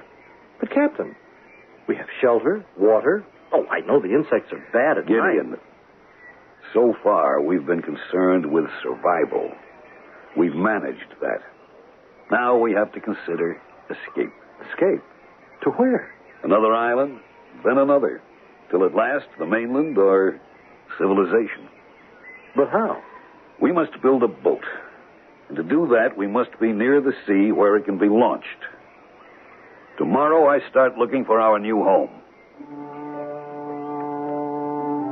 3 weeks later, Captain Harding had found what we came to call Granite House, which became our permanent home. I will never forget the day he first led us to it. A great granite cliff suddenly reared straight up from the beach, a sheer wall facing the sea. To the side of it, we climbed a tortuous path, past a waterfall, till we came to a small plateau with a small lake cupped in it. Around the lake, we followed him to an opening in the granite wall, and then through a continuously downward path till... Seems like we're on our way back down to the beach again, except inside. Exactly, Mr. Pencroft. Oh, we must have come a couple of 100 feet through this narrow cave, Captain. Not much further. This is a fascinating formation. At one time, I believe the lake above and the sea itself were one, filling these caverns. It won't come back and drown us now, will it? No chance. You'll see why in a moment. Now, welcome to your new home. Why, it's huge. And all those windows opening onto the sea. That's why the sea no longer boils up into the lake. It broke through the granite eventually. Oh, it must be 60 feet down to the beach. A little less. But if we lived here, we'd have to have all that climb up and then hundreds of feet back down again. Not at all, Mr. Pencroft. We would build a stout door to protect our rear. Rope ladders from our windows to come and go, which could be drawn up if need be. Use the waterfall for power to help our machines, and build our boat ready to be launched in the river mouth down below. Well, I understand, Captain Harding, but do we need all that protection? Who knows? Are we not all sure there is some other presence on our island? We moved in, and we made it home, and we started to build our boat, the Bonadventure. Looking back over my diaries, it is hard to believe the time that passed almost unnoticed, but even harder to believe the amount of work that was done. On one of his exploring expeditions, Captain Harding had discovered the tattered remains of the balloon trapped in the treetops. These had been brought back to make sails. And at last, the great day of launching had happened, and we sailed within the lagoon, finding the Bonadventure handled very well. It was just at dusk, as we were returning to our mooring, that a strange thing happened. Help, Neb. Come about. What is it, Pencroft? Darned if I know. There was an eddy there, like there might be a rock. But watch out to come about. Clear the boom. Trimmer, Neb. Aye, sir. No, hold a minute. Let her fall away. Now what, Pen? Right there, Captain, where I saw the water break like an eddy. See it? There, a bottle floating. We came about, circling again. And sure enough, there was a bottle bobbing in the water. Pen sent Neb over the side for it, and in a few minutes, we hauled him in, wet but triumphant. What have you got, lad? It's just like Father said. A bottle. Give it here. Here you are, sir. Let's see if we can get this cork out. There. There's a message inside, or at least a paper. Can you get it, Captain? What does it say? Just these words. Help. Please. Castaway. Tabor Island. 153 degrees west longitude. 37 degrees, 11 minutes south latitude. Fine. Well, that's not over 70 miles. Just over the horizon. We could make it in this craft easily as sailing downwind. But not all of us. It's near dusk. Head for the mooring. We'll set all our courses for tomorrow. I won't go into the discussion that night at any length. It's enough to say that since the boat could not handle more than 3 people, only 2 of us could go. At first, the captain and Pencroft seemed the logical pair, but Pencroft proved to be stubborn. He didn't want to be parted from Neb, and I had to agree that he was right. Everything we attempted was full of danger, and our boat was at best very frail. Obviously, it could be best handled by a seaman and his son. So, uneasily, we bid them goodbye the next morning. During the day, we kept busy, but with nightfall, the captain and I returned to worry and the helplessness of waiting. I don't like the weather.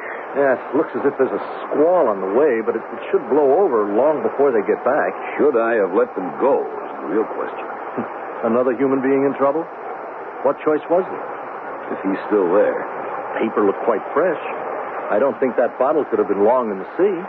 Thinking back, that's what worries me. Well, nothing we can do but wait.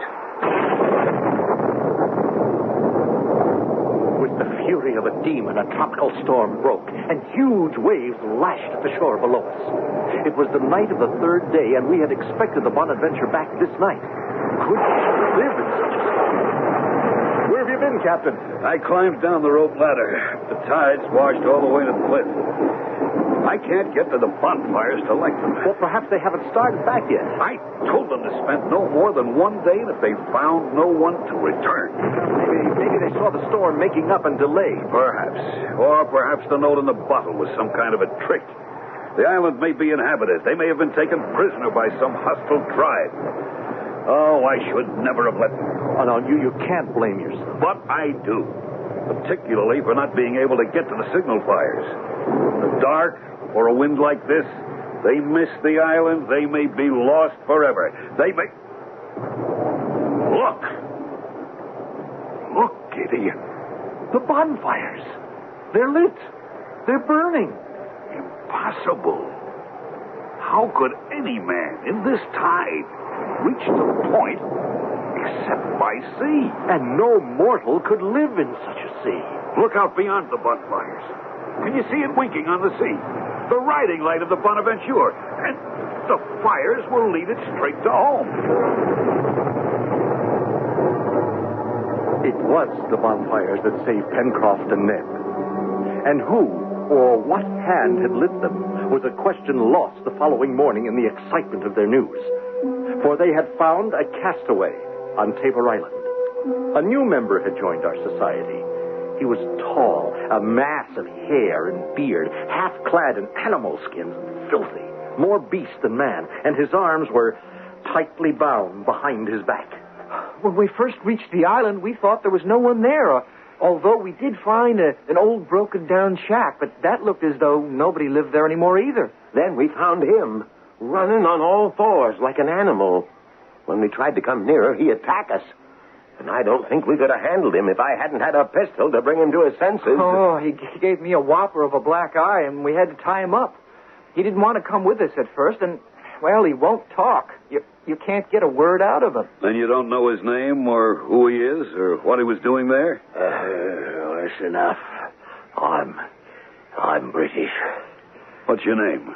That's as may be. Are you ashamed of it? Who are you, Governor? Captain Cyrus Harding. Military man, are you? Union Army. Never heard of it. You American? I am. What are you doing on this here island? We're castaways, just like you. Captain Pencroft, sea captain that is, his son Neb, and Mr. Gideon Spilett of the New York Herald. Now you tell me, what were you doing on that island? Oh, now that's a long story. Captain Harding! Captain Harding, sir. Yes, Neb, what is it? I think you better bring your spyglass, sir. It looks like there's a ship on the horizon. A what? Here's the glass, Captain. Where's my... Oh, thank you, Pencroft. Where away, boy? East by northeast, sir. About 60 points. By Tophet, you're right, Neb. There is a sail. Can you make her, Captain? She's too low on the horizon yet, but ship it is. We're saved! We're saved! Well, I wouldn't be too sure on that yet, sir. Not if I was you.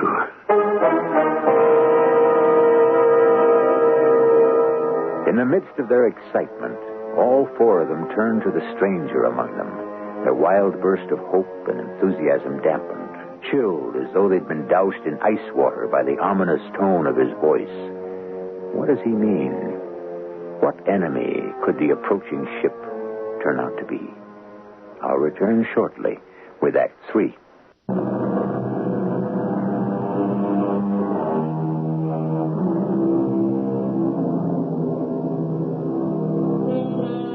Well, now, let's see. We left our four castaways gazing in surprise and dismay at the marooned man they had rescued from Tabor Island. But he wasn't looking at them. With his arms still bound behind him, he had moved to one of the great windows in the rock of Granite House and was squinting out to sea with a seaman's eye, his gaze fixed in the direction of the faraway sail, just clearing the horizon. What do you mean you wouldn't be too sure? Of that ship. Till she comes a lot closer. It'll be an hour or two before she comes near enough to see what she is. It doesn't matter what she is. She's a ship, and it means a chance to get back off this island and home. Pencroft is right, Captain. I'll go light the bonfires. Plenty of time for that, my boy. She might sheer off if she sees no sign of life here. Not much chance of that, I should think. She could mean rescue for you four. And she could be bringing you what I'm afraid she brings me. She could be flying the Black Flag. The Black Flag? The Jolly Roger. A pirate ship. All right, everyone, let's calm down. Pencroft, take my glass and keep a close lookout on that sail. As for you, I think you'd better tell us this story of yours and make it fast. Aye, sir. 'Tis 10 long years since I talked to any man. The words come slow and my throat is stiff, but I'll try. As you may have guessed, my trade was the sea. But in 1855, I'd been on the beach in Australia, and in desperation to keep body and soul together, mixed up in various trades, none of them quite legal, I palled about with another no-good who in his cups more than once claimed to be the legal heir of Lord Glenarvan. You mean the millionaire, the shipping magnate? Yes, the same. I never paid him much heed. And one night in a barroom fight, he was knifed and killed by another Joey of mine. Joey? An Australian word for friend, Neb. Go on. About a year later, this big steam yacht put into Melbourne, and it's his lordship looking for his son. Between us, Bob Joyce and myself, we saw a real opportunity to make our pile and end up rich. The plan was simple. Lord Glenarvan's ship needed to take on some crew. Well, I was to say I knew where young Glenarvan might be found. Then, ship aboard with some men we had on our side, and enough of Bob Joyce's gold to buy enough others in the crew. For what purpose? The boy was dead. Where could you leave them? Just far enough to sea to take over the ship. Now, don't forget, a steam sail ship in those days in Australian waters. We'd have a freebooter which could own the seas. What's a freebooter? A pirate ship. And I take it something went wrong with your plan. Yes, that's right. One of the crew I tried to buy went to the mate and threw him before Captain Gray. I'll never forget that day as long as I live. This sailor, fully proved guilty of the crime of fomenting mutiny, shall forthwith be hanged from the yardarm as an example. A moment, Captain Gray. May I speak to the condemned? Of course, Your Lordship. I can do little to save you, but... First, my son is dead. You can take the word of a dying man. Who killed him? That's not for me to say. Give me the name of the man so I can hunt him down, and perhaps I can save your life. Well, why should I protect him now, whatever? The knife was in the back. His name is Bob Joyce. Very good. Bob Joyce. If I find this man, would you be witness against him? That's a hard promise to make. Since within 15 minutes, I'll be dancing on the end of a yardarm. I could intercede. And have me set free? No one can promise that. On his ship by maritime law, the captain is in total command. Yet, I am sure my request could save your life. You do that, my lord. And whenever you need me, just call on me. Oh, his lordship was as good as his word as far as it went. Oh, I was saved from the gallows. But by the captain's orders, marooned on Tabor Island for the rest of my life. His lordship has never returned to call on you, as you suggested? No, sir.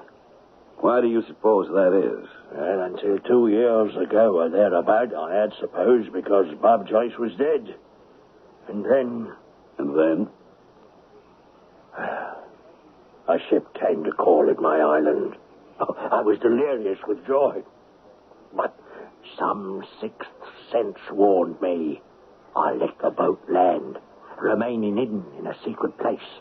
Saw the men who felt I had betrayed him, Bob Joyce, and heard him. He vowed he would search every island in this area until he found me either dead or exterminated. Well, why was he so violent against you? Because he felt I betrayed him, condemned him to a life of piracy and fleeing the hangman. That's why you're afraid of this ship we see bearing down on us. That it may be his ship. Yes, Captain. Because if it is, I'll give you my word for what it's worth, that he will destroy me and all the rest of us without a single regret.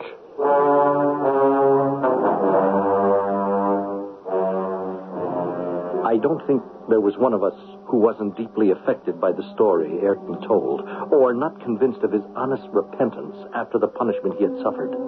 But we had little time to dwell on that, for under a steady wind, the ship was upon us sooner than we expected.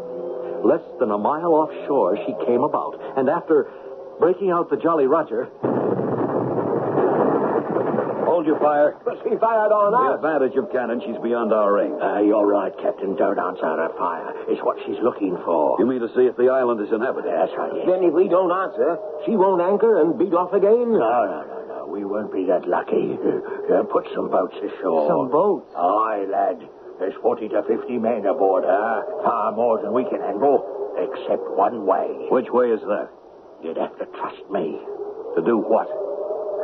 I see a spit of land going out there. It can't be more than half a mile to the ship from there. It's coming on to nightfall.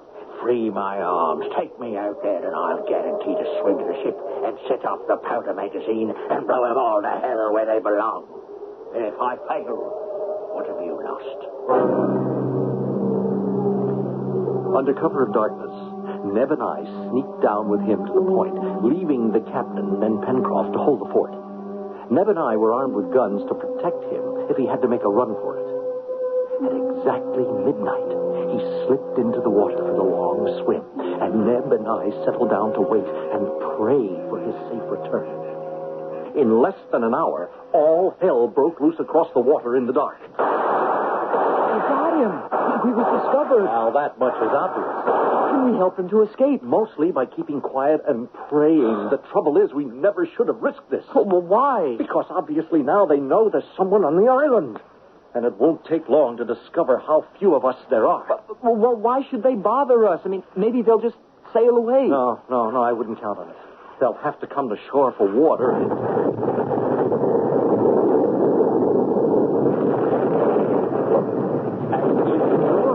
Explosion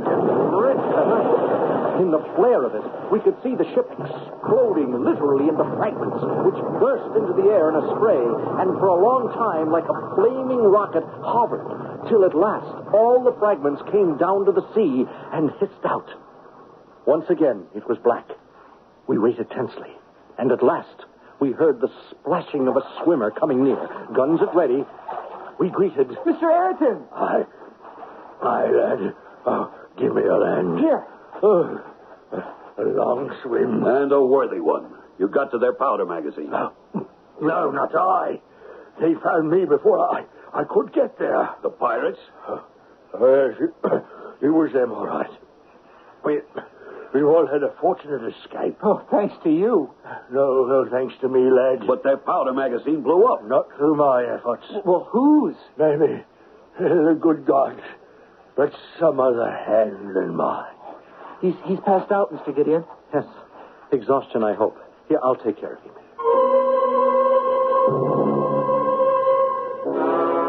How is he? Not hurt. Just sheer exhaustion. Neb tell you about the... Yes, and as you can see, now it's getting light. There's no trace of the ship, and... Well, what is it? Look, maybe that's our answer. To what? To the blowing up of the ship. The chest with the supplies, the bottle with the message. Everything that's been happening to us since we landed on this mysterious island. I looked, and rising from the sea was a sight I had never seen. A man, or was it a man, clothed in rubber with a great iron bubble on his head and two heavy tanks strapped to his back. Could it be human? Or was it something straight from the bowels of hell? Yes, gentlemen. I blew up your pirate ship.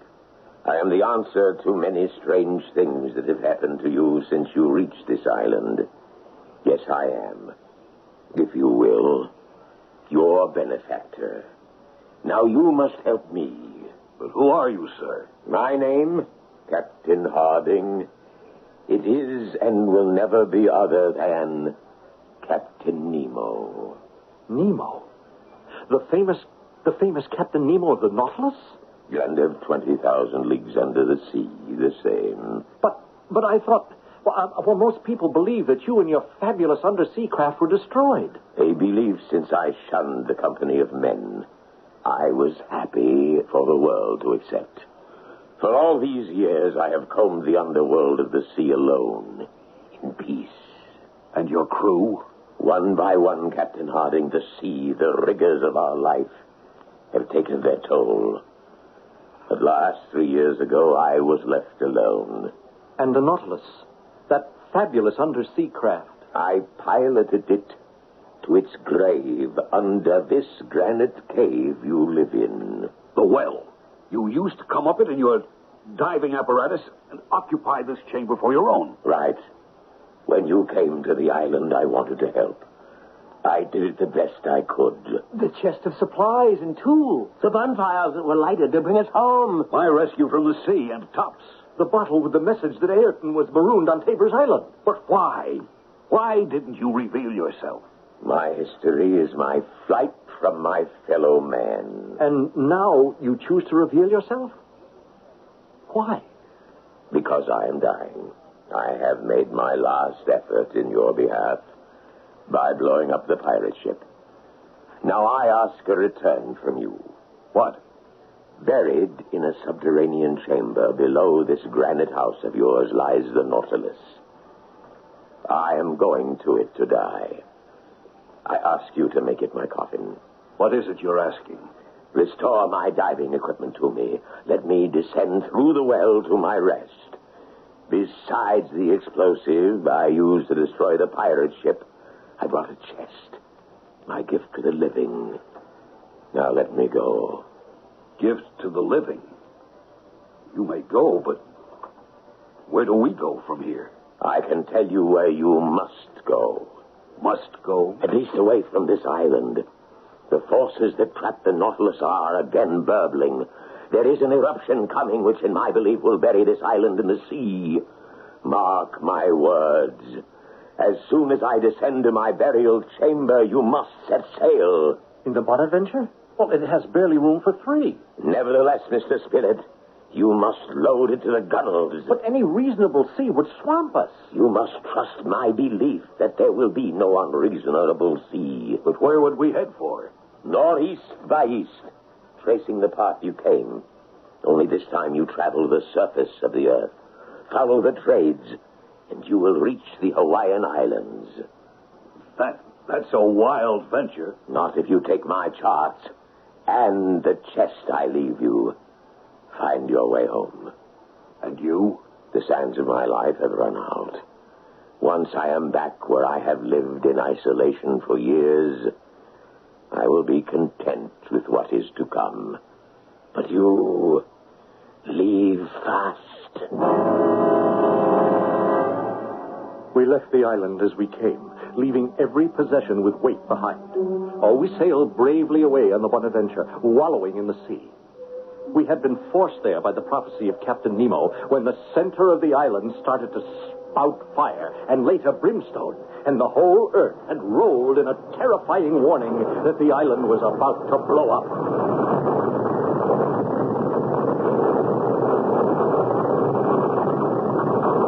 We watched while it did, and within all of us, a thankful prayer.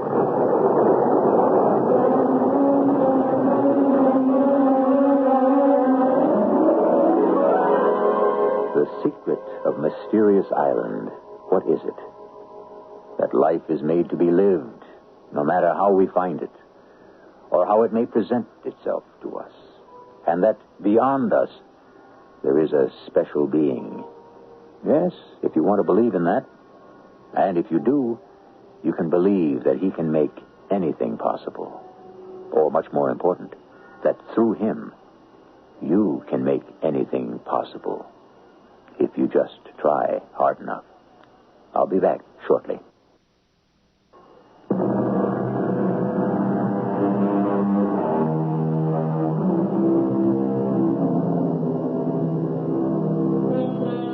A unique and fascinating man, Jules Verne.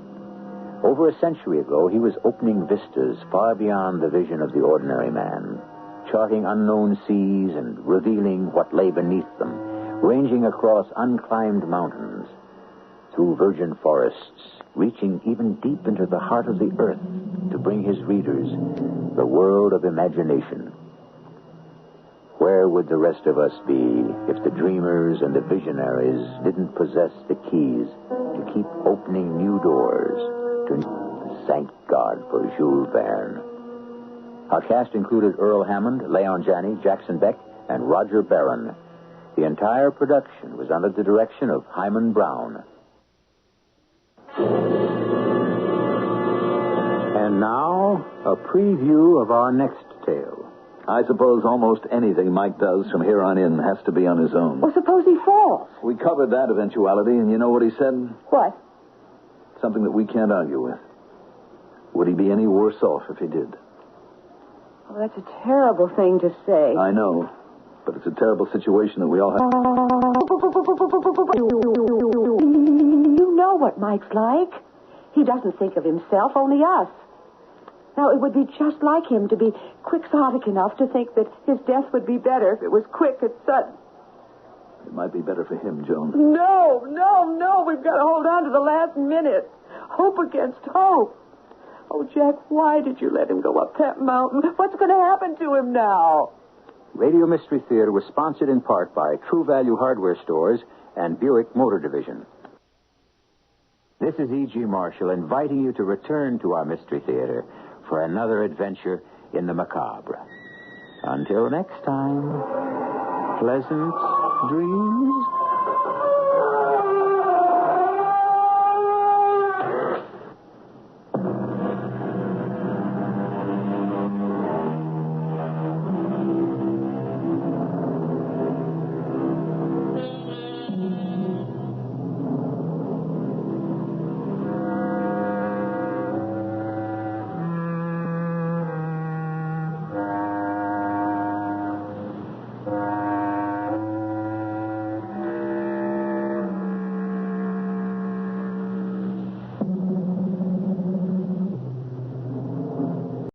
The CBS Radio Mystery Theater presents...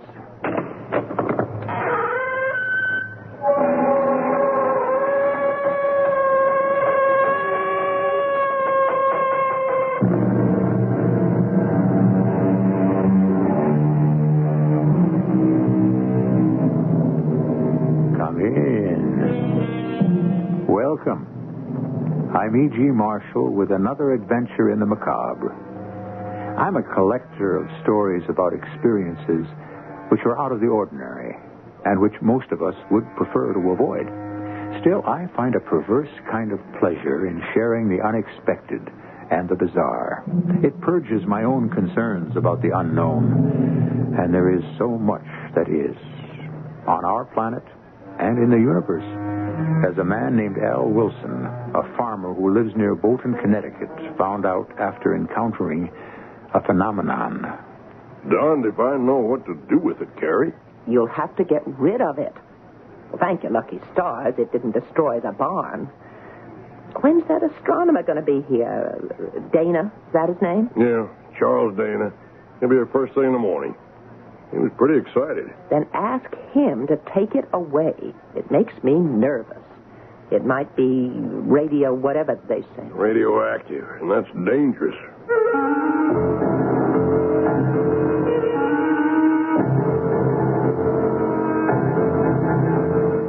Our mystery drama, The Meteorite, was written especially for the Mystery Theater by Roy Windsor and stars John Beal. It is sponsored in part by Sign-Off, the Sinus Medicines, and General Electric Citizen Band radios. I'll be back shortly with Act One.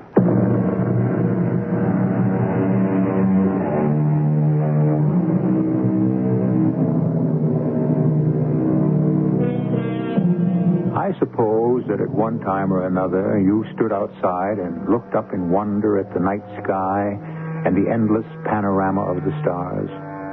We've landed men on the moon, and we've sent space rockets to circle Mars. But as we learn more about the universe, we learn how little we really know. It is infinite. Emerson wrote, "There is no chance, no anarchy in the universe. All is system and gradation. Every god is there sitting in his sphere." True?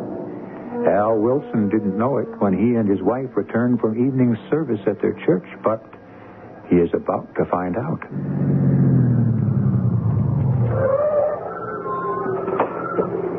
Aren't you going to put the car away, Al? I'll do it later. Garrett mentioned checkers. You're invited over, too. Does Maud know? I suppose so. Look at them stars. My goodness, what a fine night. Glad I brought in the rest of them tomatoes. Yep. We'll have frost tonight. Al, look left above the barn, way up in the sky. See? A big kind of cone of light. I've never seen anything like that this close. And listen. Wind's come up. Look at that thing. Must be traveling fast as lightning. Al, it's coming this way toward our farm. Better go inside. Let's get away from here. It's headed toward the house. We'll be blown up. Come on. Slanting down over the barn. Do you feel that heat? Never seen anything like this. There goes the barn. Wow. Look.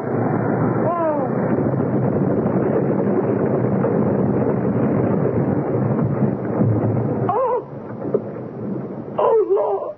Thank you, Lord. It missed. Oh. Buried itself in the far pasture. Never in my life. Are you all right? I've never been so scared in my life. It could have destroyed everything else. Look out there. Look at that cloud rising from it. Oh, I've got to tell Garrett. We'll take a look at it. No, you won't. I don't want you going near that thing, and Garrett either. How do you know it won't blow up? Just a burned-out chunk of rock, Carrie. But it exploded once it hit the ground. Well, sure, because it was red hot. Now it's cooling off. There's no danger. No, you come into the house. But Garrett will want to know. I'll telephone him. I won't have either of you prowling around that thing tonight. Well, okay. I guess it can wait a little morning. I'm a little leery of it myself.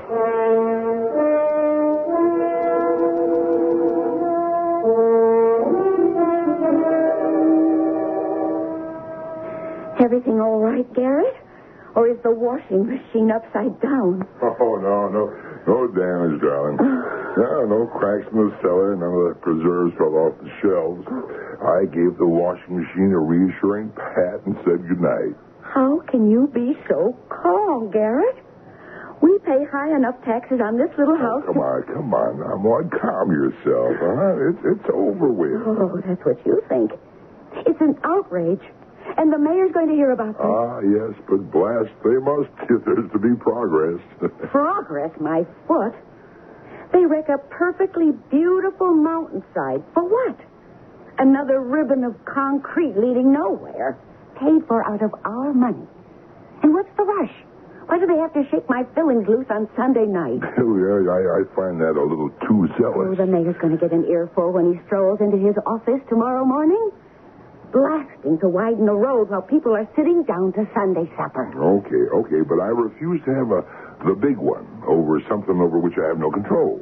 The big one? Yeah, that's school kid jargon. Cardiac arrest. No, sir, not for Garrett Smith. If you want to quarrel, honey, you just telephone the mayor. I will. Or calm down. Honey, there was no damage done, so put the experience behind you.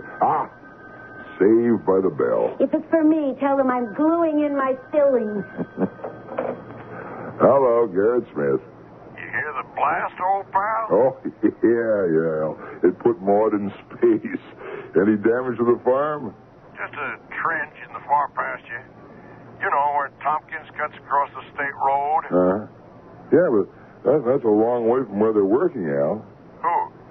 Who's working where? Well, you know, the crew that's blasting on the mountainside. What crew? I'm talking about the explosion. Well, so am I. Well, they don't blast on Sunday night, Garrett. You don't know what happened?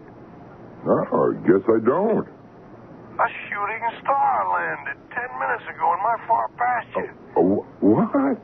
You're kidding. You mean Come on over. Maybe we can persuade Carrie to let us investigate. You mean that a meteorite landed on your farm? Well, you tell me. You're the science teacher. Come on over. Oh, yeah, right away. What was that about? A meteorite? Don't blame the state, honey. Don't blame the mayor. Blame a phenomenon. Yeah, that explosion that shook the house, that was not from blasting. A meteorite landed on Al's farm and plowed up half his far pasture.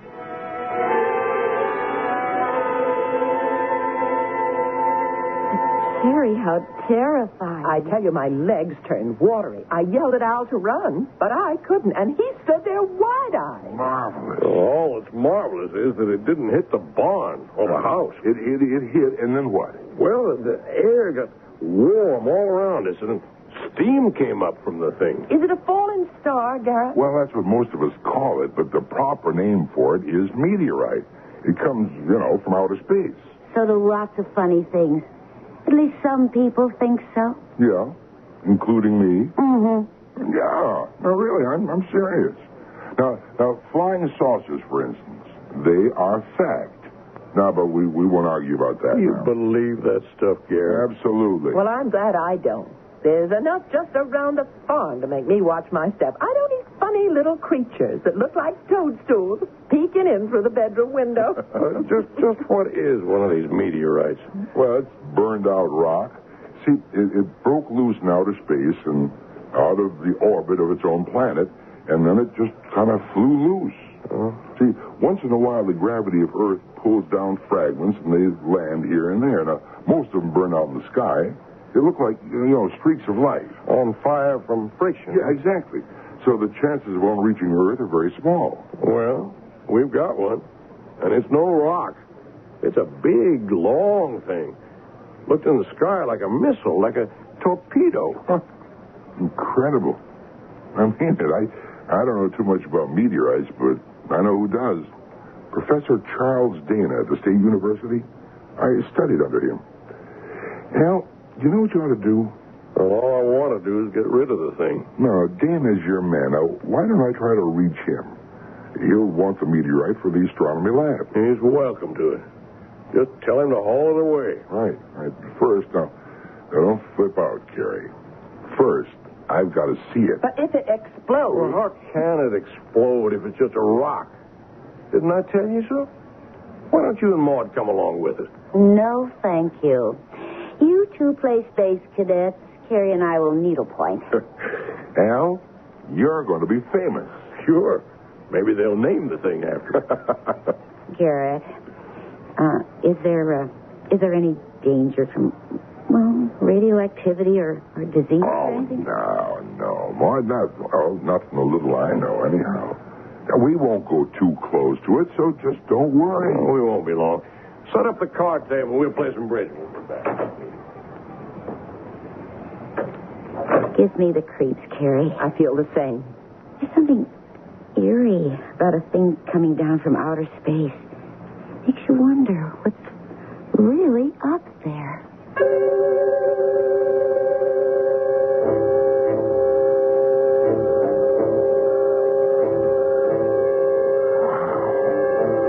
That is incredible, Al.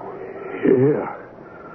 I wonder where it came from. And the size of it, it must be 12 feet long. Yeah. Oh, boy, it sure plowed up some trench there, eh?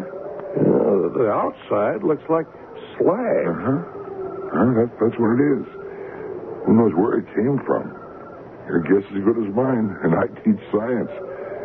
Well, I tell you, Al, it's beyond me. I can't explain why more of it wasn't burned up on its passage through our atmosphere. It was red hot. You should have seen the glow. Felt the heat. It's cold now.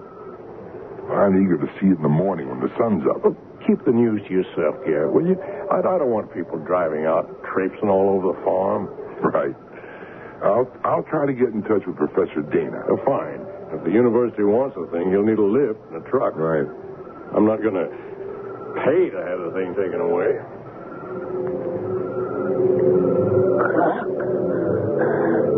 To command ship. Clock. To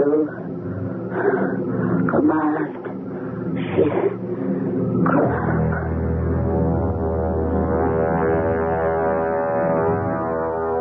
Open the window a little more, Al. It's warm in here. Or get rid of this top blanket. What? Warm? Oh. Well, why'd you wake me up out of a sound sleep? Open the window.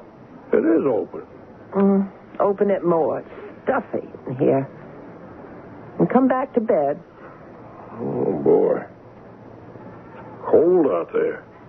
The frost looks like a light covering of snow. I can see the meteorite real clear. Garrett's crazy, and he makes you that way. Oh, no kidding, Carrie. It is kind of impressive.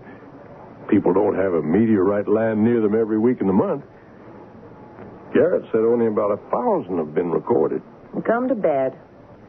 Maybe I ought to keep the thing. Invite people to come see it. That Professor Dana will be here first thing tomorrow. Now, come on, get some sleep. Okay. Carrie. Oh, my stars, what is it? Come here. What? What's the matter? Look out there. See the meteorite? Well, sure. You see what I see? Well, I don't. It looks higher. It's changed.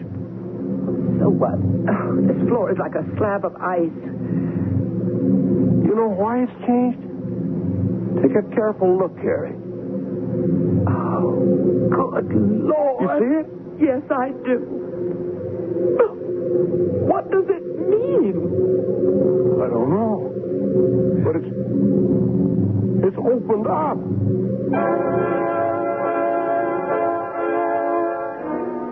The meteorite did what? Opened up? The Wilsons are steady people, so we have to believe what they see. There is, however, no evidence that a meteorite is anything more than a burned-up piece of rock. Is what they have seen impossible to believe? Impossible is a slippery word, hard to pin down. More about this phenomenon when I return with Act 2.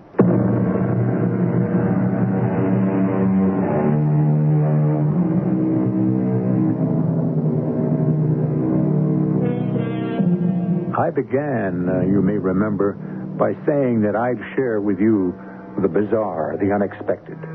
I've done so. A meteorite is a rare occurrence. I doubt if any of you has seen one except in a museum.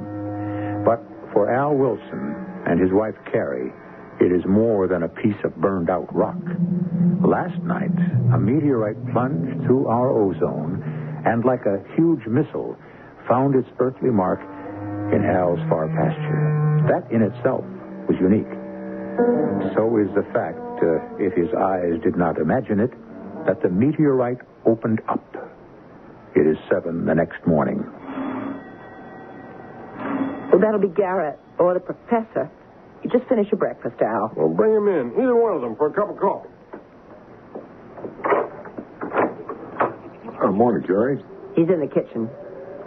Come along, Garrett. Have a cup of coffee. Thanks. I suppose you've been up since 5 as usual. I have. Carrie lolls in bed until almost 6. Well, how'd you like my news? Well, I didn't believe it till I saw it for myself.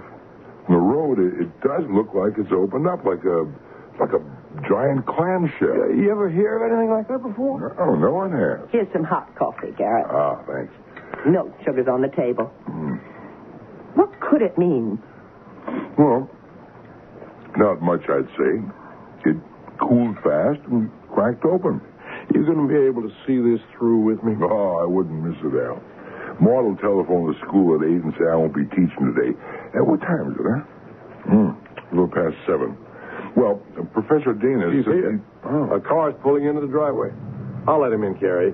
You start some breakfast for him. Lots of smoked ham. That's great with fresh eggs. You took classes with Professor Dana? 2. I was a science major. Good morning, Mr. Wilson. I'm Professor Dana. Yes, Professor. Come right in. Yes, thank you. Just put your coat over here on the newel post. Come out to the kitchen. My wife, Carrie's stirring you up a real farmer's breakfast. Wonderful. Garrett Smith is with us. My neighbor, my best friend. Oh, and once a student of mine many years ago. Hello, Professor. You probably won't remember me. Oh, indeed I do, Garrett. It's good to see you again. Good morning, Mrs. Wilson. Good morning, sir. Have some coffee while the eggs are frying. I'll do that.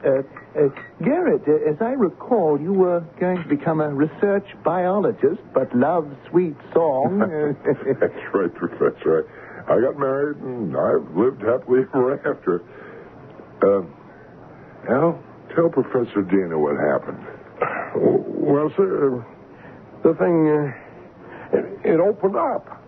The meteorite opened? Yes, sir. Garrett says maybe it cooked real fast and cracked open. He could be right. Still, a meteorite is fused by the tremendous heat it generates. So, offhand, I find it hard to believe that it cracked open. Well, the whole thing is hard to believe.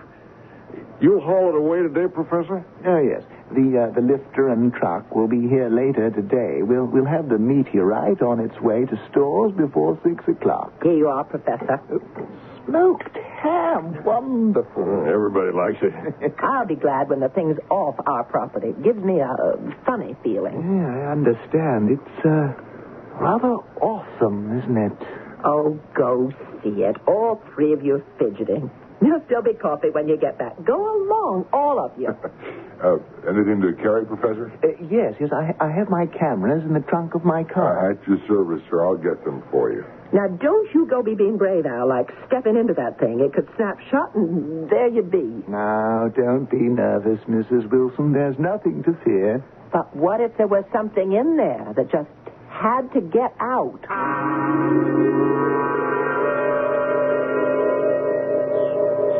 What? You say it's not a meteorite, Professor? It's something much more important. It's a space capsule. I don't get it. Neither do I. But look inside. You see the struts and the pane of glass? A space capsule, but from where? Let's take a look inside. Give me the camera with the strobe light, Garrett, please. Yes, sir. Al, this is a nightmare. You suppose some lunatic was experimenting with some kind of missile? That this thing was shot from somewhere and wobbled around and then just came down here? I don't know. Good Lord. There's something in there. Shine the flashlight into the interior, Garrett. I see it. Al, take a look. What? It's some kind of man. About the size of a 6-year-old boy. But with an old face and elongated ears. It's a man from space. You think he's dangerous, Professor? He's dead or unconscious. Well, if he's alive and hurt, we got to get him out. Garrett, go tell Carrie. The professor and me'll get him out. Okay, wait till she hears about this. Looks safe enough. What opened up was an escape hatch covered with slag. I'll lower myself. Hold up the hatch, will you? Right. Sure cramped in here. Come on, shit. Hey, he's alive. Come on, pal. We'll get you out of here. Lift out his head first. Oh, he's real light. I've got him. And here I come. A miniature man. What a discovery.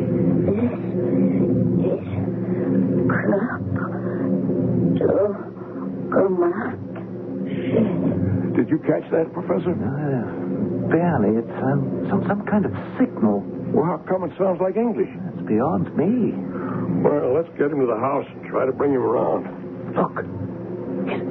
He's opening his eyes.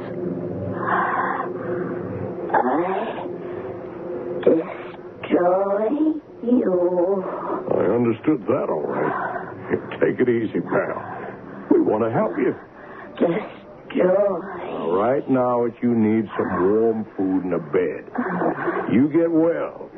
Then you do what you please. Command ship comes for me. He could be dangerous, Mr. Wilson. Well, what do you want me to do? Shove him back into his capsule? The little man's hurt. Yes, I see. Well, let's carry him to the house. I hope we're doing the right thing. We are, Professor.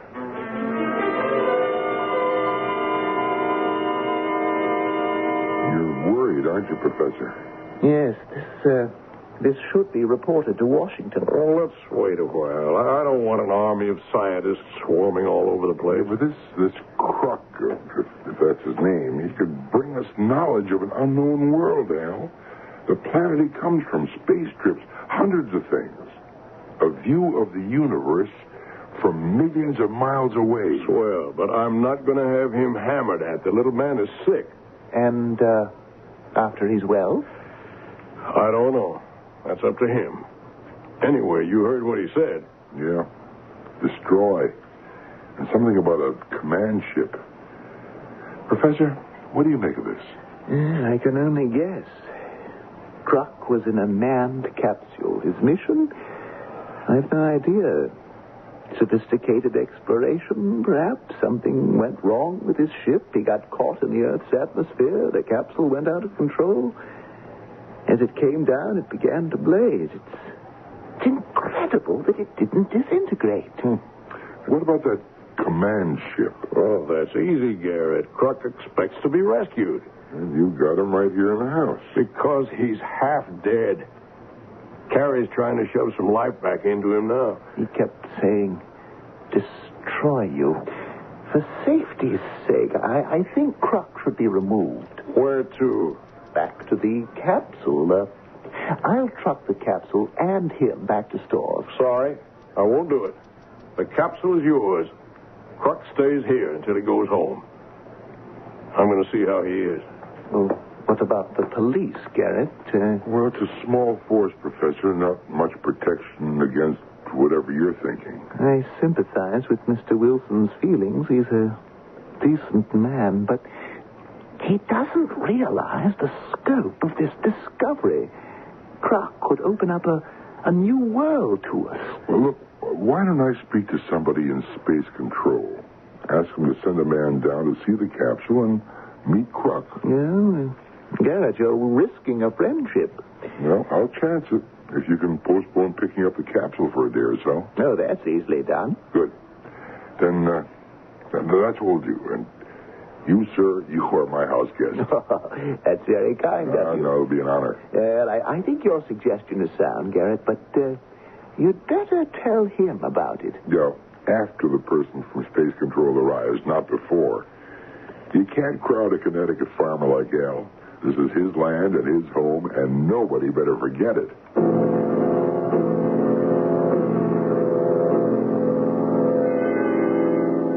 He sure looks better, Carrie.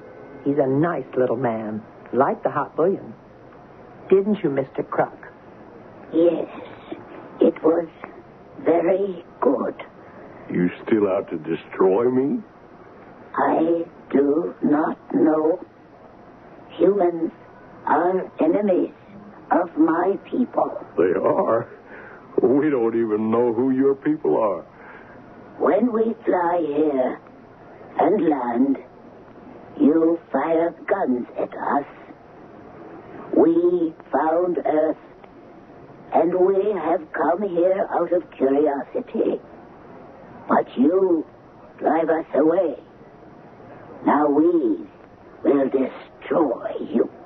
He won't tell me where he's from, Al. I asked him. No, I will not tell. How come you speak English, Kruk? We know all languages. Our minds are as advanced as our weapons. Then use that great mind of yours. You'll understand we don't mean you harm. I thought you would kill me. Well, now you know different. I will leave you in peace. I do not understand why you have been kind. Well, you were hurt. That's only decent. You said, Kruk, you'd leave us in peace. Yes. The command ship will take me and the capsule away.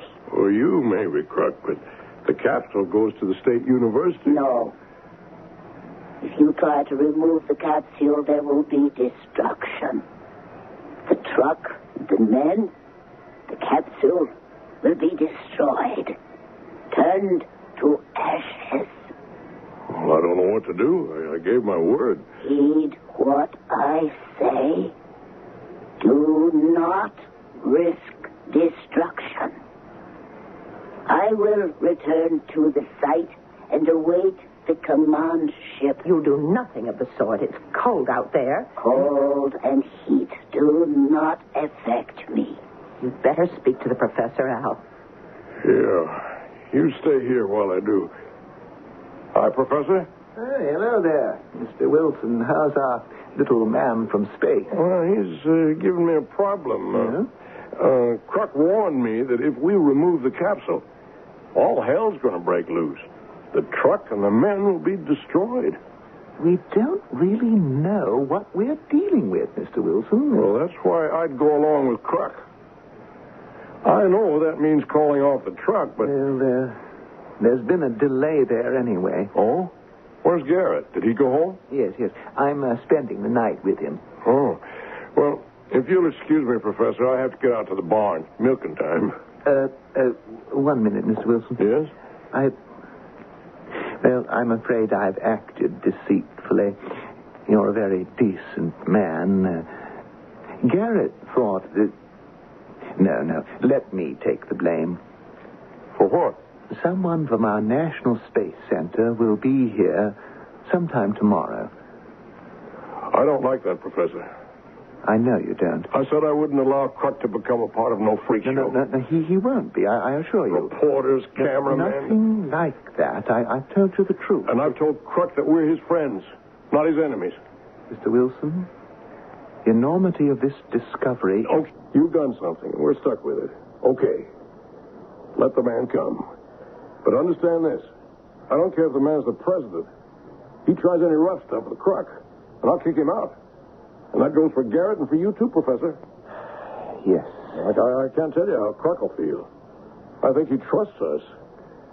I'll tell him about this guy you're bringing in, but I can't be responsible for what Kruk might do. Of course not. Well, you just say that. I believe the little man knows what he's talking about. If he says you go up in smoke, then that's what's going to happen. The Wilsons have treated the man from space as they would any injured person, with kindness and attention. Garrett Smith and Professor Dana, however, want to treat Kruk as an incredible discovery, which he and the capsule are. What Cluck does is all that matters. And we'll find that out when I return shortly with Act 3.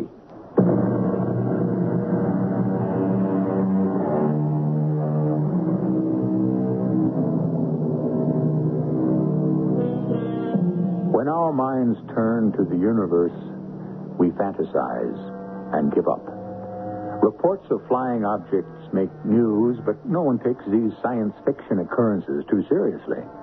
So it was with the Wilsons until, accidentally, they had a visitor from outer space. A small, man-like creature named Cluck. Thank you for telling me, Mr. Wilson. Oh, it won't be so bad, Cluck. The guy just wants to ask you some questions. And the man will arrive? In the afternoon, I'd say. The truck's supposed to arrive later. Why did your friends not have the truck arrive today? Guess they took you seriously. I told them what you'd said, that the truck would be destroyed. That will happen. You know that? Yes. I have given you the warning. It is arranged. Your men will try to remove the capsule, and the ray will reduce the truck to ashes. But not if they don't touch it. They will. Yeah, I believe what you're saying, Cluck. I have been in touch with the Space Command. The ship is on its way. How do you know that? I returned to the capsule and sent my message. You did? When? I've been with him all the time, Al. I assure you, I have talked with my people. I guess I'd better tell them to stand off. Yes. Now that's settled. Now you rest, Croc.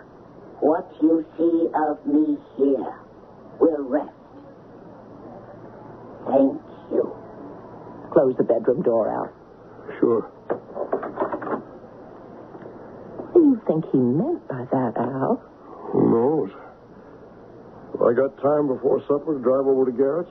You're back in half an hour. Oh, it won't take me that long. Don't be nasty to him. You're good friends. Okay. But I don't like his interference, and I'm going to tell him so. And warn him and Dana. You went behind Al's back. Well, not really, Ma. The professor told Al. Because he felt guilty. Garrett, I can't believe you'd do such a thing to Al. Oh, there's no harm done. But you were planning to have some man walk in from space control and... Mrs. Smith, if I may. Garrett and I have genuine respect for Mr. Wilson's humanitarian feelings about the little creature from space, but he does not appreciate what a monumental discovery this is. The space capsule could advance our flight technology by light years. I mean it, darling. We have to have this knowledge. We owe it to our country, and Al says we're supposed to do nothing about it. He also says that if you interfere, Crux people would kill you. Oh, you know, it's lucky all of you aren't dead now. I'll bet you would be if Carrie hadn't nursed this creature back to life. It would be a shame if we don't learn all we can from this incredible event. Well, what do we do, Professor? Warn the man from Space Command. Possibly we can control his eagerness. Garrett, I believe Al. If he makes one pass at Croc, so long. The little creature's defenseless. He's so small, you could stuff him in a suitcase. Hardly. And you say he's defenseless? How do you know? I can see. But what you won't see is that Croc is a highly advanced form of life, way beyond us. And because you can't see how he could defend himself, you think he's helpless. Oh, don't count on what you think. You don't know.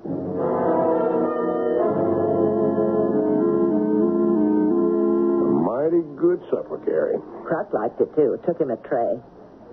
It's funny. I don't think of him as a little man from outer space, but like a guest who's got sick and I'm taking care of. And he isn't even human. Well, he responded to kindness. Most living things do. Now, you're sure you weren't nasty to Garrett and the professor? Of course not. I did tell Garrett to learn to mind his own business, but mostly I warned them. They take you seriously? They thought I was talking through my hat. Well, Maud will pound some sense into Garrett's head. Maybe. The professor's got some feelings. Maybe. Well, I'm going to get to bed. Big day tomorrow. I sure hope that man from Space Control has some sense. He's only one man. Kruk said he'd talk to him and then leave. That's going to be some sight. A flying saucer sitting down right in our pasture. I wonder if they'd take me for a short spin. Go to bed. If one of those things comes down, you're not going near it. Let it pick up the capsule and take Kruk home. And where's that? He won't say. Only it's out there, where the stars begin. And what's beyond that? Even Kruk doesn't know that.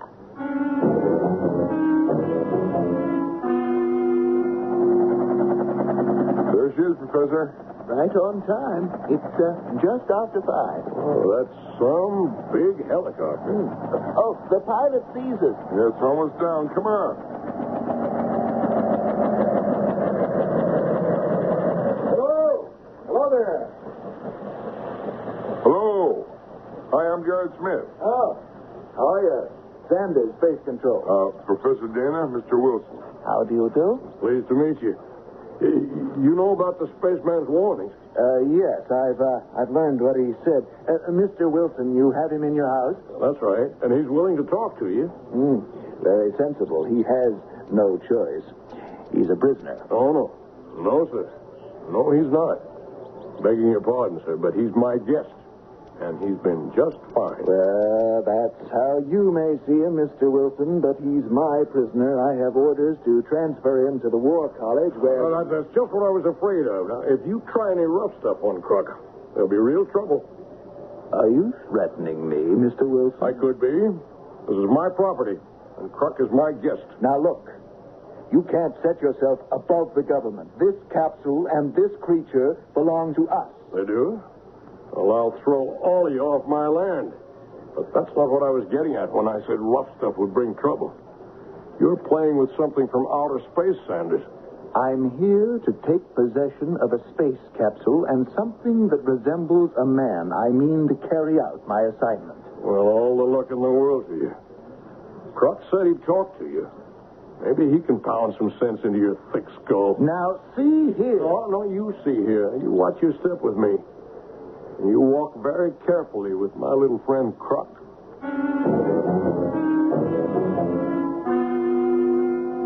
You are from your Space Control.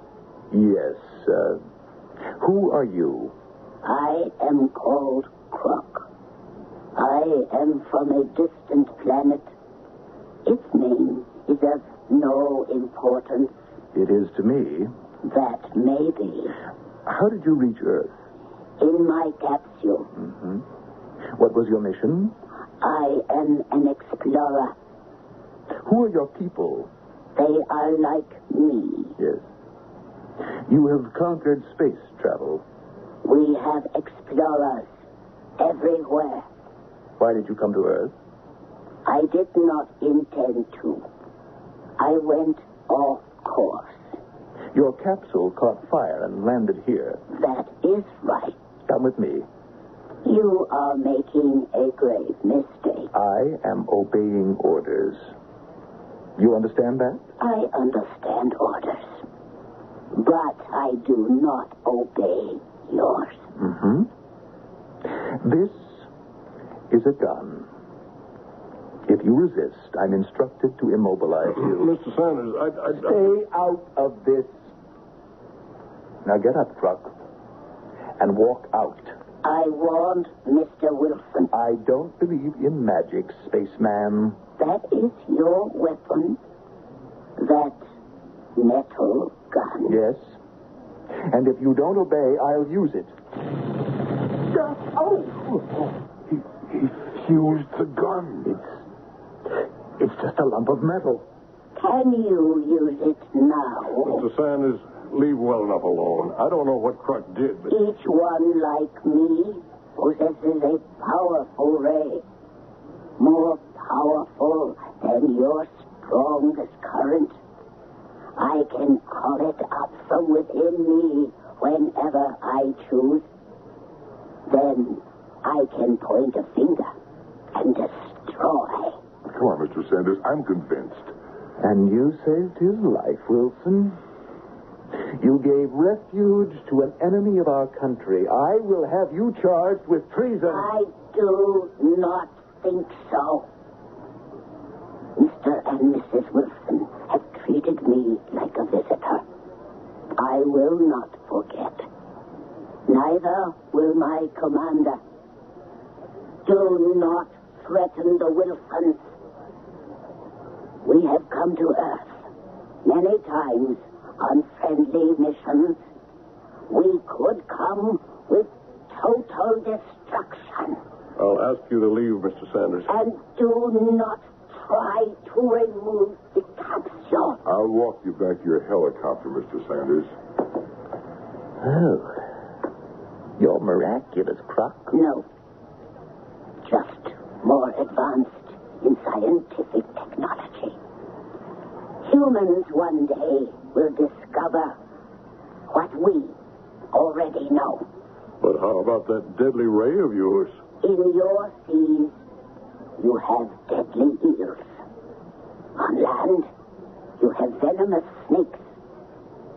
My people are small, but strong, because we possess the ray. In fighters, it is highly developed.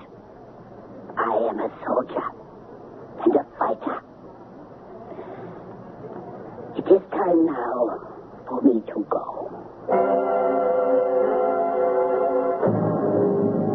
Al, look outside. They got a truck backed into the pasture next to that big lift, and they're going to take it away. Oh, no, you know what Crutch said? It will now happen. Look toward the sky. The command ship. I will go and meet it. It looks like a big mushroom. I've got to see this. Al, Garrett could be killed. Garrett! Come back, Garrett. He sees the command ship. Look at the truck. It's aflame. And it's Like somebody squashed it. But the men got away. You see them over there on the road, shielding their faces from the heat? And there are the landing steps. Trucks on them. And spaceship. It's gone.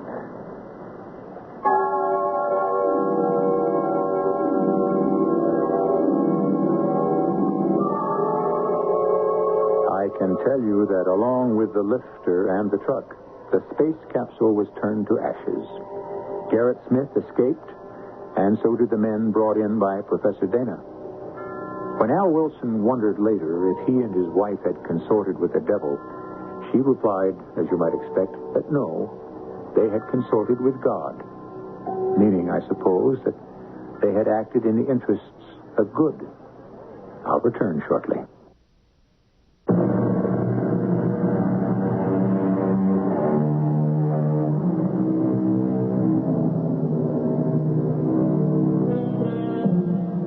Maybe our real worlds are those we explore in our nightmares.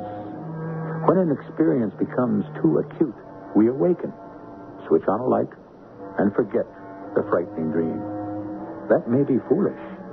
We must face facts. One of them is that there are other worlds, other life. With the passing of time, centuries perhaps, there certainly will be interplanetary communication. And who knows? A crook may come to visit you. Our cast included John Beal, Marion Seldes, Joe Silver, Evie Juster, and Russell Horton. The entire production was under the direction of Hyman Brown. Radio Mystery Theater was sponsored in part by Buick Motor Division. This is E.G. Marshall inviting you to return to our Mystery Theater for another adventure in the macabre. Until next time, pleasant dreams.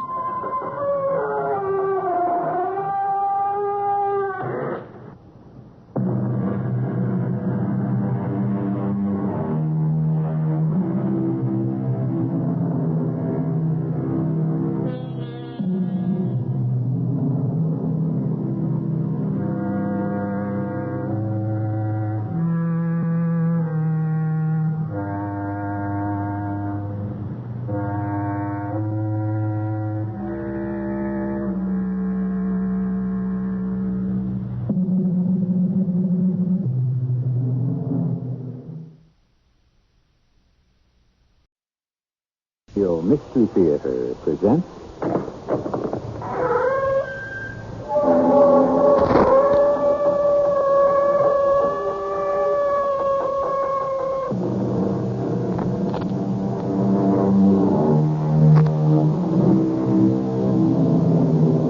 Come in.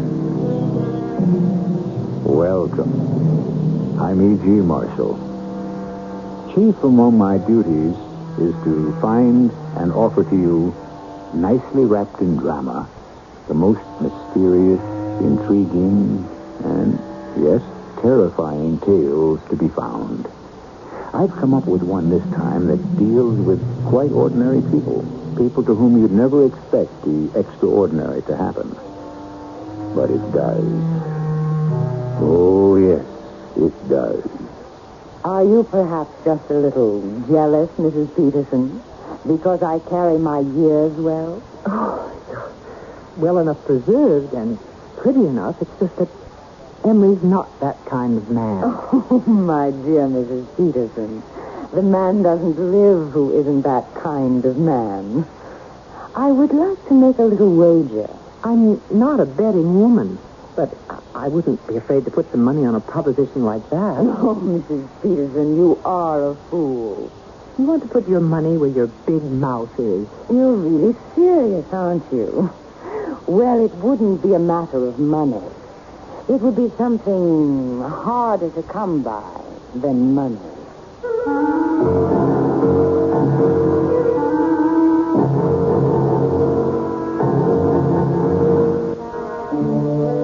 Our mystery drama, Dr. Peterson's Pills, was written especially for the Mystery Theater by Field and Farrington and stars Rosemary Murphy and Leon Janney. I'll be back shortly with Act One.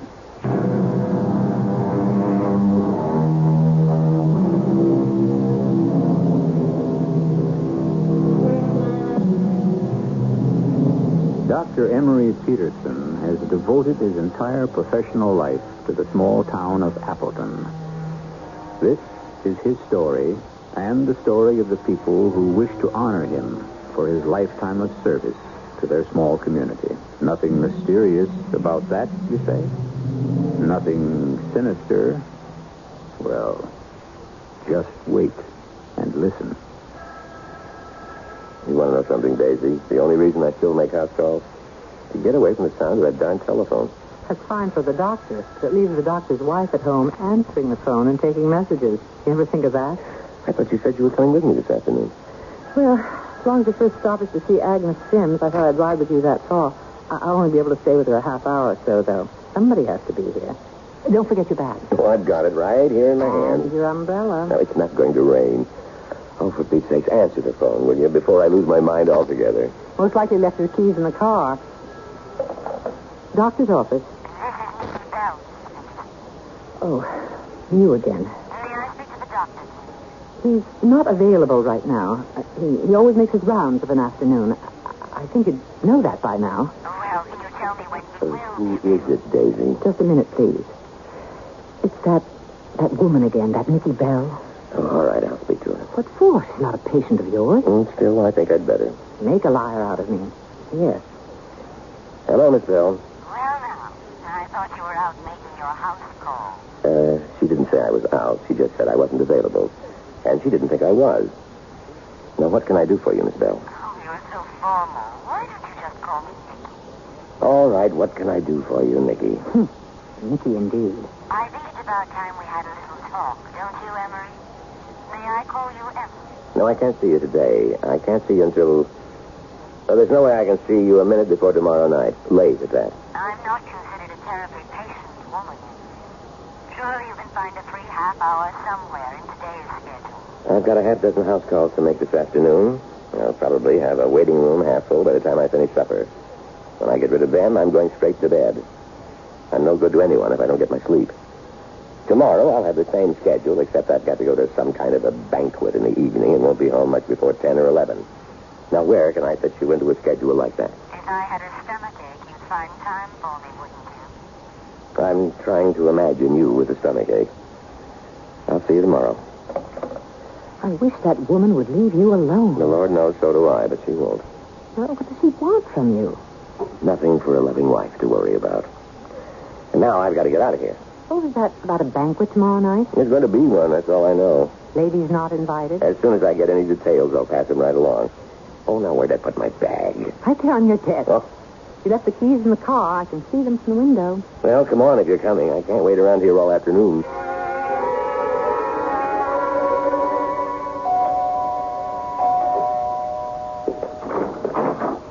Oh, Emery. Emery, come on in. Agnes, here's the doctor.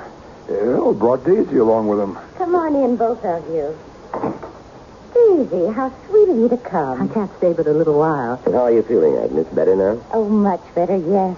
I just felt a little flutter about an hour ago and took one of your pink pills. I wouldn't want it to get around that I was neglecting Appleton's first lady. You mean the mayor's wife gets preferential treatment? Well, she's better as long as I'm the mayor.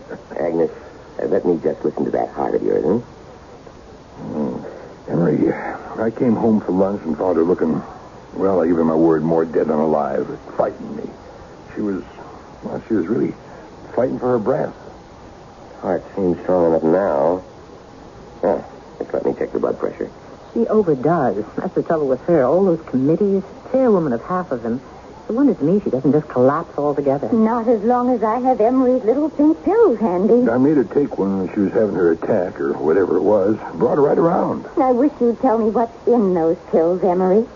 They calm my heart right down. But I swear I've seen them work on flu cases, stomachaches, you name it. A Peterson pink pill will cure it. What are they? All of us witch doctors have our secrets. The blood pressure checks out pretty good. I don't think there's been any real damage done, but you better take it easy for a while, young lady. Yum. What a bedside manner. Now, Emery, can I steal 5 minutes of your valuable time? Sure thing. You got a pain somewhere? No, nothing like that. I just want to tell you something you may not know, although I expect you do. Never saw the day this town could keep a secret from you. Well, people like to talk. It would be impolite of me not to listen. Much as you hate it.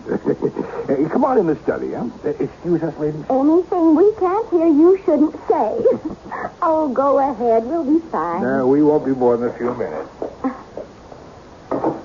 Speaking of people working themselves to death, when is Emery going to let up a little? Not in, as they say, the foreseeable future. He ought to take better care of himself. If only for the sake of his patients. I don't know what this town would do without him. Well, I'm trying to get him to take some kind of a vacation this summer, but be the first one we've had in 5 years if I succeed. You know, there is something that's worrying me more than how hard Emery works. Oh, what's that?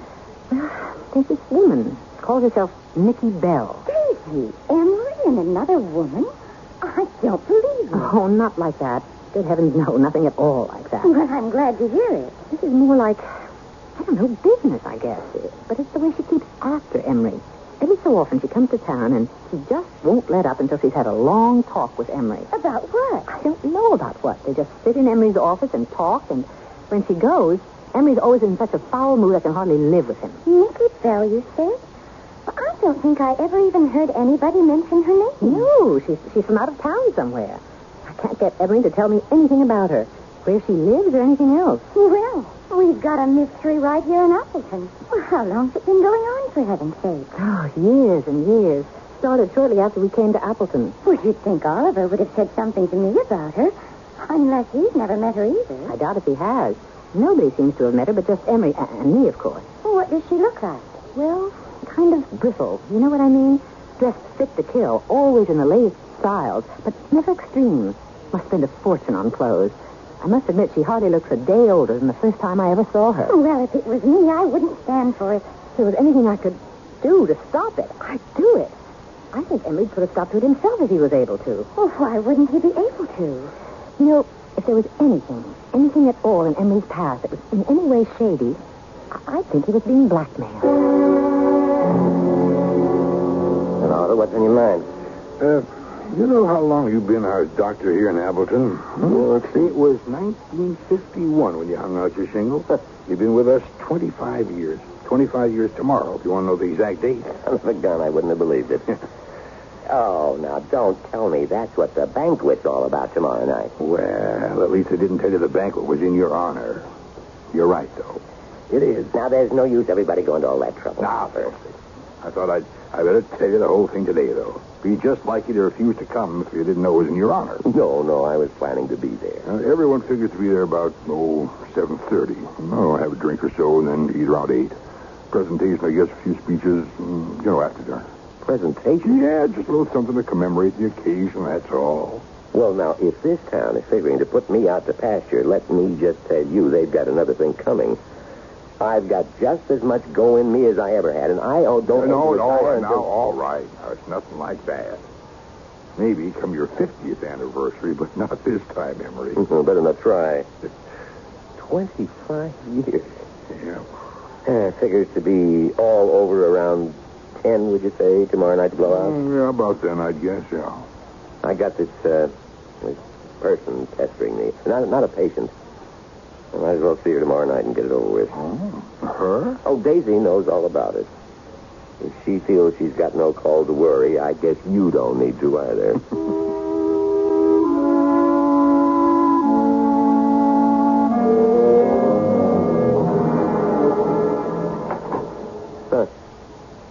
Is that you in there, Miss Bell? I thought you were going to call me Nicky. Mind telling me what you're doing sitting in my car? Waiting for you, Emery. I should have thought that was plain enough. I'll have to ask you to get out, Miss Bell. I've got no time for you this afternoon. That isn't very friendly. I'm sorry. It's the best that I can do. I told you I'm not known as a patient individual. And we do have certain matters to discuss, don't we? At the proper time, maybe. I'll have to ask you to get out of my car, Miss Bell. As long as we're both here. I told you I could talk to you tomorrow night, and that's what I aim to talk to you. Since there doesn't seem to be any way out of it altogether. Tomorrow night around 10.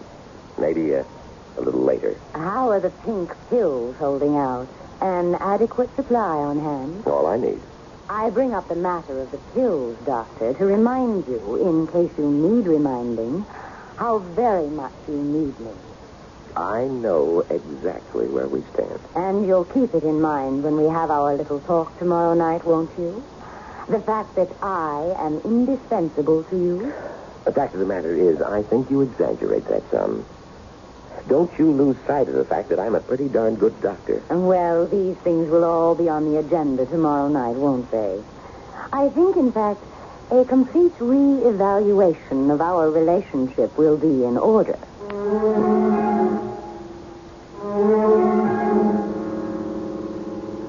Everyone in Appleton is acquainted with everyone else. And, as in other small towns, there seem to be more workable friendships than are found in large cities. Everybody's business is the property of his neighbor, and there is little fertility for the growth of dishonesty.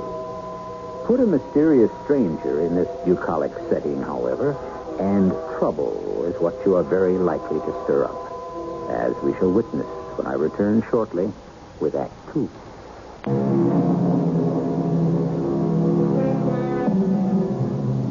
The country doctor, member of a dwindling breed, is a man who knows more secrets, perhaps, than any other person in his community.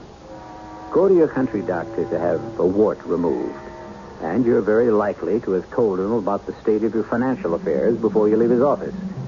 Our old-fashioned general practitioner, Dr. Emery Peterson, is the receptacle of many confidences, but he keeps his own counsel.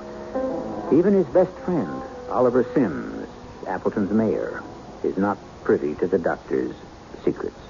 I don't understand it. Why does she have to change things around all the time to hide things? Agnes? Yes, Oliver? Where did you hide my good black socks? Well, they're right where you always keep them, as far as I know. I didn't mean for you to come and get them. Just tell me where they are. You're supposed to be resting. I'm not even tired. They're right here, Oliver. Well, that's my handkerchief drawer. And you keep your good black socks there, too. Oh, first I knew of it. You're dressing awfully early, aren't you? Didn't you say the banquet started at 7:30? Yeah, I thought I'd drive over and pick Emery up. I don't really trust him to attend a banquet, even in his honor, unless somebody sees to it personally that he gets there. Not a bad idea. Oliver, do you know a Nicky Bell? Nicky Bell? No, never heard of him. It's not a him, it's a her. Daisy says there's something going on between her and Emery. Emery Peterson? You've got to be kidding. Emery Peterson's the straightest husband I ever knew. Well, present company accepted. Well, it's not that kind of a thing. At least Daisy says it isn't. She's not sure Emery isn't being blackmailed. Well, that's almost as silly as the other. Emery never did anything he could be blackmailed for. I'd stake my life on that. Well, something strange is going on.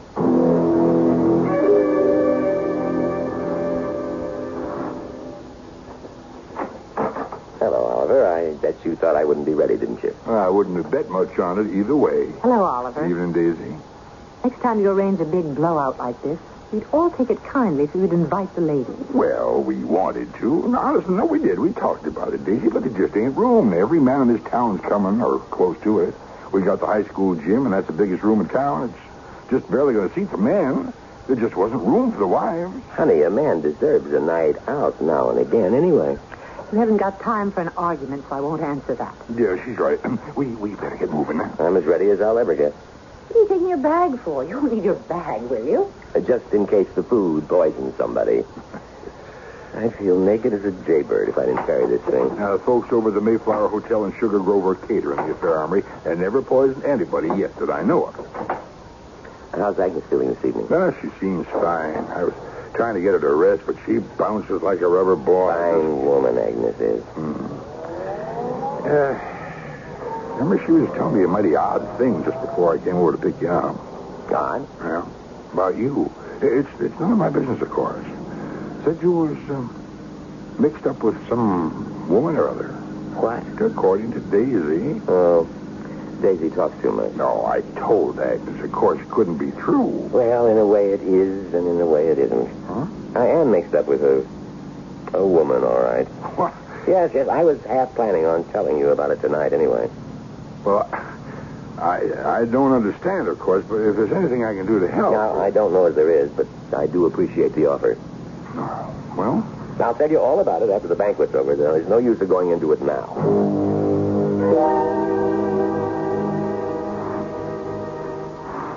Just keep your shirt on, whoever you are. I'm coming.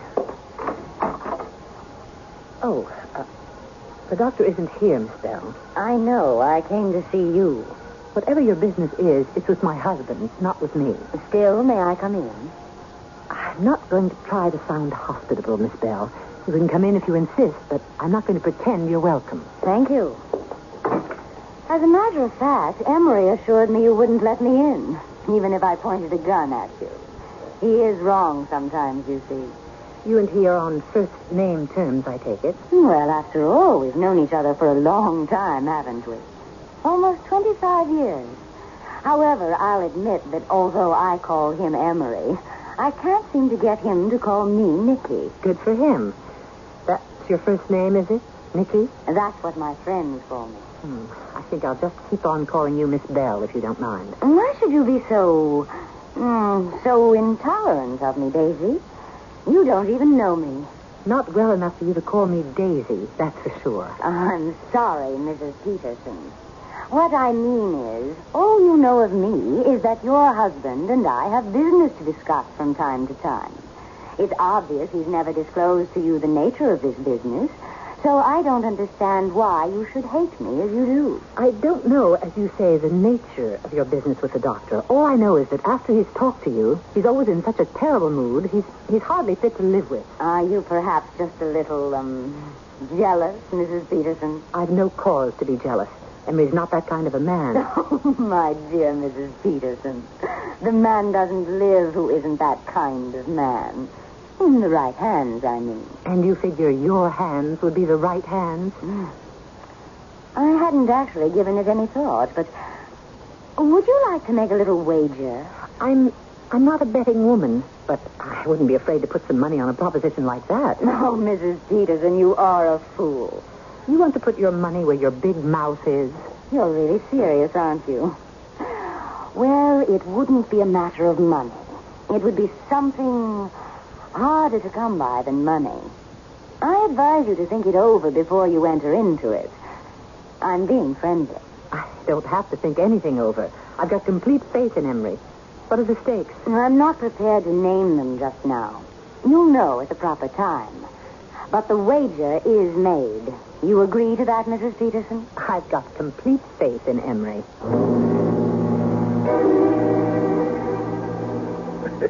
Well, Emery, I have to compliment you on your acceptance speech. You went right through it from start to finish without insulting a living soul. And I didn't even speak disrespectfully of the dead, if you notice, Oliver. Now, look, I'm going to say this only once. I was touched. It really kind of got to me. Well, it was meant to. Hey, you want to come over to my place for a nightcap? No, you've got an appointment. You forget about that? No, I didn't. Fact of the matter is, I think it's about time you met this woman I'm mixed up with. Well, if you say so, of course. There's a thing I've been struggling with strictly on my own for a long time now, and I've just about decided it's time to let you and Daisy in on it.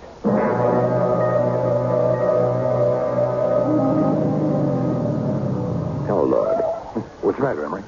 That's the woman I'm mixed up with. You see her down there at the corner under the streetlight? Oh. Say, Emery, that's a damned attractive woman. Even from here, I can see that. I never said she wasn't, Oliver. What's she doing waiting out here? I told her Daisy wouldn't let her in. Listen, you go on inside and tell Daisy the woman's out here and I'm talking to her. Yeah. I'll go down there and see if I can persuade her to stay outside until I've had a couple of minutes alone with you two. Okay. She sees us all right. Eyes in the back of her head, that one. You go on inside. Pour yourself a brandy. I won't be long. Yeah, I was about to say, if you need help, just sing out. That's not as funny as it sounds.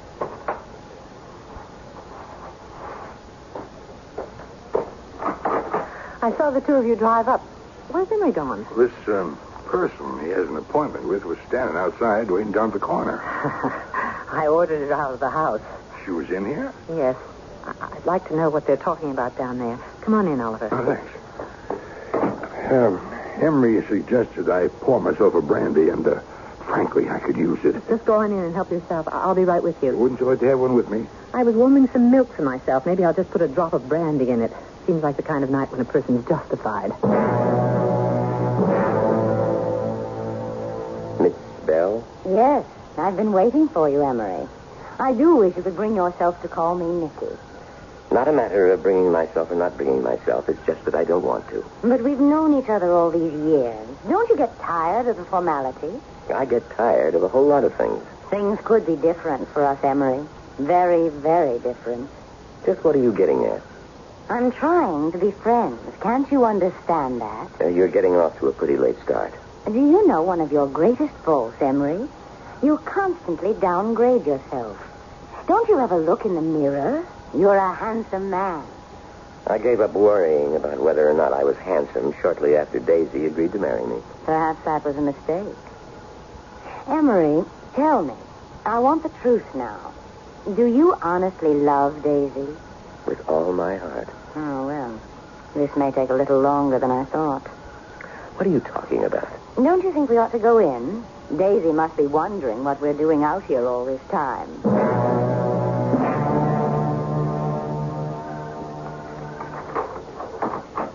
Daisy? In here, Emery. We're in the living room. Are you going to tell them about me? Both of them? I think it's about time, don't you? Come on in. I was about to send Oliver to look for you. The two of you out there all alone. And there is no need. That's nice. So, a battle is lost. The war is still on. What are you two talking about? Silly woman gabble. Would you like a little brandy, either of you? Nothing for me, thank you. I think I'll have one, yes. Fact is, I think I'll have a double. And this is Mr. Sims, isn't it? The mayor of Appleton.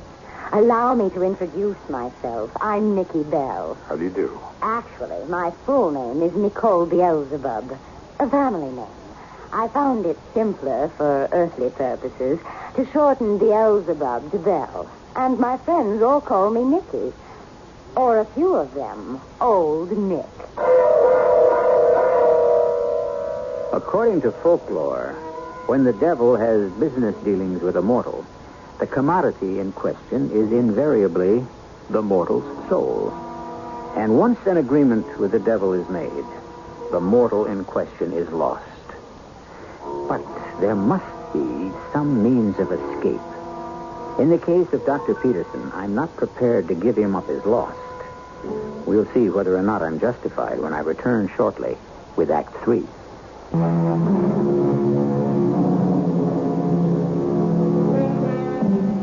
Dr. Emery Peterson, it is clear, has been trafficking with the devil. But the devil, a woman? Well, how often have you heard the expression, she-devil? And is the devil not reputed to have the ability to appear in many guises? Besides, considering the number of affairs in which the devil is interested, he must surely need assistance to handle those things to which he is unable to give his personal attention. Yes, my full name is Nicole Beelzebub. You are Beelzebub. I represent the central authority, yes. We have a large and complex organization. My territory is the eastern United States. I am kept busy. Wouldn't think she'd have time for a simple country doctor, would you? What we call the essence of a country doctor, a good old-fashioned one, is highly prized. In very short supply, too, I might add. Emery, how in the world did you ever get yourself into such a mess as this? Well, you know Dick Salisbury. It was when he had polio. Just a month or two after Daisy and I came to Appleton to live. Yeah. I'm not sure he wasn't my first patient. Your third, Emery. I remember it well. Anyway, I was going to lose him. I'd just come from the Salisbury place and was sitting in my office badly depressed. I said something like, I'd sell my soul to save that boy. I would sell my soul to the devil. Those were your exact words. Naturally, I came to call on you. Dick Salisbury was dying. What could I do? I wasn't even convinced at the time that she was what she is. She offered me Dickie's life and the lives of my other patients in Appleton for... How long was it, we said? We didn't set a definite period, Emery. My wording was very careful, I remember. This agreement to cover a reasonable span of years. Miss Bell, may I see the document, please? I'm Dr. Peterson's attorney. Oh, there is no document. We both remember the terms, and we both pledged our word. There is no written document? There never is in these matters, Mayor. You're thinking about the signing in blood and all that nonsense. Old wives' tales. She's right, Oliver. I pledged my word. Henry, maybe it'd be better if you let me handle this. Well, I guess it can't hurt. Now, Miss, whatever you call yourself, I'd like to explore the time element involved here. This agreement to cover a reasonable span of years, isn't that what you said? That was the wording of the agreement. Now, my client may have been willing to sign to agree to something as vague as that, but I find it much too vague. What do you consider a reasonable span of years? 25 was what I had in mind. 25? But that'd be... Well, that's practically right now. A month or so. I object. To whom, Mayor Sims? It's no good, Oliver. I agreed to her terms, and I've got to live up to my end of the bargain. There may be a way to negotiate an extension, however. Oh? On what terms? I should like to be alone with Emery for a short time, if you please. I think maybe you and Daisy better do as Miss Bell says and leave us alone together for a while. No, that woman is dangerous. Oh, don't I know it. All the same, Daisy, I do... Don't you trust your husband, Mrs. Peterson? All right. You just be careful, Emery. That's all I've got to say. Just you be very careful. Let's go, Daisy. But we'll be right out here in the hallway if you need us, Emery. I'll remember that. You don't want to give up your soul so soon, do you, Emery? It would be just under 2 months. Of course I don't want to. What would the terms of the compromise be? Well, to start with, you might try to be a little nice to me. You don't find me totally unattractive, do you, Emery? As a woman... What's that got to do with the matter at hand? A great deal. I could allow you another 10, maybe another 20 years even. But we would have to see a great deal more of each other. Our relationship would be greatly changed. Changed how, Miss Bell? Well, for one thing, you'd certainly have to start calling me Mickey.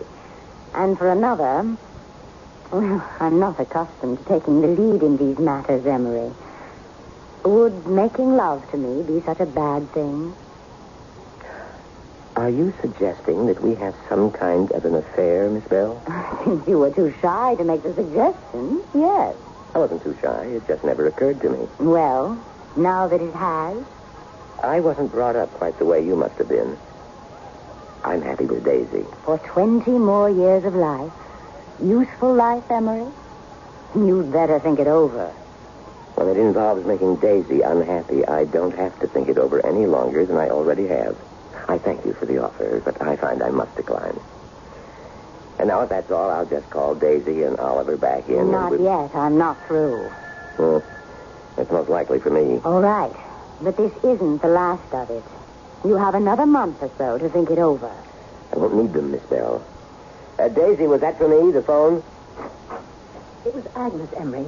She's had another attack, I think. Oh. She sounded just awful, like she could hardly get her breath at all. Get in my bag, please. It's right here. Oliver will drive you over, and I'll come over a little later in our car. Oliver's waiting out there now. All right, I'll see you later, Daisy. Wait a minute. We haven't finished our talk. For right now, we sure have, Miss Bell. Your precious pink pills won't work anymore. Do you hear me, Emery? They won't work anymore. They won't help anybody anymore. Was it you made the pink pills? Is that why he agreed to make a deal with you? That part of it is off as of now. Until he sees his way clear to abiding by my terms. Didn't get anywhere with him, huh? So you've won another battle, Mrs. Peterson. But the war has just begun. If you want my opinion, it's already over. I've got faith in Emery. Incidentally, what were the stakes? Our bet, you know? They were and still are. Emery's soul is all yours if I lose. Both his and yours are mine if I win. And I intend to win. Mighty high stakes, I must say. But you've lost already. I took two of the pink pills. They're not... They don't seem to be helping much. Adrenaline. Oh, I wish Daisy were here. Emery, is she going to be all right? I hope so. Oh, God, if we only had a hospital in Appleton. She needs to be in a coronary care unit right now. Well, shall we get her into Bangor? That's the closest hospital, isn't it? I don't want to move her that far. Well, that woman said the pink pills won't work anymore. And they're not working. All right, I'll have to ask you to leave me alone with my patient, Oliver. I'm going to see what I can do with God's help.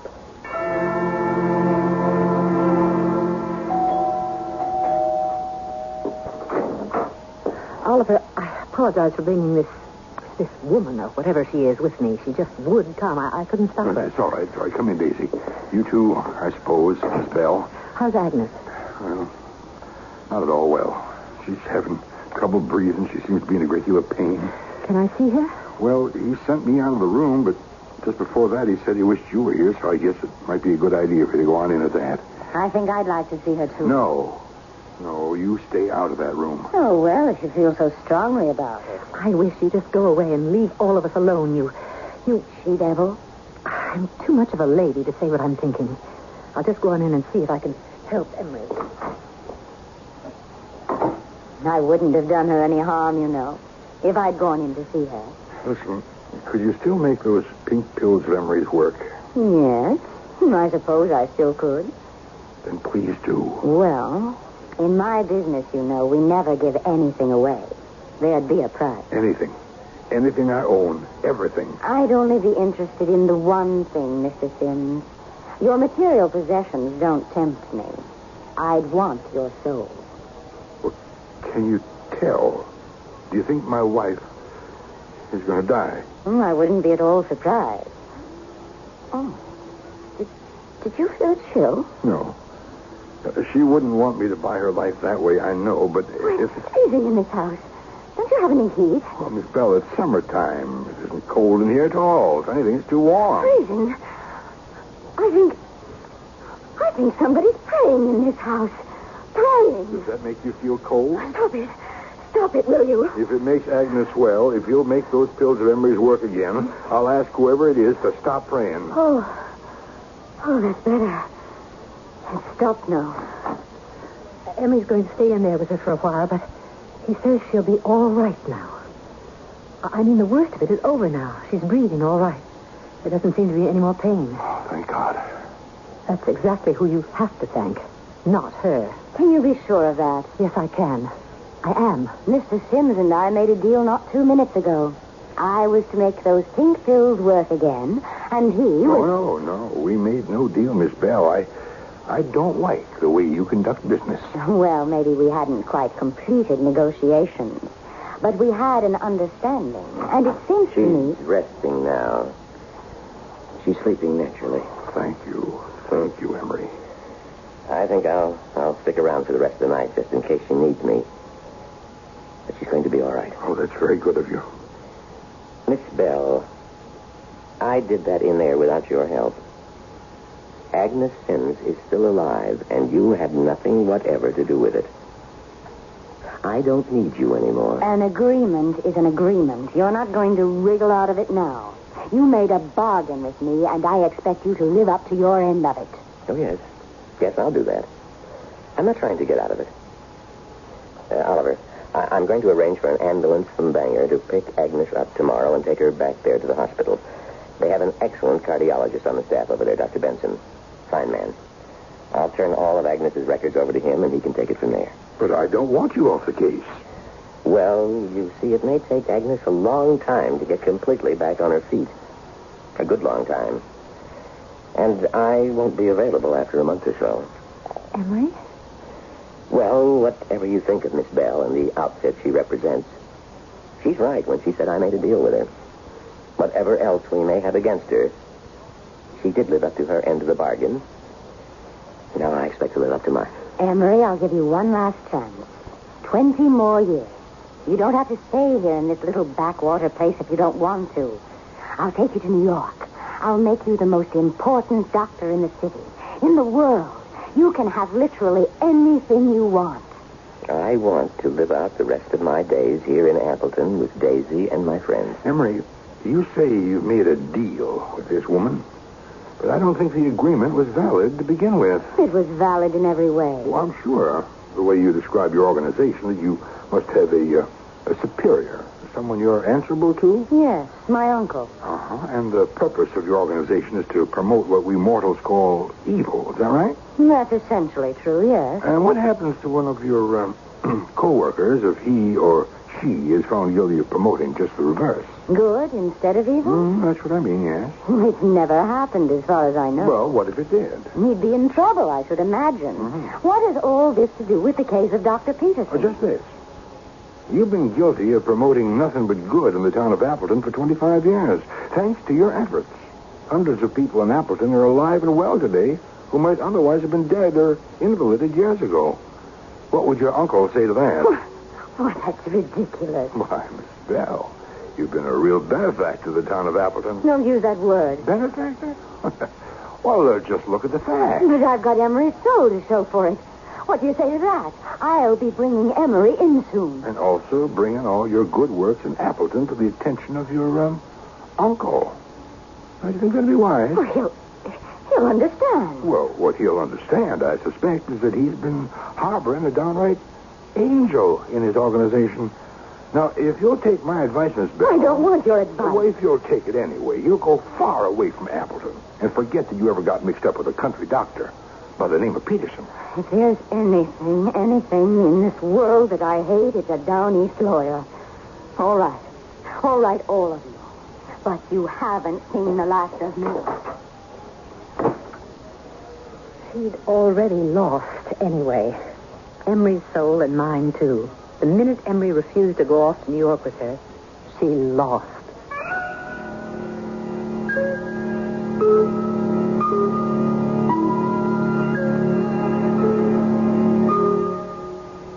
If Nicky Bell's uncle has the intelligence network I've always suspected him of having, the odds are pretty good he'll learn all about her good works, even though she didn't bring Emery Peterson in with her. It would be interesting to know what his reaction would be. Interesting, but not interesting enough to tempt me to go down there and inquire. I'll be back shortly.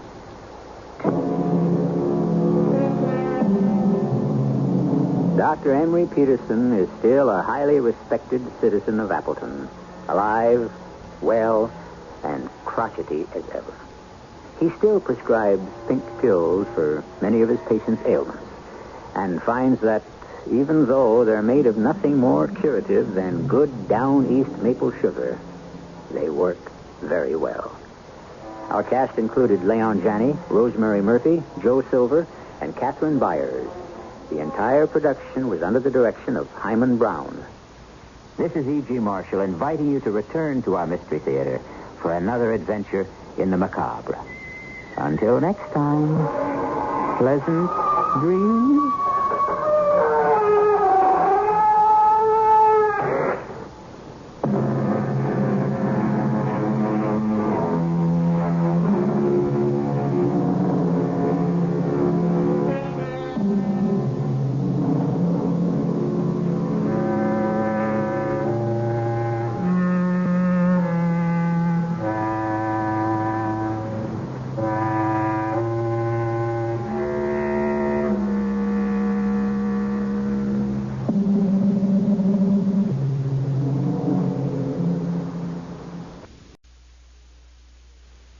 The CBS Radio Mystery Theater presents...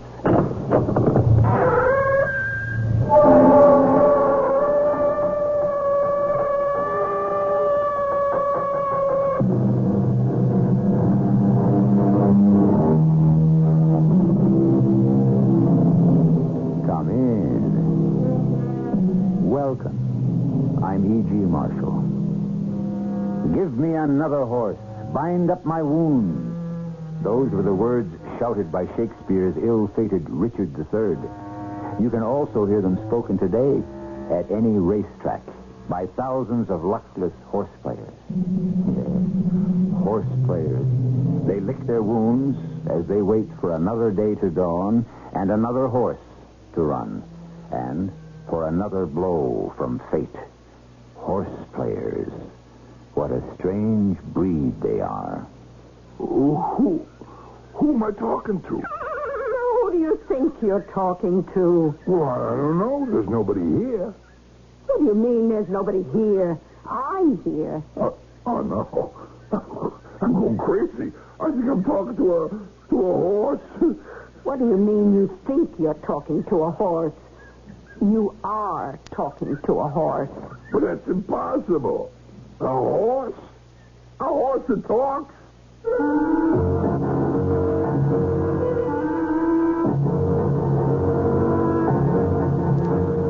Our mystery drama, My Kingdom for a Horse, was written especially for the Mystery Theater by Sam Dan and stars Joe Silver. It is sponsored in part by Buick Motor Division and Contact, the 12-hour allergy capsule. I'll be back shortly with Act One.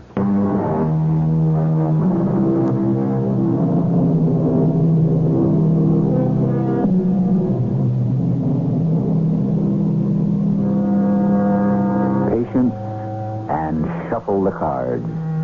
This is the sage advice offered by Mr. Miguel de Cervantes. Invaluable counsel indeed.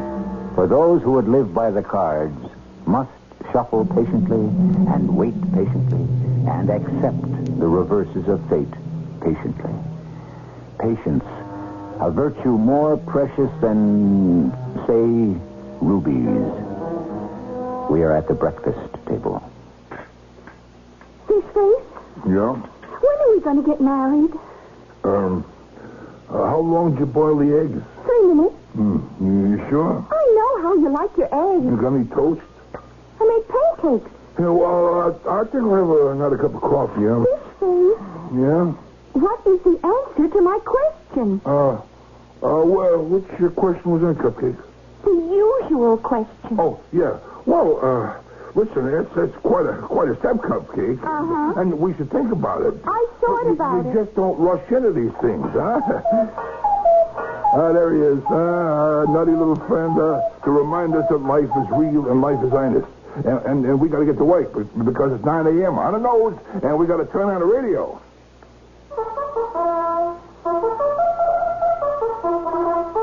Good morning, horse players. Good morning, Charlie. Each and every one of you gets a million today. Amen. It's time for tips and clips from Feedback Charlie. First, the latest scratches from Crystal Park. In the second race, Covered Wagon. He's doomed. In the third, we have, or more accurately, we shall not have, gorgeous greeting. Good riddance. Now, in the fourth.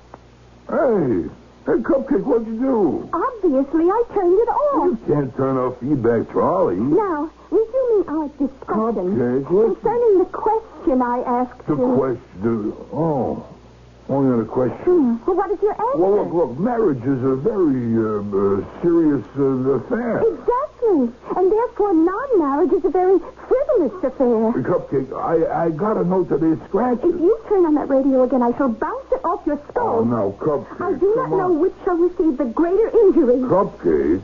Well, I was talking to this psychiatrist. Indeed.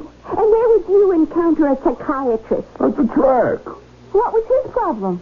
You know what he said? He said a person's got to be psychologically and emotionally ready for marriage. That's me. I am ready. I am ready to become a woman. Oh, honey, you are a woman. Not yet. Not yet? Well, is there something I don't know? I shall not be a woman until I am fulfilled by marriage and children. Oh. Well. And therefore, at present, I am operating against all of the psychological, physiological, biological, and emotional imperatives of the race. Well, baby. Well, what? You talk about the imperatives of the race, biological, physiological, et cetera, and so forth. Yes? And you say that they're attached to marriage and having kids, et cetera, and so forth. Yes. Are you sure? Am I sure of what? That those are the basic imperatives. Absolutely. Aren't there other imperatives? Such as? Well, such as a woman's need for personhood. I consider myself a person. Yeah, well, what about a woman's need for self-expression? Oh, I express myself. I am Melisande Cupcake McClure, Northeastern States National Women's Professional Wrestling Champion. Yeah, but honey, there are alternate lifestyles. And let me tell you something, Cupcake. I am extremely impressed with all this thing that I hear about women's liberation. Oh, well, shall I tell you what I think of women's lib in one word, Fishface? Yeah? Horse feathers. That's 2 words. When are we getting married? Soon. Can you define the word soon? Permit me. Soon is Sunday. Sunday. It's coming Sunday. But that's only 4 days from now. Oh, you said soon. Yeah, but baby, look, Alexa, we should do it right. Oh, I agree. The right way is to get a license, go to a minister. Yeah, but I don't even, I can't even buy you a ring. Oh, yes, you can. Yeah, but I have the money right here. Do you think I would take your money? Oh, it's our money, Fishface. I took it out of your account. Yeah, but we agreed that would be the money we would help us to get married. Yes? This is such an important step. How long have we been going together? 8 years? 9 years? 7. Well, it feels like 10. Here's $300.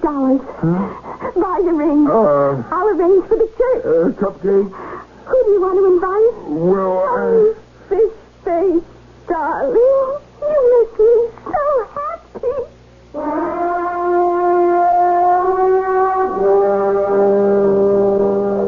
Hey, do these ancient orbs of mine deceive me?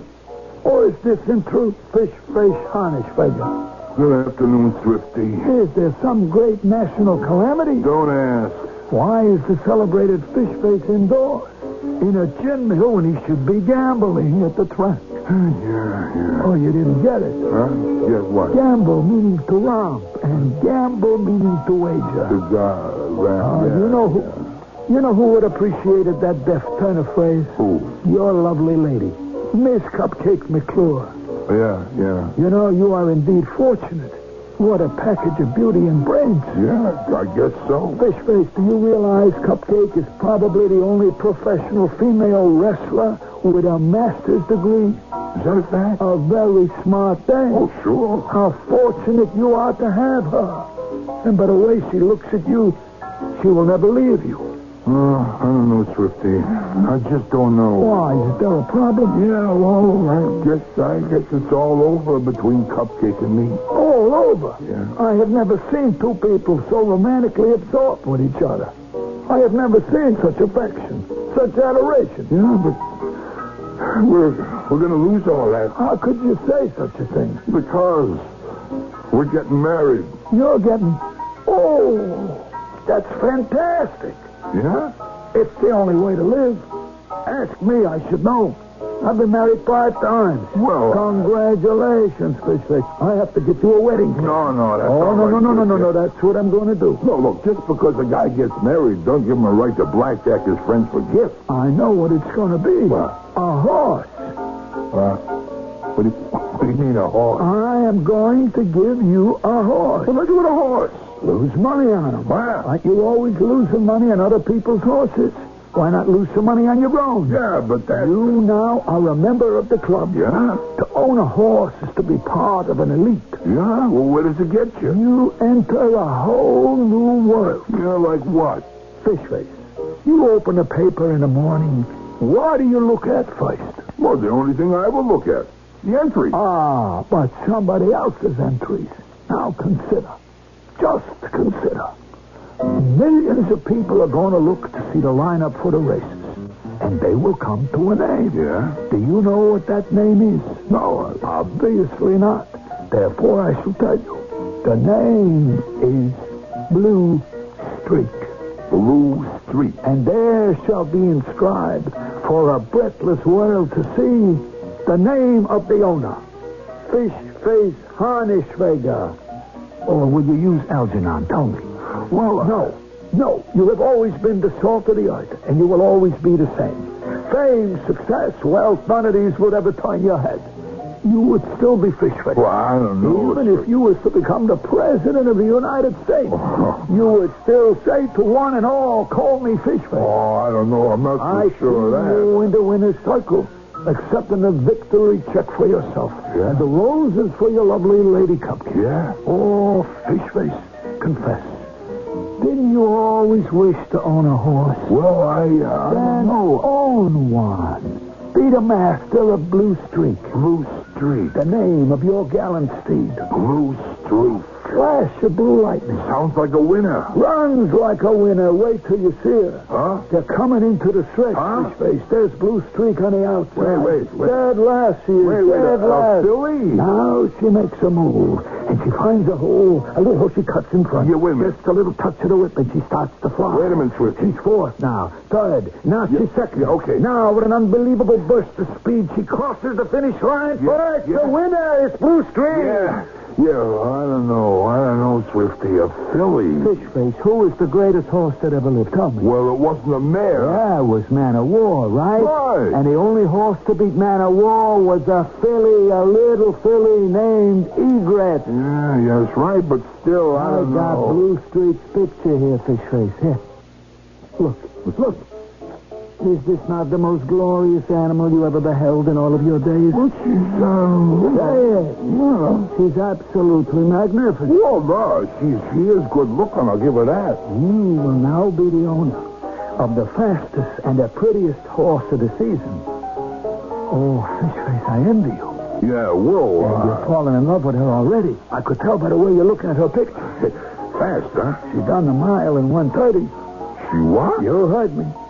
I never heard. Friend, she's only raced on some little leaky roof track on the West Coast. What you have here is a sleeper. The mile in 1:30? Listen, Swifty, I can't. Look, I can't just take this horse from you, no. I'm leaving town. I need some departure money. Just give me a token payment. Token payment? A mere fraction of her worth. Look, here, I have Blue Streak's papers here. Yeah. I'll just sign them over to you. Wait. What is a fraction of her worth? Fishface, we are talking about a horse that is almost beyond price. Yeah. Money couldn't buy her. Yeah, well... What we're doing is talking about filling in a figure that makes this a legal contract. Oh. Now, right here where it says, in consideration of, we have to write down an amount. Yeah. Some ridiculously impossible low amount. Yeah, well, what would that amount be? An absurd amount. Yeah, but... $1,000. I ain't got $1,000. How much do you have? Well, I got, $300. I'll take it. Yeah, no, look, I'm not sure I ought to do this. You're ashamed to buy her so cheap. You're afraid everyone will think you took advantage of Yeah, but You're a good-hearted, decent human being. Yeah, but don't worry. No one will ever know, Fishface. Yeah. Just give me the $300. I don't think I should, What, Swifty. you don't think Cupcake would approve? Is that it? Don't tell me. Don't tell me. I don't want to embarrass you. It isn't that. Fishface, now is the time to set up the ground rules for the marriage. Yeah? All your life you wanted to own a horse, right? Well, here she is. Your horse. Yeah. Blue Streak. So, Fishface. What? Do you intend to be henpecked, hag-ridden? Oh, listen, Swifty, no dame pushes me around. And put your money where your mouth is. Here's $300.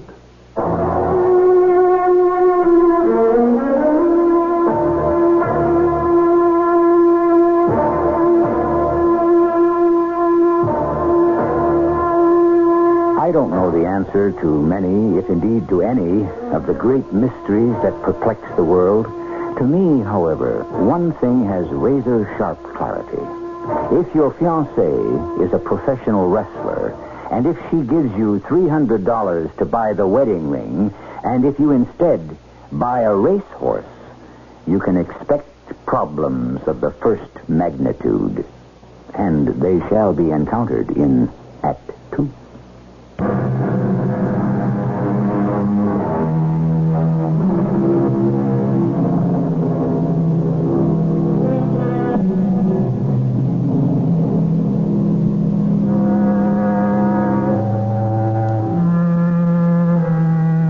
And what is the proverb? If wishes were horses, then beggars might ride. Somehow, for so many, wishes have become horses, or horses have become wishes. Horses are the magic solution to all problems, especially if you can predict which one of them will beat the others in a given race. Which horse? This riddle has ravaged certain sections of mankind for centuries, and possibly it can never be answered. Hey. Huh? Fishface. Oh, hi. You don't remember me? Well, yeah, sure, It's me. Fetlock. Oh, yeah, that's right, Fetlock. Fetlock Feinstein. Fetlock Feinstein, yeah. So what are you doing with yourself, Fetlock Feinstein? I had to take a job. Oh, that's too bad. Yeah. So, I'm working here at the track. Yeah. Save the car fare, at least. Yeah. Hey, Fetlock, you hear anything around? Forget it. I ain't had a winter since the Hoover administration. Yeah, well, just keep hanging in there. That's what everybody says. Fetlock, your luck's got to change one day. Personally, I don't see it. Yeah. Well, look, it's nice seeing you again. Wait, just a second. I have to ask you what you're doing here. Sure. I mean, it ain't that I'm trying to be nosy, you know? What? But it's my job. I'm a special cop. Oh. So my job is to check out what everybody's doing here around the stable. Yeah. You know what I mean? Sure. I mean, you're not sore at me for asking. Come on. Fetlock, you're just doing your job. That's right. You always was a good guy. Yeah, thanks. Hey, I hear you running around with a dame, an opera singer. No. She's a wrestler. Oh, yeah? Yeah. So, what are you doing here? I just bought a horse. Oh, yeah? Yep. Let me know when it runs. Oh, sure thing. It's like, where's barn number 38? 38? Well, you turn right at... What's the matter? You sure you want barn number 38? Yeah, that's where Swifty said she'd be. Swifty? Where does he come into this? Well, he sold me the horse. You bought a horse off of Swifty? Yeah. Oh. What does that mean, oh? What's the name of the horse? Blue Streak. What did you want to buy Blue Streak for? Did I do something wrong? Fishface, you always struck me as the guy that knew who was who and what was what. Wait a minute, Fetlock. What are you trying to tell me? Leave us go over it. What did you say it was? Barn 38? Come on. Yeah. Here's old number 38. The oldest barn at the track. That's why Blue Streak is in here. And here we have Blue Streak. What? She's Blue Streak? Sure is. Barn 38, ain't it? Yeah, but this is a bag of bones. Oh, ain't exactly a bag of bones. A little old, maybe. No, wait a minute. This can't be Blue Streak. I don't believe that. That's why she's in here, Fish Face. The oldest horse at the track is in the oldest barn at the track. I'm having a nightmare. Are you? It is a bad dream. I'm going to wake up. You look to me like you're up now. It's a bad dream. I am dreaming I took the $300 from Cupcake and I bought... Swifty lied to me. Swifty? No. Swifty wouldn't lie. What are you talking about? Everything Swifty says is true. Yeah? Yeah, well, look, here. Look at this picture. See this? He said this was a picture of Blue Streak. It is a picture of Blue Streak. 15 years ago. But it is still the same. He said she could run the mile at 1:30. She could. And I remember that she did up until the time she was 5 years old. Fetlock, this horse has got to be 20 years old. Give or take. What am I going to do with a 20-year-old horse? Well, not much you can do, I guess. You can maybe feed her an apple. If her teeth are okay. If her teeth... $300. Fish Face? You going to give her a good home? Oh, sheesh. Cupcake, here's what I did. I'm not even going to have a home myself. Hey, Fetlock, what do you think I could get for her? You don't want to sell her, do you? Yeah, well, who'd want to take her off my hands? Yeah. You could sell her to the... No, I don't even want to talk about it. I mean, she ain't a bad little horse, Fish Face. Once you get to know her, you're going to like her. I guarantee it. You gonna hang around here a while? Well, between you and I'm scared to go home. How am I going to tell us the Cupcake? Well, look, if she's got a good heart, she's going to understand. Yeah. Well, it's getting late. I got to make rounds. I'll see you, huh? Sure. Oh, so what am I going to do with you? What they used to do with old used-up horses? Send them to the glue factory. I wonder if they still do that. I wonder what they make glue out of these days. I don't want to think about it. Stupid horse. Stupid horse? Look what you got me into. I got you into it? Huh. If you were dumb enough to buy a horse sight unseen, why blame me? Never mind who's to blame. What am I going to do now? Don't ask me. Look, you can't afford to have that attitude. Don't make so much noise. I'm old. I deserve respect. You deserve Hey, wait a minute. Who am I talking to? What do you mean, who are you talking to? Can't be. I think I'm going crazy. Why are you going crazy? Because I am standing here and I think I am talking to a horse. You think you're talking to a horse?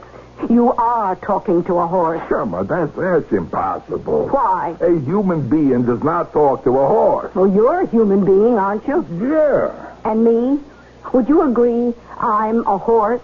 Well, yeah. We're talking, aren't we? Why? I'm not dreaming, huh? No, you're not dreaming. You're a talking horse? That's right. It's not a trick? Oh, look, get over it, will you? Well, wait a minute. How did it happen you can talk? I could always talk. Yeah? Then how come you never did? Maybe I never met anyone I wanted to talk to before. Well, you mean I'm the first person you met that you ever wanted to talk to? Yes. And you can talk English. Also a smattering of French, a little Spanish. Well, then why'd you want to talk to me? Oh, you're nice. Nice? Is that the only reason? Isn't that a good enough reason? Well, yeah. What? You can talk. Now, don't start that again. Listen, I want to tell you exactly the way it is. Look, Cupcake gave me 3 big bills to buy the wedding ring, see? And Swifty, he talked me into buying you. Swifty. It figures. I thought I was buying a young, strong, beautiful, sleek, swift racehorse. You know something. You have absolutely no sensitivity at all. Oh, jeez, I'm sorry. I'm terrible. Oh, believe me, I would give anything to call them words back. What could I have been thinking, please? Please forgive me, huh? Please say you forgive me, huh? Yes.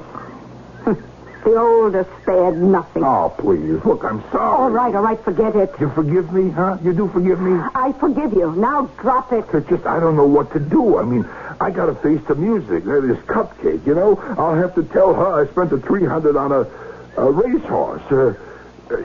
Forgive me for saying this. An old racehorse? It's all right. Well, now that you got me, I hope you treat me better than Swifty did. You know, I can't live on grass. Well, I thought horses... I am a gourmet. A gourmet horse? Where am I going to get the money to feed You him? look pretty intelligent. For a human being, that is. You'll think of something. Yeah, well, wait. I got it. See? I told you. What is it? Hey, what are we doing? Nothing. Well, don't you get it? We're talking. So? What do you mean, so? A human being and a horse talking. Having a conversation. Huh? You and me will go on TV, the stage, nightclubs. We'll just stand there and talk to each other, just like we're doing now, right now, this very minute. Huh? You mean people will actually pay to see us? We'll make millions. All we have to do is talk to each other? That's right. What are we going to say? It doesn't matter, anything. Oh, but I don't have anything to say that's important. So what? That doesn't stop most people from going on television. Still, You don't have to say anything important. Just the idea that a man and a horse are standing in front of a microphone and shooting the breeze. It's worth millions. Well, will you do it? Why am I even asking? Of course you'll do it. I'll think about it.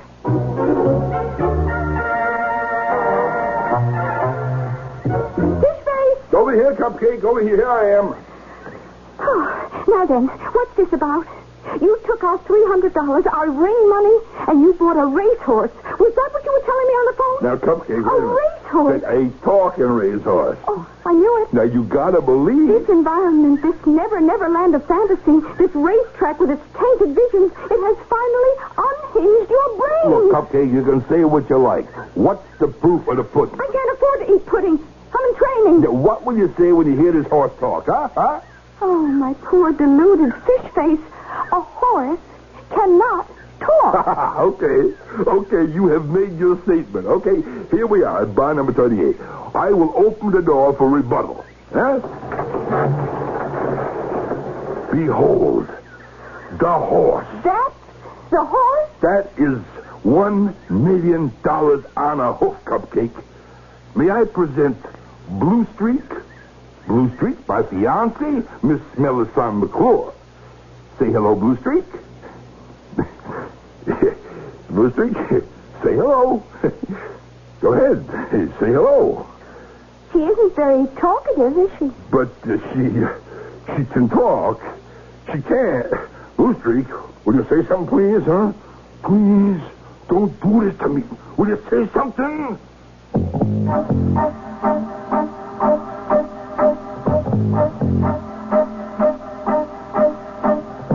What is this? We all heard Blue Streak talk of Blue Streak just a few moments ago. What can we say in a situation like this? Has the cat got your tongue? Or is it a case, quite simply, where one lady has taken an instant dislike to another? It's been known to happen. And it calls for further illumination in Act 3.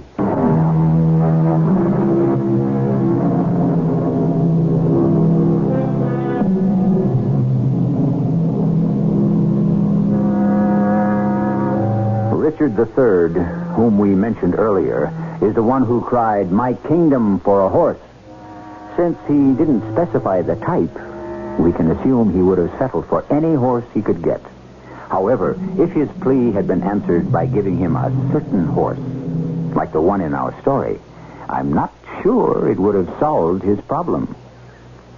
Blue Streak, you can't just stand there. Obviously, she is. Cupcake, listen, she talked to me. She's been talking to me all afternoon. Really? No. Don't say that word, and don't say it like that, and don't talk to me as if I'm a nut. I reject the word nut and all of its vulgar and cruel connotations. Yeah? There are unfortunate people who are disturbed. Yeah? And we debase our own humanity as well as theirs when we use a word that makes them the object of ridicule and scorn. The Blue Streak, get me off the hook. Will you talk to her? Oh, my poor fish face. For crying out loud, will you get me off the hook? Oh, don't scream at her, darling. She's only a poor, dumb animal. Did you hear that? Huh? Did you hear that, Blue Street? Are you going to take that laying down? You going to let her call you a dumb animal? Fish face, that's enough. She can talk. Suppose I tell you what happened. But I already told you. Revealed here is a basic guilt pattern. Huh? You are completely lacerated by remorse. I am not. Well, you had better be. You took our money, our ring money. Therefore, in a sense, sacred money. Oh, come on, Cupcake. Foolishly, you threw it away on this piece of horseflesh. Well, no. Don't interrupt. Perhaps you were flattered. Perhaps it was your smoldering vestigial resentment toward marriage reasserting itself. And then... Wait. It wasn't that way at all. And then, when you realized what you had done, you needed justification. And you concocted a fantasy of a talking horse. But she does talk. You probably believe it. It's true. We will discuss this matter in greater depth and at further length when I arrive home this evening from the Coliseum. No, wait a minute, Cupcake, look. In the meantime, I suggest that you dispose of this animal as quickly as possible. Wait a minute, honey, wait. Blue Street, now listen to me. This is your last chance to talk. It's the last chance you got to save yourself from the glue factory. This is reprehensible. To threaten this poor dumb animal with such an inhuman fate. We shall have a very, very far-reaching discussion indeed this evening. For now, goodbye. Wait a minute, Cupcake.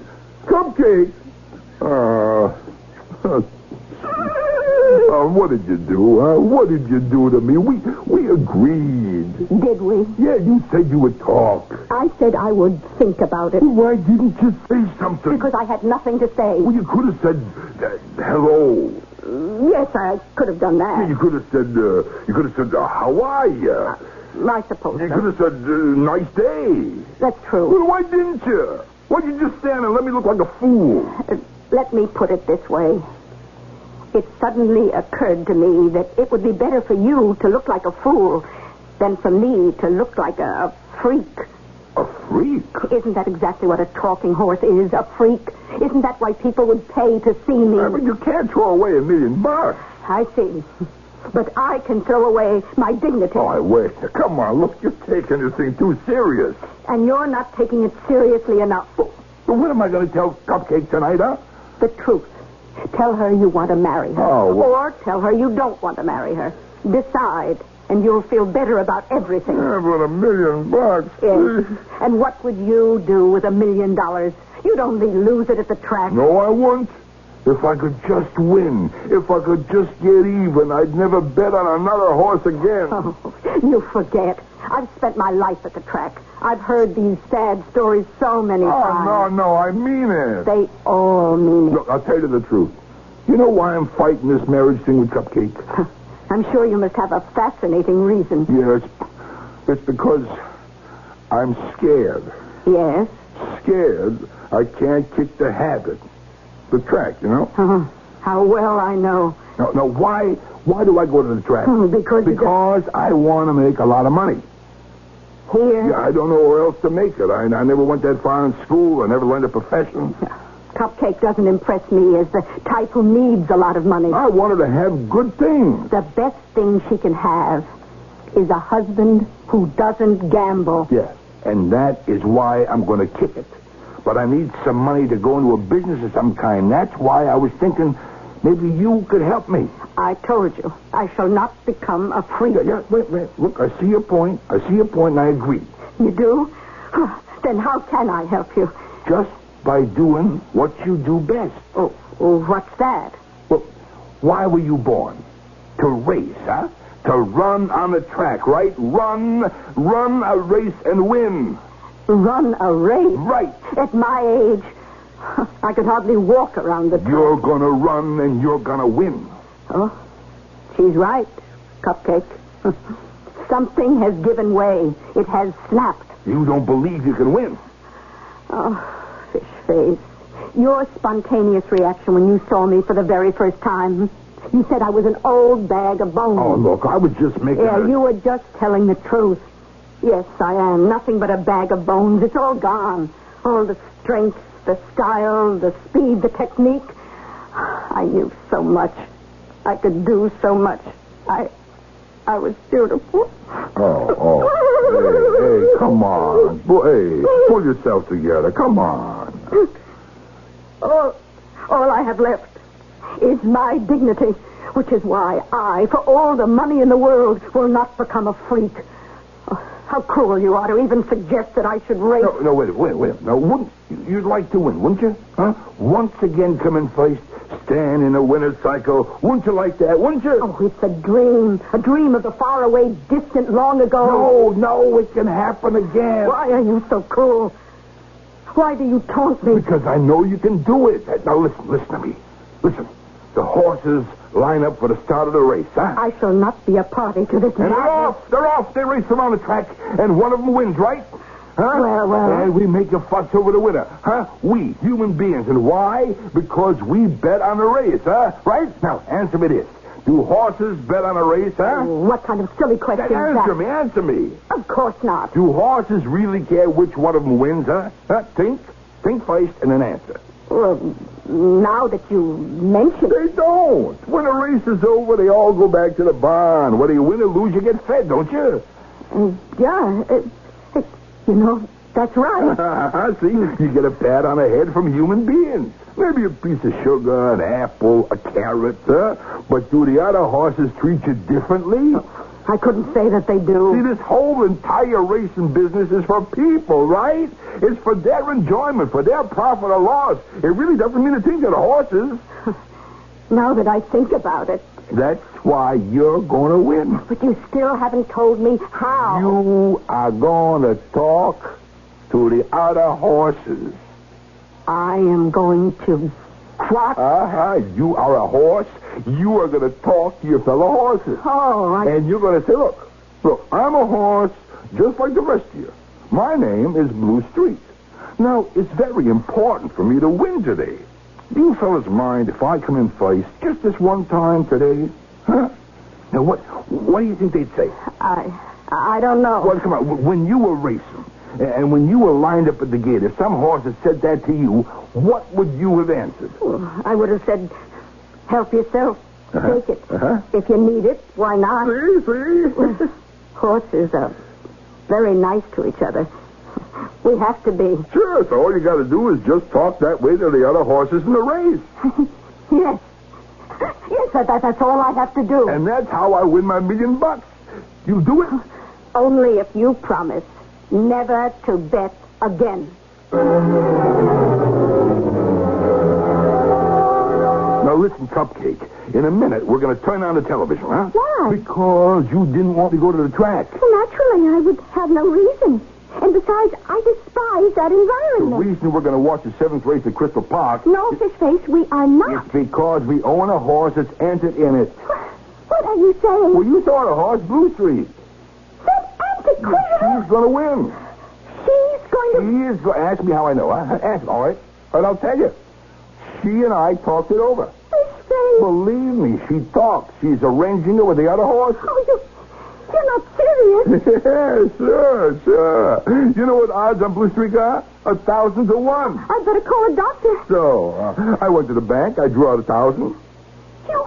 What? $1,000 at 1,000 to 1 to pay off $1 big million. Fishface, I can't believe it. It's going to be okay. It's okay. You'll see. Okay, here. I'll turn it on.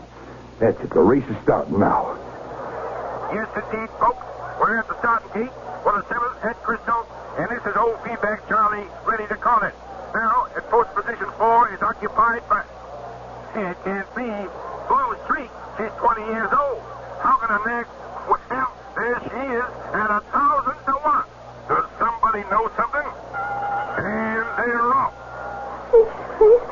Okay, it's Mary in the lead. Careful, Kitty second. Tippy down his third. Pickle Teller's fourth. Careful, Telly fifth. And trudging along in the rear, Blue Streak. And at the corner, it's Mary. Here comes Careful Kitty. Tippy down is moving up. And where is Blue Streak? In last. Blue Streak, come on, Blue Streak. Come on. At the far turn, it's Mary standing off the Challenger and Tippy Downey. Careful Kitty is leading. Blue Streak, come on, Blue Streak. And Blue Streak is just moseying along. Now in the stretch. Blue Streak, you promised me. It's Tippy Downey. No, Mary. And out of nowhere, here comes... nice blue streak. Tilly. She surges across the finish line. The winner is for Tilly. Cupcake, I know what you're going to say. No, you don't. You are going to lie down, and we're going to call the doctor. No, but I'm not sick. I got to talk to her. Fishface, come back here. Fishface! What did you do to me, huh? What did you do? Look at you. What are you angry about? What am I angry about? What did you lose? Some money. Cupcake is chasing me right now. She's got men in white coats with her. What happened? What went wrong? You're supposed to talk to the other horses. What went wrong? Nothing went wrong, exactly.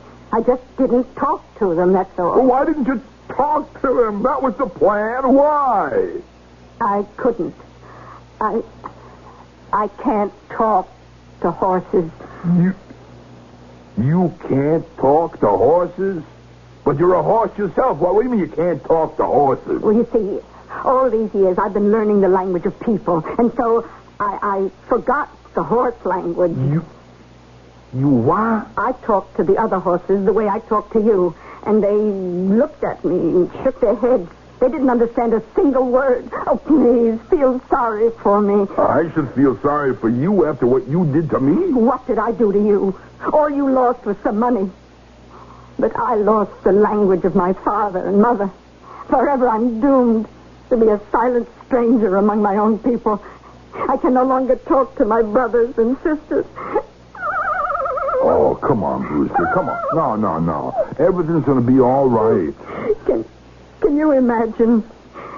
Can you even begin to imagine? No, you'll see. You'll see it'll be all right. I forgot how to talk to horses.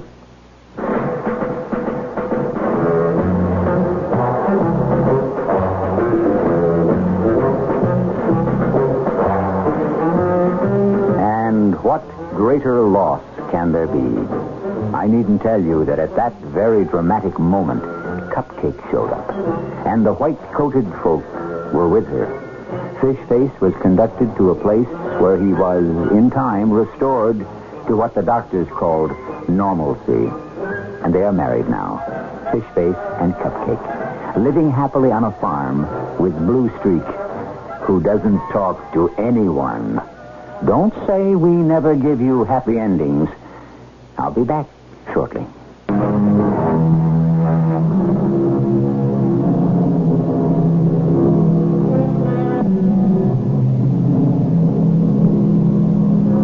For some reason, we seem to assign a great and deep wisdom to the horse. Thus, we flatter a person by saying he has horse sense. Are horses really wise? For that matter, are foxes smart? Are cats cunning? Are dogs faithful? Are lions brave? It seems that if you're looking for mystery stories, you'll find as many at the zoo as you will in the library.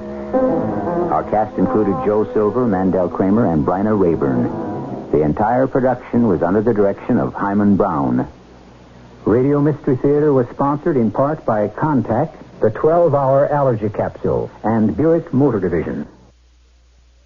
This is E.G. Marshall inviting you to return to our Mystery Theater for another adventure in the macabre.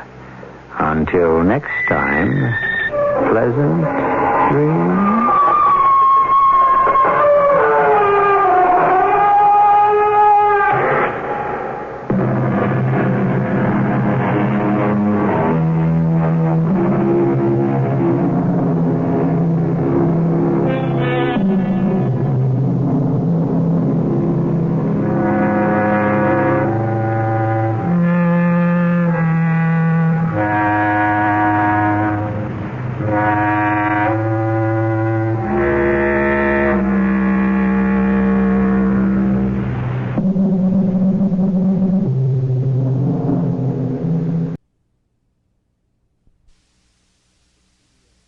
CBS Radio Mystery Theater presents...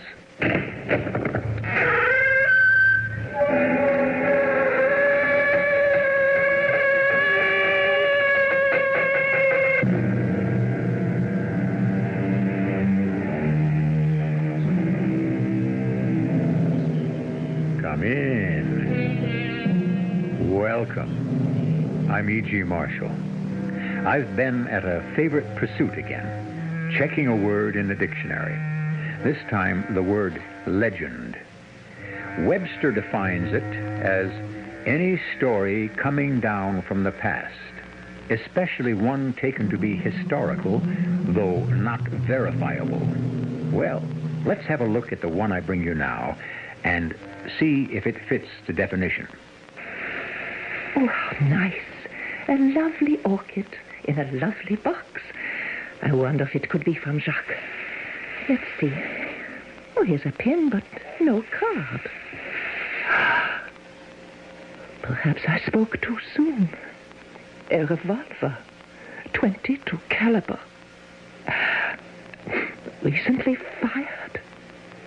Now, there's a strange birthday present.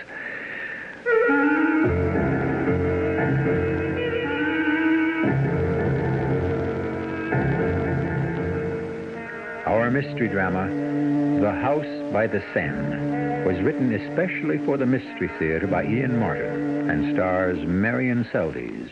We'll be back shortly with Act One.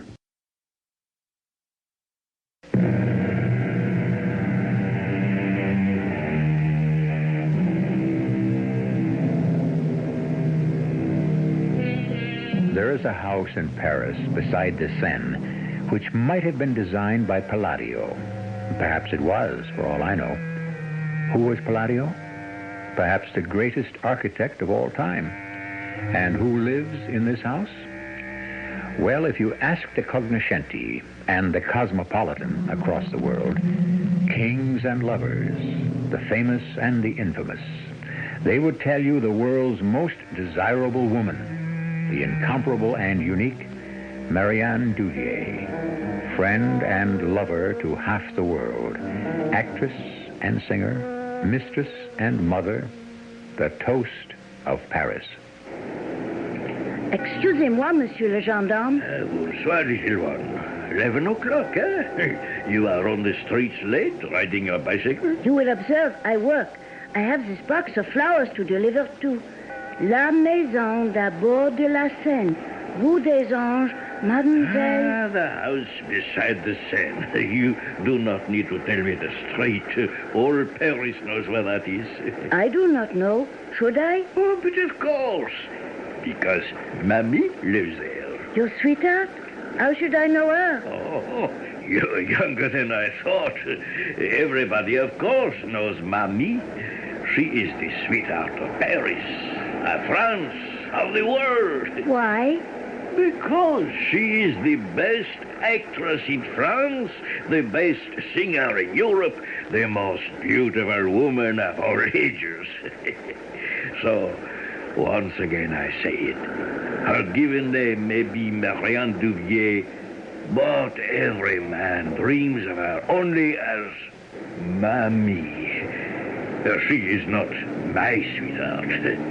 She is the sweetheart of all the world.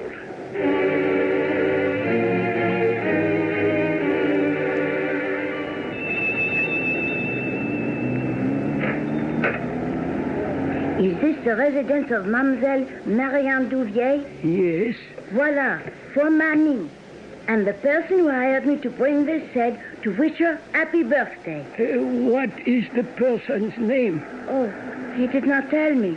Perhaps there is a card. Perhaps. All right, you can run along. What are you waiting for? A tip? No, well, come on, what? All these automobiles that are parked outside. Mercedes, Daimler, Rolls-Royce, even American Cadillacs. So many important people. Next to Bastille Day, nothing is more important than Mademoiselle's birthday. And some even put Bastille Day second. Is she... Could I see her? Mamie? Oh, not tonight. Mamie is just returned from the theater and is dressing. For her party? Shh. That is a surprise. She does not know about it. Allez-vous-en, petit. I I thought that was more guests. Who was it, Etienne? A boy on a bicycle delivering these. More flowers. There is not only flowers in this box. What else? Feel. Too heavy. What do you think? A bomb? Oh, don't be silly. Not heavy enough. No. It does not tick. No. And who would send Mommy a bomb? She has no enemies. Except women. Women don't traffic in bombs. Poisons, yes. Bombs, no. The wisdom of the ages, stated succinctly. But then who knows more than a butler? A French maid, ma chérie. No time for that now. What do you suppose is in this box besides flowers? Could be anything. I shall leave it here for her on the table. I don't know if I like that look.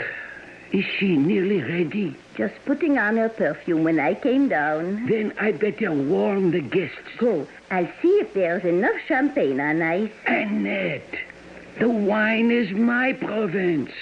Everything is checked. I'm sorry. Etienne. Mommy. Mommy. What is all this whispering going on with you two? Something special about tonight? Some secret? I have no secrets but my kitchen. I will go see about supper. I am sure I am needed there. Etienne, you have a strange look about you. Something to say to me, perhaps? Just that Mademoiselle has never looked lovelier. Thank you. That's a pretty compliment. But older, don't you think? The rest of the world grows older, Mademoiselle. You grow only younger. Oh, nicely said, but it can't change the facts. Today especially I have grown older. And shall I tell you why? You have only to speak, and I listen. Always the perfect answer.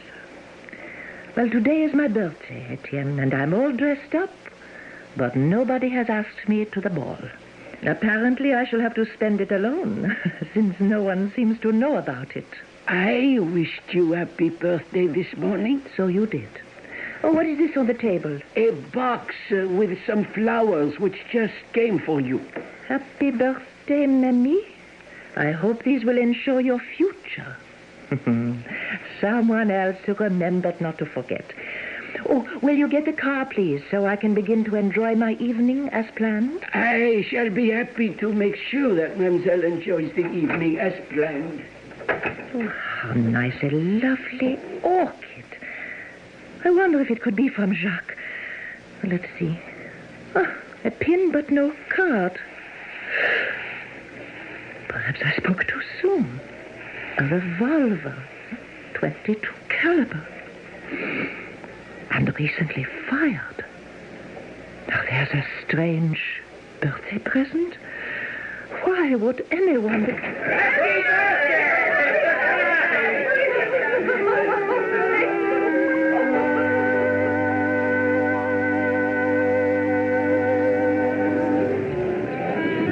If you will excuse me, Ambassador, for just one moment, I shall be right back.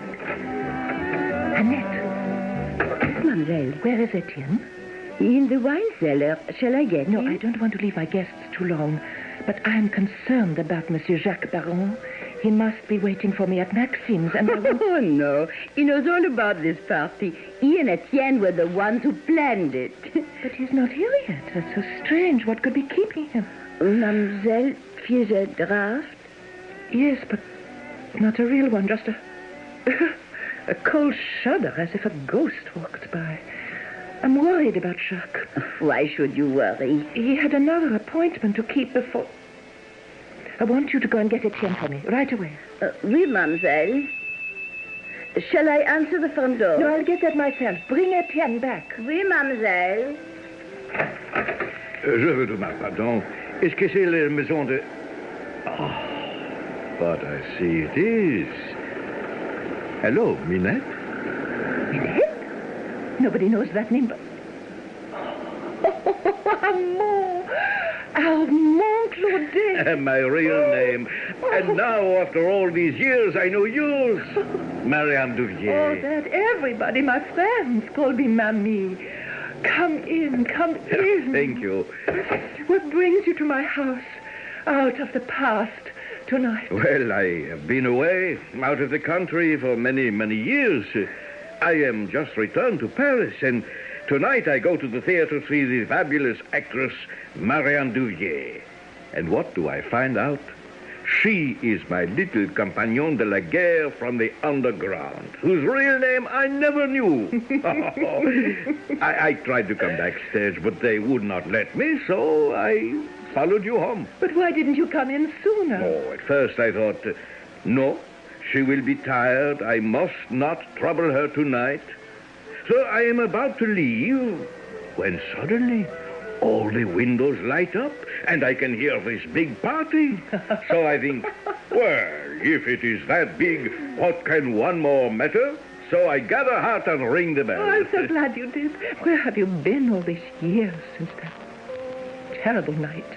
We thought you must be dead. I might as well have been. First the Germans, then the Russians. Prison camp? Oh, nearly 20 years of them. Then 10 years in America to bring back my strength. But this is not a night for that. What is the celebration? My birthday. Oh, please, but I must get back to my guests. They're waiting for me to blow out the candles on my cake. How many candles? Oh, 21. I must be sure to blow them all out. To have your wish. Oh, Armand. If I had my wish, it would really be 21. In the heart of everyone who knows you, I am sure that is what you remain. You do in mine. Oh, dear Armand. How good you're back again, just at the right moment. I have a feeling, a strange feeling. Why? I don't know, but there are too many ghosts dancing tonight, and old memories that whisper to me of death. Come on, Armand. Take me back to my party. I do not want to look back. Something from the grave is yapping at my heels.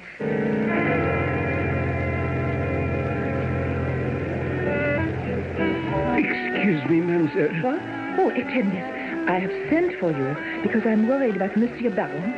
Have you heard from him? No, mademoiselle. Well, I asked Annette to send you to me. But I don't know why. I have a strange presentiment. Well, never mind. Etienne, you'd better go about your duties. Pardon, mademoiselle, but I do have a message for you. From Jacques? No, mademoiselle. From an inspector of police. Where?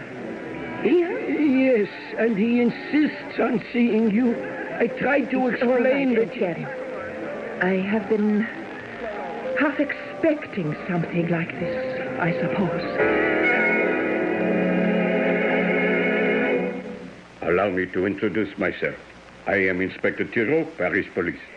Inspector, I'm having a birthday party. I don't suppose this could wait. I am afraid not. I am not here on pleasure.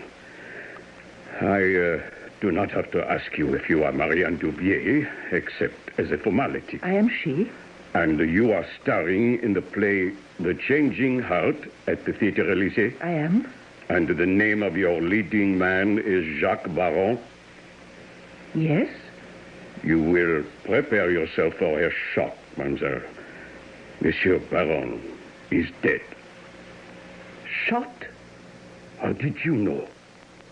I didn't, I guessed. Am I right? Yes. He was found half an hour ago in your dressing room with a bullet through his head. I must warn you that anything you say from now on can be held in evidence against you.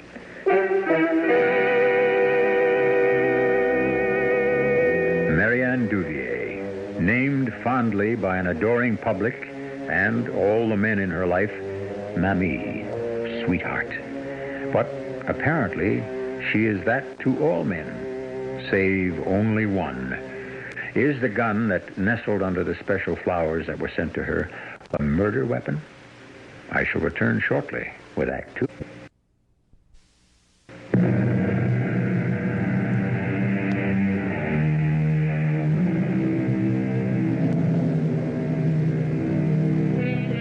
In the distance, muffled and forgotten now in the face of the news Inspector Thibault has brought, the celebration of Mamie's birthday party continues. But the news of her leading man's death doesn't seem to have been a total surprise to Marianne Duvier, as indeed Neither did her surprising birthday present, the gun whose cordite fumes were stronger than the perfume of the orchid underneath which it nestled. May I ask, when you saw him last? Yes, Inspector. He came to my dressing room after the show. And then he left, alive? No, as a matter of fact, he was still there when I left. Alive. Wasn't it strange for you to leave him in your dressing room? Not under the circumstances.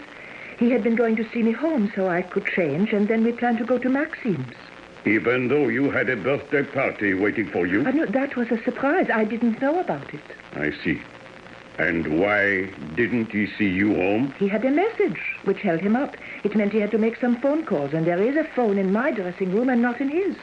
So he stayed to make them. Planning to join you later? Yes. Your name and Monsieur Baron's have been mentioned frequently in the papers as, were you lovers? I don't think I'll answer that question. That, you see, is my business.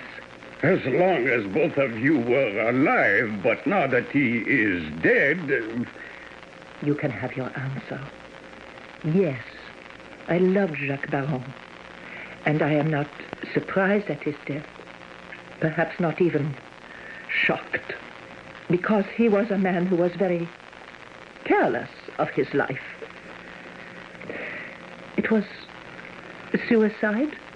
At the first, one must think so. The gun was fired from very close. So close, the powder marks were clear. The hair was singed. But no, it was not suicide. Why not? Because, mademoiselle, there was no gun. But someone might have removed the gun after. Do you think it was suicide? No. I'm afraid I'll have to ask you to accompany me to the police station, mademoiselle. Am I under arrest? Of course not, for the moment. There are certain formalities. I will try to make them as quick as possible. Very well. But I, too, must face certain formalities. I have a house full of guests who deserve at least my... Mamie, are you all right? Who is it? I'm Claudet. May I enter? Oh, yes, come in. Forgive me if I am intruding. It's quite all right. You could be just the man I need. Are you still a lawyer, Armand? Oh, yes, of course. Close the door, please. This is Inspector Thibault of the Paris police. He is here because Jacques Baron has just been found dead in my dressing room. What? You mean murdered? That seems to be what the inspector would like to take me to headquarters to discuss. Oh, well, I am going with you. It's not that serious, monsieur. Merely preliminary question. You're not going without a lawyer. Oh, very well, Armand. If you will volunteer. I'll be in my car and follow you to the station. Oh, I forgot. I came looking for you to give you this, your evening purse. I'll put it on the table. Oh, I'm sorry. I didn't realize there was anything so heavy. No, that's all right. Just give it to me. I think, please, I will take the purse. It is your purse, Mademoiselle Duvier? Yes, but... Do you always carry a gun in it? That has been fired recently, and just the right caliber. I am afraid now, Mamie, you are under arrest.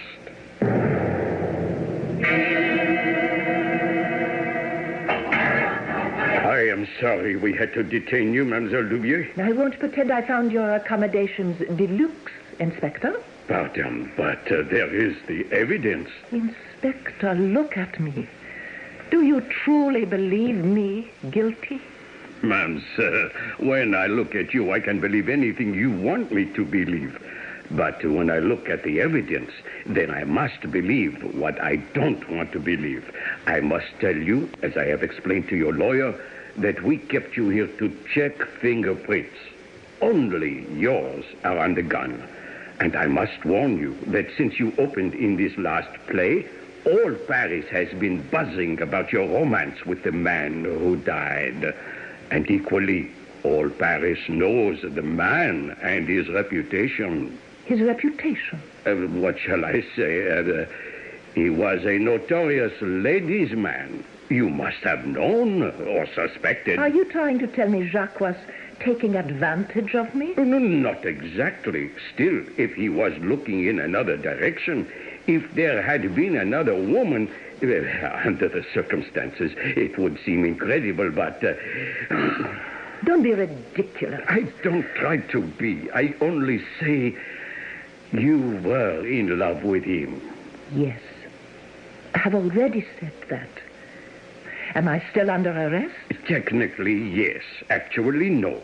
I am going to release you in the custody of your lawyer, Monsieur Claudet. Ah, you trust me that much? I don't know. I am, do you see, a gambler. I am, how would you say it, playing the odds.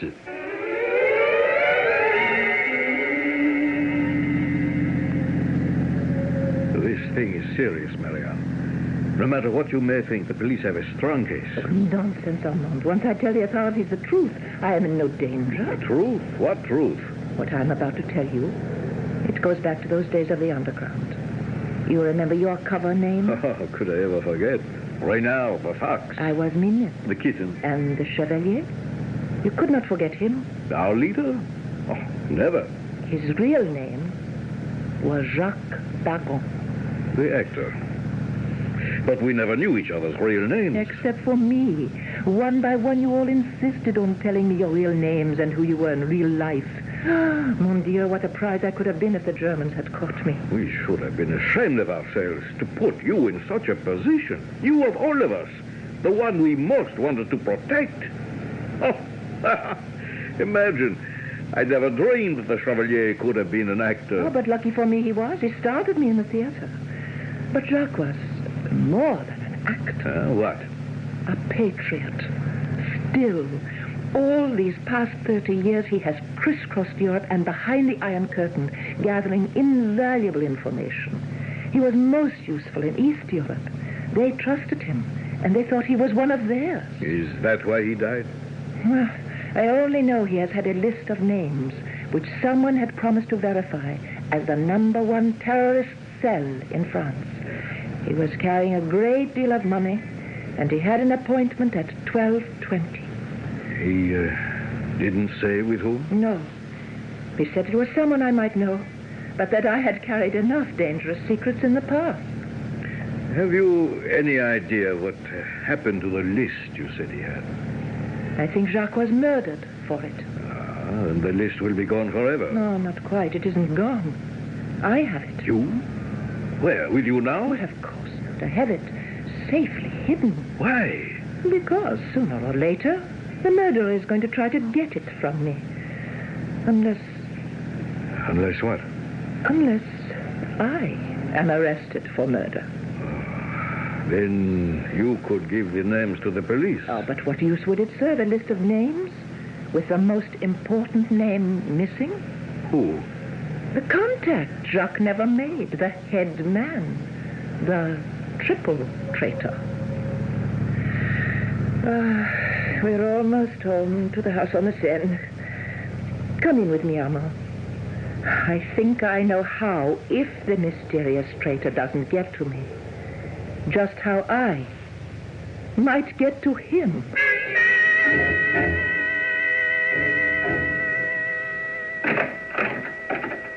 Mademoiselle. Etienne, what are you doing up?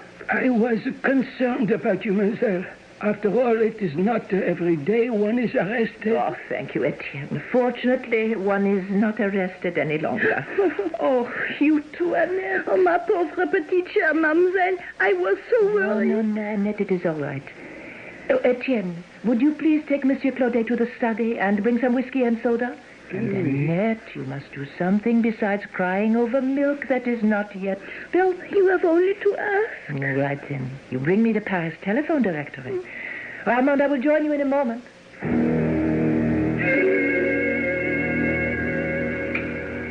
Is Annette all right now? I hope so. Etienne has taken her to their quarters. Yeah. Poor Annette. I'm her baby, but sometimes I don't realize she loves me that much. Who are you calling? Pierre Marchand. The florist. At this time of night? Oh, he's a friend. Oh, he may not be if you wake him. Hello? Oh, Pierre, c'est ici, Mamie. Yes, it is very important, or I would not disturb you. You are sweet. Pierre, did you send me flowers tonight? Oh, no. Or did anyone from your shop? Oh, I see. But would you and other stores have records of who bought orchids from you yesterday and where they were delivered? You would. I see. Oh, but not until then. No. That will be fine. Or at the theater, since I have a matinee tomorrow. Thank you. No. I will send someone over for the list. Merci. Mille fois. Bientôt. What was that all about? As soon as he gets to his shop tomorrow, he will check with the florist shops in this area who sold orchids, and then he will give me the list. Well, it is liable to be a long one. Friday is a night for orchids. But you underestimate my knowledge of who buys orchids for who in Paris. I can cut it down to size. Perhaps. Are you really going to play the show tomorrow? Of course, why not? Well, because of you and Jacques. I thought perhaps... you were in love, no? Come with me to the edge of the balcony, Armand. Now, look. Paris dreams by night. How lovely. How serene. Yes, I was in love with Jacques, but we were not in love with each other. We were a cause, a dream of freedom, just as you and I were once in love, bound by the same dream. Or have you forgotten? I have not forgotten. All these years I have been in love too, but not with a cause. With you, Mamie. I could not speak of it in those days because everything had to wait for tomorrow. And my particular tomorrow never came. Now, at last, we are together.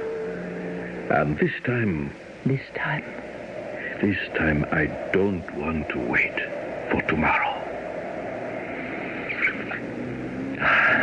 Well, I am afraid we still must. Till the riddle of the present and the past is solved. Good night, Armand. Good night, Mamie. Until that impossible word again. You won't have to say it again, Armand. It isn't tomorrow.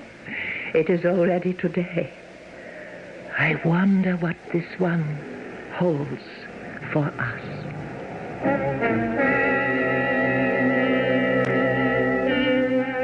I'm a little puzzled. Oh, I don't think Mommy really murdered Jacques Baron. It is obvious that someone is trying to frame her.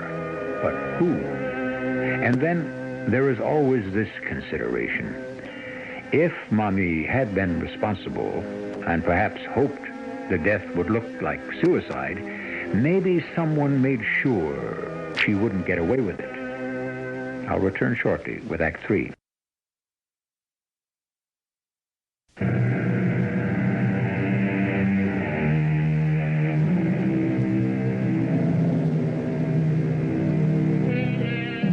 Have you been thinking about the murder of Jacques Baron during the intermission? I have. First, let's consider that from the facts, we still don't know it is a murder. It might have been suicide. After all, how much do we really know about Jacques or Armand or Annette and Etienne? The only one about whom we seem to know almost all is Marianne Duvier, called Mamie. And she seems to know about everyone. So let's see what she comes up with. Come in. Your performance was wonderful. Did you think so? Good. Matinees are very important for me to be at my best. I must not disappoint my ladies in the audience. Or myself. I doubt if you ever disappoint either. Where is Annette? She was exhausted after last night. I sent her home. Well, did you get the names from Pierre Marchand, the florist? Of your orchid fanciers?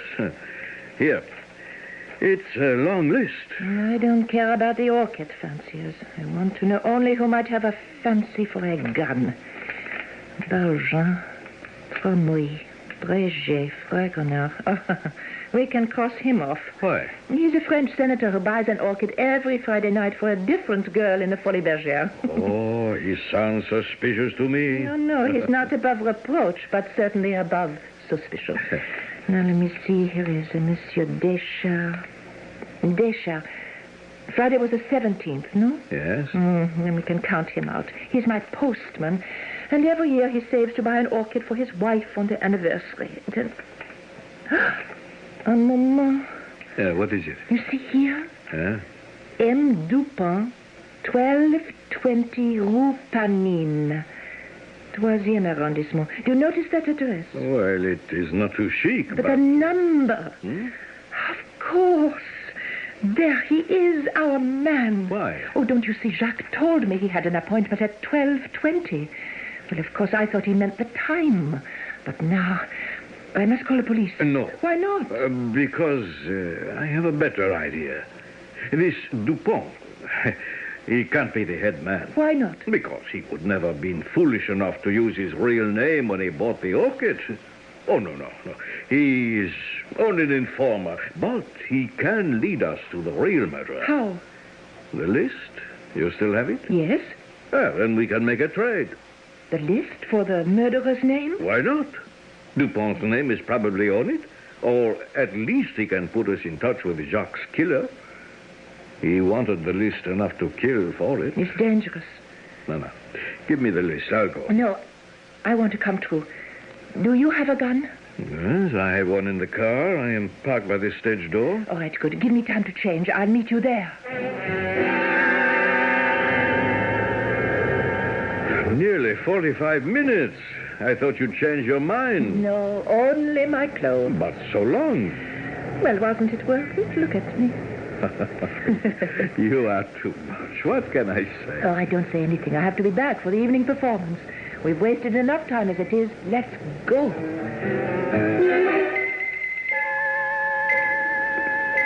Well, this is it. 1220 Rue Panine. And we are about to meet Monsieur Dupont. Just a moment. You brought the gun? Just in case. Now, shall I knock? Yes.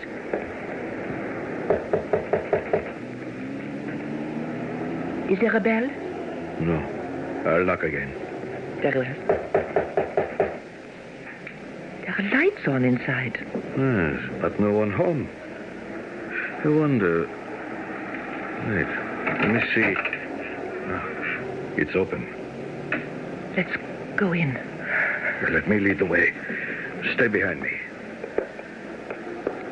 Hello? Hello? Anybody here? Mamie, maybe we shouldn't... Oh, the lights, they went out. What caused that? I don't know. Overloaded wires, perhaps. Better get out of here. These whole buildings are fire traps. No, just plain traps. What does that mean? Oh, why don't you just reach for the switch and turn the lights back on? You know where it is. I know? Certainly. This is your headquarters, isn't it? So, you know. That you are Monsieur Dupont and the murderer and Mr. Head Spy? Of course. How long have you known? I have suspected from the beginning. Known when you made your first major slip. What slip? You recognized me from the theater, but not Jacques. Well, of course, he had changed. You hadn't. No, but you made a bigger mistake. What? You should have removed your name and address from the list you brought me from Pierre Marchand, the florist. My name? Yes. Your new cover name, Henri Dupont. And this is your headquarters. You knew that before you came? Yes. And now that you are unmasked, do you think we might have some light? Well, that's better. You are an amazing woman. If you knew I was the one who sent you the orchid and the gun, why did you let me bring you here? To kill me. What? Oh, isn't that what you planned? Oh, I have no doubt you intend to make it look like a suicide. Actress kills herself in remorse over lover slaying. Something like that? Oh, don't be silly. All I want from you is that other list. The names of the members of your terrorist cell? The names of my fellow patriots. Oh, really? Don't be silly, Armand. You are no patriot. You are not in this for glory, but for the sheer thrill of it and the money. You would sell that list in a moment to the highest bidder, and the moment you got it, you would have killed me. Only you won't. I wouldn't be too sure of that. I am quite sure. You've no intention of making the same mistake as you did with poor Jacques. You didn't bring it with you. That's right, Alma. You are a fool, Mamie. Now, I have to kill you. No, Alma. Don't you see that I am on your side? Why would I have risked my life by coming here unless it was to prove that? We need each other. We make a wonderful team, not only as lovers, but in business as well. In business? Of course. Jacques was not in it for my reasons, for excitement, for danger, for money, as you are. That is why we should be good for each other. We are both without morals. We love danger, and we must have money. You, Mamie? You have all the money in the world. I am in debt up to my ears. Can you imagine what it costs to run the house beside the Seine? Salons, suppers, galas, constantly. It is the crossroads of the world. And no matter whether they are kings or commoners, my guests dine on champagne and caviar. I make a fortune as an actress, and I spend several times that fortune to remain who I am. Mamie. Ageless, beautiful, unique. Every man's sweetheart, his secret desire, adored by all, possessed by none. Don't you understand that I would beg, borrow, steal, yes, even kill to maintain that position? Mon Dieu, Mamie, you are magnificent. And so are you. You have done what I have never done yet. The ultimate, the most dangerous, the bravest. Oh, Armand, it is incredible. We grew up together, you and I and Jacques, in a whole different society. The jungle of the resistance, the fundamental law of nature, kill or be killed. Primitive, simple, real. We were brought up on it. We can never get it out of our blood. And you and I, the strong ones, not the weak, plodding ones like Jacques, who babbled of patriotism. A sentimentalist and a fool with no place in our world. I applaud you for getting rid of him. How did you manage it? Oh, well, it was simple enough. You helped me. I had been following him, and that night I slipped into the theater. When you left him alone in the dressing room, he made a phone call. It was to your house to tell them you were on your way back. I learned about the surprise party then. I knew from your conversation that he hadn't revealed me yet. I moved quietly behind him as he talked, and when he hung up and turned, I shot him through the head. I intended to make it look like suicide. Magnificent. Resourceful. Ah, what courage. Well, what changed your mind about the suicide? Well, I needed some hold over you, some lever to get the names. I was on my way to your party to renew old acquaintances, and I had the orchid I had brought with me. I slipped the gun under it, walked out of the theater when I couldn't find the list, and found a boy on a bicycle to deliver my flower. I didn't expect Jacques' body to be discovered so fast. The police got to it before I could. But you did kill him in cold blood. Yes.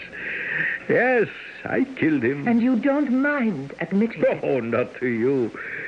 The knowledge won't help you. What? Oh, you have given a magnificent performance. I would expect no less of you. But I cannot take chances. I trust no one. Goodbye, Mamie. Don't move, monsieur. There are 12 other guns covering you. Drop your gun.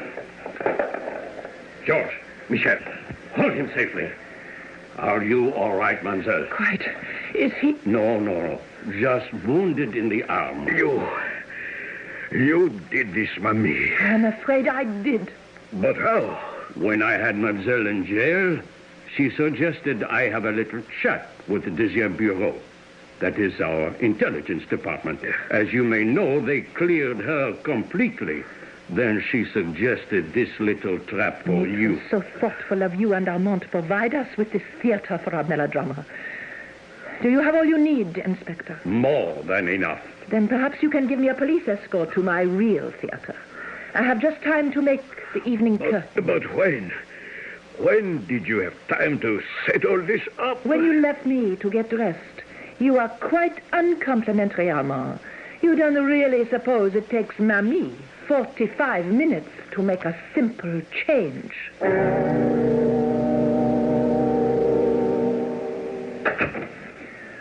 Home. Yes, mademoiselle. Let me take your cloak. Thank you, Etienne. Yeah. Just hang it there. Yes, mademoiselle. Annette has supper for you whenever you are ready. No, I don't think I'll eat tonight, Etienne. 3 performances in one day, and one of them exhausted me. I'm getting too old, I suppose. I think I will just sit out here on the terrace and look at the moon. Mademoiselle is tired. Tired. And sad. It's been a long day. The play missed Jacques tonight. And so did I. You really were in love with Monsieur Jacques. I am. Mamie, I love